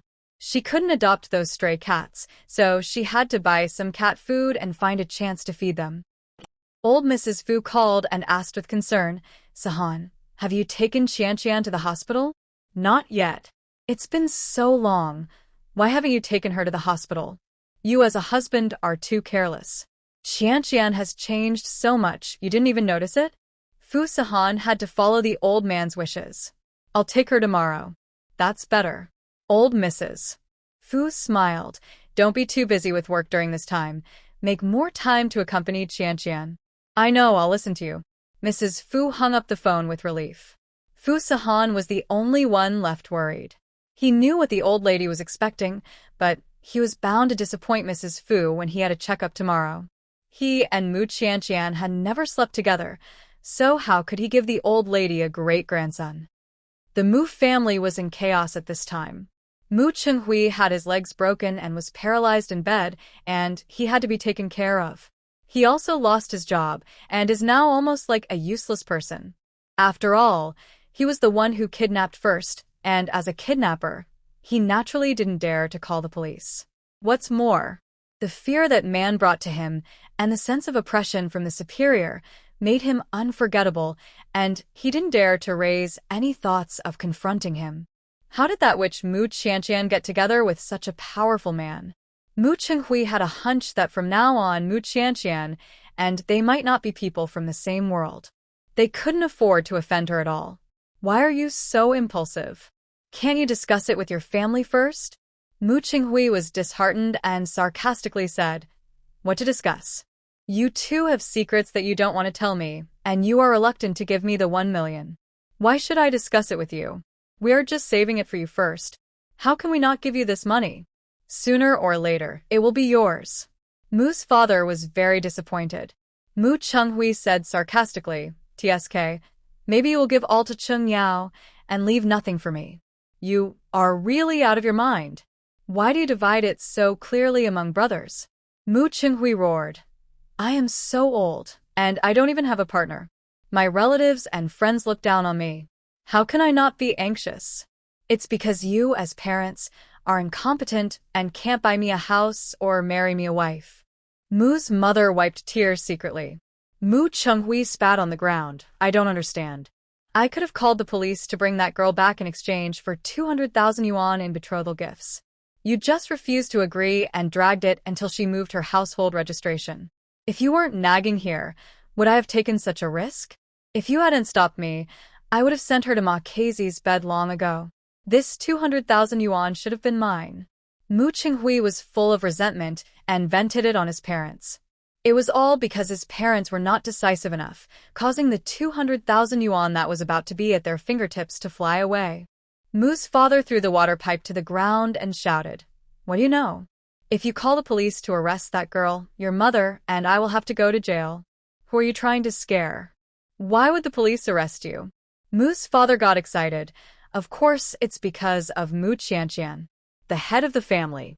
Mu's mother grabbed his arm in time and winked at him. Mu Qingong quickly swallowed the words on his lips. His eyes were vague and uncertain. This matter. You don't need to know. Anyway, just focus on recovering from your injuries. Your mother and I will worry about your marriage. When Mu Qianqian saved a blind man, they extorted 1 million from the Fu family. Now this money is just right for Mu Qinghui's leg treatment. For Tat. Mu Qianqian was taken to the hospital by Fu Sahan and underwent a detailed physical examination. She didn't doubt it, thinking it was just a routine examination. Mu Qianqian sat on the hospital bed, chattering. Uncle, I have good news for you. There are no stray cats in our school now. They all have their own new homes. Fu Sahan, who was peeling an apple nearby, replied casually. Oh, I heard that a kind-hearted entrepreneur donated a lot of money and set up a cat-raising foundation. There are several cat beds on the lawn of our school. Someone feeds them meat and food every day, and someone takes them to the pet hospital when they are sick. That's great. I didn't expect there is such a kind entrepreneur. It's a pity that I don't know the name of this gentleman. Otherwise, I must thank him very much. Mu Qianqian didn't know at this time that this kind-hearted entrepreneur was right in front of her. Fu Sahan pinched a piece of apple and stuffed it into her mouth. Mu Qianqian ate it from his hand, her cheeks bulging. She glanced at the window and exclaimed, "Oh," in surprise. What's wrong? Fu Sahan stood up immediately. Uncle, I seem to be able to see a little bit of color. Mu Qianqian pointed to the flowers outside the window and said in surprise, I saw yellow flowers and green grass. Mu Qianqian's eyes were always dark, and she almost forgot how beautiful this colorful world was. Her eyes finally began to recover. It won't be long before she can see again. Upon hearing the news, Fu Sahan's eyes also showed a hint of joy. Don't face the strong light for too long. It's not good for your eyes. Yeah, I know. Mu Qianqian took out her sunglasses and put them on, closed her eyes, and felt the wind blowing from the window. The sunlight sprinkled on her thin shoulders, as if she was covered with a soft halo, as beautiful as a fairy walking out of a painting. Fu Sahan put down the fruit knife and stood up to help her close the curtains. However, he left in the window, allowing the fragrance of flowers and the sound of birds outside to float into the ward. Mu Qianqian said excitedly, Uncle, there is a cat in our school that is about to give birth to puppies. Can we go buy some milk powder for it later? The puppies drink milk, and the mother can drink milk powder to supplement nutrition. Fu Sahan thought of his next work arrangement and wanted to refuse. But the little girl was full of joy, and people couldn't bear to spoil her interest. Mr. Fu, a career maniac, finally chose to accompany his wife between work and his wife. I'll take you there later. Mrs. Fu happened to come to the hospital for a checkup today. After finding out about Mu Qianqian's ward, the old lady was about to come over to take a look. When she walked to the door, she heard her saying something like puppies, milk powder, milk. Mrs. Fu smiled immediately. The daughter of the Fu family supported the old lady. Mom, are you going in? I won't go in to disturb them. Let the young couple be alone for a while. It seems that our family will have good news soon. After leaving the hospital, Fu Sahan and Mu Qianqian went to the supermarket. Mu Qianqian asked what she wanted to buy, and Fu Sahan picked the most expensive one and threw it into the shopping cart. When she walked to the doll area, Mu Qianqian touched a soft little rabbit and liked it very much.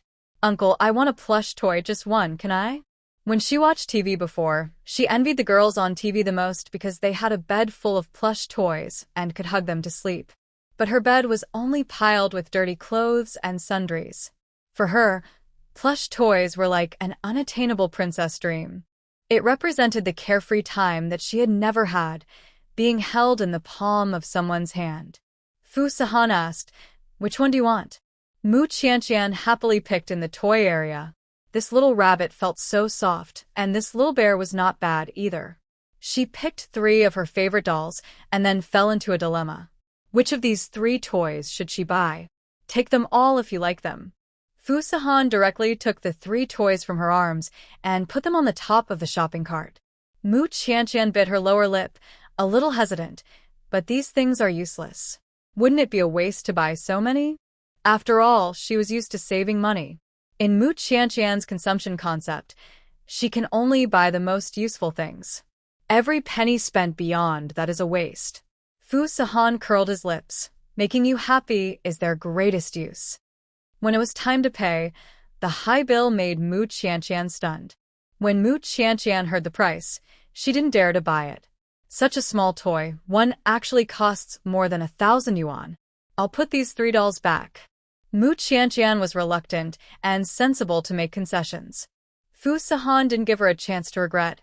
Why put it back? I've already paid. Mu Qianqian felt painful. Oh my god, the 3 plush toys add up to a total of 5,000 yuan. The uncle just spent it. She felt so distressed. Fu Sahan carried the shopping bag by himself and freed one hand to hold Mu Qianqian. Mu Qianqian didn't need to mention anything, just hold her doll. Fu Sahan said in a deep voice, I make money to spend it on you, so don't be reluctant. This short sentence made Mu Qianqian's heart flow with a warm current, ironing the wound left by her childhood. Mu Qianqian couldn't help but tiptoe and kissed Fu Sahan gently on the side of his face. Uncle, you're so nice. It turned out that the feeling of being pampered was so beautiful, even better than she imagined. Fu Sahan's body was slightly stiff, and his eyes were much deeper. The moment Mu Qianqian came close to him just now, he actually had the opportunity to push her away, but he didn't. No woman had ever been close to Fu Sahan, not even holding hands, let alone kissing on the face. Unexpectedly, it felt pretty good.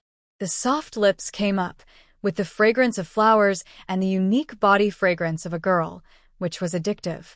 Of course, only for her. Fu Sahan took a deep breath and said nonchalantly, Let's go. Yes. Mu Qianqian held the doll and skipped forward. There was a young couple next to them. The woman was holding a child in her hand and a baby on her back. She looked at Mu Qianqian's back with envy. That man is so nice. He is willing to buy such expensive things for his wife. But her husband scolded her impatiently. What are you mumbling about? Hurry up and pack all these seasonings, otherwise it will be difficult to carry them on the bus later. Don't spill this soy sauce bottle and dirty my fishing gear. The young wife sighed. While coaxing the crying child, she packed up many scattered daily necessities. And her husband stood aside indifferently, only caring about his own fishing gear. She envied not the financial resources of the tall man, but his concern and care for his wife. If the man had her in his heart, even if he just bought her a cheap chocolate, she would feel sweet in her heart. Unlike now. Alas. Sitting in the car, Mu Qianqian hugged her 3 dolls and couldn't let go. This little bear is called Cici, this little dog is called Haha. What's the name of this rabbit? Mu Qianqian named the 3 toys, with great interest. Fu Sahan, who closed his eyes to rest, suddenly said, Qianqian. Mu Qianqian tilted his head to look at him. What's wrong, uncle? Fu Sahan smiled, and his cold voice was tinged with warmth. I said, this rabbit is called Qianqian. Seeing the daze on Mu Qianqian's face, her black eyes opened roundly, which made Fu Sahan feel quite good. The little girl is soft and cute, well-behaved and quiet, just like a little rabbit. Moreover, like a little rabbit, she likes to jump around. Mu Qianqian's cheeks were hot, knowing that the uncle was teasing her. So the little girl said angrily, No, from now on this rabbit will be called Uncle. Uncle actually named the doll after her, so she would let the doll be called Uncle. Fu Sahan couldn't help laughing. Are you sure you want to give such a cute rabbit this name? Mu Qianqian's pretty face flushed, and she said confidently, I'm sure. So, this poor pink plush rabbit was finally named Uncle. After Fu Sahan sent Mu Qianqian to school, he returned to the company. The Fu family has such a big business, and as the only heir, he has a heavy burden on his shoulders and can't relax too much. Mu Qianqian and Li Xiu took care of the mother cat who was giving birth together. Qianqian, I'll help you make the milk powder. You can't see, so don't get scalded by the hot water. Okay, thank you, Xiu. Between the two of us, what's there to thank for? Under their careful care, The mother cat gave birth smoothly, and there were several kittens with their eyes not opened in the warm cat bed. Li Siyu wanted to pick up a kitten, but was stopped by Mu Qianqian. Siyu, wait. We'd better not touch these kittens now. Why? Mu Qianqian explained. If the kittens are stained with our smell, the mother cat will think that they are not her children and may give up breastfeeding. Li Siyu quickly retracted her hand and hid far away. Fortunately, I didn't touch them, otherwise the kittens would be abandoned, which would be a big sin. Li Siyu praised. Qianqian, you are still careful. I believe you will be a good mother in the future, and your children are so lucky. Mu Qianqian's cheeks were slightly red. You talk too far ahead. It's still too early. That's hard to say. After all, you are married and have a husband. Maybe one day there will be a little life in your belly. Mu Qianqian touched her belly. The corners of her mouth curved slightly, and a hint of expectation rose in her heart. With a mature and responsible man like the uncle as a father, her child will definitely be happy. In the evening, Mu Qianqian sat in front of the table to keep accounts. Today, she spent a lot of money at the supermarket, and the plush toys that the uncle bought for her cost more than 5,000 yuan. After recording the bill, Mu Qianqian turned on the beige desk lamp and lay on the bed in a daze. Today. She was so happy that she boldly kissed the uncle's cheek. Oh my God! She had never dared to think about it before, that she dared to take the initiative to kiss a man's face. However, the uncle's skin was very smooth and delicate, not like what he said was the surface of the moon. Muchankan. There was a knock on the bedroom door. Mu Qianqian put on her plush slippers and ran to open the door. The tall and straight man stood at the door of the second bedroom and handed over a glass. You haven't drunk the milk yet. Oh, I forgot. Mu Qianqian took the glass and drank the milk in small sips. When she drank the candy and red dates, Mu Qianqian widened her eyes slightly, secretly surprised at the uncle's attentiveness. She just got her period today, so the milk has these blood-nourishing ingredients. Put the cup in the sink after you finish drinking. You don't have to wash it. Okay. Fu Sihan still had some work to do, so he turned back to the living room and continued working. Mu Qianqian finished her milk and was about to rinse the cup. But her hand slipped, and the glass fell to the ground with and the fragments splashed all over the floor. Fu Sihan immediately appeared at the kitchen door. What happened? Are you hurt? Mu Qianqian's face turned pale with fear, and she said guiltily, I accidentally broke the cup. She was so clumsy that she could break a cup while washing it. Mu Qianqian bent down and tried to pick up the glass fragments on the ground, but Fu Sihan grabbed her hand tightly. Don't move, go out and wait. As soon as Fu Sihan finished speaking, Mu Qianqian was picked up sideways. Her body suddenly flew into the air, so she had to instinctively wrap her arms around the uncle's neck, hanging on him. Mu Qianqian leaned her head on his shoulder and sniffed his pleasant smell secretly. Fu Sihan held her, walked around the broken glass on the ground, and walked out of the kitchen. He called Aunt Lu and asked her to come and clean up the broken glass. Didn't I tell you? You don't have to wash the cup. Why did you touch the cold water? Fu Sihan put her down. His tone was cold and sounded a little fierce. Mu Qianqian lowered her head and said softly, I won't touch it next time. She just wanted to wash the cup, by the way, so that the milk would not dry on it and make it difficult to clean. But her eyes were not convenient, and she was so stupid that she could make mistakes even when washing a cup. The little girl lowered her head, and Fu Sihan could only see her furry hair from above. Coupled with her sweet and soft voice, people couldn't get angry when they heard it. Fu Sihan said coldly, Don't do it again next time. Okay. Mu Qianqian was about to go back to the house, and Fu Sihan noticed with his sharp eyes that there was a trace of red on her fingers. Did you cut your finger? He grabbed her wrist and turned her over. Mu Qianqian felt the stickiness on her hand and let out a hiss sound. Does it hurt? Mu Qianqian said pitifully, It hurts a little. The wound caused by the glass was so small that she didn't notice it at first. Only now did she start to feel the pain. Fu Sihan held her down, sat on the sofa, and took out the medicine box to help her disinfect. Since living with Mu Qianqian, The frequency of use of the medicine box has increased significantly. Fu Sahan helped her put on the band-aid, and Mu Qianqian looked at him carefully in front of her, trying to see his appearance clearly. But the man's outline was still blurry, and she couldn't see it clearly no matter how hard she tried. Mu Qianqian unconsciously stretched out her other hand and gently touched his chin. Fu Sahan was startled. "Uncle, can I touch your face?" Fu Sahan pursed his lips and said nothing. Mu Qianqian felt a little expectant, and her heartbeat quickened. Her slender white fingers carefully placed on the edge of his jaw, and then slowly moved up along the side of his face. The touch of her hand was smooth, more delicate than her skin. Mu Qianqian was about to touch his straight nose, but Fu Sahan said coldly at this time, "Don't touch it." He tilted his head and avoided her hand. Mu Qianqian just sketched out half of his face in her mind, and the rest was blurred again. She endured the loss and dropped her hand. "Okay then. Do you care so much about your husband's appearance?" Fu Xian asked meaningfully. Mu Qianqian nodded, then shook her head. I. Fu Sahan was interested. "What do you mean? Do you care or don't you?" Mu Qianqian puffed her lips, her face slightly hot. I don't care about your appearance. I'm just curious. What do you look like?" She wanted to know what the uncle who accompanied her and spoiled her every day looked like. In this way, she would not be clueless when she imagined it in the future. When your eyes are well, you will be able to see it naturally. Mu Qianqian sulked, "But I want to know now.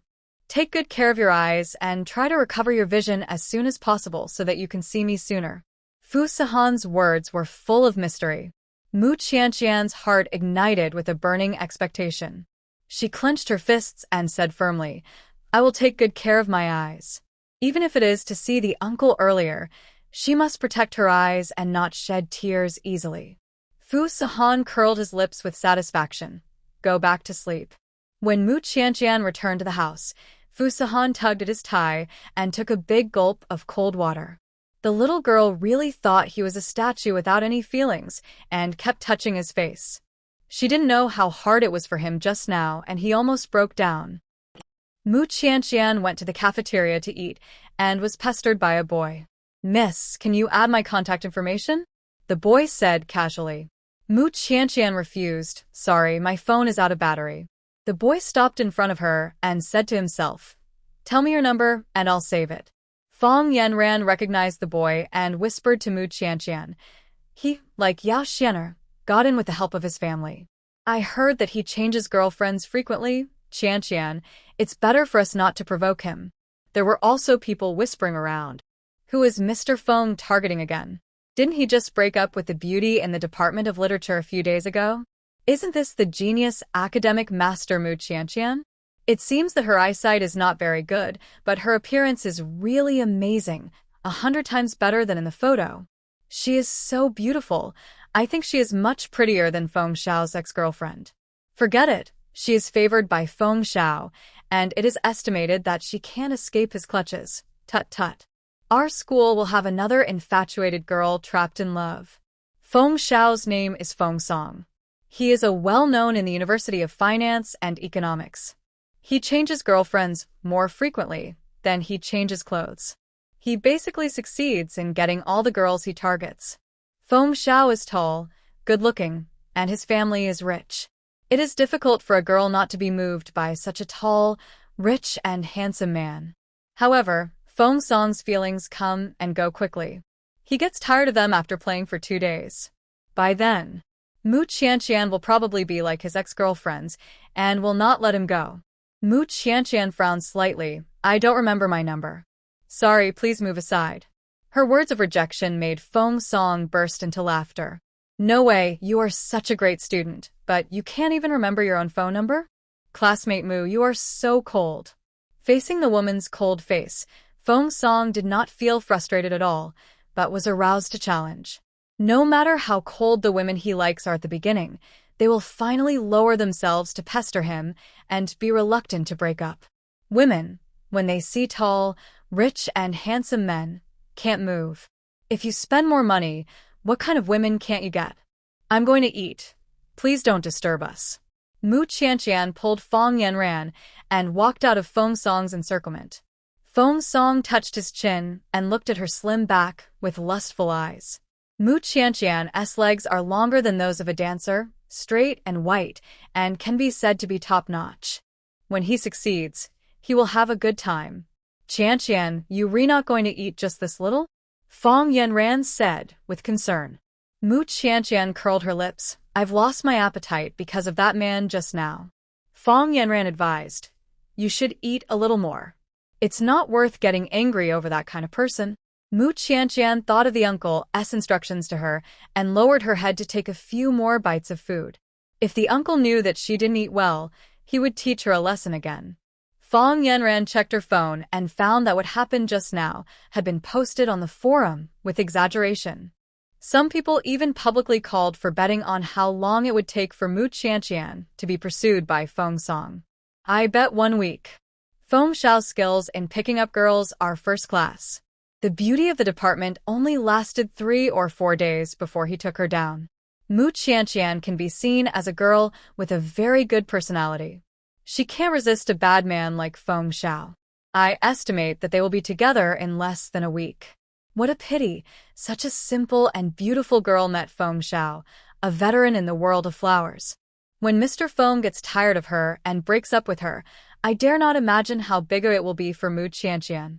The academic master will be hurt by love and will probably cry all day long. Feng Yanran was furious when she saw these dark speculations. I'm so angry. These people are just talking nonsense. Our Qianqian doesn't like those frivolous young men. Mu Qianqian blinked. What's wrong? There are some people on the forum who fan the flames all day long, which makes people angry. Mu Qianqian smiled good-temperedly. Then don't watch it. Let them say whatever they want. She didn't care anyway. Mr. Feng has good conditions and is very good at pleasing girls.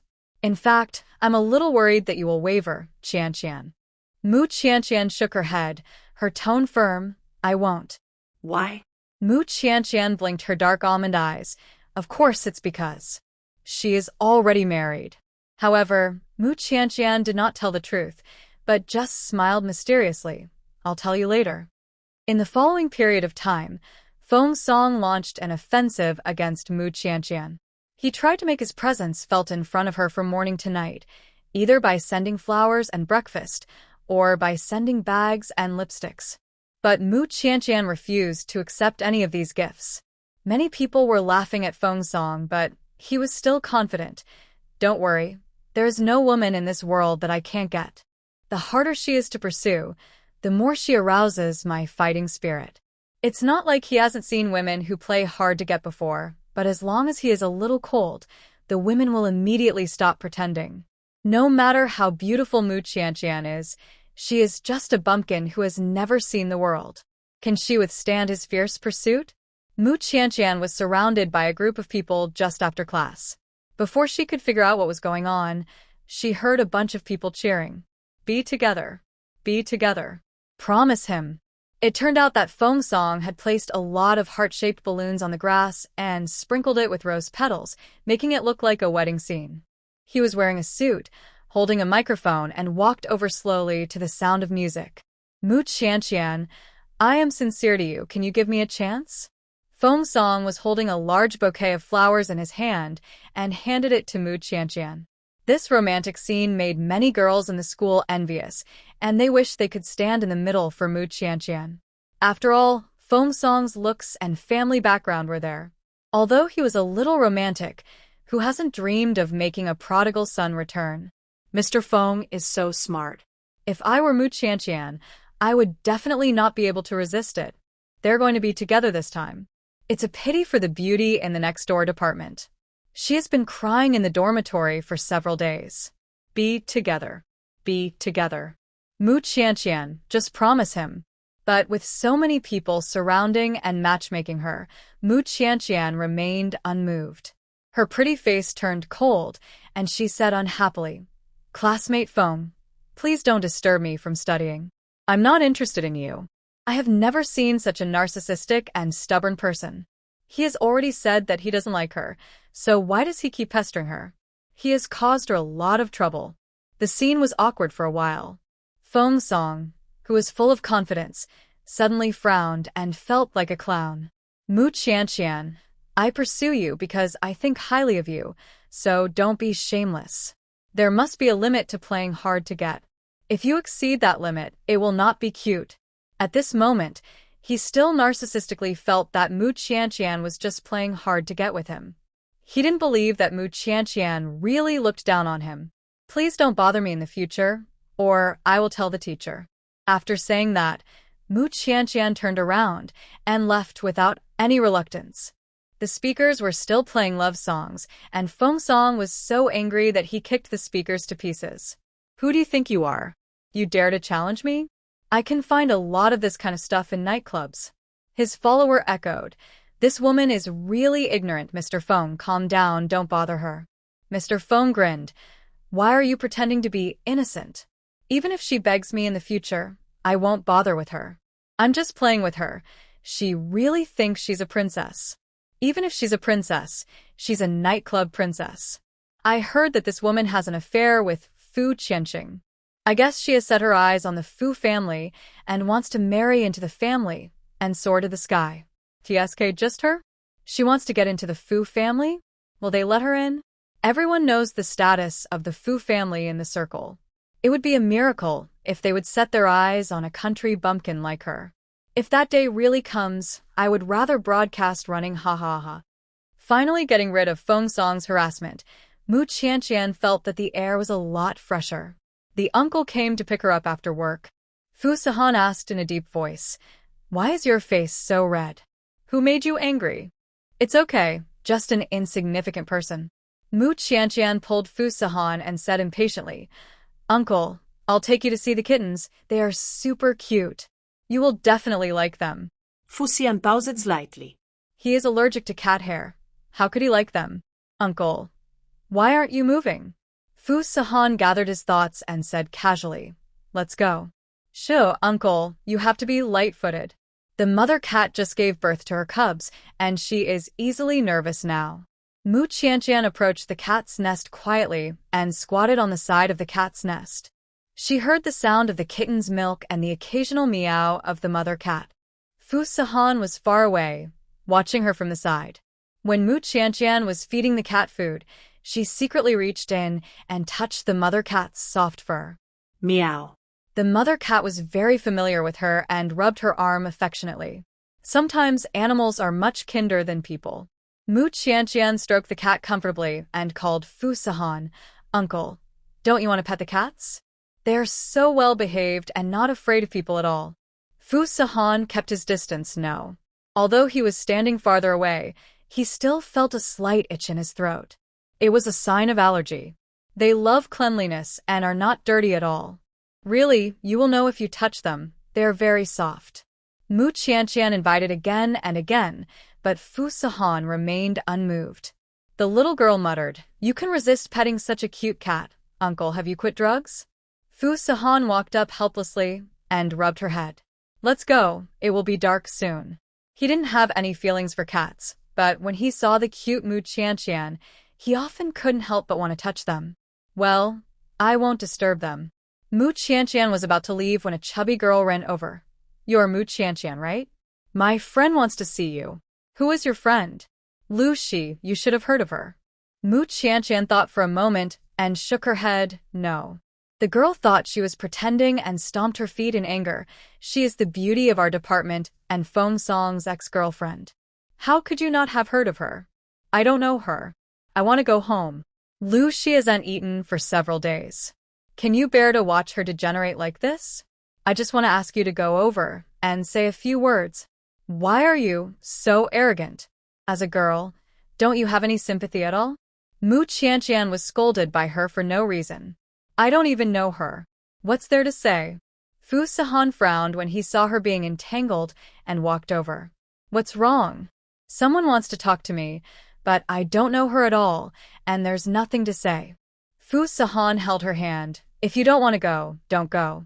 There were a few cat hairs on Mu Qianqian's hand. As soon as Fu Sihan held it, he felt like needles pricking his palm, itchy and painful. He pursed his lips, did not let go, and stood beside Mu Qianqian in a protective manner. Fu Sahan's tone was cold and frightening. She said she didn't want to go. Didn't you hear it? The fat girl's feet felt cold, and she didn't dare to look at him, so she directed her spearhead at the little girl who looked easy to bully. Mu Qianqian, you're really too much. I didn't expect you to be such a cold-blooded person. If anything happens to Lu Shi, it's all your fault. After that, the strange fat girl ran away in a rage. Mu Qianqian was confused. What does it have to do with me? It was really inexplicable. Fu Sahan asked her, is anyone causing trouble for you at school? Someone has liked me recently. It's all his fault. Fu Sahan paused slightly, and there was a hint of danger in his eyes. Someone likes you? These words seemed to melt ice, so cold that it was creepy. Mu Qianqian was so slow that she didn't notice it, and she said to herself, yeah, I haven't even met him a few times, but he pursued me so ostentatiously. I don't like such superficial people. He even confessed to me in front of so many people, which made me very embarrassed, and it almost affected my studies. Her tone did not have the joy and excitement of being pursued, but only regret. Fu Sahan raised his eyebrows slightly and suddenly wanted to laugh. His little girl hasn't opened her mind yet. If other girls encountered such a thing, they would probably be overwhelmed by romance and agree without hesitation. But Mu Qianqian didn't like to show off, and she was only focused on studying. The boy's trick would only make her feel annoyed. What's his name? I'll help you deal with it. Mu Qianqian curved her eyes and said sweetly, no need, uncle. He shouldn't bother me anymore. Next time he harasses you, tell me the first time.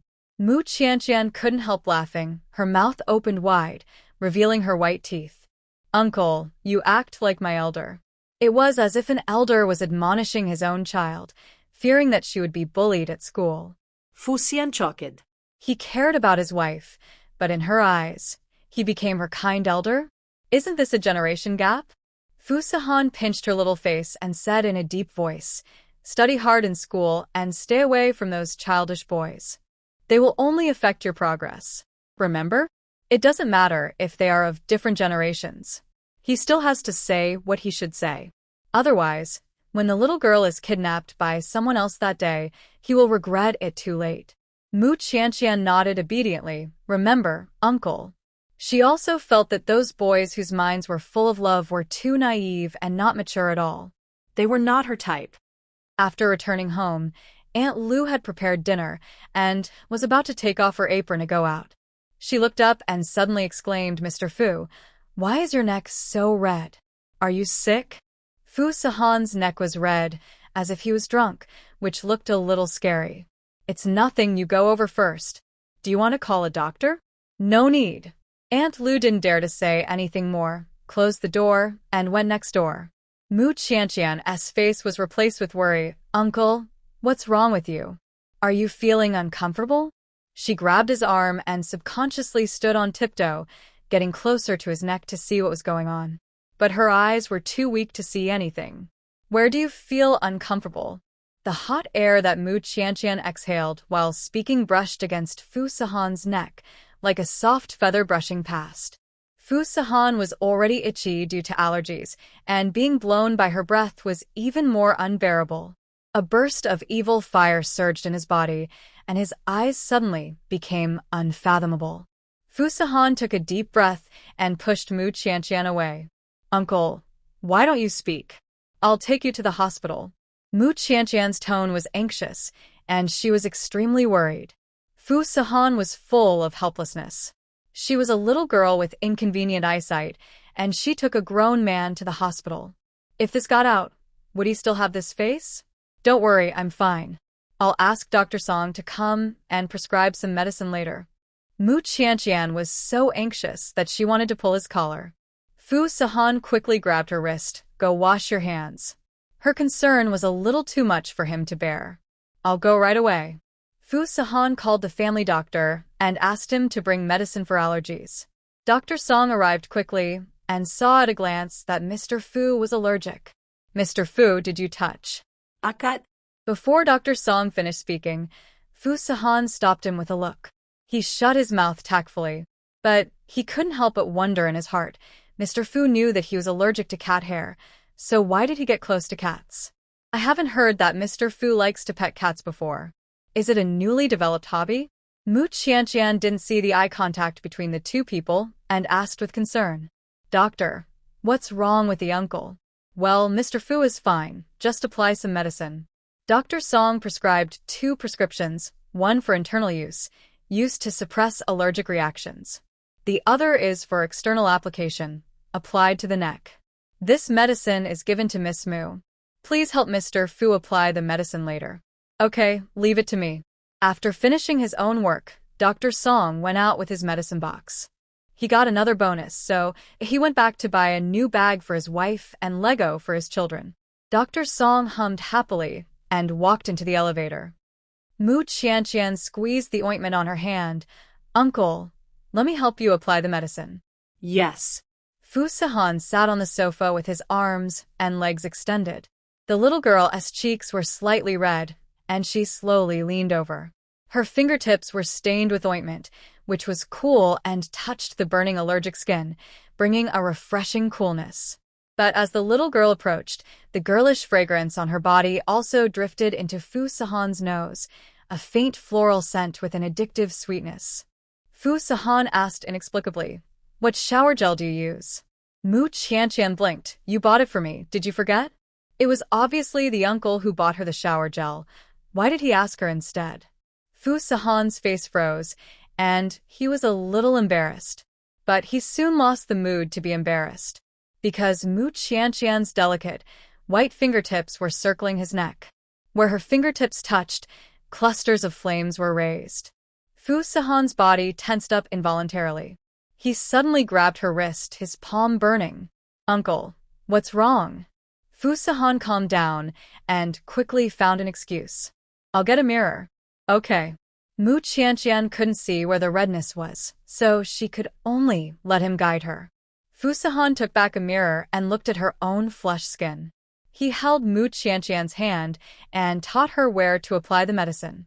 A little higher. To the left.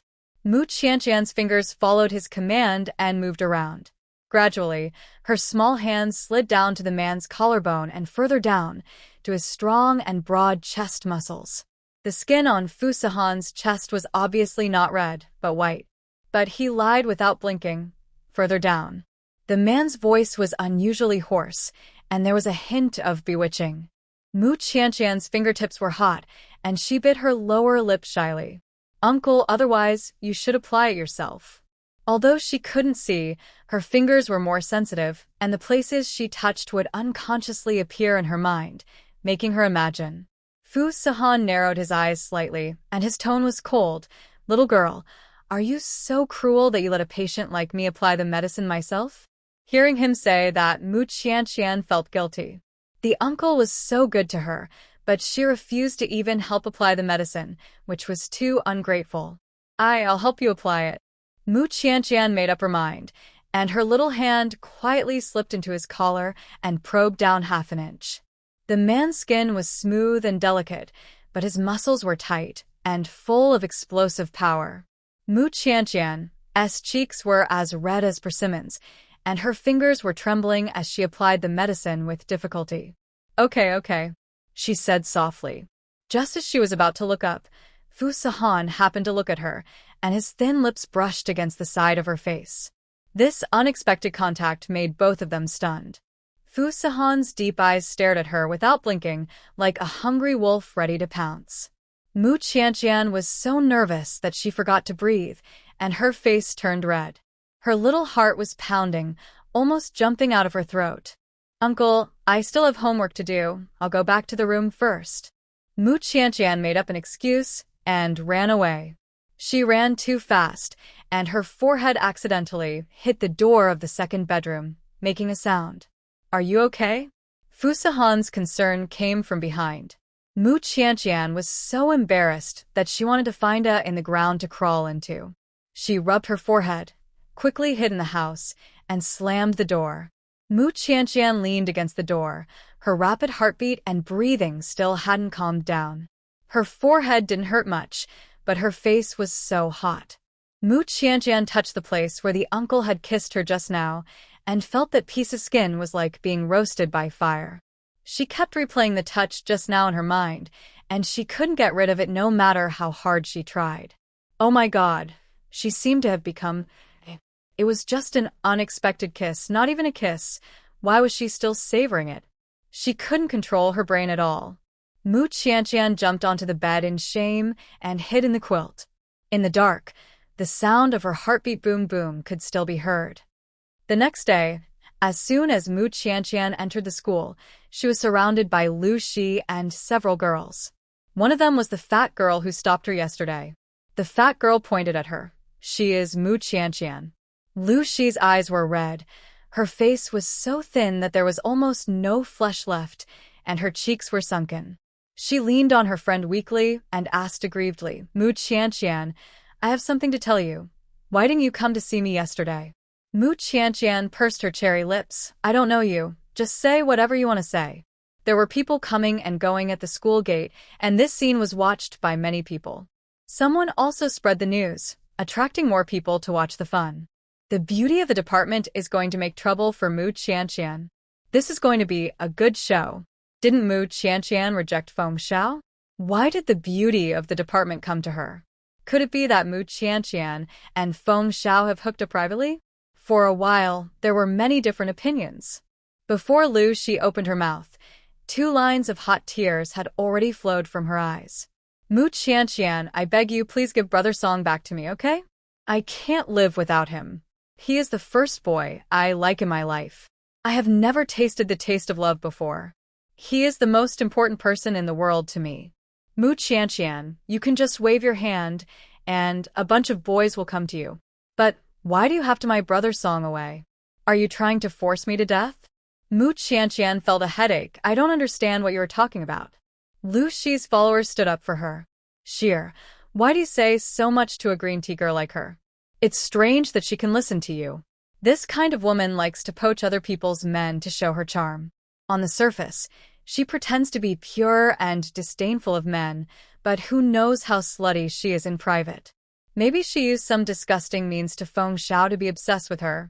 Mu Qianqian's pretty face turned pale with anger. I don't even know you. What right do you have to talk nonsense here? The fat girl folded her arms and sneered. Haha. If it weren't for your immoral private life, how could Feng Xiao be seduced by you? Mu Qianqian retorted. What Feng Xiao or not Feng Xiao, it has nothing to do with me. If you like him, go find him. Don't bother me. Lu Shi is so thin. Don't you feel sorry for her? You steal someone else's man, and one day, your man will also be snatched away by someone else.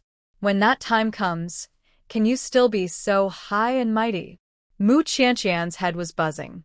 These people's brain circuits are different from those of normal people. They vent their emotions on their own and don't care about other people's explanations.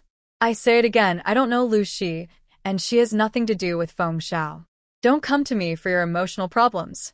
Lu Shi cried bitterly, which aroused the sympathy of many boys present. She cried and said, Who believes that you have nothing to do with Feng Xiao? If you really have nothing to do with each other, how could Feng Xiao confess to you in public? When Feng Xiao pursued her, he was not so attentive. How could Lu Shi not be jealous? Mu Qianqian couldn't understand. He confessed to me. What does it have to do with me? It's not me who confessed to him. What happened? A mature female voice interrupted. Ting had just come to work at the school and saw a group of students gathered here, so she walked over in confusion. Mu Qianqian, it's you. What's going on? Teacher He? Mu Qianqian recognized Ting's voice and quickly told her what happened. I really didn't steal a man. I didn't have any private communication with Feng Song. Teacher, you must believe me. Ting pulled the corner of her mouth and looked at Lu Shi and others speechlessly. These people probably don't know that the little girl has already been taken, and he is a big shot who can call the wind and rain in Bay City. With Fu Sahan as a pearl and jade in front, who can still be interested in these ignorant and incompetent young men? Even if we don't compare their looks and figures or their knowledge and cultivation, the wealth of the Fu family is not comparable to that of the Feng family. Ting wore frameless glasses, her short hair was neat and tidy, and she dressed maturely and intellectually. Lu Shi. Haven't you broken up with Feng Song? If you can't bear to leave him, go and pester him. Why do you come here to pester Mu Qianqian? Lu Shi's lips trembled. Teacher, Feng Song and I are still in contact. So Mu Qianqian's doing this is equivalent to interfering in our relationship. Then let me ask you, does Feng Song admit that you are still his girlfriend? Lu Shi was a little unsure. No. She was dumped by Feng Song, and everyone knew about it. Feng Song pursued Mu Qianqian. Did Mu Qianqian agree? No. Lu Shi gritted her teeth and said unwillingly, but Mu Qianqian seduced Feng Song. She is the mistress. She is not as pure as she looks. He Ting's next sentence made Lu Shi speechless. Do you have any evidence? Lu Shi hesitated. I don't have any evidence for the time being, but don't talk nonsense without evidence. Otherwise you are spreading rumors. He Ting's voice became cold. Lu Shi, you are also a girl. Don't you know how much harm spreading dirty rumors can do to a girl? I just like Feng Song too much. Is it wrong to like someone?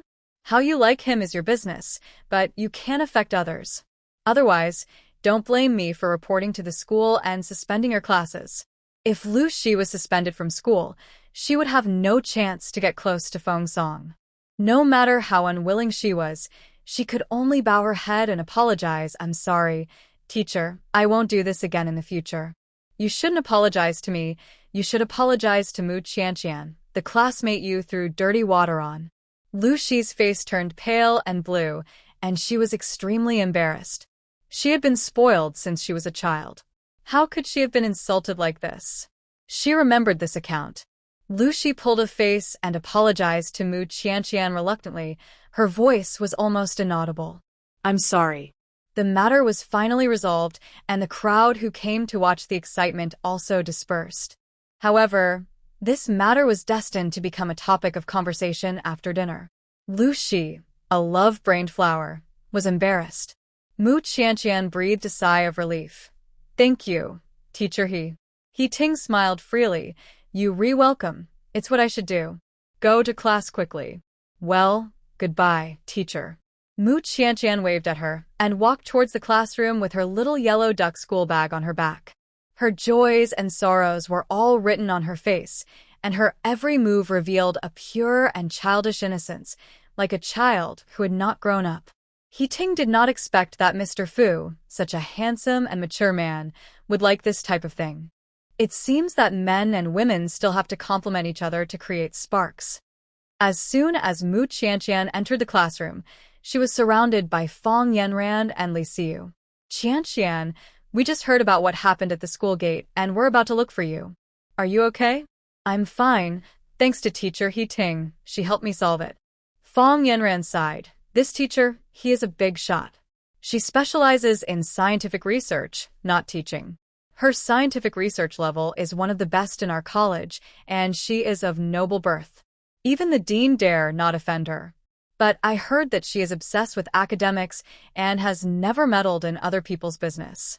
I didn't expect that she would take the initiative to help you twice.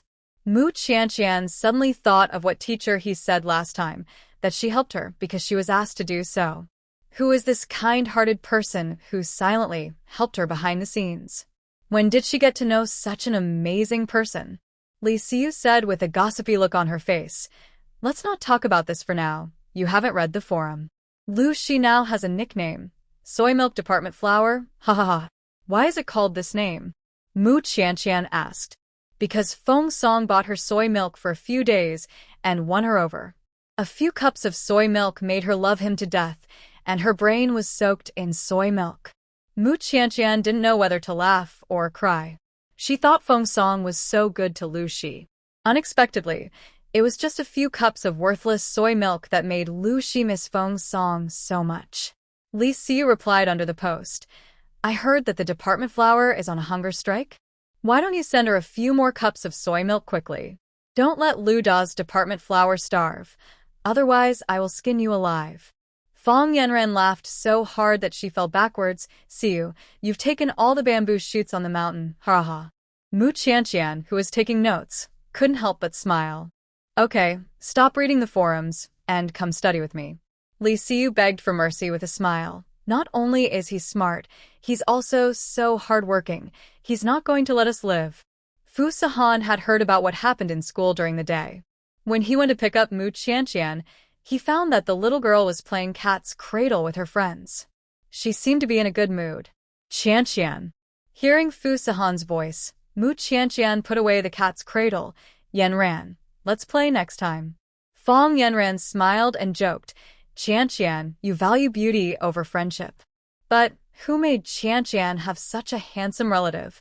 If she had such a handsome guy by her side, she would also want to abandon her friends and stay with the handsome guy 24 hours a day. Mu Qianqian blinked and whispered, how can the uncle be lustful? Yanran, don't bring up that. The uncle is obviously an ugly man. How can he be handsome?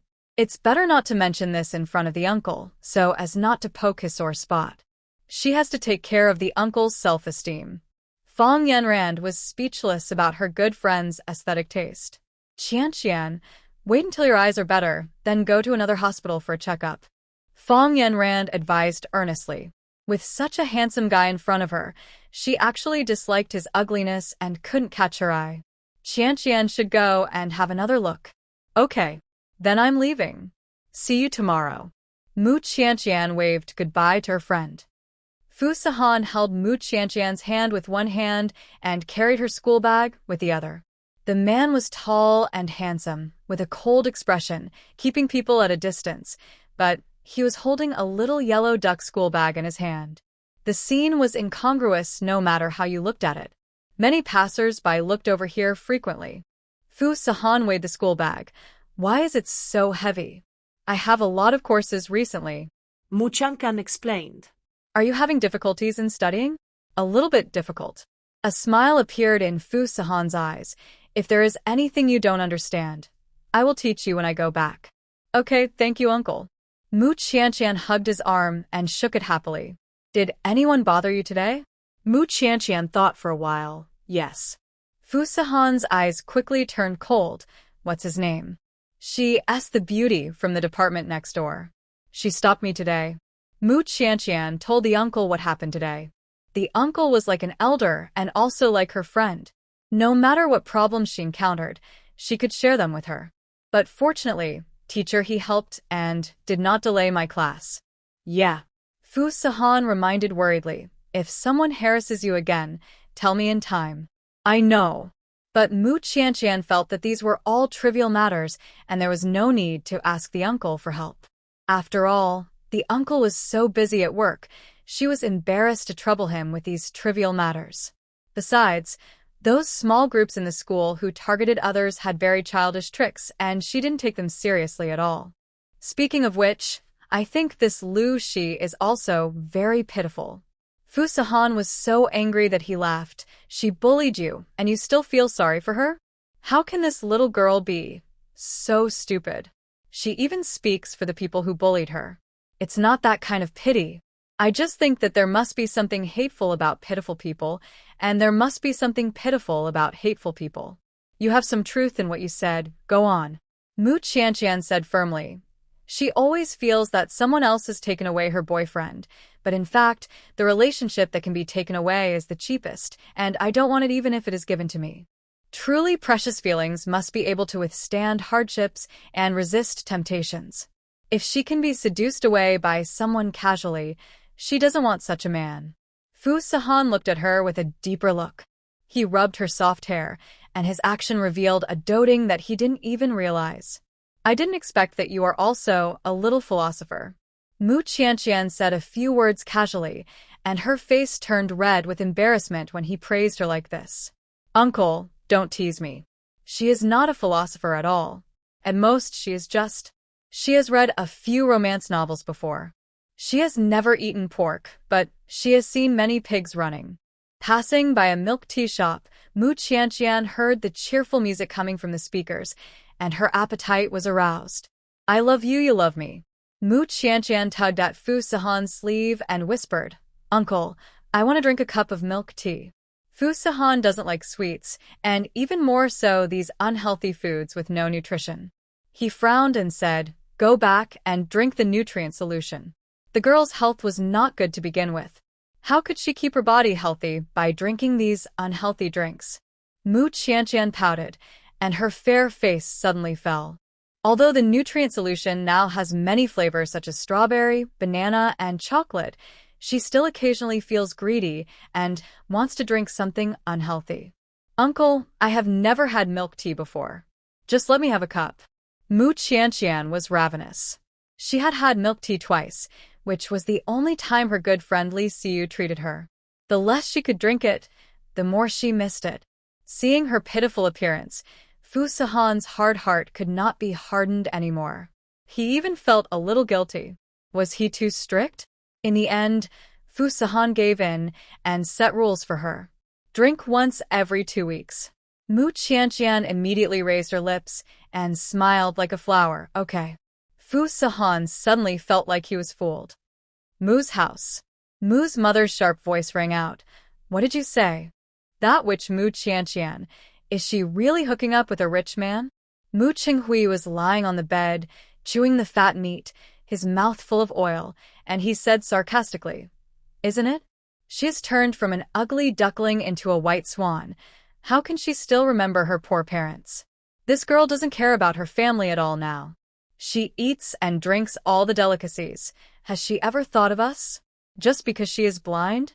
Don't forget her pretty face. It doesn't matter if she's blind.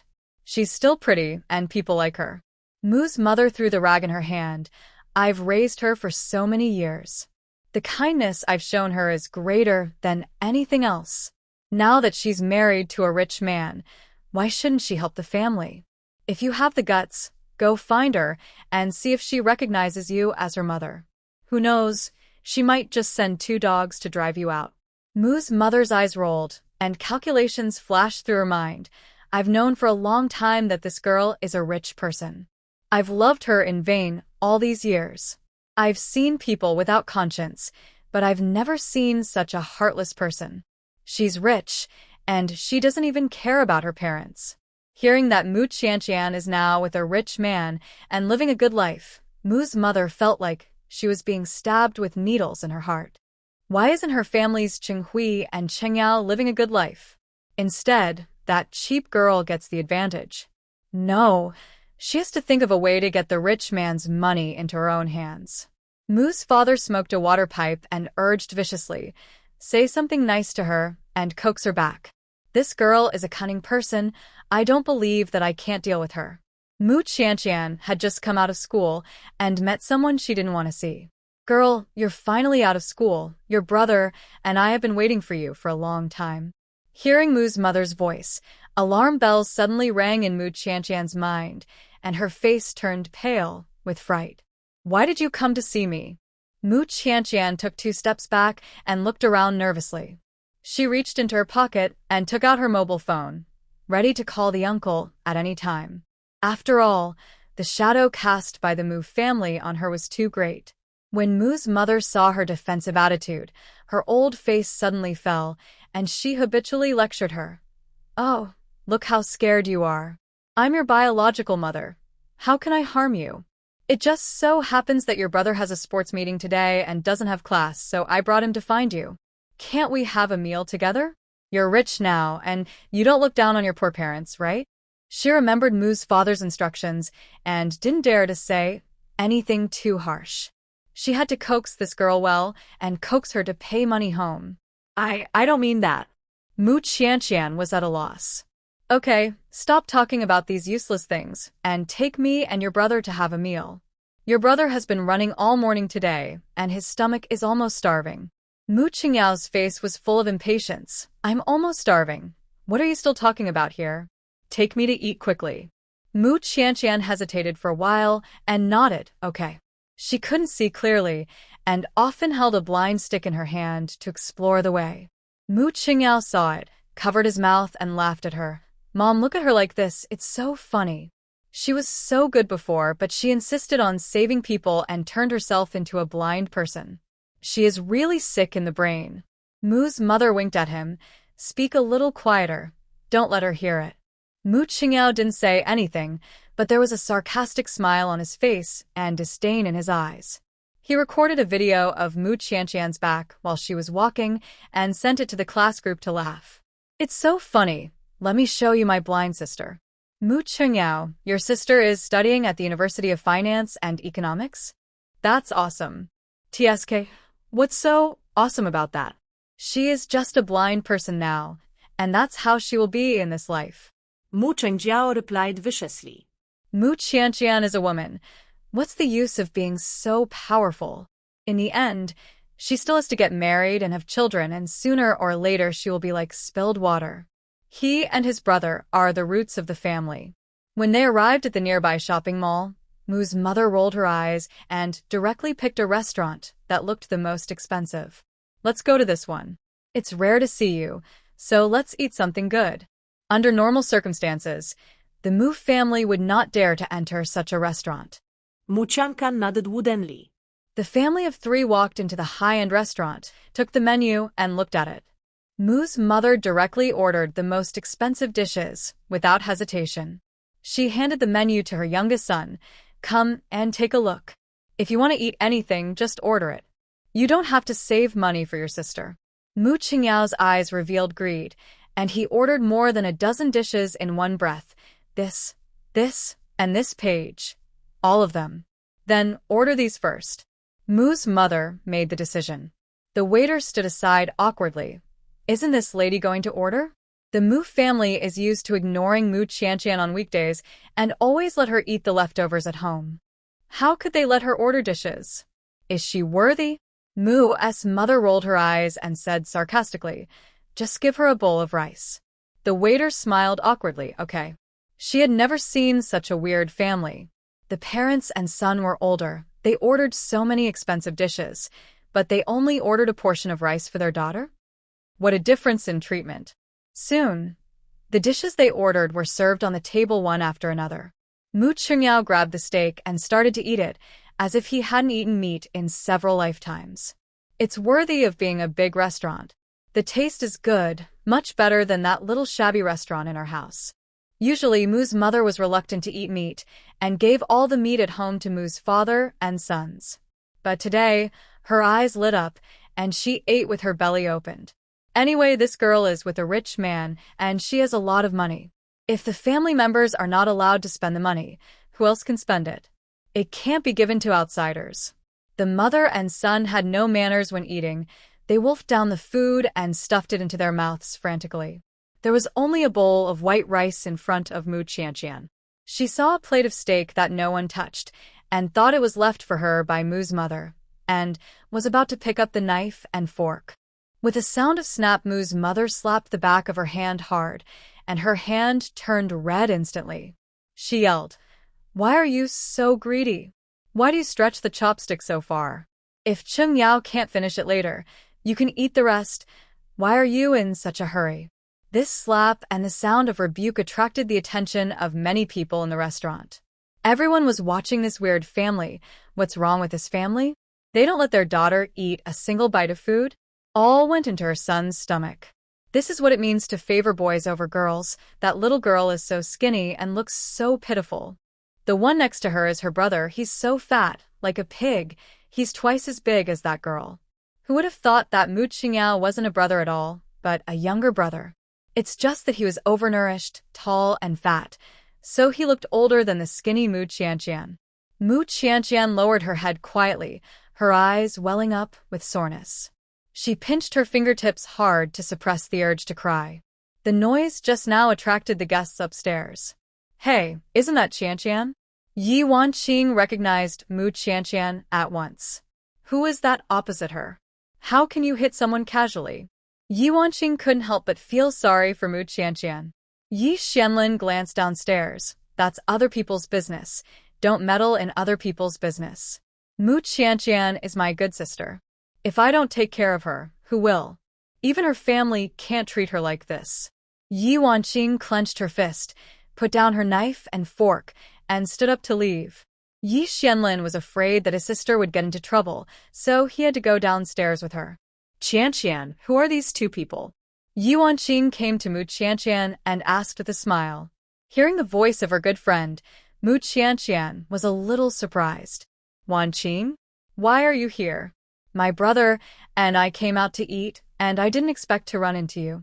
Next to Yi Wanqing, there stood a tall and straight man, who should be her brother Yi Xianlin. These two are my family. This is my mother, and this is my brother. Yi Wanqing smiled harmlessly. So they are your family. Qianqian, I have something to tell you. Come out with me, okay? Yeah. Mu Qianqian thought she really just had something to say, so she didn't take anything. Yi Wanqing picked up her little yellow duck school bag. Yi Xianlin picked up her blind stick. The three walked out of the restaurant and came to the beautiful courtyard. Qianqian, are they really your family? Why are they so harsh on you? Mu Qianqian's nose felt sore, and she nodded. They are my family, but they don't love me. Yi Wanqing was immediately distressed. I'm so angry. There is such a big table of food, and they can't finish it. They would rather waste it than let you eat it. What kind of family is this? Qianqian is such a kind girl, but someone has the heart to bully her. Are their hearts made of iron? Forget it, Wanqing. I'm used to it. Don't be angry because of me. It's not worth it. Mu Qianqian felt sour in her heart, but she raised a big smile on her face. She didn't want to bring negative energy to her friends. She hoped that her friends could be happy. Yi Xianlin looked at her with a little more inquiry. This girl seems to be different from others. Don't comfort me. Just pay more attention to yourself. Yi Wanqing held her wrist. Her eyes sore. Look how thin you are. I thought I was thin enough, but I didn't expect you to be thinner than me. They treat you so badly. Just ignore them in the future. Mu Qianqian sighed. They took the initiative to come to me today and said they would take me out for dinner. I thought they wanted to repair their relationship with me. Unexpectedly, their attitude towards her was still as bad as before. Maybe she was wishful thinking, and she was too eager to have a family, so she agreed to have dinner with them. It's hard to change a person's nature. Even if they are nice to you, they must be pretending for other purposes. Don't be fooled. Mu Qianqian nodded. Okay, I know. She couldn't be fooled a second time in the same place. Otherwise, she would be too stupid. They seem to be looking for you. You hide first. I'll go and take a look. Yi Wanqing pushed Mu Qianqian to her brother. Brother, please take care of Qianqian for me. I'll go and see what's going on. As soon as Yi Wanqing left, only Mu Qianqian and Yi Xianlin were left in the courtyard. The other party was a big man, and Mu Qianqian felt a little uncomfortable. Is this blind stick yours? Yes. Give it back to you. Yi Xianlin returned the blind stick to her. Mu Qianqian felt a little more at ease holding on to something familiar to her. She asked worriedly, Wanqing, will anything happen if she goes there alone? I'm afraid that Yi Wanqing will be too impulsive and have a conflict with the mother and son of the Mu family. Mu Qingyao is so fat, and if they really fight, Mu Qianqian is afraid that Wanqing will suffer. Yi Xianlin had a gentle smile on his face. Don't worry, Wanqing is a devil, and few people can deal with her. Hearing him say this, Mu Qianqian finally felt relieved. She waited quietly for Yi Wanqing to come back. She didn't notice that Yi Xuanlin's eyes fell on her vaguely, with a look of scrutiny. Yi Wanqing ran back indignantly. I thought they had a change of heart and were worried about you, so they came out to find you. As a result, the two of them just wanted you to pay the bill. What kind of people are they? If it weren't for Mu Qianqian, she would have wanted to take action against the shameless mother and son. Give them a slap each. Anyway, they are thick-skinned and can withstand a beating. Mu Qianqian smiled bitterly. I've guessed it. After what happened in the restaurant just now, she no longer had any expectations of Mu's mother. Qianqian, don't pay for them. Otherwise, you'll be taken advantage of. Yi Wanqing said quickly. Mu Qianqian's expression was gloomy. I don't want to go back to see them. That's better. Yi Wanqing smiled slyly. I just ordered a few more dishes for them. Don't they like them? Let them eat enough at once. Want to rip off her friends? No way. Don't you want to take advantage? Then let their own wallets bleed. Mu Qianqian couldn't help but curl her lips. Wanqing, thank you. We are all friends. It would be distant to say thank you. Come on, let my brother take you back. Yi Xianlin didn't even have time to refuse, as his sister had already arranged everything for him. In the end, Yi Xianlin drove himself and took his sister and Mu Qianqian back. The brother and sister first sent Mu Qianqian safely to Mingyuan Community and then returned to Yunqing Hotel. After Mu Qianqian left, Mu's mother and Mu Qingyao looked at the high bill and were completely dumbfounded. Mu's mother's voice suddenly rose. Why is it so expensive? A meal costs tens of thousands of dollars? You are robbing us. Hello, ma'am. Our menus are clearly marked with prices.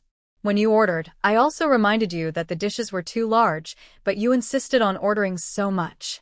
Mu's mother was so angry that her face turned purple and she almost broke her teeth.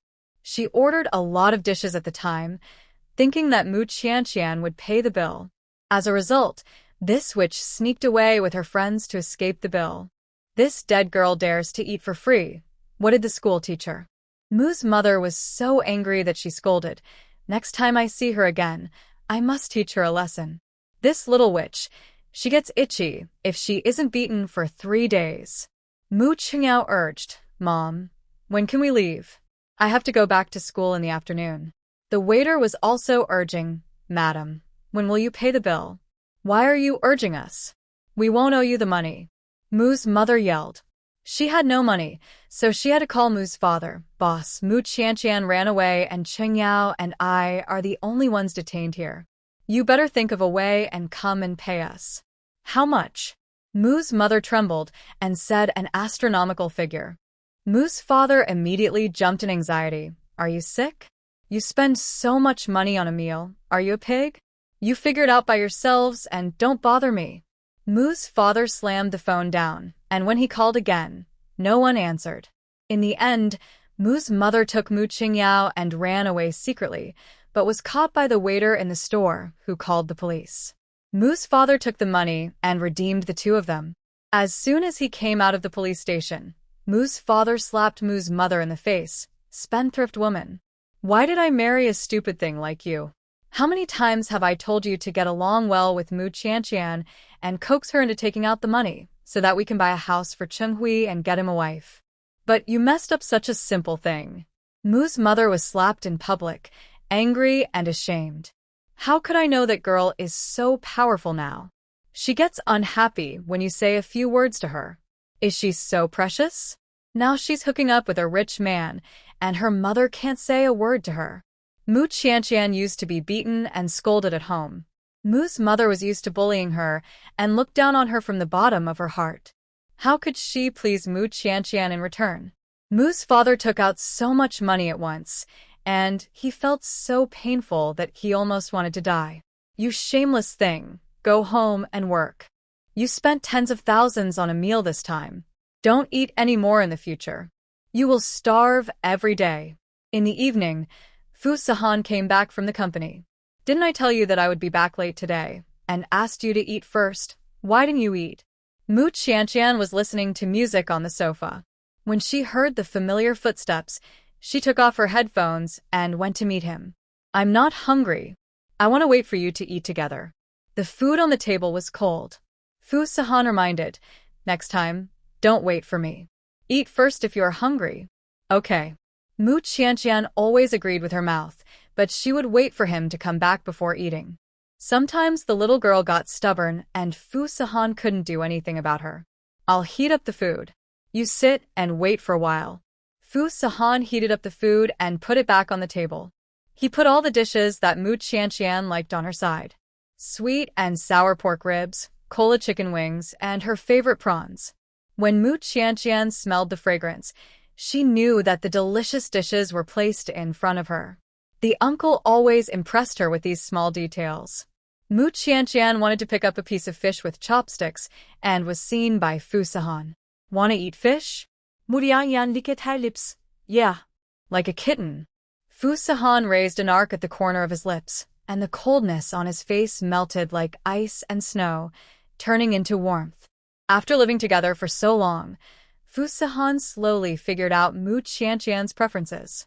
The little girl likes sweet food, can't eat spicy food, and likes fish very much. Don't move your chopsticks. Mu Qianqian put down her chopsticks obediently. Fu Sahan brought the fish in front of her and carefully picked out the fish bones with chopsticks. You can eat it, be careful. The peeled fish meat was placed in front of Mu Qianqian. Mu Qianqian ate the tender fish meat and suddenly had an urge to cry. Her family only gave her white rice and leftovers.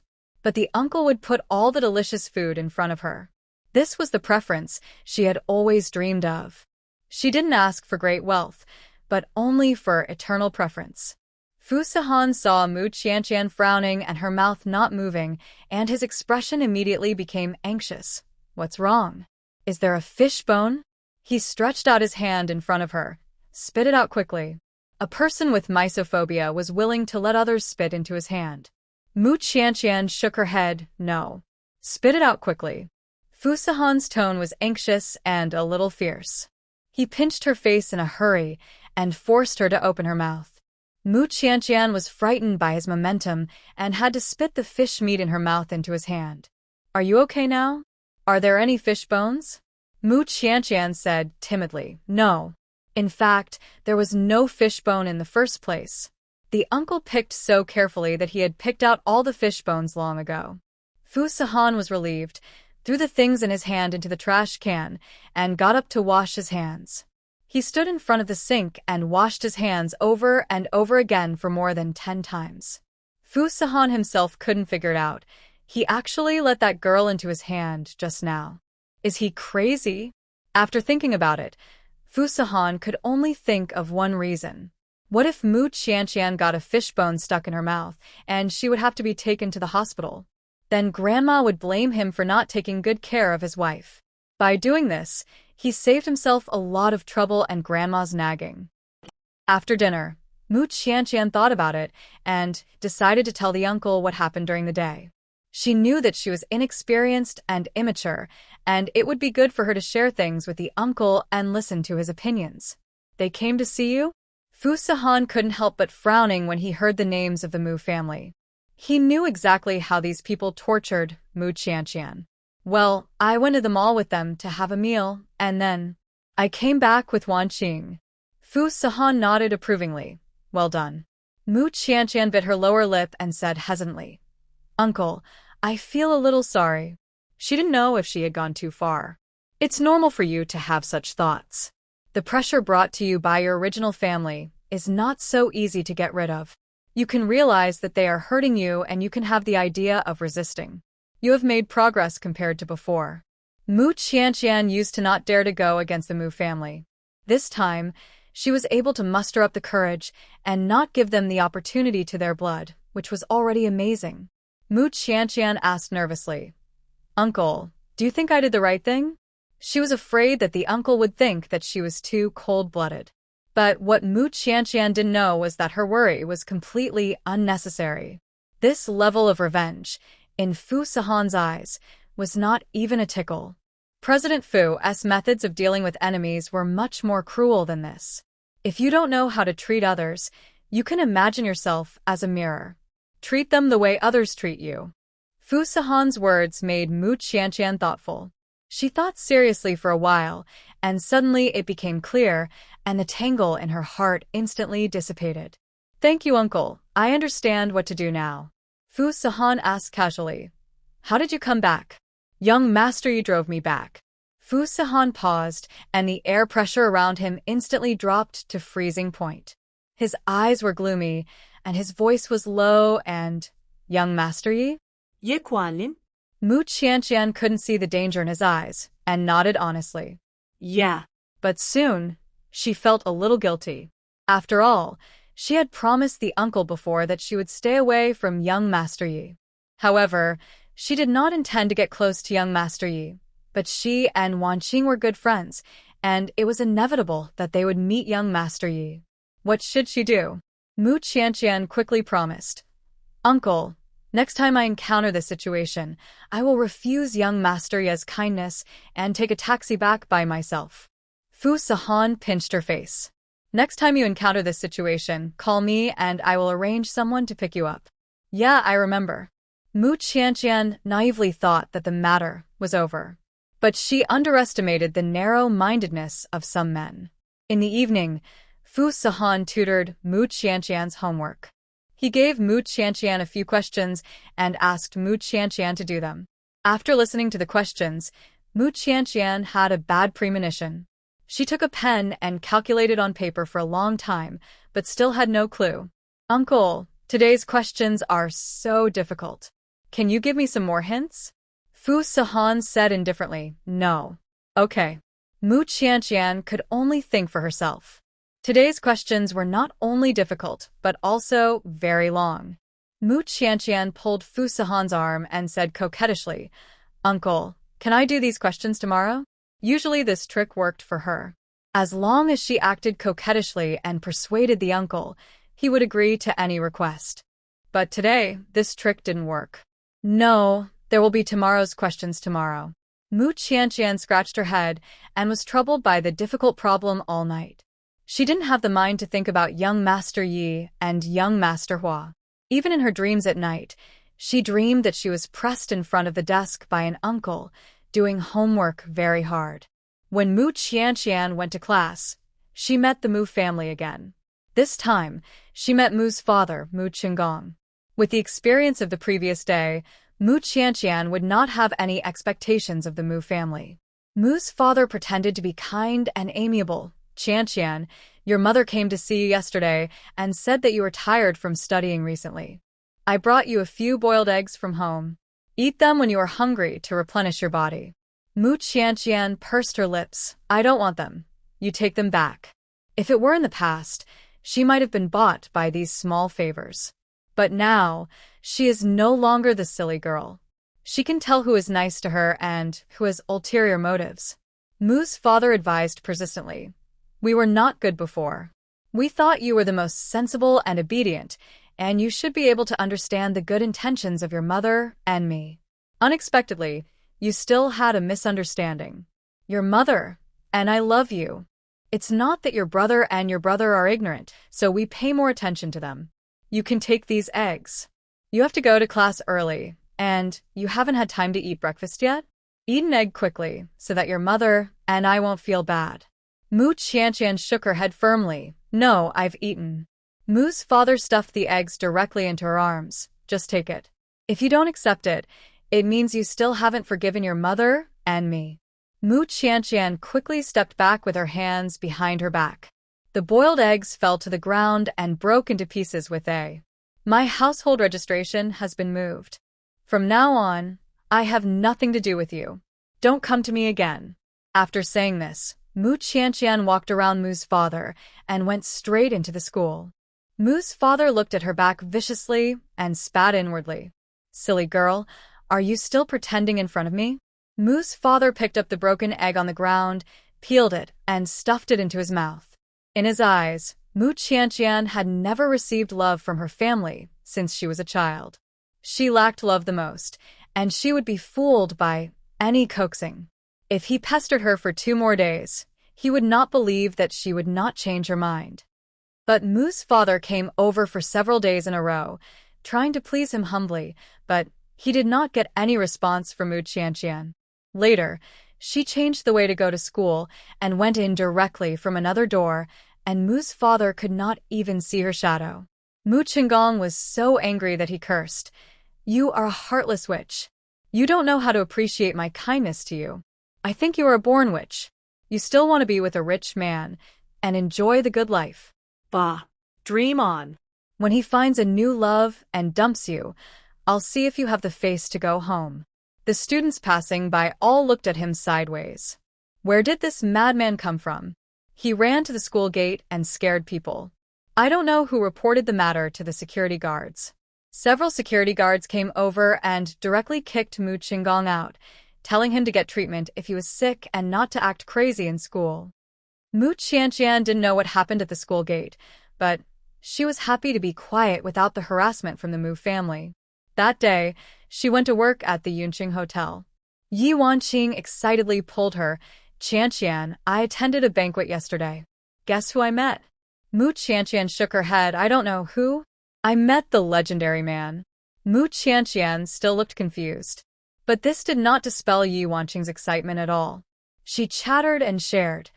You don't know, this is a big shot in the Beijing circle, the richest man in your Bay City, Several buildings in your school were donated by him, and the Yunqing Hotel is also one of his family's industries. But he is a low-key person, rarely appears in financial magazines, and rarely participates in such dinners. The richest man in Bay City. So impressive. Muchangkan exclaimed. But this is too far away from her life.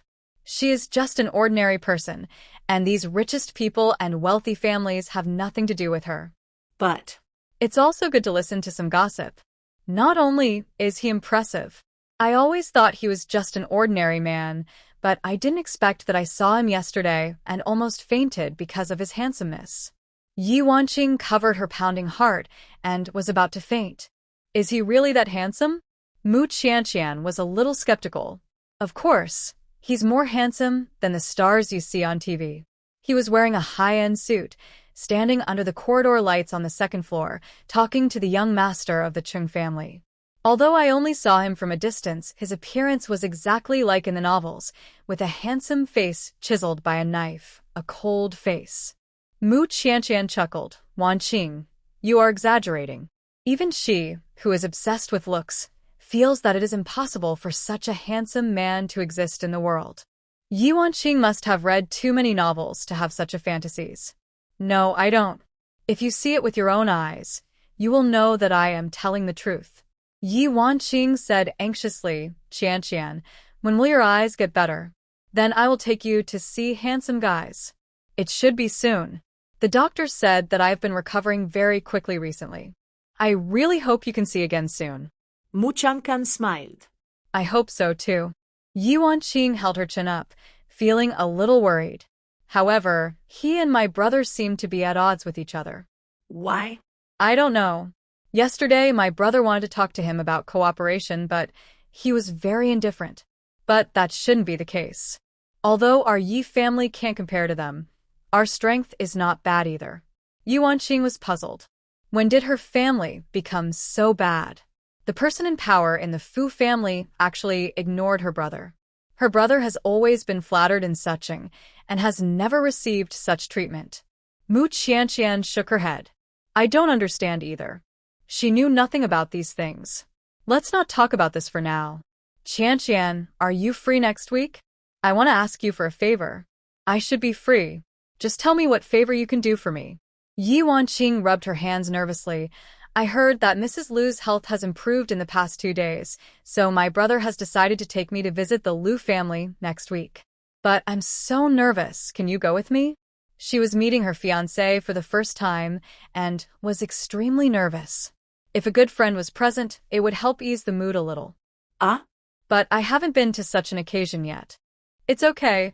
You just need to accompany me as my friend, and you don't have to do anything. I feel at ease with you around. Mu Qianqian hesitated for only a few seconds and agreed.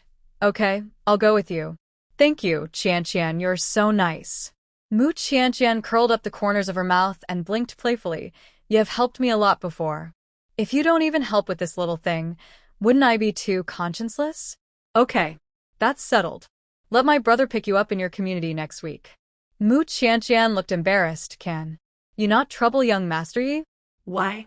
Of course, Mu Qianqian couldn't say it, because the man in her family was very strict. After hesitating for a long time, she made up a lame excuse. Young Master Yi drives too fast. I'm not used to sitting in a car. Is it just such a small matter? Don't worry, my brother has a driver. I can ask the driver to drive slower. Mu Qianqian pulled Yi Wanqing's arm. Let's go together. I feel a little stressed with your brother here. Okay, then I'll listen to you. Yi Wanqing actually had her own plans in mind. She wanted to bring her brother and Qianqian together. One is the closest brother, and the other is a good friend who hit it off at first sight. If they could get married, it would be a good thing. Her brother is not young anymore, but there is no woman around him. As a sister, she is worried about him. But Qianqian doesn't seem to be interested in her brother. It seems that her brother is in trouble this time. After separating from Yi Wanqing, Mu Qianqian returned to the hotel lobby. Wang Yanru walked over with her hips twisted. Are you good friends with Miss Yi? Yeah. Mu Qianqian was indifferent to her.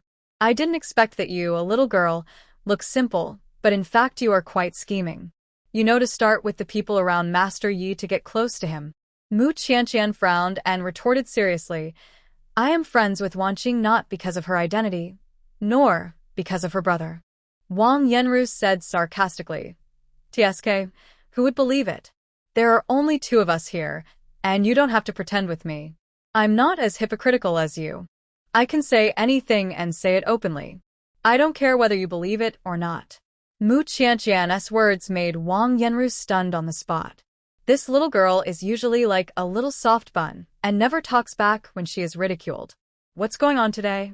The sun is rising from the west? Mu Qianqian said this, and she didn't react herself. Then she felt that this feeling of confronting people was quite refreshing. Don't think that you can rely on Master Yi just because you get close to Miss Yi. I tell you, no way. Mu Qianqian had no interest in young Master Yi. However, Wang Yanru's attitude aroused her rebellious psychology. So Mu Qianqian deliberately said, It's not up to you to decide whether there is a way or not. I think young Master Yi is easy to get along with. At least he won't throw me out like he treated someone last time. You. Wang Yanru's face changed drastically. She stretched out her slender nails and pointed at Mu Qianqian. She was so embarrassed that her face turned purple, but she couldn't say a word. Mu Qianqian suddenly felt refreshed. The method that the uncle taught her was really useful. She would not be as weak as before. In the future, she would fight back in the same way as others treated her. If anyone mocked her in a sarcastic way, she would fight back. Get out of the way, I have to go to work. Mu Qianqian opened the door of the lounge, but unexpectedly, there was a tall man standing outside the door. She was wondering who it was when she heard Wang Yanru's exclamation from behind. Young Master Yi. Now I know that the person standing at the door is Yi Xianlin. Mu Qianqian thought of what she had just said and immediately began to dig her toes into the ground. Could it be that young Master Yi heard what she said? Would he not misunderstand that she was interested in him? Yi Xuanlin's gentle eyes fell on Mu Qianqian. Your cell phone fell in the garden. Wanqing had something to do, so she asked me to bring it to you. Mu Qianqian touched her pocket and found that the cell phone was gone. Thank you, young Master Yi, and please thank Wanqing for me. It's just a small thing, not worth mentioning. Yi Xuanlin's voice was gentle, and after he finished speaking, he turned and left. Mu Qianqian put her phone in her pocket and walked out of the lounge. Only Wang Yanru was left standing there with a jealous look on her face. Why? How could Mu Qianqian, a scheming green tea witch, compare to her?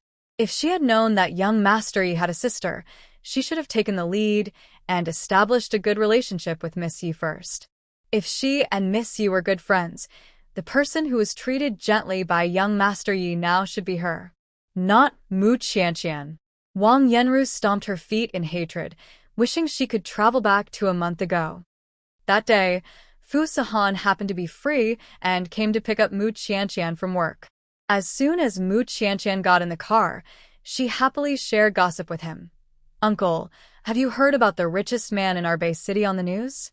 The driver and assistant Wang sitting in the front pricked up their ears. Fu Sahan raised his eyebrows with interest and said coldly, I haven't heard of it. Let me tell you, Wanqing went to a dinner party yesterday where she met the richest man in our base city.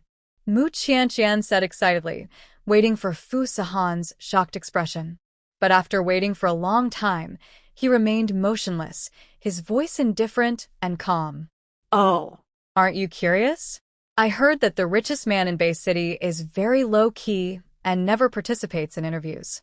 Wanqing also told me that he is very handsome, more handsome than male stars. Seeing Mu Qianqian's little face full of excitement, Fu Sahan didn't know why he felt a little uncomfortable. His face sank, and he asked coldly, You seem to be very interested in him?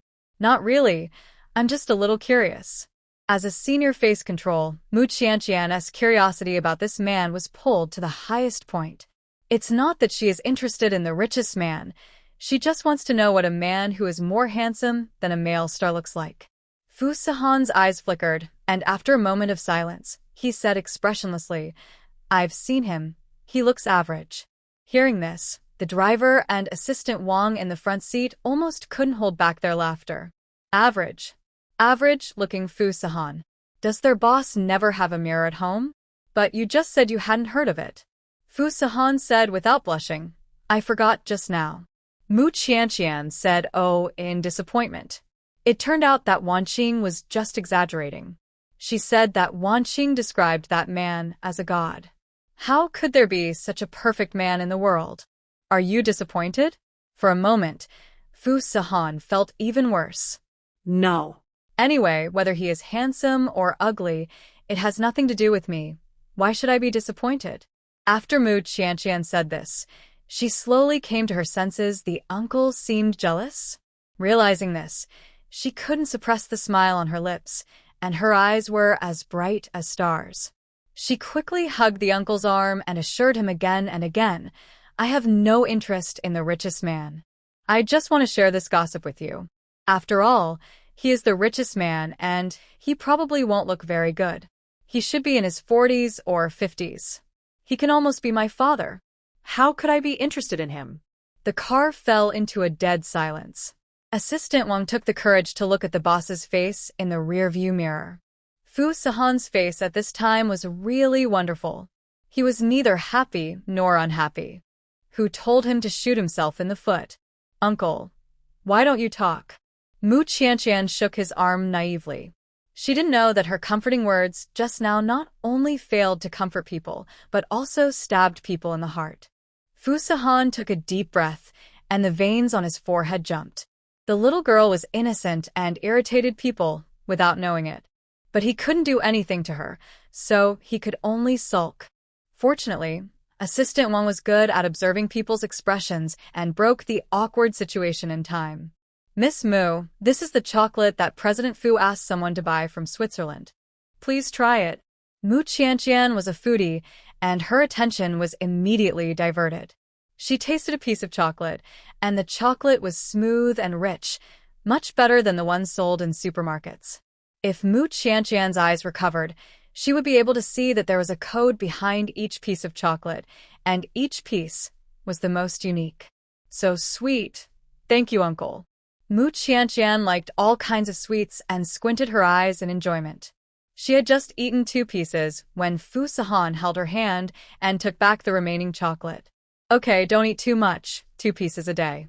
Hearing this news, Mu Qianqian's brows immediately frowned. The uncle could have told her the rules at the beginning so that she could eat slower and prolong the time of enjoyment. But the uncle waited until she finished eating before telling her, as if he was deliberately going against her. But she obviously did nothing wrong, nor did she say anything wrong. Uncle, I'll have another piece, just one. Fu Sahan refused coldly, no. Eat too much sweets, be careful of tooth decay. Mu Qianqian snorted lightly and said coquettishly, Uncle, are you afraid that I will get fat if I eat too much sweets? Fu Sahan couldn't help but sneer no. The little girl's ideas are wild and unconstrained, and she can always say something that is beyond his expectations. Mu Qianqian muttered softly, it must be. She pinched her soft belly and found that she had gained a lot of meat recently compared to before. Mu Qianqian's little face showed a strong entanglement. Could it be? Really, because she gained weight? So the uncle began to pay attention to her body changes? Will this make the uncle dislike her? Fu Sahan said in a light voice, your body's nutrition has not caught up yet. It's too early to worry about your body shape now. Mu Qianqian was still a little distressed. Uncle, do you like thinner ones or fatter ones? This question stumped Fu Sahan. He didn't like any of them. He had no interest in women. But Mu Qianqian pestered him so much that Fu Sahan had to return the chocolate to her. I'll give you another piece. But starting tomorrow, you can only eat 2 pieces a day, no more. Thank you, Uncle. Mu Qianqian peeled off a new chocolate and tasted it in small bites. After eating 1 piece, she peeled another one. Fu Sahan was about to teach her a lesson, but as soon as she opened her mouth, a piece of sweet stuff was stuffed into her mouth. The rich cocoa flavor melted on the tip of the tongue, with a hint of bitterness, but more of it was sweetness. I didn't eat too much, this piece is for you, Uncle. Mu Qianqian sat at her seat and shook her legs like a happy elementary school student. Assistant Wang, who was sitting in front, opened his mouth so wide that he could almost fit an egg. Their President Fu always hated sweets the most, but Miss Mu was so bold as to give him chocolate. This is bad. Mr. Fu will definitely spit it out. In order to avoid the embarrassment that follows, Assistant Wang quickly thought of a countermeasure in his mind. But what he didn't expect was that except for frowning at the beginning, Mr. Fu didn't make any other movements. He didn't spit out the chocolate. Could it be that Mr. Fu can accept sweets now? But there was no such news from the personal secretary. Fu Sihan naturally didn't know the twists and turns in Assistant Wang's heart. Fu Sihan felt the unfamiliar sweetness on the tip of his tongue, and he didn't know whether to eat it or spit it out. But as time went by, the chocolate melted faster and faster, so fast that he had no time to refuse, and the sweetness flowed straight into his heart. Is it delicious? Mu Qianqian asked with a smile as beautiful as a flower. Fu Sihan's face darkened. He flicked her head and scolded coldly. Don't do it again. Don't feed me messy things again. Mu Qianqian covered her forehead, pursed her lips, and said aggrievedly, Uncle, you are so fierce. The little girl's eyes were watery, like obsidian soaked in water, bright and clean. When she was soft and coquettish, it was easy to think of soft and harmless little animals, which made people soft-hearted. Even Fu Sihan was no exception. I won't assign you extra homework today, so you can have a good rest. Okay. Mu Qianqian's expression quickly changed from cloudy to sunny. She lowered the car window to the wind and hummed a cheerful song. Fu Sihan couldn't help but curl his lips slightly. The little girl is really easy to coax. Li Siyu called, Qianqian, do you still remember the flower girl Lu Shi from the department next door? I remember her. What's wrong? Mu Qianqian sat on the sofa, hugging a pillow and watching TV. Although I can't see the scene, I can tell the general plot by listening to the voice. She seems to have reunited with Feng Song again, and she has posted a lot of sarcastic words on the circle of friends and forums. Mu Qianqian asked, What are they saying? Let me read it to you. People who really like each other will eventually get together. Even if there are some people with bad intentions in the middle, the result is always good. Also, this one is, I have a good relationship with Ah Song. Thank you for your concern. Some people who want to poach me, I advise you to respect yourself. Girls should respect themselves. Mu Qianqian listened and always felt a little awkward. But she couldn't put it into words. This one is the most excessive, Li Siyu said with anger. She actually posted a selfie of herself wearing sunglasses. And then she said that she has good eyesight and will not steal other people's boyfriends, unlike some people. Everyone knows who this is hinting at. Everyone in the school knows that Mu Qianqian, the academic bully, has poor eyesight and often wears sunglasses. Mu Qianqian finally came to her senses. It turned out that Lu Shi was being sarcastic to her. Li Siyu mocked, This person is really funny. I heard that this time she was not coaxed back by soy milk, but by half a bottle of mineral water. Huh. How can mineral water coax people? She went to watch Feng Song play basketball. Feng Song handed her the half-finished bottle of mineral water. She drank it very sweetly and then agreed to get back together. Mu Qianqian couldn't help but cover her mouth and laugh after hearing this. It's actually like this. It's even funnier than the TV dramas I watched. On TV, at least there was a bowl of white porridge made by the male lead himself. Li Siyu is always unforgiving with her words. That's right. This kind of love-brained girl actually has the mind to laugh at others. If she wants to see a joke, she can just look in the mirror. By the way, Qianqian, the school is going to hold a beauty pageant. Do you want to participate? Mu Qianqian said honestly, I won't participate. I'm not that pretty. Her words almost choked Li Siyu to death. Hey, what did you say? You think you are not pretty? Mu Qianqian smiled gently. Yes, I am just an ordinary person. Wouldn't it be humiliating to participate in the school beauty pageant? Li Siyu advised earnestly. Hey, Qianqian, you really should take a good look at your eyes. I finally understand why Fong Yanran has been persuading you to see your eyes. I have the same idea now. It's not because Mu Qianqian has bad eyesight, but because this little girl's aesthetic is too unique. If her chosen first love face is not considered beautiful, then who is beautiful? Qianqian, if you go into the entertainment industry, you will definitely be famous. How can I be that good-looking? You have a bestie filter for me. Mu Qianqian didn't believe what Li Xiu said at all. After all, when she was in the Mu family before, all she heard every day was all kinds of insults and suppression, and never a word of praise. Deep-rooted inferiority complex for more than 10 years cannot be changed overnight. Anyway, I think it's not bad to participate in this selection. I heard that some big guys in Bay City will also pay attention to this selection. They may want to select good seedlings and send them to the entertainment industry to make them famous. These have nothing to do with me. I just want to study hard. Li Xiu changed the subject, but there is a prize for this selection. A prize? How much is it? Mu Qianqian immediately became interested. The school beauty gets a bonus of 20,000 yuan. If you get first place in Bay City, you'll get a bonus of 100,000 yuan. You can also get a contract from a top agency, and then you can smoothly enter the entertainment industry. You can spend as much money as you want. I don't want to enter the industry. It would be great if I could get 20,000 yuan. Mu Qianqian was not interested at first, but when she heard that there was money to be made, her attitude immediately changed 180 degrees. Who would complain about having too much money? Besides, she still owed the uncle so much money, and she needed money the most. Okay, I'll sign up for you then. You will definitely be able to overcome all obstacles and win first place. Many people participated in the registration this time. Not only Mu Qianqian, but also Yao Xianer and Lu Shi, who didn't get along with her. The students of the University of Finance and Economics whispered, "It's going to be interesting." Lu Shi and Mu Qianqian, who will win? I feel it should be Mu Qianqian. She has a stunning face, pure and sweet. She's simply a killer. But the school beauty selection doesn't just look at the face, it also looks at talent and popularity. Lu Shi has Mr. Phone behind her. Maybe he can really make her famous. Doesn't Fu Qianqing like Mu Qianqian? The Fu family is much more financially powerful than the Feng family. If you really compare them, the Fu family is definitely better. You don't know this, right? There's a Fu family leader above Fu Qianqing.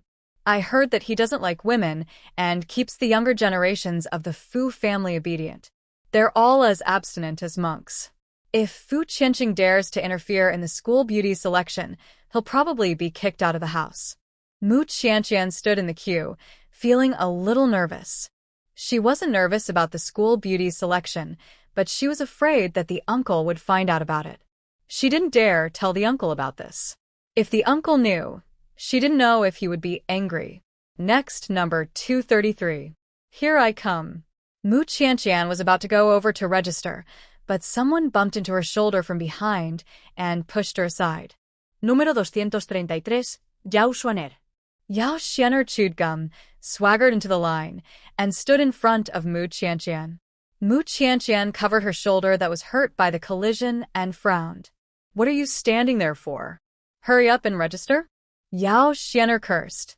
The senior student in charge of registration didn't dare to go against her, so she wrote Yao Xianer's name on it. After Yao Xianer registered, she swaggered to Mu Qianqian. You, a blind person, also come to sign up for the school beauty selection? What are you going to perform? Are you a blind man touching an elephant? Yao Xianer's words caused laughter from the people around them. Mu Qianqian's pretty face turned cold. Don't worry about what I'm going to perform. You should worry about yourself. Oh, did you take the wrong medicine today? How dare you talk back to me? Yao Xianer really didn't expect that Mu Qianqian, a soft bun, would actually become tough one day. She spit the chewing gum on the ground and asked maliciously, "Tell me, what should I worry about?" Mu Qianqian looked well-behaved and soft, but her words were so infuriating. I just heard that you want to sign up for singing, but your voice is like a duck's voice. Can you sing well? Her tone was very sincere, as if she was really worried about Yao Xianer. This made Yao Xianer so angry that she wanted to slap this white lotus away. You dare to scold me? Mu Qianqian looked innocent. I'm just telling the truth. After that, she bypassed the furious Yao Xianer and went directly to the person in charge to sign up. Yao Xianer looked at her back, wishing she could burn through her with her gaze. If it were in the past, she would have led the little gangsters to teach Mu Qianqian a lesson. But Mu Qianqian had Fu Qianqing protecting her. If she dared to do something to Mu Qianqian in public, she would never be able to enter the Fu family again. Yao Xianer was so angry, When she got angry, her voice became more like a duck's voice. There were a few laughs from the crowd. Yao Xianer's eyes widened, and she left angrily. Qianqian, have you decided what talent you want to perform? Li Xiu asked with concern. Mu Qianqian hesitated. I haven't decided yet. You have such a nice voice. Singing will definitely not be wrong. But I remember that you also learned a little dancing in high school, right? Muchanka nodded. Yeah. That's why I'm entangled. But the Mu family was so harsh on her. Of course it wasn't the Mu family who sent her to learn dancing. It's just that there was a student from a wealthy family in Mu Qianqian's class who was taking the art exam. Mu Qianqian usually helped her with homework, moved things and ran errands, and earned some pocket money. While she was waiting outside the classroom, she secretly followed the students inside to learn dancing. Until one day, the teacher saw Mu Qianqian dancing and praised her highly. The student was dissatisfied with Mu Qianqian's attention and drove her out of the training base. It's okay. There's still some time before the selection. Don't worry. You can think about it slowly. Yeah. After returning home, Mu Qianqian put on a pure white lace dress, stepped on the ground barefoot, and danced to the music. She was so into the dance that she didn't even hear the sound of the door opening. When Fu Sahan came back from work, he saw the scene of the little girl dancing. She stood on tiptoe, her legs were straight and thin, and her neck was slender, like a pure and flawless white swan. Mu Qianqian was so into the dance that she realized there was someone else at home after she finished a song. Her cheeks instantly flushed, and she couldn't speak clearly. Uncle, you're back. Can you dance? Fu Sahan looked at her deeply. Yeah, I learned a little bit before. Mu Qianqian turned off the music and walked to him with a red face. Recently, her nutrition has gradually caught up, and her body has gradually grown up, and she has become slim and graceful. The skirt she wore today was more fitted, and coupled with the dance movements, the skirt perfectly outlined her figure. Fu Sahan took it all in. His throat tightened, and he poured a glass of cold water and drank it, barely extinguishing the anger in his body. Why do you suddenly want to dance? Fu Sahan opened his mouth. His voice was hoarse, and people felt half of their bodies numb when they heard it. Mu Qianqian puffed her cheeks. I'll tell you later. She didn't dare to tell the uncle directly about the school beauty selection, for fear that the uncle would be angry. Then let's eat first. While eating, Mu Qianqian was absent-minded and didn't touch the seafood porridge in front of her for a long time. Fu Sahan wanted to hold her in his arms and feed her spoonful by spoonful. What are you thinking about? Mu Qianqian was stunned. Nothing, I'll tell you later. After dinner, Fu Sahan sat on the sofa to deal with company matters. Mu Qianqian came over with a fruit plate and put it in front of him. Uncle, I have something to discuss with you.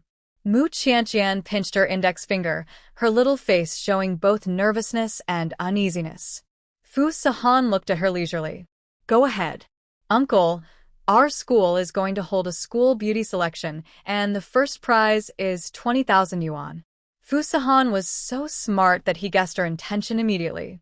Do you want to participate? Mu Qianqian nodded courteously. So that's why you are dressed like this today and dancing at home? Mu Qianqian nodded, her face getting hot unconsciously. Yeah. Fu Sahan stared at her skirt, which was too short and barely covered her thighs, exposing her two long, slender, straight legs. He felt a little unhappy. Fu Sahan said in a cold voice without allowing any argument, You are not allowed to participate. Why? No means no. But the prize money is 20,000 yuan.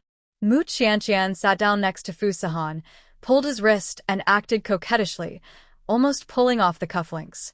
She wanted to participate in the competition to win a prize of 20,000 yuan. Little did she know that this diamond cufflink alone was worth more than $2 million. Fu Sahan said coldly, I'm not short of money. He was not so poor that his wife had to work hard to make money. They both sat on the sofa, and Mu Qianqian unconsciously moved closer to him, her long legs pressed against his legs. Fu Sahan's eyes were filled with a deep look, and his body tensed. He grabbed Mu Qianqian's hands with his backhand and tied them with a tie. "Uncle?" Mu Qianqian's hands were tied. She was confused and puzzled. Fu Sahan had already stood up, looking down at her. His dark eyes were bottomless. Unfortunately, a certain silly girl who didn't understand anything didn't understand his forbearance. Mu Qianqian struggled twice, but there was no sign of breaking free. The little girl's cheeks were flushed, and she looked at him pitifully. "Uncle, let me go first." Fu Sahan's face was cold. "Promise me that you won't go, and I will let you go." Mu Qianqian said angrily, "I won't agree." She participated in the school beauty selection for this family. It would be fine if the uncle didn't support her, but he actually tied her hands. "It's too much." Fu Sahan was amused by her stubborn temper. "Then keep tying me up." Mu Qianqian's eyes were sore, and she tried hard not to cry. "Tie me up if you want, I'm not afraid."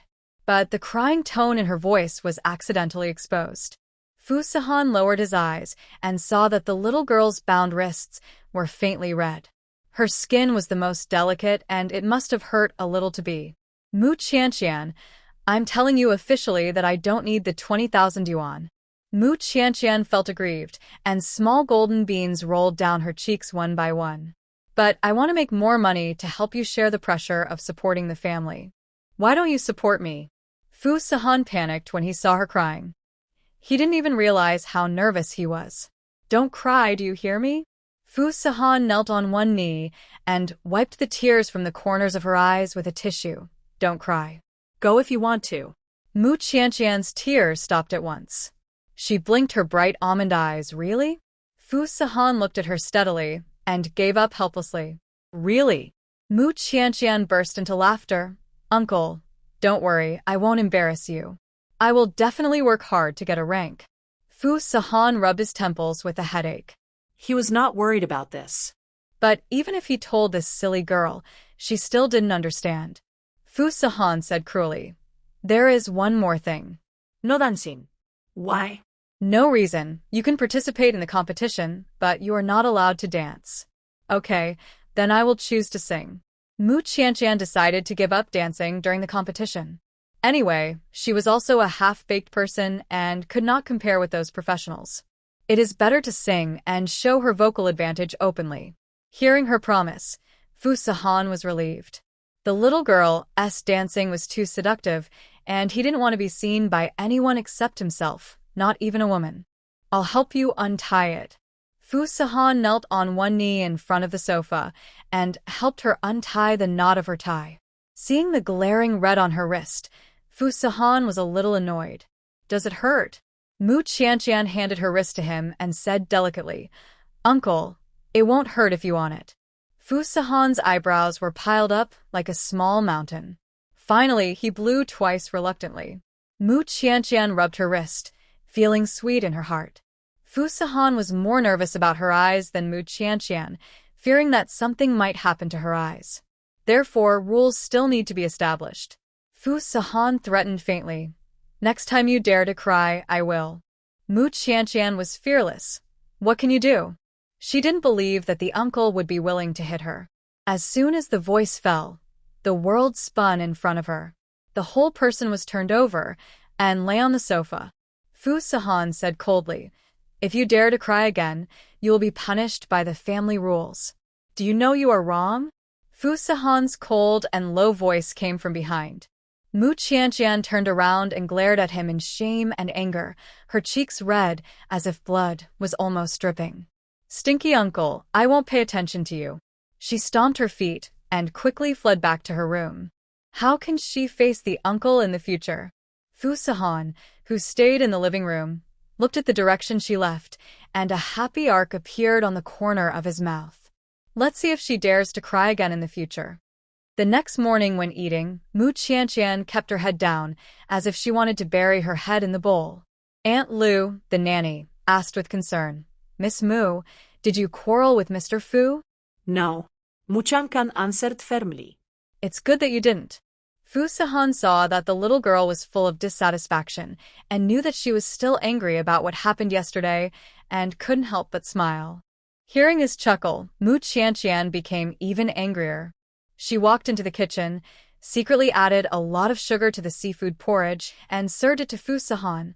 "Uncle, this bowl of porridge is for you." Fu Sahan was a little surprised. After taking a bite, the rich sweetness instantly filled the mouth, and it was so stimulating when it rushed together with the salty taste of seafood. Mu Qianqian smiled, smiling like a cunning little fox. "Uncle, is this bowl of porridge sweet?" Fu Sahan's face darkened, and he called out word by word. "Mu Qianqian. Uncle, what do you want to call me for?" Mu Qianqian blinked innocently. "This bowl of porridge was cooked by Aunt Lu for a long time. Uncle, please don't waste it. I'm going to school." After saying that, Mu Qianqian put on her school bag and jumped out of the door. Fu Sahan pressed his eyebrows in anger. The little girl is becoming more and more lawless, and I don't know who spoiled her. Fu's old house. "Old lady, I heard that Mrs. Lu has recovered well recently. Let's invite her to our house to meet her." When Mrs. Fu heard the news, she nodded with a smile. "Okay, invite her over." After waiting for such a long time, Mrs. Lu's health finally improved. The questions in her heart can only be answered by meeting Mrs. Lu. So, the Fu family sent an invitation to the Lu family. Madame Lu did not dare to neglect her elders, and she came to visit the Fu family the next day. "Madame Lu looks good recently." Madame Fu greeted. Madame Lu supported her forehead. "Isn't Yinbai about to get engaged? There is a happy event at home, and I can feel more relaxed, and I don't miss Yao Yao so much." Yao Yao is the nickname of the daughter of the Lu family who was lost. Her full name is Lu Yunyao. From this name, we can see how much the Lu family loves this daughter. Madame Fu sipped hot tea and looked at Madame Lu secretly. The moment she walked in, the old lady was reminded of her granddaughter-in-law. Mu Qianqian and Madame Lu looked so much alike, almost like they were carved from the same mold. However, Madame Lu has been overly worried in recent years, and her qi and blood are deficient, so she looks a little haggard, and her expression is full of fatigue. "Madame Lu, how did your Yao Yao get lost? Can you tell me, an old woman, about it?" "Oh, it's all my fault." Mrs. Lu sighed and said sadly, "I will never forget that day in my life. That day was Yao Yao's 5th birthday, and our whole family was busy preparing a birthday party for her. Yao Yao likes flowers and plants, so we planted a lot of precious flowers shipped from abroad for her in the garden, and hired several gardeners to take care of them. But I didn't expect that it was those flowers that caused my daughter to get lost." Mrs. Fu felt distressed when she heard about this past event. She is also a mother and can't bear to hear her children suffer grievances. Halfway through the banquet, it started to rain heavily outside, and Yao Yao was worried that the flowers and plants would be drowned. "We just changed Yao Yao into a princess dress, and she ran out in a hurry. This run never came back." At this point, Mrs. Lu couldn't help but burst into tears. "It's all my fault if I had held her back at the time. I didn't expect that she would disappear in the blink of an eye." Mrs. Fu sighed and patted her shoulder. "Don't be too sad. I've met Yao Yao once before. She looks like a blessed child. Maybe one day, we'll be able to find her back. You have to take care of your own health first and don't fall down first." Mrs. Lu's eyes were red and swollen, and she burst into tears. How could it be so easy to find her in such a huge crowd of people? After searching for so many years, her heart had already been worn away by disappointments. How could something happen in your house? MRS. Fu wondered. I can't figure out where Yao Yao could have run to. Later, we found a small hole behind the yard, and everyone in the family guessed that Yao Yao ran away from that hole. But this doesn't make sense. Yao Yao went to the garden to see her flowers, so why did she run to the backyard? And why did she leave the backyard in the heavy rain? The only explanation is someone took her away. Just thinking of this possibility, Mrs. Lu felt as if needles were pricking her heart, and she couldn't breathe due to the pain. "Mrs. Lu, does your Yao Yao have any marks on her body?" Mrs. Lu wiped the moisture from the corners of her eyes with a handkerchief. "Yes, I won't hide it from you. Yao Yao has a red butterfly birthmark on her back. When she was little, we all called her the little butterfly fairy. Who would be so cruel to steal away their beloved baby? If it was someone else, Mrs. Liu would naturally not reveal her daughter's information easily. But the person sitting opposite was Mrs. Fu. With the status of the Fu family, they didn't need to play tricks with the Liu family. Butterfly birthmark. Mrs. Fu seemed to be thinking about something. By the way, Mrs. Liu, if you find Yao Yao, what are you going to do? Mrs. Liu said without hesitation, if God blesses me, let me find my daughter. I would rather she never get married in this life and stay in the Liu family so that her father and her brother and I can spoil her for the rest of her life and make up for all the hardships she has suffered in the past 10 years. How could she bear to marry off the jewel in her heart so easily? This made Mrs. Fu very troubled. Qianqian still carries the blood of their Fu family. If she is taken back by Mrs. Liu at this time, what if their Liu family disagrees with this marriage? At that time, the Liu family will break up the couple, and Qianqian and Sahan will be separated, right? After Mrs. Liu left, the daughter of the Fu family stayed with the old lady and talked. Mom, are you going to tell Sahan about this? Mrs. Fu sighed, it's not right to say it, and it's not right not to say it. Have you already determined that Mu Qianqian is the daughter of the Liu family? It's almost certain. Do you believe there are such coincidences in the world? Two people who are not related by blood look more alike than real mother and daughter. Fu Sahan's aunt massaged the old lady's legs. That's right. I've also seen Qianqian, and she looks a bit like Madame Liu. She didn't believe that they had no blood relationship. You hesitated whether to tell this matter, because you were afraid that the Liu family would not agree to this marriage? Yes, although our family is not bad, the Liu family is not short of money. Given how much they dote on their daughter, they may not agree to her marrying off so early. Besides, Sahan is nearly 10 years older than Qianqian. The more Mrs. Fu thought about it, the more she felt that this matter was not easy to handle. Then you plan to keep it a secret for now? The daughter massaged Mrs. Fu's legs. Hidden is not a solution. Mother and daughter haven't seen each other for more than 10 years. I can't stop them from recognizing each other. How about this? Next time we have a family dinner, I will find a chance to ask Sahan if Qianqian has this birthmark. If she is really the daughter of the Liu family, it will be up to her to decide whether to recognize her ancestors. Your idea is appropriate. After all, this is the Liu family's business. If Mu Qianqian is really the lost Liu Yunyao, she can return to the family whenever she wants. As a grandmother, she will never interfere. As for whether Si Han can keep his wife, it depends on his performance. Alas, I'm afraid that Qianqian is weak. She finally got pregnant. What if she gets stimulated again and accidentally hurts her body? Mom, don't worry about it. Children and grandchildren have their own blessings. Si Han will take care of it. Mu Qianqian took a day off and came to Yunqing Hotel, ready to accompany Wanqing to the Liu family. Yi Wanqing sat in front of the dressing table, and the makeup artist made up for her. Qianqian, do you want to put on some makeup too? I don't need it. Come here. Let's do it together. I haven't seen you put on makeup yet. You will definitely surprise everyone. Today is your visiting banquet. Why should I surprise you? Mu Qianqian didn't want to steal the limelight from her good friend. You are my good friend. You amaze the whole audience, and I am most proud of you. It's okay.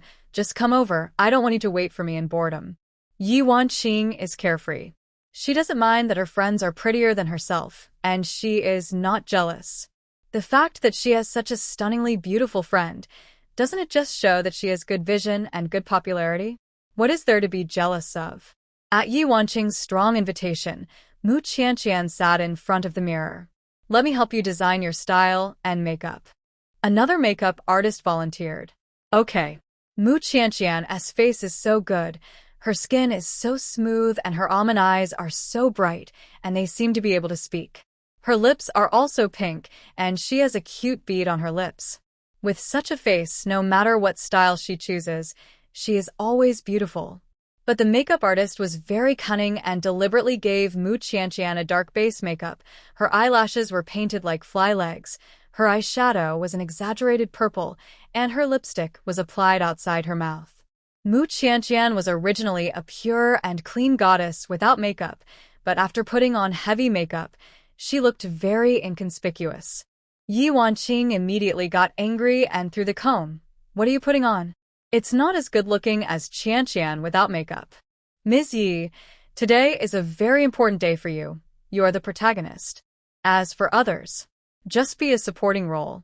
Yi Wanqing was very angry. Who told you to act on your own? Remove the makeup and put it on again. At this moment, there was a knock at the door. Yi Xianlin's voice came in. Wanqing, are you ready? The makeup artist said in embarrassment. Miss Yi, I'm afraid we're too late.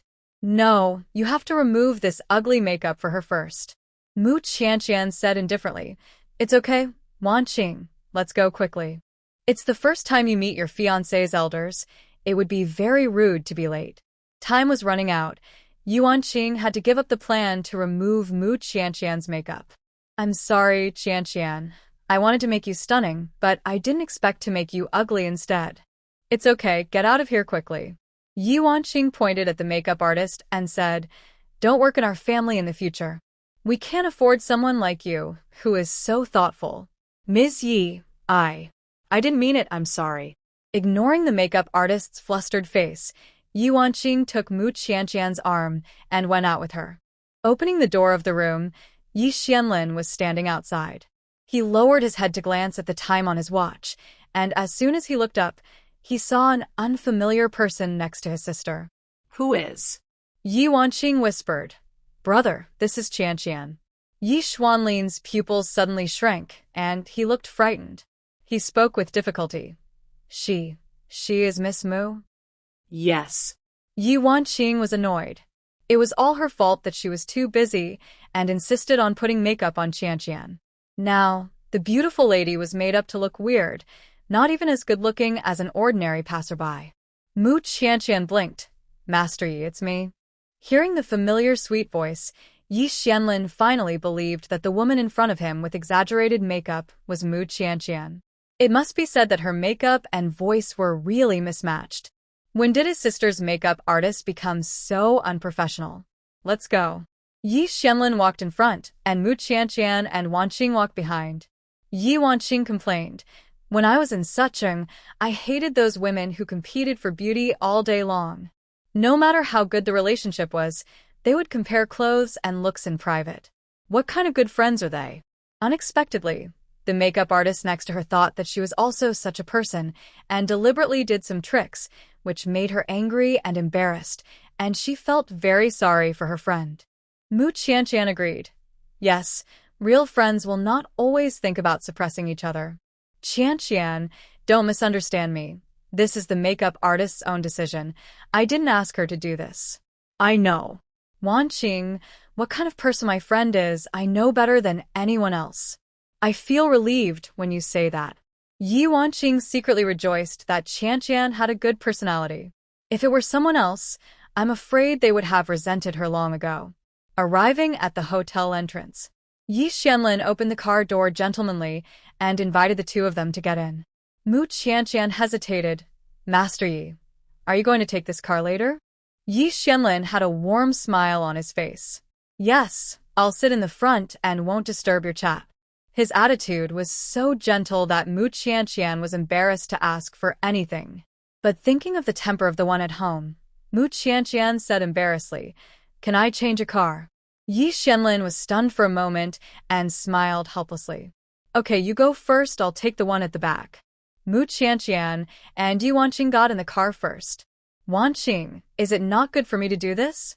It's okay, my brother won't care, don't worry. Mu Qianqian was relieved now.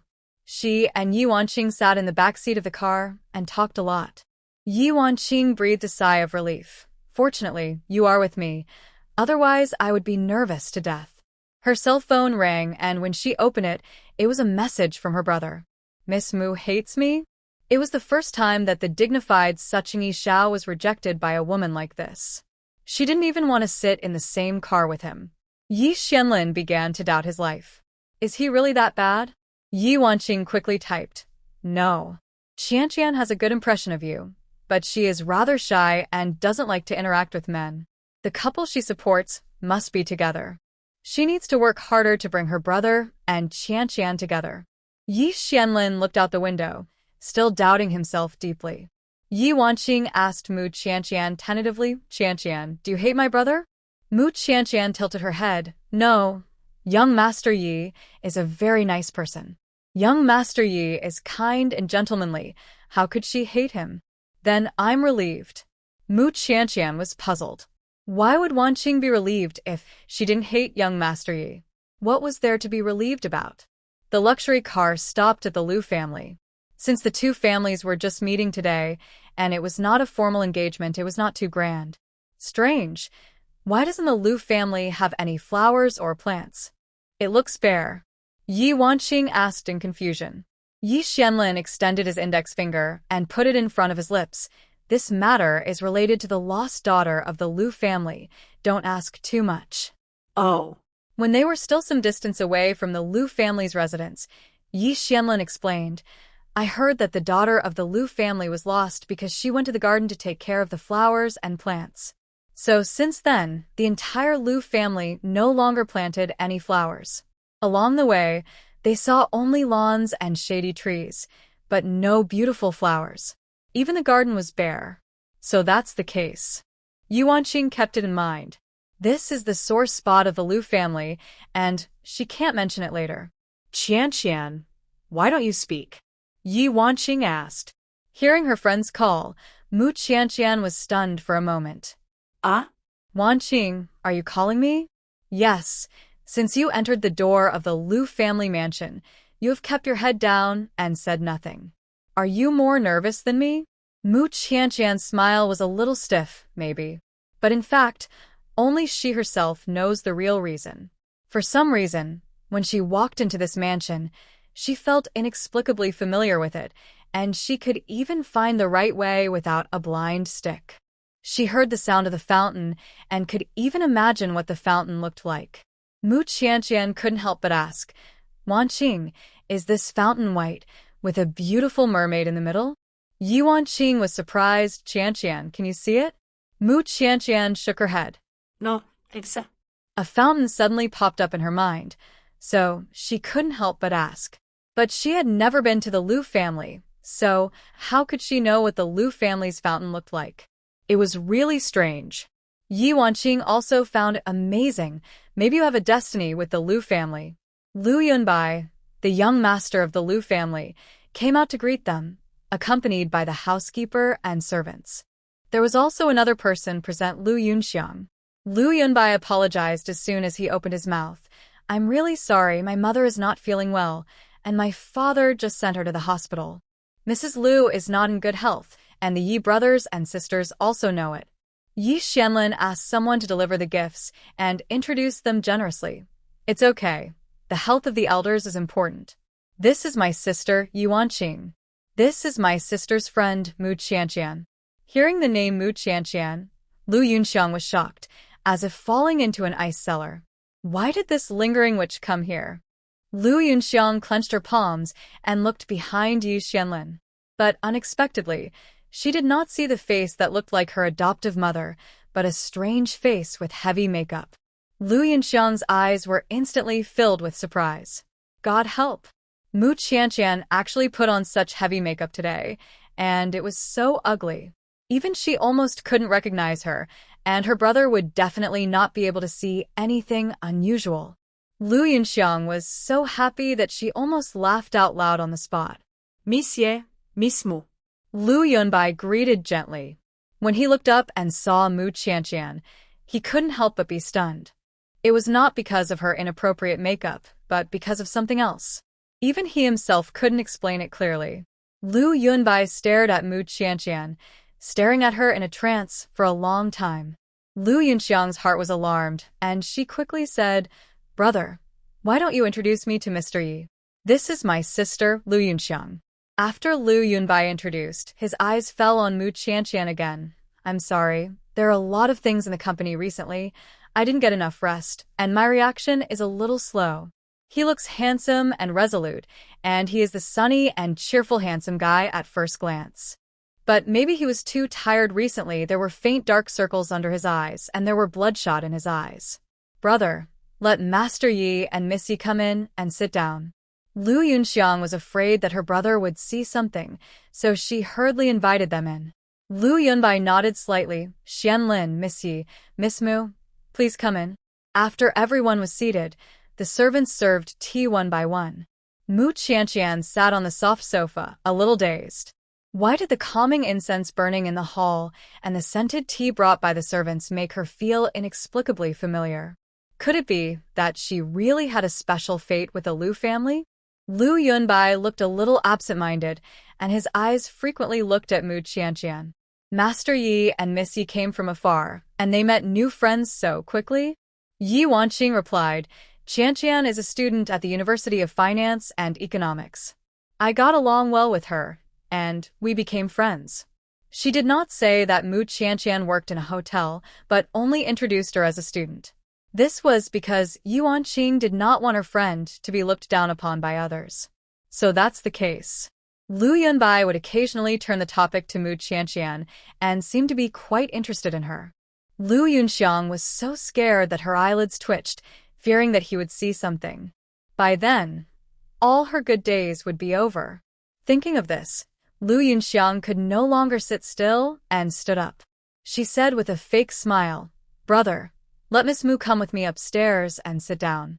You can chat with Miss Yi more and cultivate your feelings. Lu Yunbai pondered for a moment. Okay, take her upstairs and sit down. In this way, Mu Qianqian was sent away by Lu Yunxiang and taken to the room upstairs. As soon as she entered the room, Mu Qianqian smelled a pungent floral scent, as if someone had sprayed a lot of perfume here. My room smells good, right? This is a French luxury brand, and it also has spices airlifted from abroad. Oh, I forgot. I shouldn't tell you this. Lu Yunxiang covered her lips and chuckled twice. The look she gave Mu Qianqian was full of contempt and ridicule. Although Mu Qianqian couldn't see clearly, she could vaguely see the light and could barely distinguish the colors. The decorations in the room were almost all pink, and even the walls were painted pink. Does Miss Lu like pink so much? It is very similar to her preference. It's too boring to sit like this. I'll ask the servants to serve you tea. The tea was served, and Mu Qianqian took a sip and found it very sweet. Lu Yunxiang had a hypocritical smile on her face, and those who didn't know her would think she was a gentle lady. I like to drink sweet drinks since I was a child. Are you used to it? Mu Qianqian nodded. Yeah. She just felt a little awkward. How come Lu Yunxiang's preferences overlap so much with hers? That's good. You don't have to be restrained. You are Miss Ye's friend. When Miss Yi and my brother get married, we will also be good friends. Miss Lu, you are so kind. Lu Yunxiang chuckled. Yes, I am famous for my good temper in the circle. But a good temper also has its disadvantages. That is, there are always people who want to bully me. Her brother is downstairs, and even if Lu Yunxiang wants to do something to Mu Qianqian, she dare not. However, today, as long as she keeps an eye on Mu Qianqian and prevents her brother from contacting her, her goal will be achieved. Mu Qianqian asked the servant, Can I use the bathroom? I want to remove my makeup. She was used to having no makeup on, and it was the first time she wore such heavy makeup, which was really uncomfortable. It was like wearing a mask on her face, and she was uncomfortable everywhere. The servant was about to agree, but saw Lu Yunxiang's face pulled down instantly. Lu Yunxiang relied on Mu Qianqian's inability to see, and frantically winked at the servant. Miss Mu, it's like this. Our family is repairing the pipeline today, and the water supply has been temporarily cut off. The makeup on your face is so beautiful.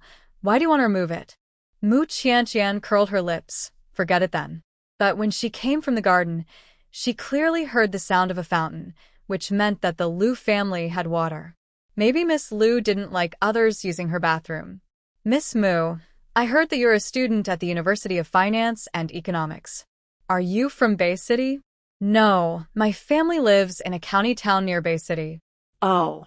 Lu Yunxiang was thoughtful and asked tentatively, How old are you this year? In fact, Lu Yunxiang was not sure whether Mu Qianqian had any relationship with the Lu family.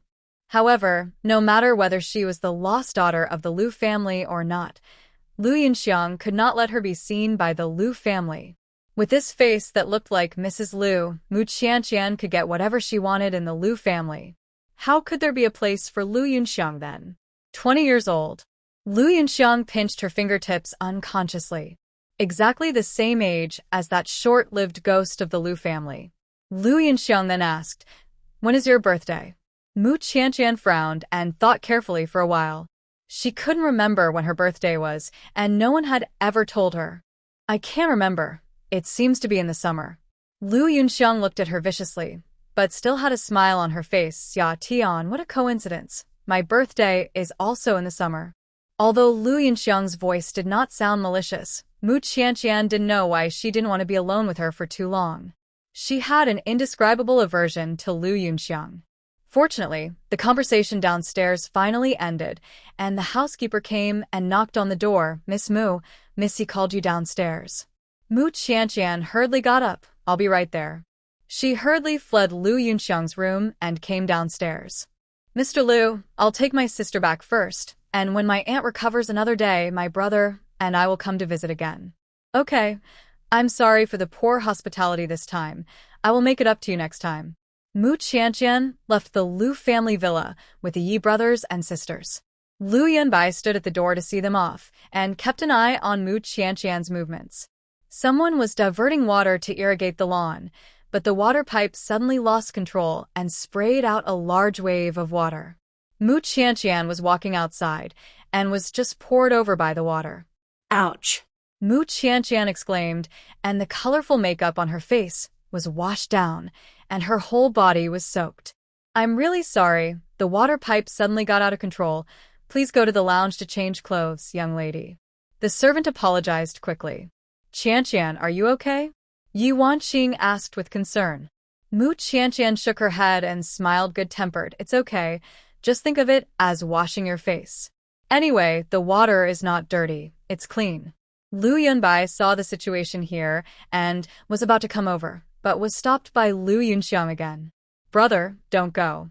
People who accidentally took off their makeup definitely don't want their bare faces to be seen by men. I'll take her upstairs to change clothes. You'd better step aside." After she reminded him, Liu Yunbai also felt that he shouldn't go forward. It was not because of whether she was wearing makeup or not, but because Miss Mu's clothes were wet, and it was inappropriate for a man like him to see it. "Butler, ask all the male servants to step aside." Yes. Master Liu returned to the study, and Liu Yunxiang patted her chest in fear. Fortunately, her brother didn't see it. It was too thrilling. Liu Yunxiang hurried to the fountain. "Miss Mu, please go back with me to change clothes first. Your clothes are all wet." She actually wanted Mu Qianqian to leave quickly. But in front of so many people, she had to act gentle and generous. Otherwise, the good reputation she had worked so hard to maintain for so many years would be gone. "Okay. Thank you for your trouble." Liu Yunxiang took Mu Qianqian to the lounge. In the lounge, there were all kinds of things prepared for the guests, including brand new clothes of various styles. Mu Qianqian stood behind the screen, fumbling to put on new clothes. Liu Yunxiang was anxious to drive her out, so she glanced behind the screen. "Are you changed?" At this glance, she happened to see the butterfly birthmark on Mu Qianqian's back. Liu Yunxiang's pupils suddenly shrank, and her mind turned, and many thoughts flashed through her mind. "I'm changed." Mu Qianqian walked out from behind the screen. She had restored her natural makeup at this time, wearing a white princess dress, just like a princess in a fairy tale. At this moment, Liu Yunbai's voice came from outside. "The hospital just called me. I'll go over to see. You guys take care of the house." "Yes, young master." Liu Yunxiang's eyes were nervous, and she immediately grabbed Mu Qianqian's arm. "You go out later." Because she was too anxious, her nails accidentally pinched into Mu Qianqian's flesh. Mu Qianqian hissed in pain. But Liu Yunxiang was pale at the moment, and all her mind was used to listen to the movement outside, and she didn't care about her at all. It was not until Liu Yunbai drove away from the Liu family villa that Liu Yunxiang's heart finally fell. She took a long breath, and a layer of cold sweat broke out on her back. "Let's go, I'll take you out." Liu Yunxiang took a hat and put it on Mu Qianqian's head. The wide brim of the hat and the pearl lace gauze underneath just covered her delicate little face. If it weren't for being so close, you couldn't see her face clearly. This hat matches your skirt very well, Lu Yunxiang explained. Mu Qianqian didn't think much about it and walked out of the lounge wearing the hat. Wow, Qianqian, you look really good in this dress. You should wear more skirts, especially pink and white, which suit you best. Yi Wanqing's eyes lit up and she couldn't stop praising. Mu Qianqian put on a shy smile. Wanqing, don't laugh at me. How could I laugh at you? I'm telling the truth, okay? Yi Wanqing took her arm. Let us go. Miss Lu, goodbye. Lu Yunxiang had a stiff smile on her lips. Goodbye. As soon as the Yi family's car drove away, Lu Yunxiang's legs softened and she almost fell down. Fortunately, she was supported by the servant in time. At least Mu Qianqian was sent away. Next time, she must not appear in front of the Lu family. Lu Yunxiang's eyes quickly flashed with viciousness. Yi Wanqing took Mu Qianqian's arm and insisted on taking a photo with her. Qianqian, you look so good in this dress. Let's take a photo together and I'll post it on WeChat Moments. Mu Qianqian's cheeks flushed slightly. No, Wanqing, I'm a little embarrassed. Then let's take a photo together. I won't post it. I'll keep it for my own enjoyment. After much persuasion from Yi Wanqing, Mu Qianqian finally agreed and took a selfie with her. I want to set this photo as my screensaver. Okay. Yi Wanqing turned her head. Hey, Qianqian, what's wrong with your arm? Oh my god. Why is it all purple? Who pinched you? Mu Qianqian's arm was purple and red, with nail marks, as if someone had pinched it hard. It hurt just to look at it. Mu Qianqian covered her arm and frowned in pain. Miss Lu pinched me accidentally when she was pulling me. She probably didn't mean it. Even if she did mean it, she can't pinch you like this. It's really too much.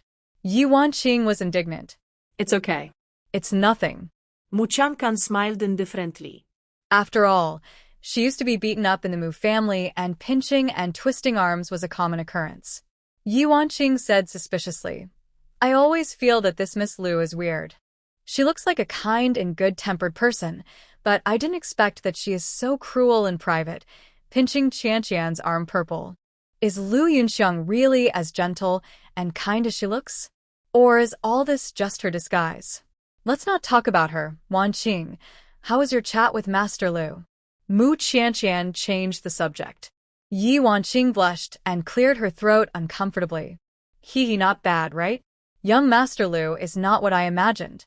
Mu Qianqian asked mischievously. What's the difference? I originally thought he was the kind of second-generation rich man who was uneducated, but I didn't expect him to be very knowledgeable, humble, and not arrogant at all. Hearing you say that, it seems that you are very satisfied with your marriage with him? Yi Wanqing's face turned even redder. No way, don't talk nonsense. This matter hasn't even been decided yet, let me think about it. Mu Qianqian covered her mouth and smiled secretly. It seems that Wanqing's peach blossom is coming. Lu Yunbai hurried to the hospital to accompany her. Fortunately, Mrs. Lu is fine, and she just needed to rest in bed for a while. Your mother is suffering from a heart disease, and the doctors can't do anything about it. Dad, I know. I will continue to send people to find my sister's whereabouts. As long as my sister is found, my mother will get better. There are so many people in this huge crowd. How can it be that easy? The head of the Lu family had a vicissitudes of life in his eyes, and a few strands of white hair appeared on his temples. How did you meet Miss Yi today? Lu Yunbai pursed his lips. There are a lot of things to do in the company, and I have no intention of getting married yet. Lu Feng patted him on the shoulder. I know you are worried about your mother and have no time for other things. But if you can get married as soon as possible, it will be regarded as your mother's wish. Let's take it one step at a time. Lu Yunbai said coldly. Coming out of the hospital, Lu Yunbai turned on his mobile phone to see if there was any new news from the company. As a result, he received a message from Yi Wanqing. Mr. Lu, where did you buy the calming incense used in your home? I'll ask for my brother. Lu Yunbai typed a reply. I got it from the temple. Which temple? Is it in Bay City? If Lu Yunbai was interested, he could ask Yi Wanqing out on the pretext of taking her to the temple to pray for incense. But He only replied with the name of the temple and didn't mention anything else. Yi Wanqing held her phone, and a small mountain piled up between her eyebrows. Mr. Lu's reaction was so cold that he didn't even ask her out on such a good opportunity. Could it be that Mr. Lu really wasn't interested in her? Lu Yunbai was about to exit the dialogue box, but accidentally clicked on Yi Wanqing's avatar and saw the latest photo in her album. It seemed that she was taken in the car, and there was another person next to her. Lu Yunbai clicked in immediately. But the photo only took a picture of Yi Wanqing's face, and the other person was wearing a princess dress and a lace hat. The photo only showed the brim of the hat, not her appearance. Lu Yunbai felt an indescribable loss in his heart. It was as if he had missed something very important. What was it? Just take me here, I want to get off the car and walk around. Okay, then be careful and call me when you get home. Mu Qianqian got out of the car, afraid of being seen by the uncle. She was coming back in the Yi family's car. Before she entered the community, a luxury car stopped beside her. Miss Mu. Assistant Wang's voice came from the car. Mu Qianqian was delighted and walked to the side of the car, leaning on the car window to talk. Uncle, are you off work? Fu Sihan pinched her soft face. Where did the ugly hat come from? Mu Qianqian's clothes were all bought by him, and he basically knew what they were. He didn't remember buying her this ugly hat. Mu Qianqian pouted. Uncle, do you have a very rustic aesthetic? What's ugly about this? Wanqing and Yi both praised it for being beautiful. Fu Sihan narrowed his eyes slightly, revealing danger. You what? Mu Qianqian blinked her black eyes. Of course, she didn't dare to tell the truth. She scratched her cheek and quickly changed her tone. I said the wrong thing. It's not Master Yi, it's Master Lu. Mu Qianqian thought. The uncle had a bad impression of Master Yi. If it was someone else, he wouldn't be angry. Unexpectedly, when Fu Sihan heard this name, he felt even colder. Fu Sihan's eyebrows were stern, and he gritted his teeth and said, Where did another Master Lu come from? How many peach blossoms did his little girl attract? Mu Qianqian explained, It's Master Lu Yunbai. He is Wanqing's fiancé. Today I accompanied Wanqing to the Lu family. Fu Sihan asked in a deep voice, Are the clothes also from the Lu family? Muchanka nodded. I accidentally got my clothes wet, so I changed into another set. Fu Sihan thought that the clothes were picked by Lu Yunbai, and his eyes were immediately filled with disgust. What grade of clothes are worthy of her wearing? I'll change this ugly dress when I get home. Mu Qianqian agreed obediently, okay. Fu Sihan's jaw was clenched, and he did not forget to remind her. Stay away from that Master Lu in the future. Why? Mu Qianqian tilted her head, puzzled. Fu Sihan sneered. He already has a fiancé, and he still praises other women for being beautiful. He is not a good person. He himself did not realize how sour this sentence was. The driver and assistant Wang sitting in the front watched and pretended not to hear. Who dared to remind President Fu that he was jealous? Was he going to die? Get in the car. Mu Qianqian was about to open the car door, but Fu Sihan noticed with his sharp eyes that the inside of her arm was purple and red.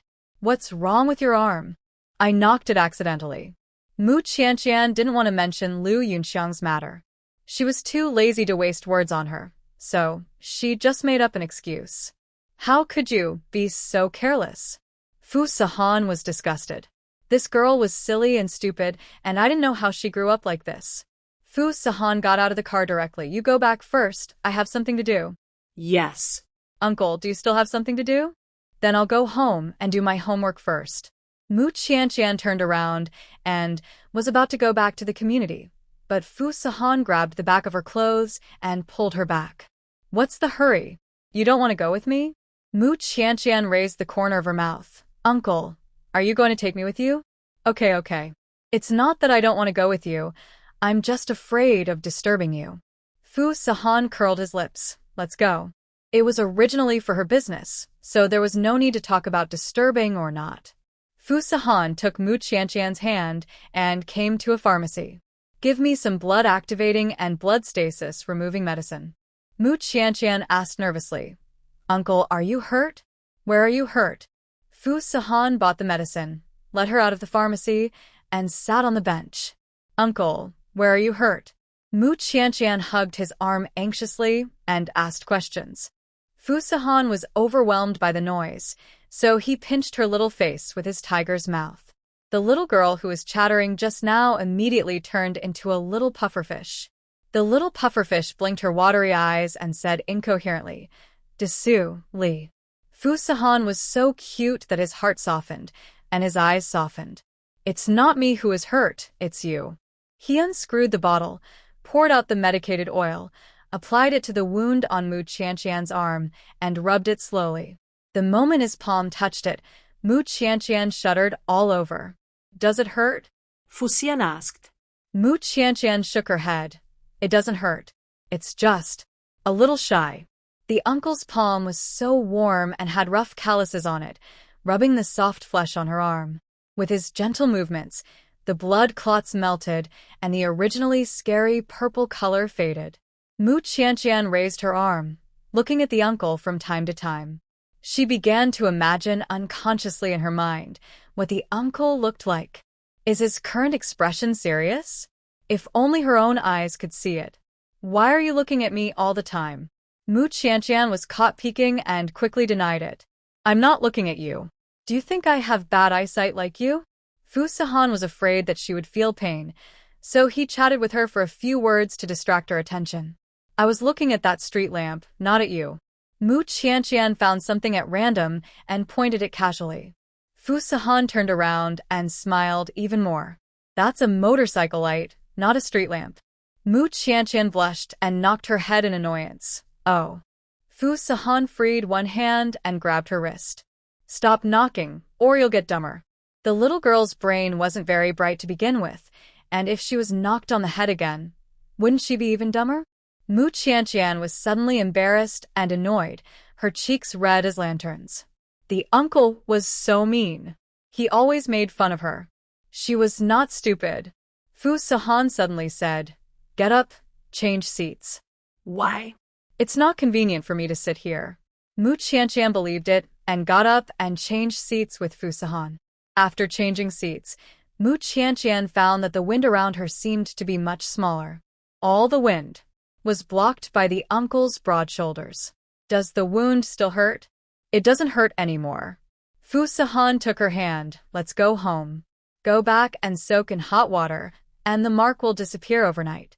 At this time, the sky had completely darkened. Mu Qianqian shivered from the cold. The next second, a warm coat was draped over her, carrying the man's remaining body temperature, protecting her from the cold. The coat had a reassuring scent of agarwood, as well as the unique hormonal scent of men. Mu Qianqian was stunned for a moment, then looked up at the tall man beside her. "Uncle, aren't you cold?" Fu Sahan remained calm. "I'm hot." His warm and broad palm completely wrapped Mu Qianqian's hand. Mu Qianqian lowered her head, and the corners of her mouth unconsciously rose high.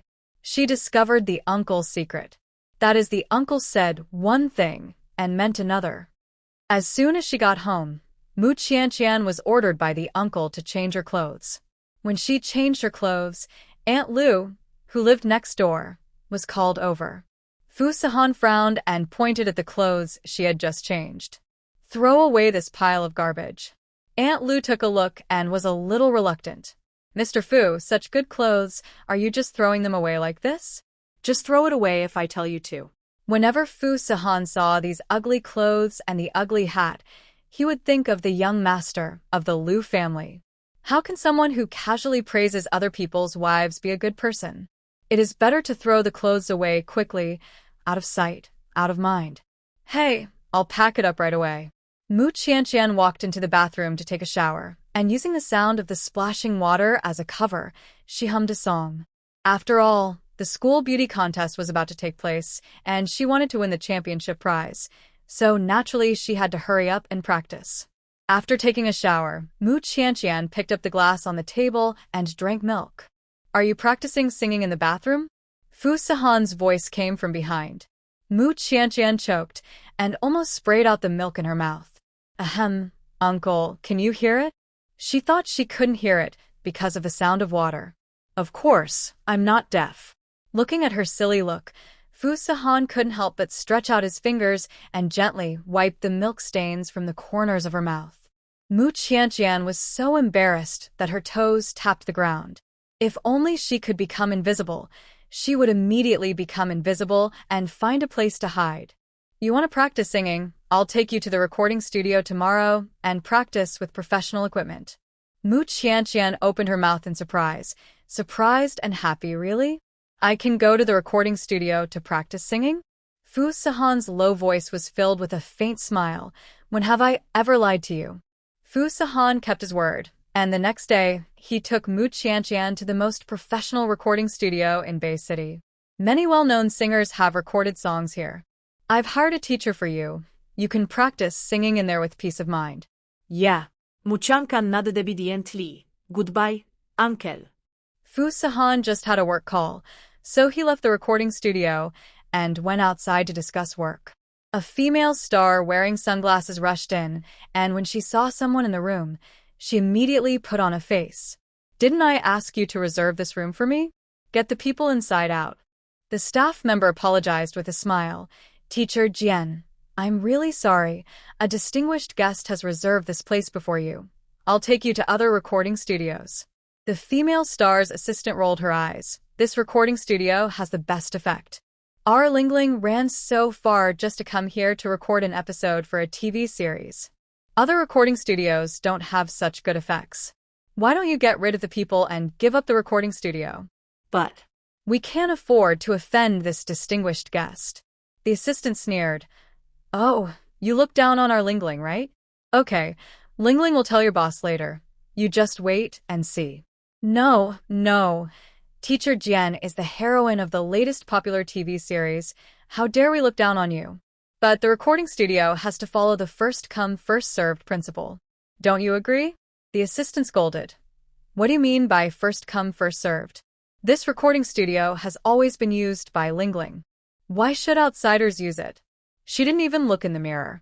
Does she deserve it? Who is that person in there? Is there such a person in our circle? Asked the actress Jian Ling. Seeing Mu Qianqian's appearance through the glass, Jian Ling's eyes quickly flashed with jealousy. Who is this woman? She is so beautiful. How come I have never heard of her? Is she a newcomer? The assistant took a look inside and said disdainfully, It must be some unknown celebrity. I see how she is dressed and dressed. Why is her style a bit like yours? Jian Ling follows the route of a pure little white flower and has played so many heroines, each one more silly and sweet than the other. But she herself is not such a personality. All of this is just an act to create a persona. The woman in the recording studio, not to mention that she looks more delicate and beautiful than herself. Her temperament is so clean, like a deer in the forest who is ignorant of the world, and Jian Ling can't pretend to be as good as her. The difference between pretended simplicity and cuteness and the real purity and sweetness is so obvious. This made Jian Ling feel a strong sense of crisis. Go and find out who this person is? The assistant said. I'll go ask in the group. The assistant posted a photo of Mu Qianqian in the group and asked all the agents if they knew whose little star she was. But no one came out to claim her. Who brought her here? This face is born to be in the entertainment industry. If she hasn't signed with a company yet, I will sign her to our company and get her the best fashion and film resources. Is this a pure makeup-free photo? Are you sure it's not photoshopped? Whoever signs her, isn't it signing a cash cow? With this face, it's hard not to be popular. The more the assistant looked at it, the uglier his face became. What's the use of being good-looking? If you want to survive in the circle, you still need someone to support you. Just like her Lingling, she has recently hooked up with the young master of the Chung family, and in the future, she may even have a chance to get in touch with that person. If she is really favored by that person, she will have countless resources in the future and can choose any movie from famous directors. I didn't ask her, probably because she is too obscure, the kind that has no fame on the internet. You have the nerve to sing, even though you sing so badly. Hearing the assistant say this, Jian Ling felt much better. It's good that she's not well known, which means there's no one to support her. She can crush this kind of little flower with no background, with just one finger. Jian Ling felt her legs were sore after standing for a while, How long do you want me to wait? I have to rush to the next announcement later. Can you afford to pay for delaying the important work? The assistant quickly helped her sit down next to him and massaged her shoulders. What are you still standing there for? Get him out quickly. You've delayed the announcement by millions, and you're going to pay for the loss? The staff member was in a dilemma. He would dare to go against the Fu family unless he was desperate. But the big star in front of him was not something he, a small grassroots person, could contend with. I'll go talk to the boss. Soon, the boss of the recording studio came over. Jianling held his neck high and put on a high profile. Your people don't know the rules. I won't bother with him this time. I'm in a hurry. Clear the recording studio for me quickly. She thought that the owner of the recording studio would definitely side with her. After all, her status in the circle is there. Apart from those movie emperors and actresses, who can surpass her? But what she didn't expect was that the boss said, I'm sorry, Teacher Jian, this recording studio already has a distinguished guest. Please go to another recording studio first. What did you say? Jianling screamed at the top of her voice. The assistant quickly grabbed her and reminded her to pay attention to her image. Jianling coughed twice, quickly clamped her throat, and pretended to be a pretentious baby voice. What distinguished guest?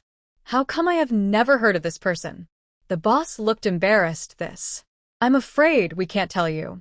Jianling said meaningfully. This woman, she can't be yours, right? This sentence scared the boss so much that he broke out in a cold sweat. He dared to a woman from that person. Is he tired of living? Teacher Jian, don't talk nonsense. Be careful not to get into trouble. Jianling's face was ugly. He was full of anger. He was just the owner of a small recording studio, but he dared to talk to him like that. If he hadn't been concerned about the frequent visits of people in the circle here, and any disturbance would easily spread and damage his image, Jianling would have lost his temper long ago. Lingling, don't be angry, don't be angry. Let's not bother with him. Jianling cursed countless dirty words in his heart. What bad luck. Let us go. But the TV series interlude hasn't been recorded yet. Without the best recording studio, I'd rather not record it. Let the TV series wait. Jane Ling came out of the recording studio angrily, but just happened to see a tall and straight figure walking towards her. Her eyes suddenly lit up, and her heart was pounding. She had seen a blurry side profile photo from Chunlin before. Although the clarity was not high, it was still possible to see the man's extraordinary appearance. It is said that this is the current person in power in the Fu family. At first glance, Jianling was attracted by his dignity and momentum. This kind of man is a natural king. There are too many things that are beyond her control after entering the circle. Even if she has to accompany a man, she has to accompany such a man who is at the top of the circle of power. Jianling quickly chased after him and said in a baby voice, Mr. Fu, what a coincidence, I actually met you here. Fu Sahan couldn't help but frowned. His expression was stern, and his cold voice was unattainable. Is there something wrong? Jianling looked at him closely and found that he was even more handsome than in the photo. Mr. Fu is not like the cream boy. Instead, he looks very manly, with strong features, as if they were carved by a knife and an axe. And those gloomy and heartless eyes, his whole body is full of male hormones, and he has a strong aggressiveness. Mr. Fu, I'm Chunglin's friend. You should have heard of me, right? My name is Jianling. After saying that, Jianling looked at him expectantly. But Fu Sahan coldly spat out 4 words. Never heard of.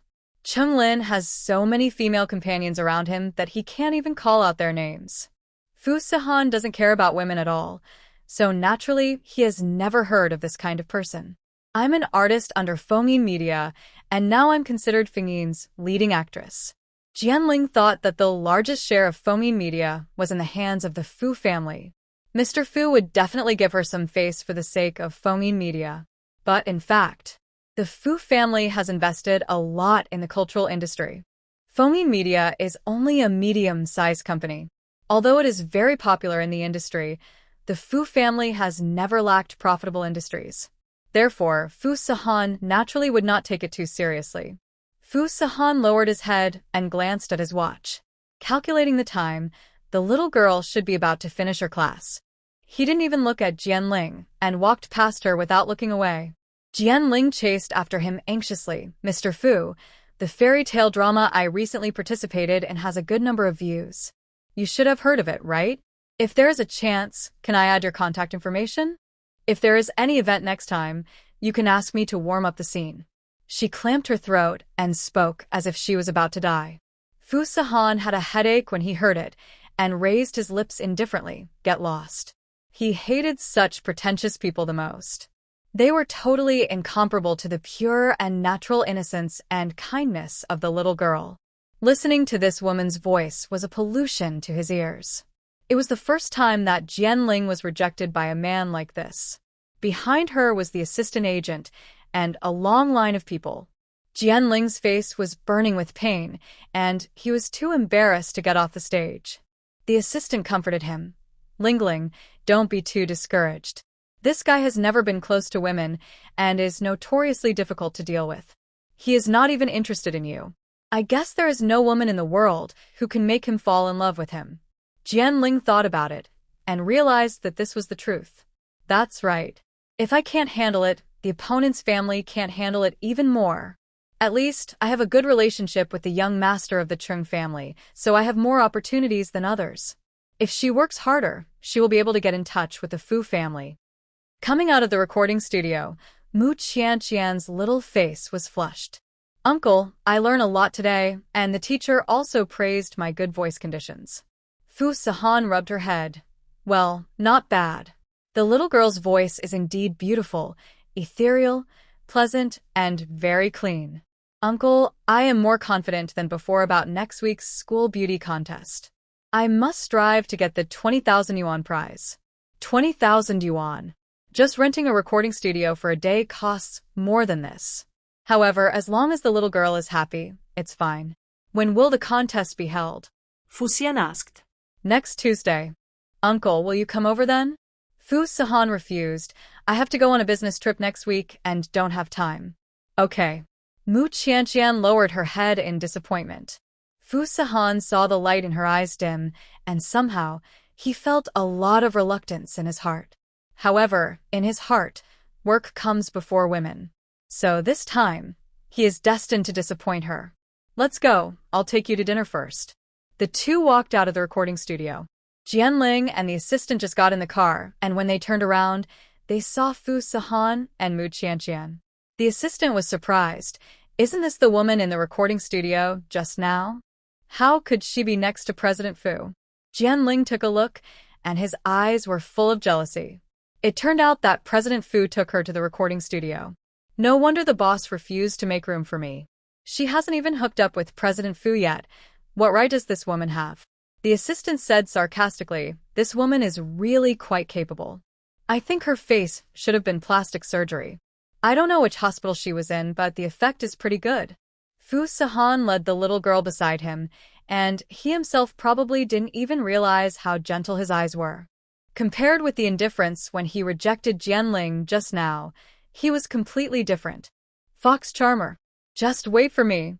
Jianling gritted his teeth in hatred, and his hostility towards Mu Qianqian reached its peak. Mu Qianqian didn't know that she was mistaken for a star in the entertainment industry. The uncle took her to a high-end restaurant. Although Mu Qianqian couldn't see, but listening to the melodious violin music, she knew that this restaurant must not be cheap. Mu Qianqian said sympathetically, Uncle, don't order too much. It will be a waste if you can't finish it. Whether it is wasting food or wasting money, it is not advisable. Fu Sahan had already ordered very little for her, but unexpectedly, Mu Qianqian couldn't even finish such a small portion. Do you still want to gain weight? Huh. Fu Sahan couldn't help but feel a headache when he saw how little she ate. It's really troublesome to support a woman. When will she grow some meat? Mu Qianqian touched her round belly, wanting to cry but without tears. Uncle, I really can't eat anymore. She was used to being hungry since she was a child, and her small appetite was not something she could control. Fu Sahan rubbed his brows with a headache. Forget it. Uncle, I haven't touched these tuna. You help me eat it. Fu Sahan's face darkened. Little girl. You want me to eat your leftovers? When did the dignified President Fu need to eat leftovers? Moreover, he had a serious obsession with cleanliness, and it would be disgusting for him to eat other people's leftovers. Mu Qianqian blushed embarrassedly and murmured, "No, I just think it's a waste if we can't finish it. After all, the food here is so expensive, and she usually doesn't want to spend money in such an expensive place. How about I eat slowly?" Mu Qianqian rubbed her stomach and decided to eat slowly after she was not so full. After waiting for a few minutes, she picked up the chopsticks and picked up a piece of fish, but her stomach could not take any more. "If you can't eat, don't eat it. Don't get too full." Fu Sahan snatched her chopsticks. Mu Qianqian frowned, "But this meal is so expensive. It will be a waste if we can't finish it." Fu Sahan could see that this little girl was a money grubber. She would get confused when it came to money. Fu Sahan said coldly, "I'll eat it for you." Since she felt bad about wasting food, he had no choice but to eat the rest of the fish for her. Fu Sahan picked up a piece of tuna with a fork and put it into his mouth elegantly. Unexpectedly, although he was eating her leftovers, he did not feel very disgusted. Mu Qianqian felt warm in her heart. She had just said it casually, but she did not expect that the uncle was really willing to eat her leftovers. Does this mean that in the uncle's heart, he actually regarded her as a family member? Mu Qianqian couldn't help but ask, "Uncle, will you dislike me?" Fu Sahan said, without hesitation, yes. He said dislike very much, but he did not throw away the tuna she left. Instead, he frowned and ate it all. "Can we go now?" Mu Qianqian nodded repeatedly. "Yeah, uncle, let's go." Fu Sahan took her hand and walked out of the restaurant. On the way back in the car, Mu Qianqian was so sleepy that she could hardly open her eyes, and she slept soundly against the car window. Fu Sahan saw that she was sleeping uneasily, so he turned her head over and leaned it on his shoulder. He pinched the tip of her nose and said helplessly, "Go to sleep when you are full, little lazy pig." Mu Qianqian slapped his hand away and hummed softly, "Don't bother me. I want to sleep." Fu Sahan was speechless. If he had known that this girl was so conscienceless, he should not have let her sleep against him, but should have let her pillow the car window and press her forehead red. Fu Sahan turned on the car computer and dealt with company matters. From time to time, he lowered his head to take a look at Mu Qianqian's sleeping face and helped her adjust the position of her head so that she could sleep more comfortably. That day, Mu Qianqian went to Yunqing Hotel to work part-time. When it was time to rest, Yuanqing ran to the lounge to find her, but Mu Qianqian was not there. "Hey, where's Qianqian?" When Wang Yanru saw her, she immediately came up to her with a warm attitude. "Miss Yi, it's you. Qianqian was here just now, and I don't know where she has been slacking off for a while." Yuanqing did not have a good impression of her, nodded coldly, and planned to leave. "Miss Yi, are you used to living in Yunqing during this period? If you need anything, just tell me." Wang Yanru made up her mind to start with Yuanqing, so as to get close to Master Yi. But Yuanqing has been hanging out in the circle of wealthy families since she was a child, and she is not stupid. She knows all her thoughts. Yuanqing said indifferently, "No need. I'm afraid you will tell others that my name is stupid." Wang Yanru's face turned pale and blue. These are the words she said herself, and she couldn't deny them even if she wanted to. "Miss Yi, that incident was just a misunderstanding at the beginning. I didn't know that this was your name. I thought it was an excuse made up by Mu Qianqian. Whether it is a misunderstanding or not has nothing to do with me. I have nothing to do with you." After saying that, Yuanqing left the lounge and went to other places to find Mu Qianqian. At this time, Mu Qianqian was sitting in the garden and making a phone call. The person who called her was Mrs. Fu. "Qianqian, how have you been recently?" Mu Qianqian nodded. "Thank you, Grandma, for your concern. I'm doing very well. Have you been able to eat these 2 days?" Although Mu Qianqian was puzzled as to why Mrs. Fu asked this question, she still answered obediently. "I can eat. I have a good appetite." "That's good. You are a lucky girl. You have suffered less." In the first few months, Si-han's aunt vomited everything she ate, and she lost a lot of weight, which made me very worried. Mu Qianqian scratched her head. Why did she understand less and less what her grandma said? "Has Si-han bullied you recently?" Mu Qianqian answered this question immediately. No, uncle is very good to me. Mrs. Fu smiled happily. That's good. Sihan has been busy with work for so many years. He has never dealt with women and is very straightforward. If he does anything wrong, just tell Grandma, and she will teach him a lesson for you. Mu Qianqian smiled. Grandma, don't worry. Don't worry too much about school. The most important thing is to take care of your own health. When you and Sihan are free, come to the old house and have dinner with me. Mu Qianqian said sweetly, okay, when uncle is not so busy at work, we will go over to accompany you. After talking to Mu Qianqian on the phone, Mrs. Fu was in a good mood all day. Do you think Qianqian has some magic? Why do I feel so good when I talk to her? Mom, this shows that Qianqian suits your taste. In fact, I also like this little girl. She is simple-minded and so kind. Such people are rare in today's society. Yes. It is Sihan's blessing to marry this girl. In the circle of wealthy families, marriages must be made with caution. If you marry someone who is troublesome and calculating this and that every day, it will be a misfortune for the family. Unexpectedly, in today's society, he can still meet a silly and kind girl like Mu Qianqian. I have to say that Fu Sihan's luck is still very good. Qianqian, you are here. I have been looking for you for a long time. Yi Wanqing finally found Mu Qianqian. Wanqing, what do you want to talk to me about? Nothing, I just want to talk to you. Yi Wanqing ran over and sat down next to Mu Qianqian.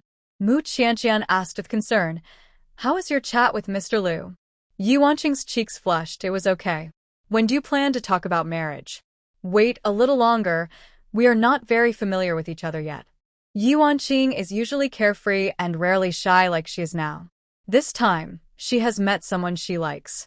Qianqian, I heard that you will participate in the school beauty contest in a few days. What talent do you plan to perform? Singing. Yi Wanqing praised. You have a very good voice and your singing must be very nice. When the time comes, I will have to come to support you. Okay, I won't be so nervous with you here. Yi Wanqing's cell phone rang. She took it out and looked at the screen. Oh, what a coincidence. Mr. Liu just asked me to go to a concert next Tuesday. I think we should just not go to the concert, and we will go together to cheer you up. Mu Qianqian frowned and asked hesitantly, is Mr. Liu coming too? What's wrong, Qianqian? Don't you welcome him? No, Mu Qianqian shook her head. It's just. She didn't know how to explain to Wanqing. The uncle didn't have a very good impression of Mr. Liu. If Mr. Liu came to watch her competition, would the uncle be angry? But on second thought, the uncle has to go on a business trip next week and has no time to watch her competition. The uncle and Mr. Liu will not meet. In this case, it doesn't matter. Will it disturb your solitude if you two go on a date to watch my competition? Mu Qianqian said worriedly. No, I'm tired of those concerts. How can they be as important as my best friend participating in the competition? Mu Qianqian's smile added a bit of warmth. Then I have to perform well and give you a big surprise. Okay, I'll wait and see. That day, Lu Yunxiang went to the hospital to visit Lu's mother. Mom, you have to take care of yourself. I believe that my sister will be back soon. Lu's mother looked out the window and sighed deeply. I don't know how my Yao Yao is doing. Has he been wronged over the years? Alas. Mom, don't worry. My sister is blessed by heaven, and she will return to the Lu family sooner or later. Mother Lu retracted her gaze and looked at Lu Yunxiang. Her sight was immediately attracted by the butterfly on her collarbone. Why do you have a red mark here? Lu Yunxiang smiled. I had a dream these 2 days. I dreamed that a fairy said I was a butterfly fairy. After waking up, there was this red mark on my collarbone. Mother Lu stared at the butterfly-shaped red birthmark, and her breathing became rapid. Yao Yao has an identical birthmark on her body, but it's on her back. Lu Yunxiang pretended to be surprised. What? My sister has a birthmark? Yes, I haven't told anyone about this. How could you suddenly dream of a fairy and have an extra birthmark on your body? Could it be that something happened to Yao Yao? Mother Lu's heart skipped a beat. No, it's impossible. My sister will be fine. I'll go and remove this thing right away. Even if I have to rub off a layer of skin, I have to remove it. Lu Yunxiang was so anxious that she shed tears, as if she was really worried about her sister. Mother Lu quickly held her back. I have already lost a daughter. How can I let you suffer again? Since this birthmark appears on you, it means that you and your sister are also destined to be together, so keep it well. Yes, I'll listen to you. Lu Yunxiang lowered her head obediently, hiding the flash of joy in her eyes. This birthmark did not appear out of thin air, but was tattooed by someone with a special potion. It hurt so much when she tattooed it, but fortunately, she deceived her adoptive mother, which made her feel that her suffering was not in vain. After Lu Yunxiang left, Mother Lu called Father Lu. Brother Feng, my health is getting worse day by day. I'm afraid that before I leave, I will never have the chance to see Yao Yao again. If I leave the dowry I prepared to Yunxiang.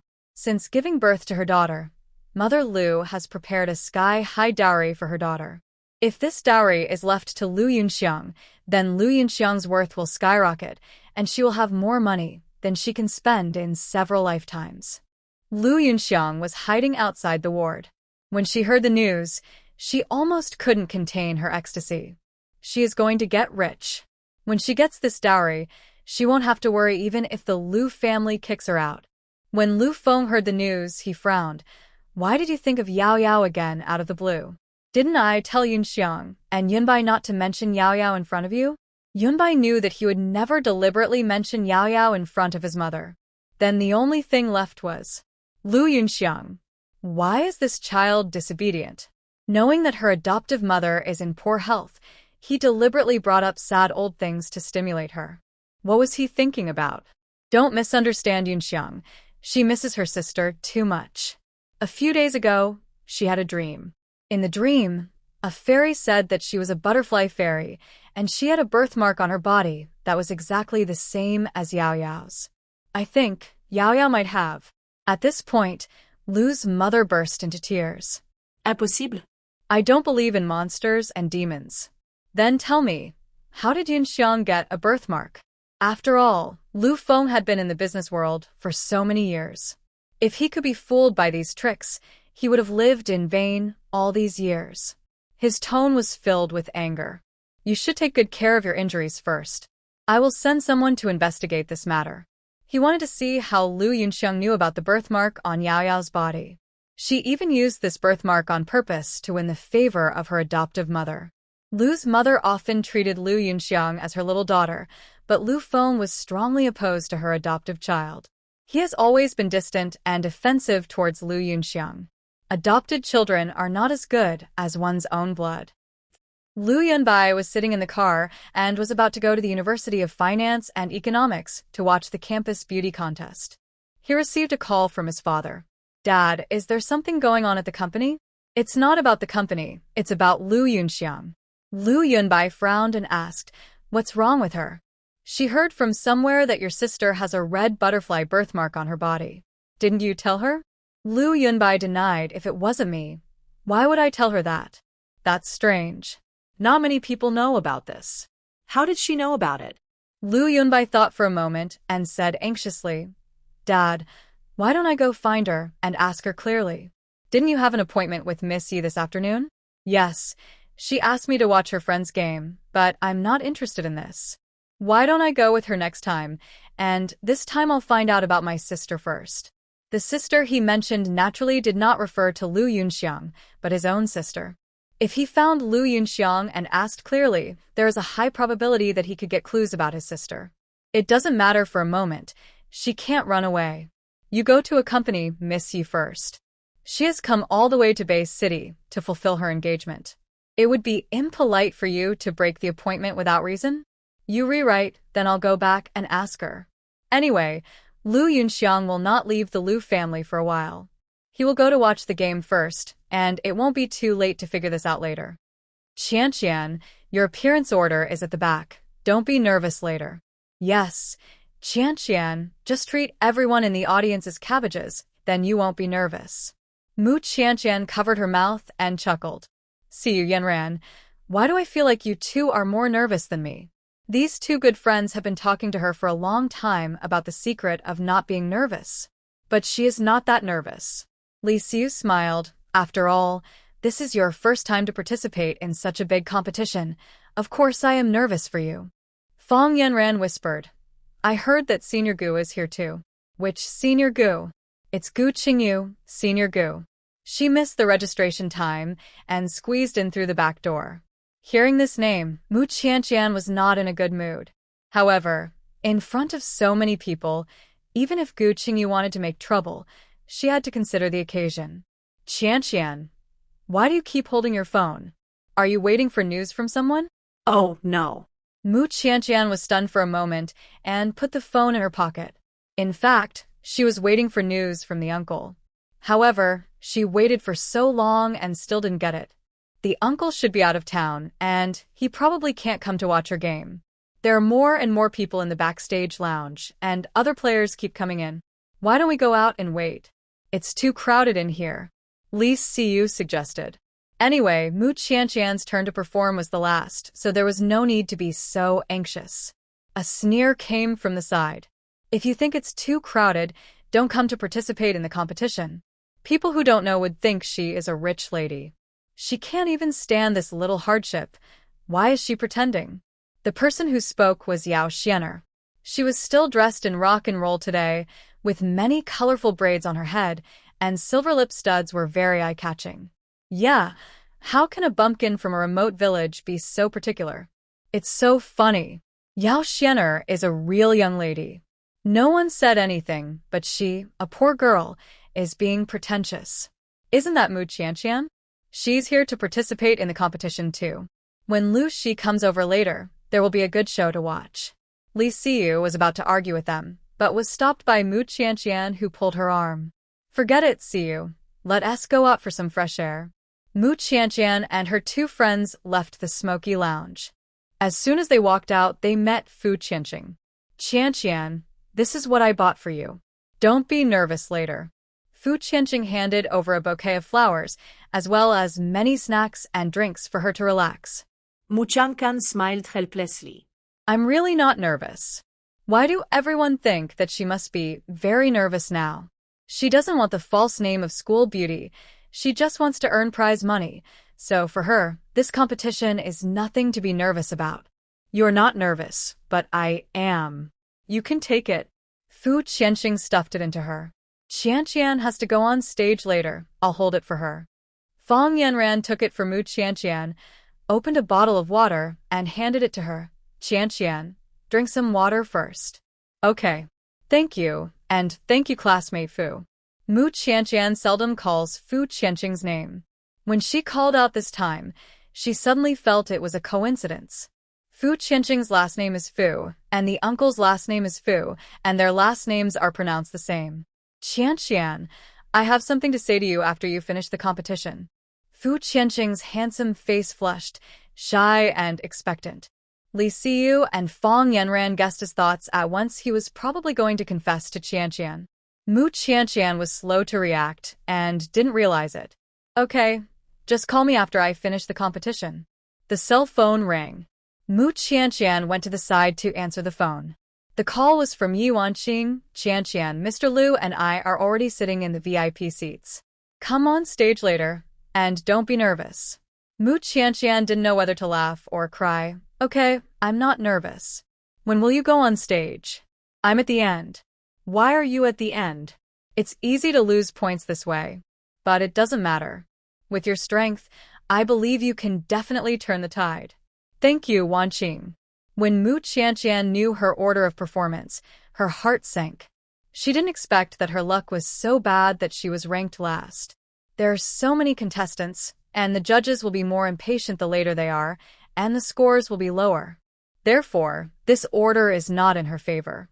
However, since it has been decided, she will go all out to strive for a good ranking. Have you finished the call? Li Siyu asked. Mu Qianqian nodded. Yeah. Look, isn't that Lu Shi? Is that Mr. Feng next to her? It's her. She really got back together with Feng's song. Lu Shi is the kind of woman who is so thin that she would fall down if the wind blew. She walks with a swaying waist, like a willow in the wind.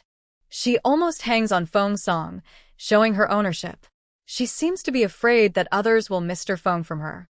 In her eyes, everyone in the world who likes her boyfriend is her potential rival. Her love brain is in the late stage, and she is completely hopeless. When walking past Mu Qianqian, Lu Shi pulled Feng Song to quicken his pace. She was afraid that if Feng Song looked at Mu Qianqian for one more second, he would be seduced by her. Behind the stage, Gu Qingyu was talking to Lu Yunxiang. Yunxiang, thank you for helping me switch the order of Mu Qianqian and me appearing. It doesn't matter. It's just a small favor. Gu Qingyu said viciously. Among the judges, there are people from our Gu family and your Lu family. I will be guaranteed to advance. As for Mu Qianqian, just wait to be eliminated in the first round. Don't worry, she won't advance. Lu Yunxiang will not let Mu Qianqian advance. In this school beauty competition, the prize money is secondary. The most important thing is to increase the popularity so that she can be sent to the entertainment industry. Therefore, Lu Yunxiang must come here in person to watch and try to eliminate Mu Qianqian as soon as possible.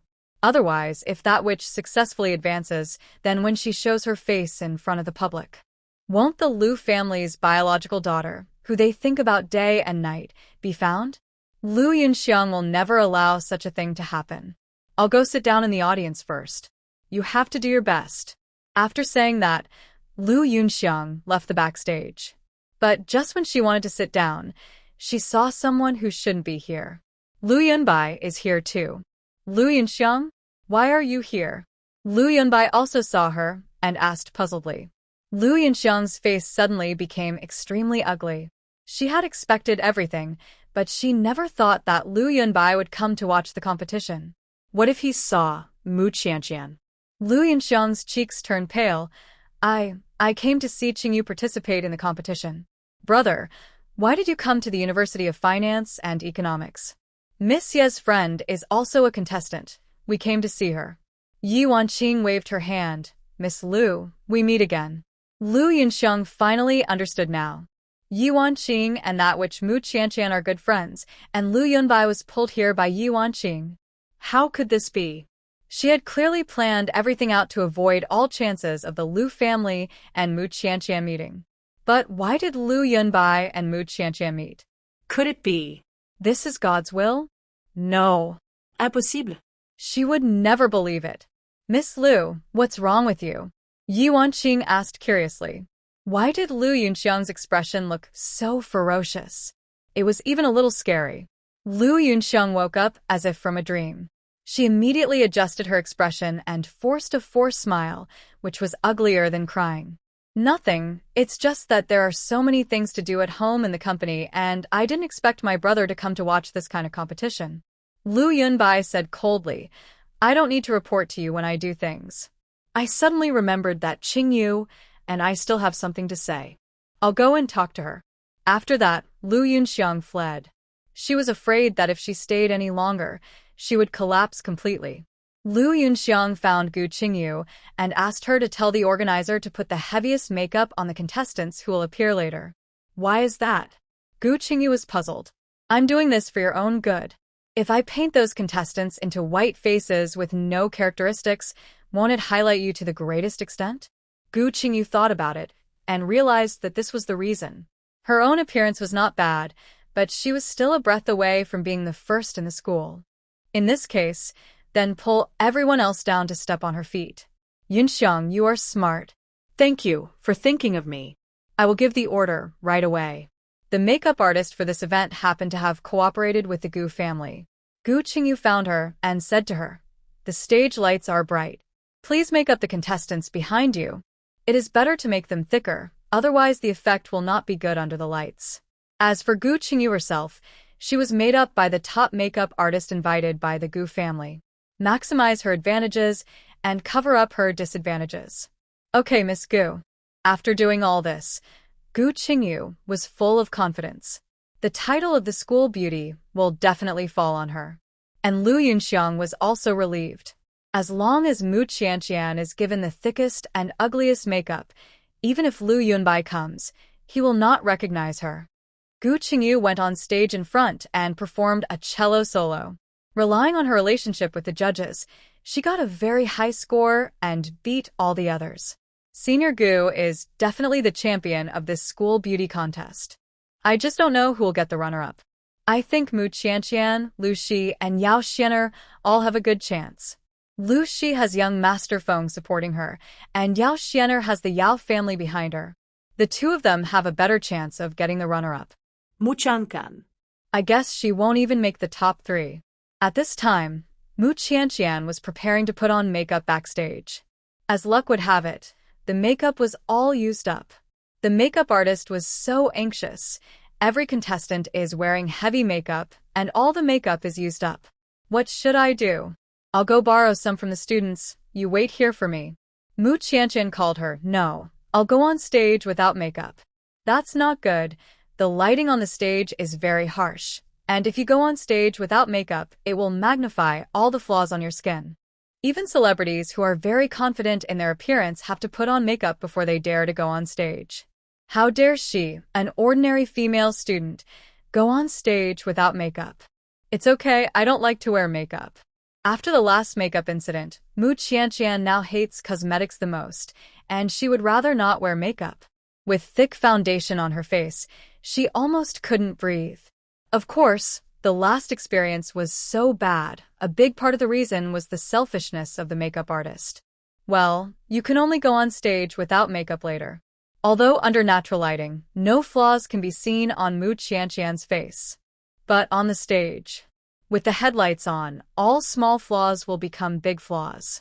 The makeup artist felt that Mu Qianqian had never been on stage and didn't understand the cruelty of stage lighting. Wait until she goes on stage, and you will know how amazing it is. Li Siyu called out, Qianqian, come on, you're next.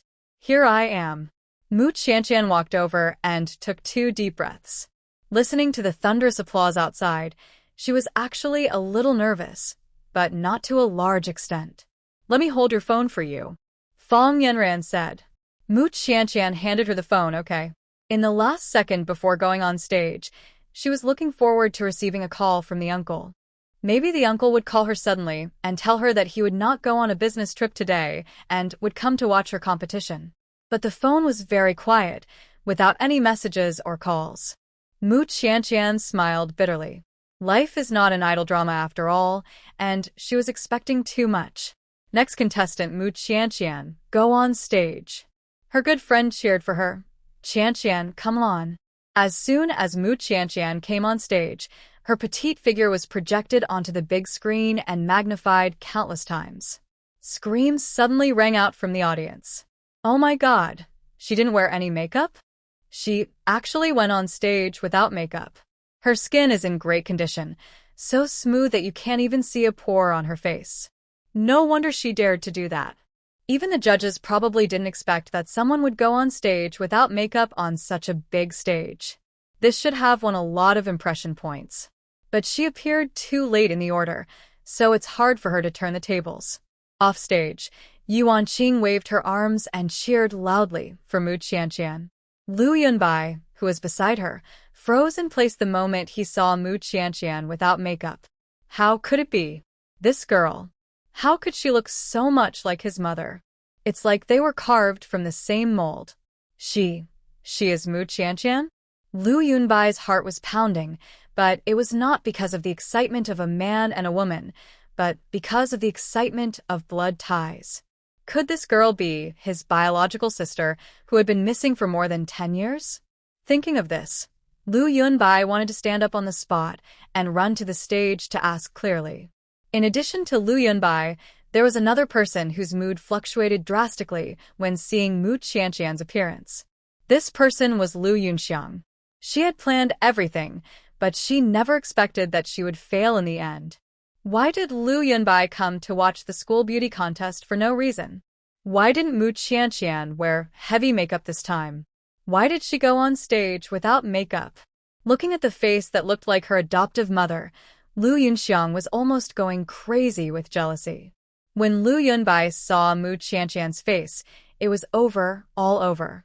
Gu Qingyu was very annoyed when she saw Mu Qianqian on the screen. What should the makeup artist do? She can't even handle such a small matter and let this witch get in the spotlight again. Even if Mu Qianqian didn't win the championship of the school beauty contest this time, her appearance without makeup this time would make Mu Qianqian's reputation in the school spread more widely. Mu Qianqian didn't know what happened off the stage. She stood under the spotlight, wearing a flawless white dress, like a jasmine flower fluttering in the wind. Just standing there quietly, there's a kind of sacred and inviolable beauty.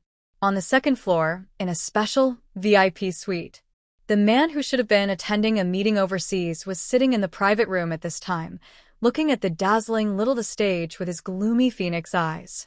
Assistant Wang stood aside with mixed feelings. The private plane was about to take off, and his boss suddenly changed his mind and canceled the trip. Then he rushed all the way from the private apron to the University of Finance and Economics, just to watch a boring student competition. In the past, Assistant Wang would not have dared to think about it. He thought silently in his heart. Fortunately, Miss Mu appeared later in the order. Otherwise, she almost missed it. I have to say, this is all God's will. On the stage, music sounded. The girl's angelic voice overflowed with moving singing.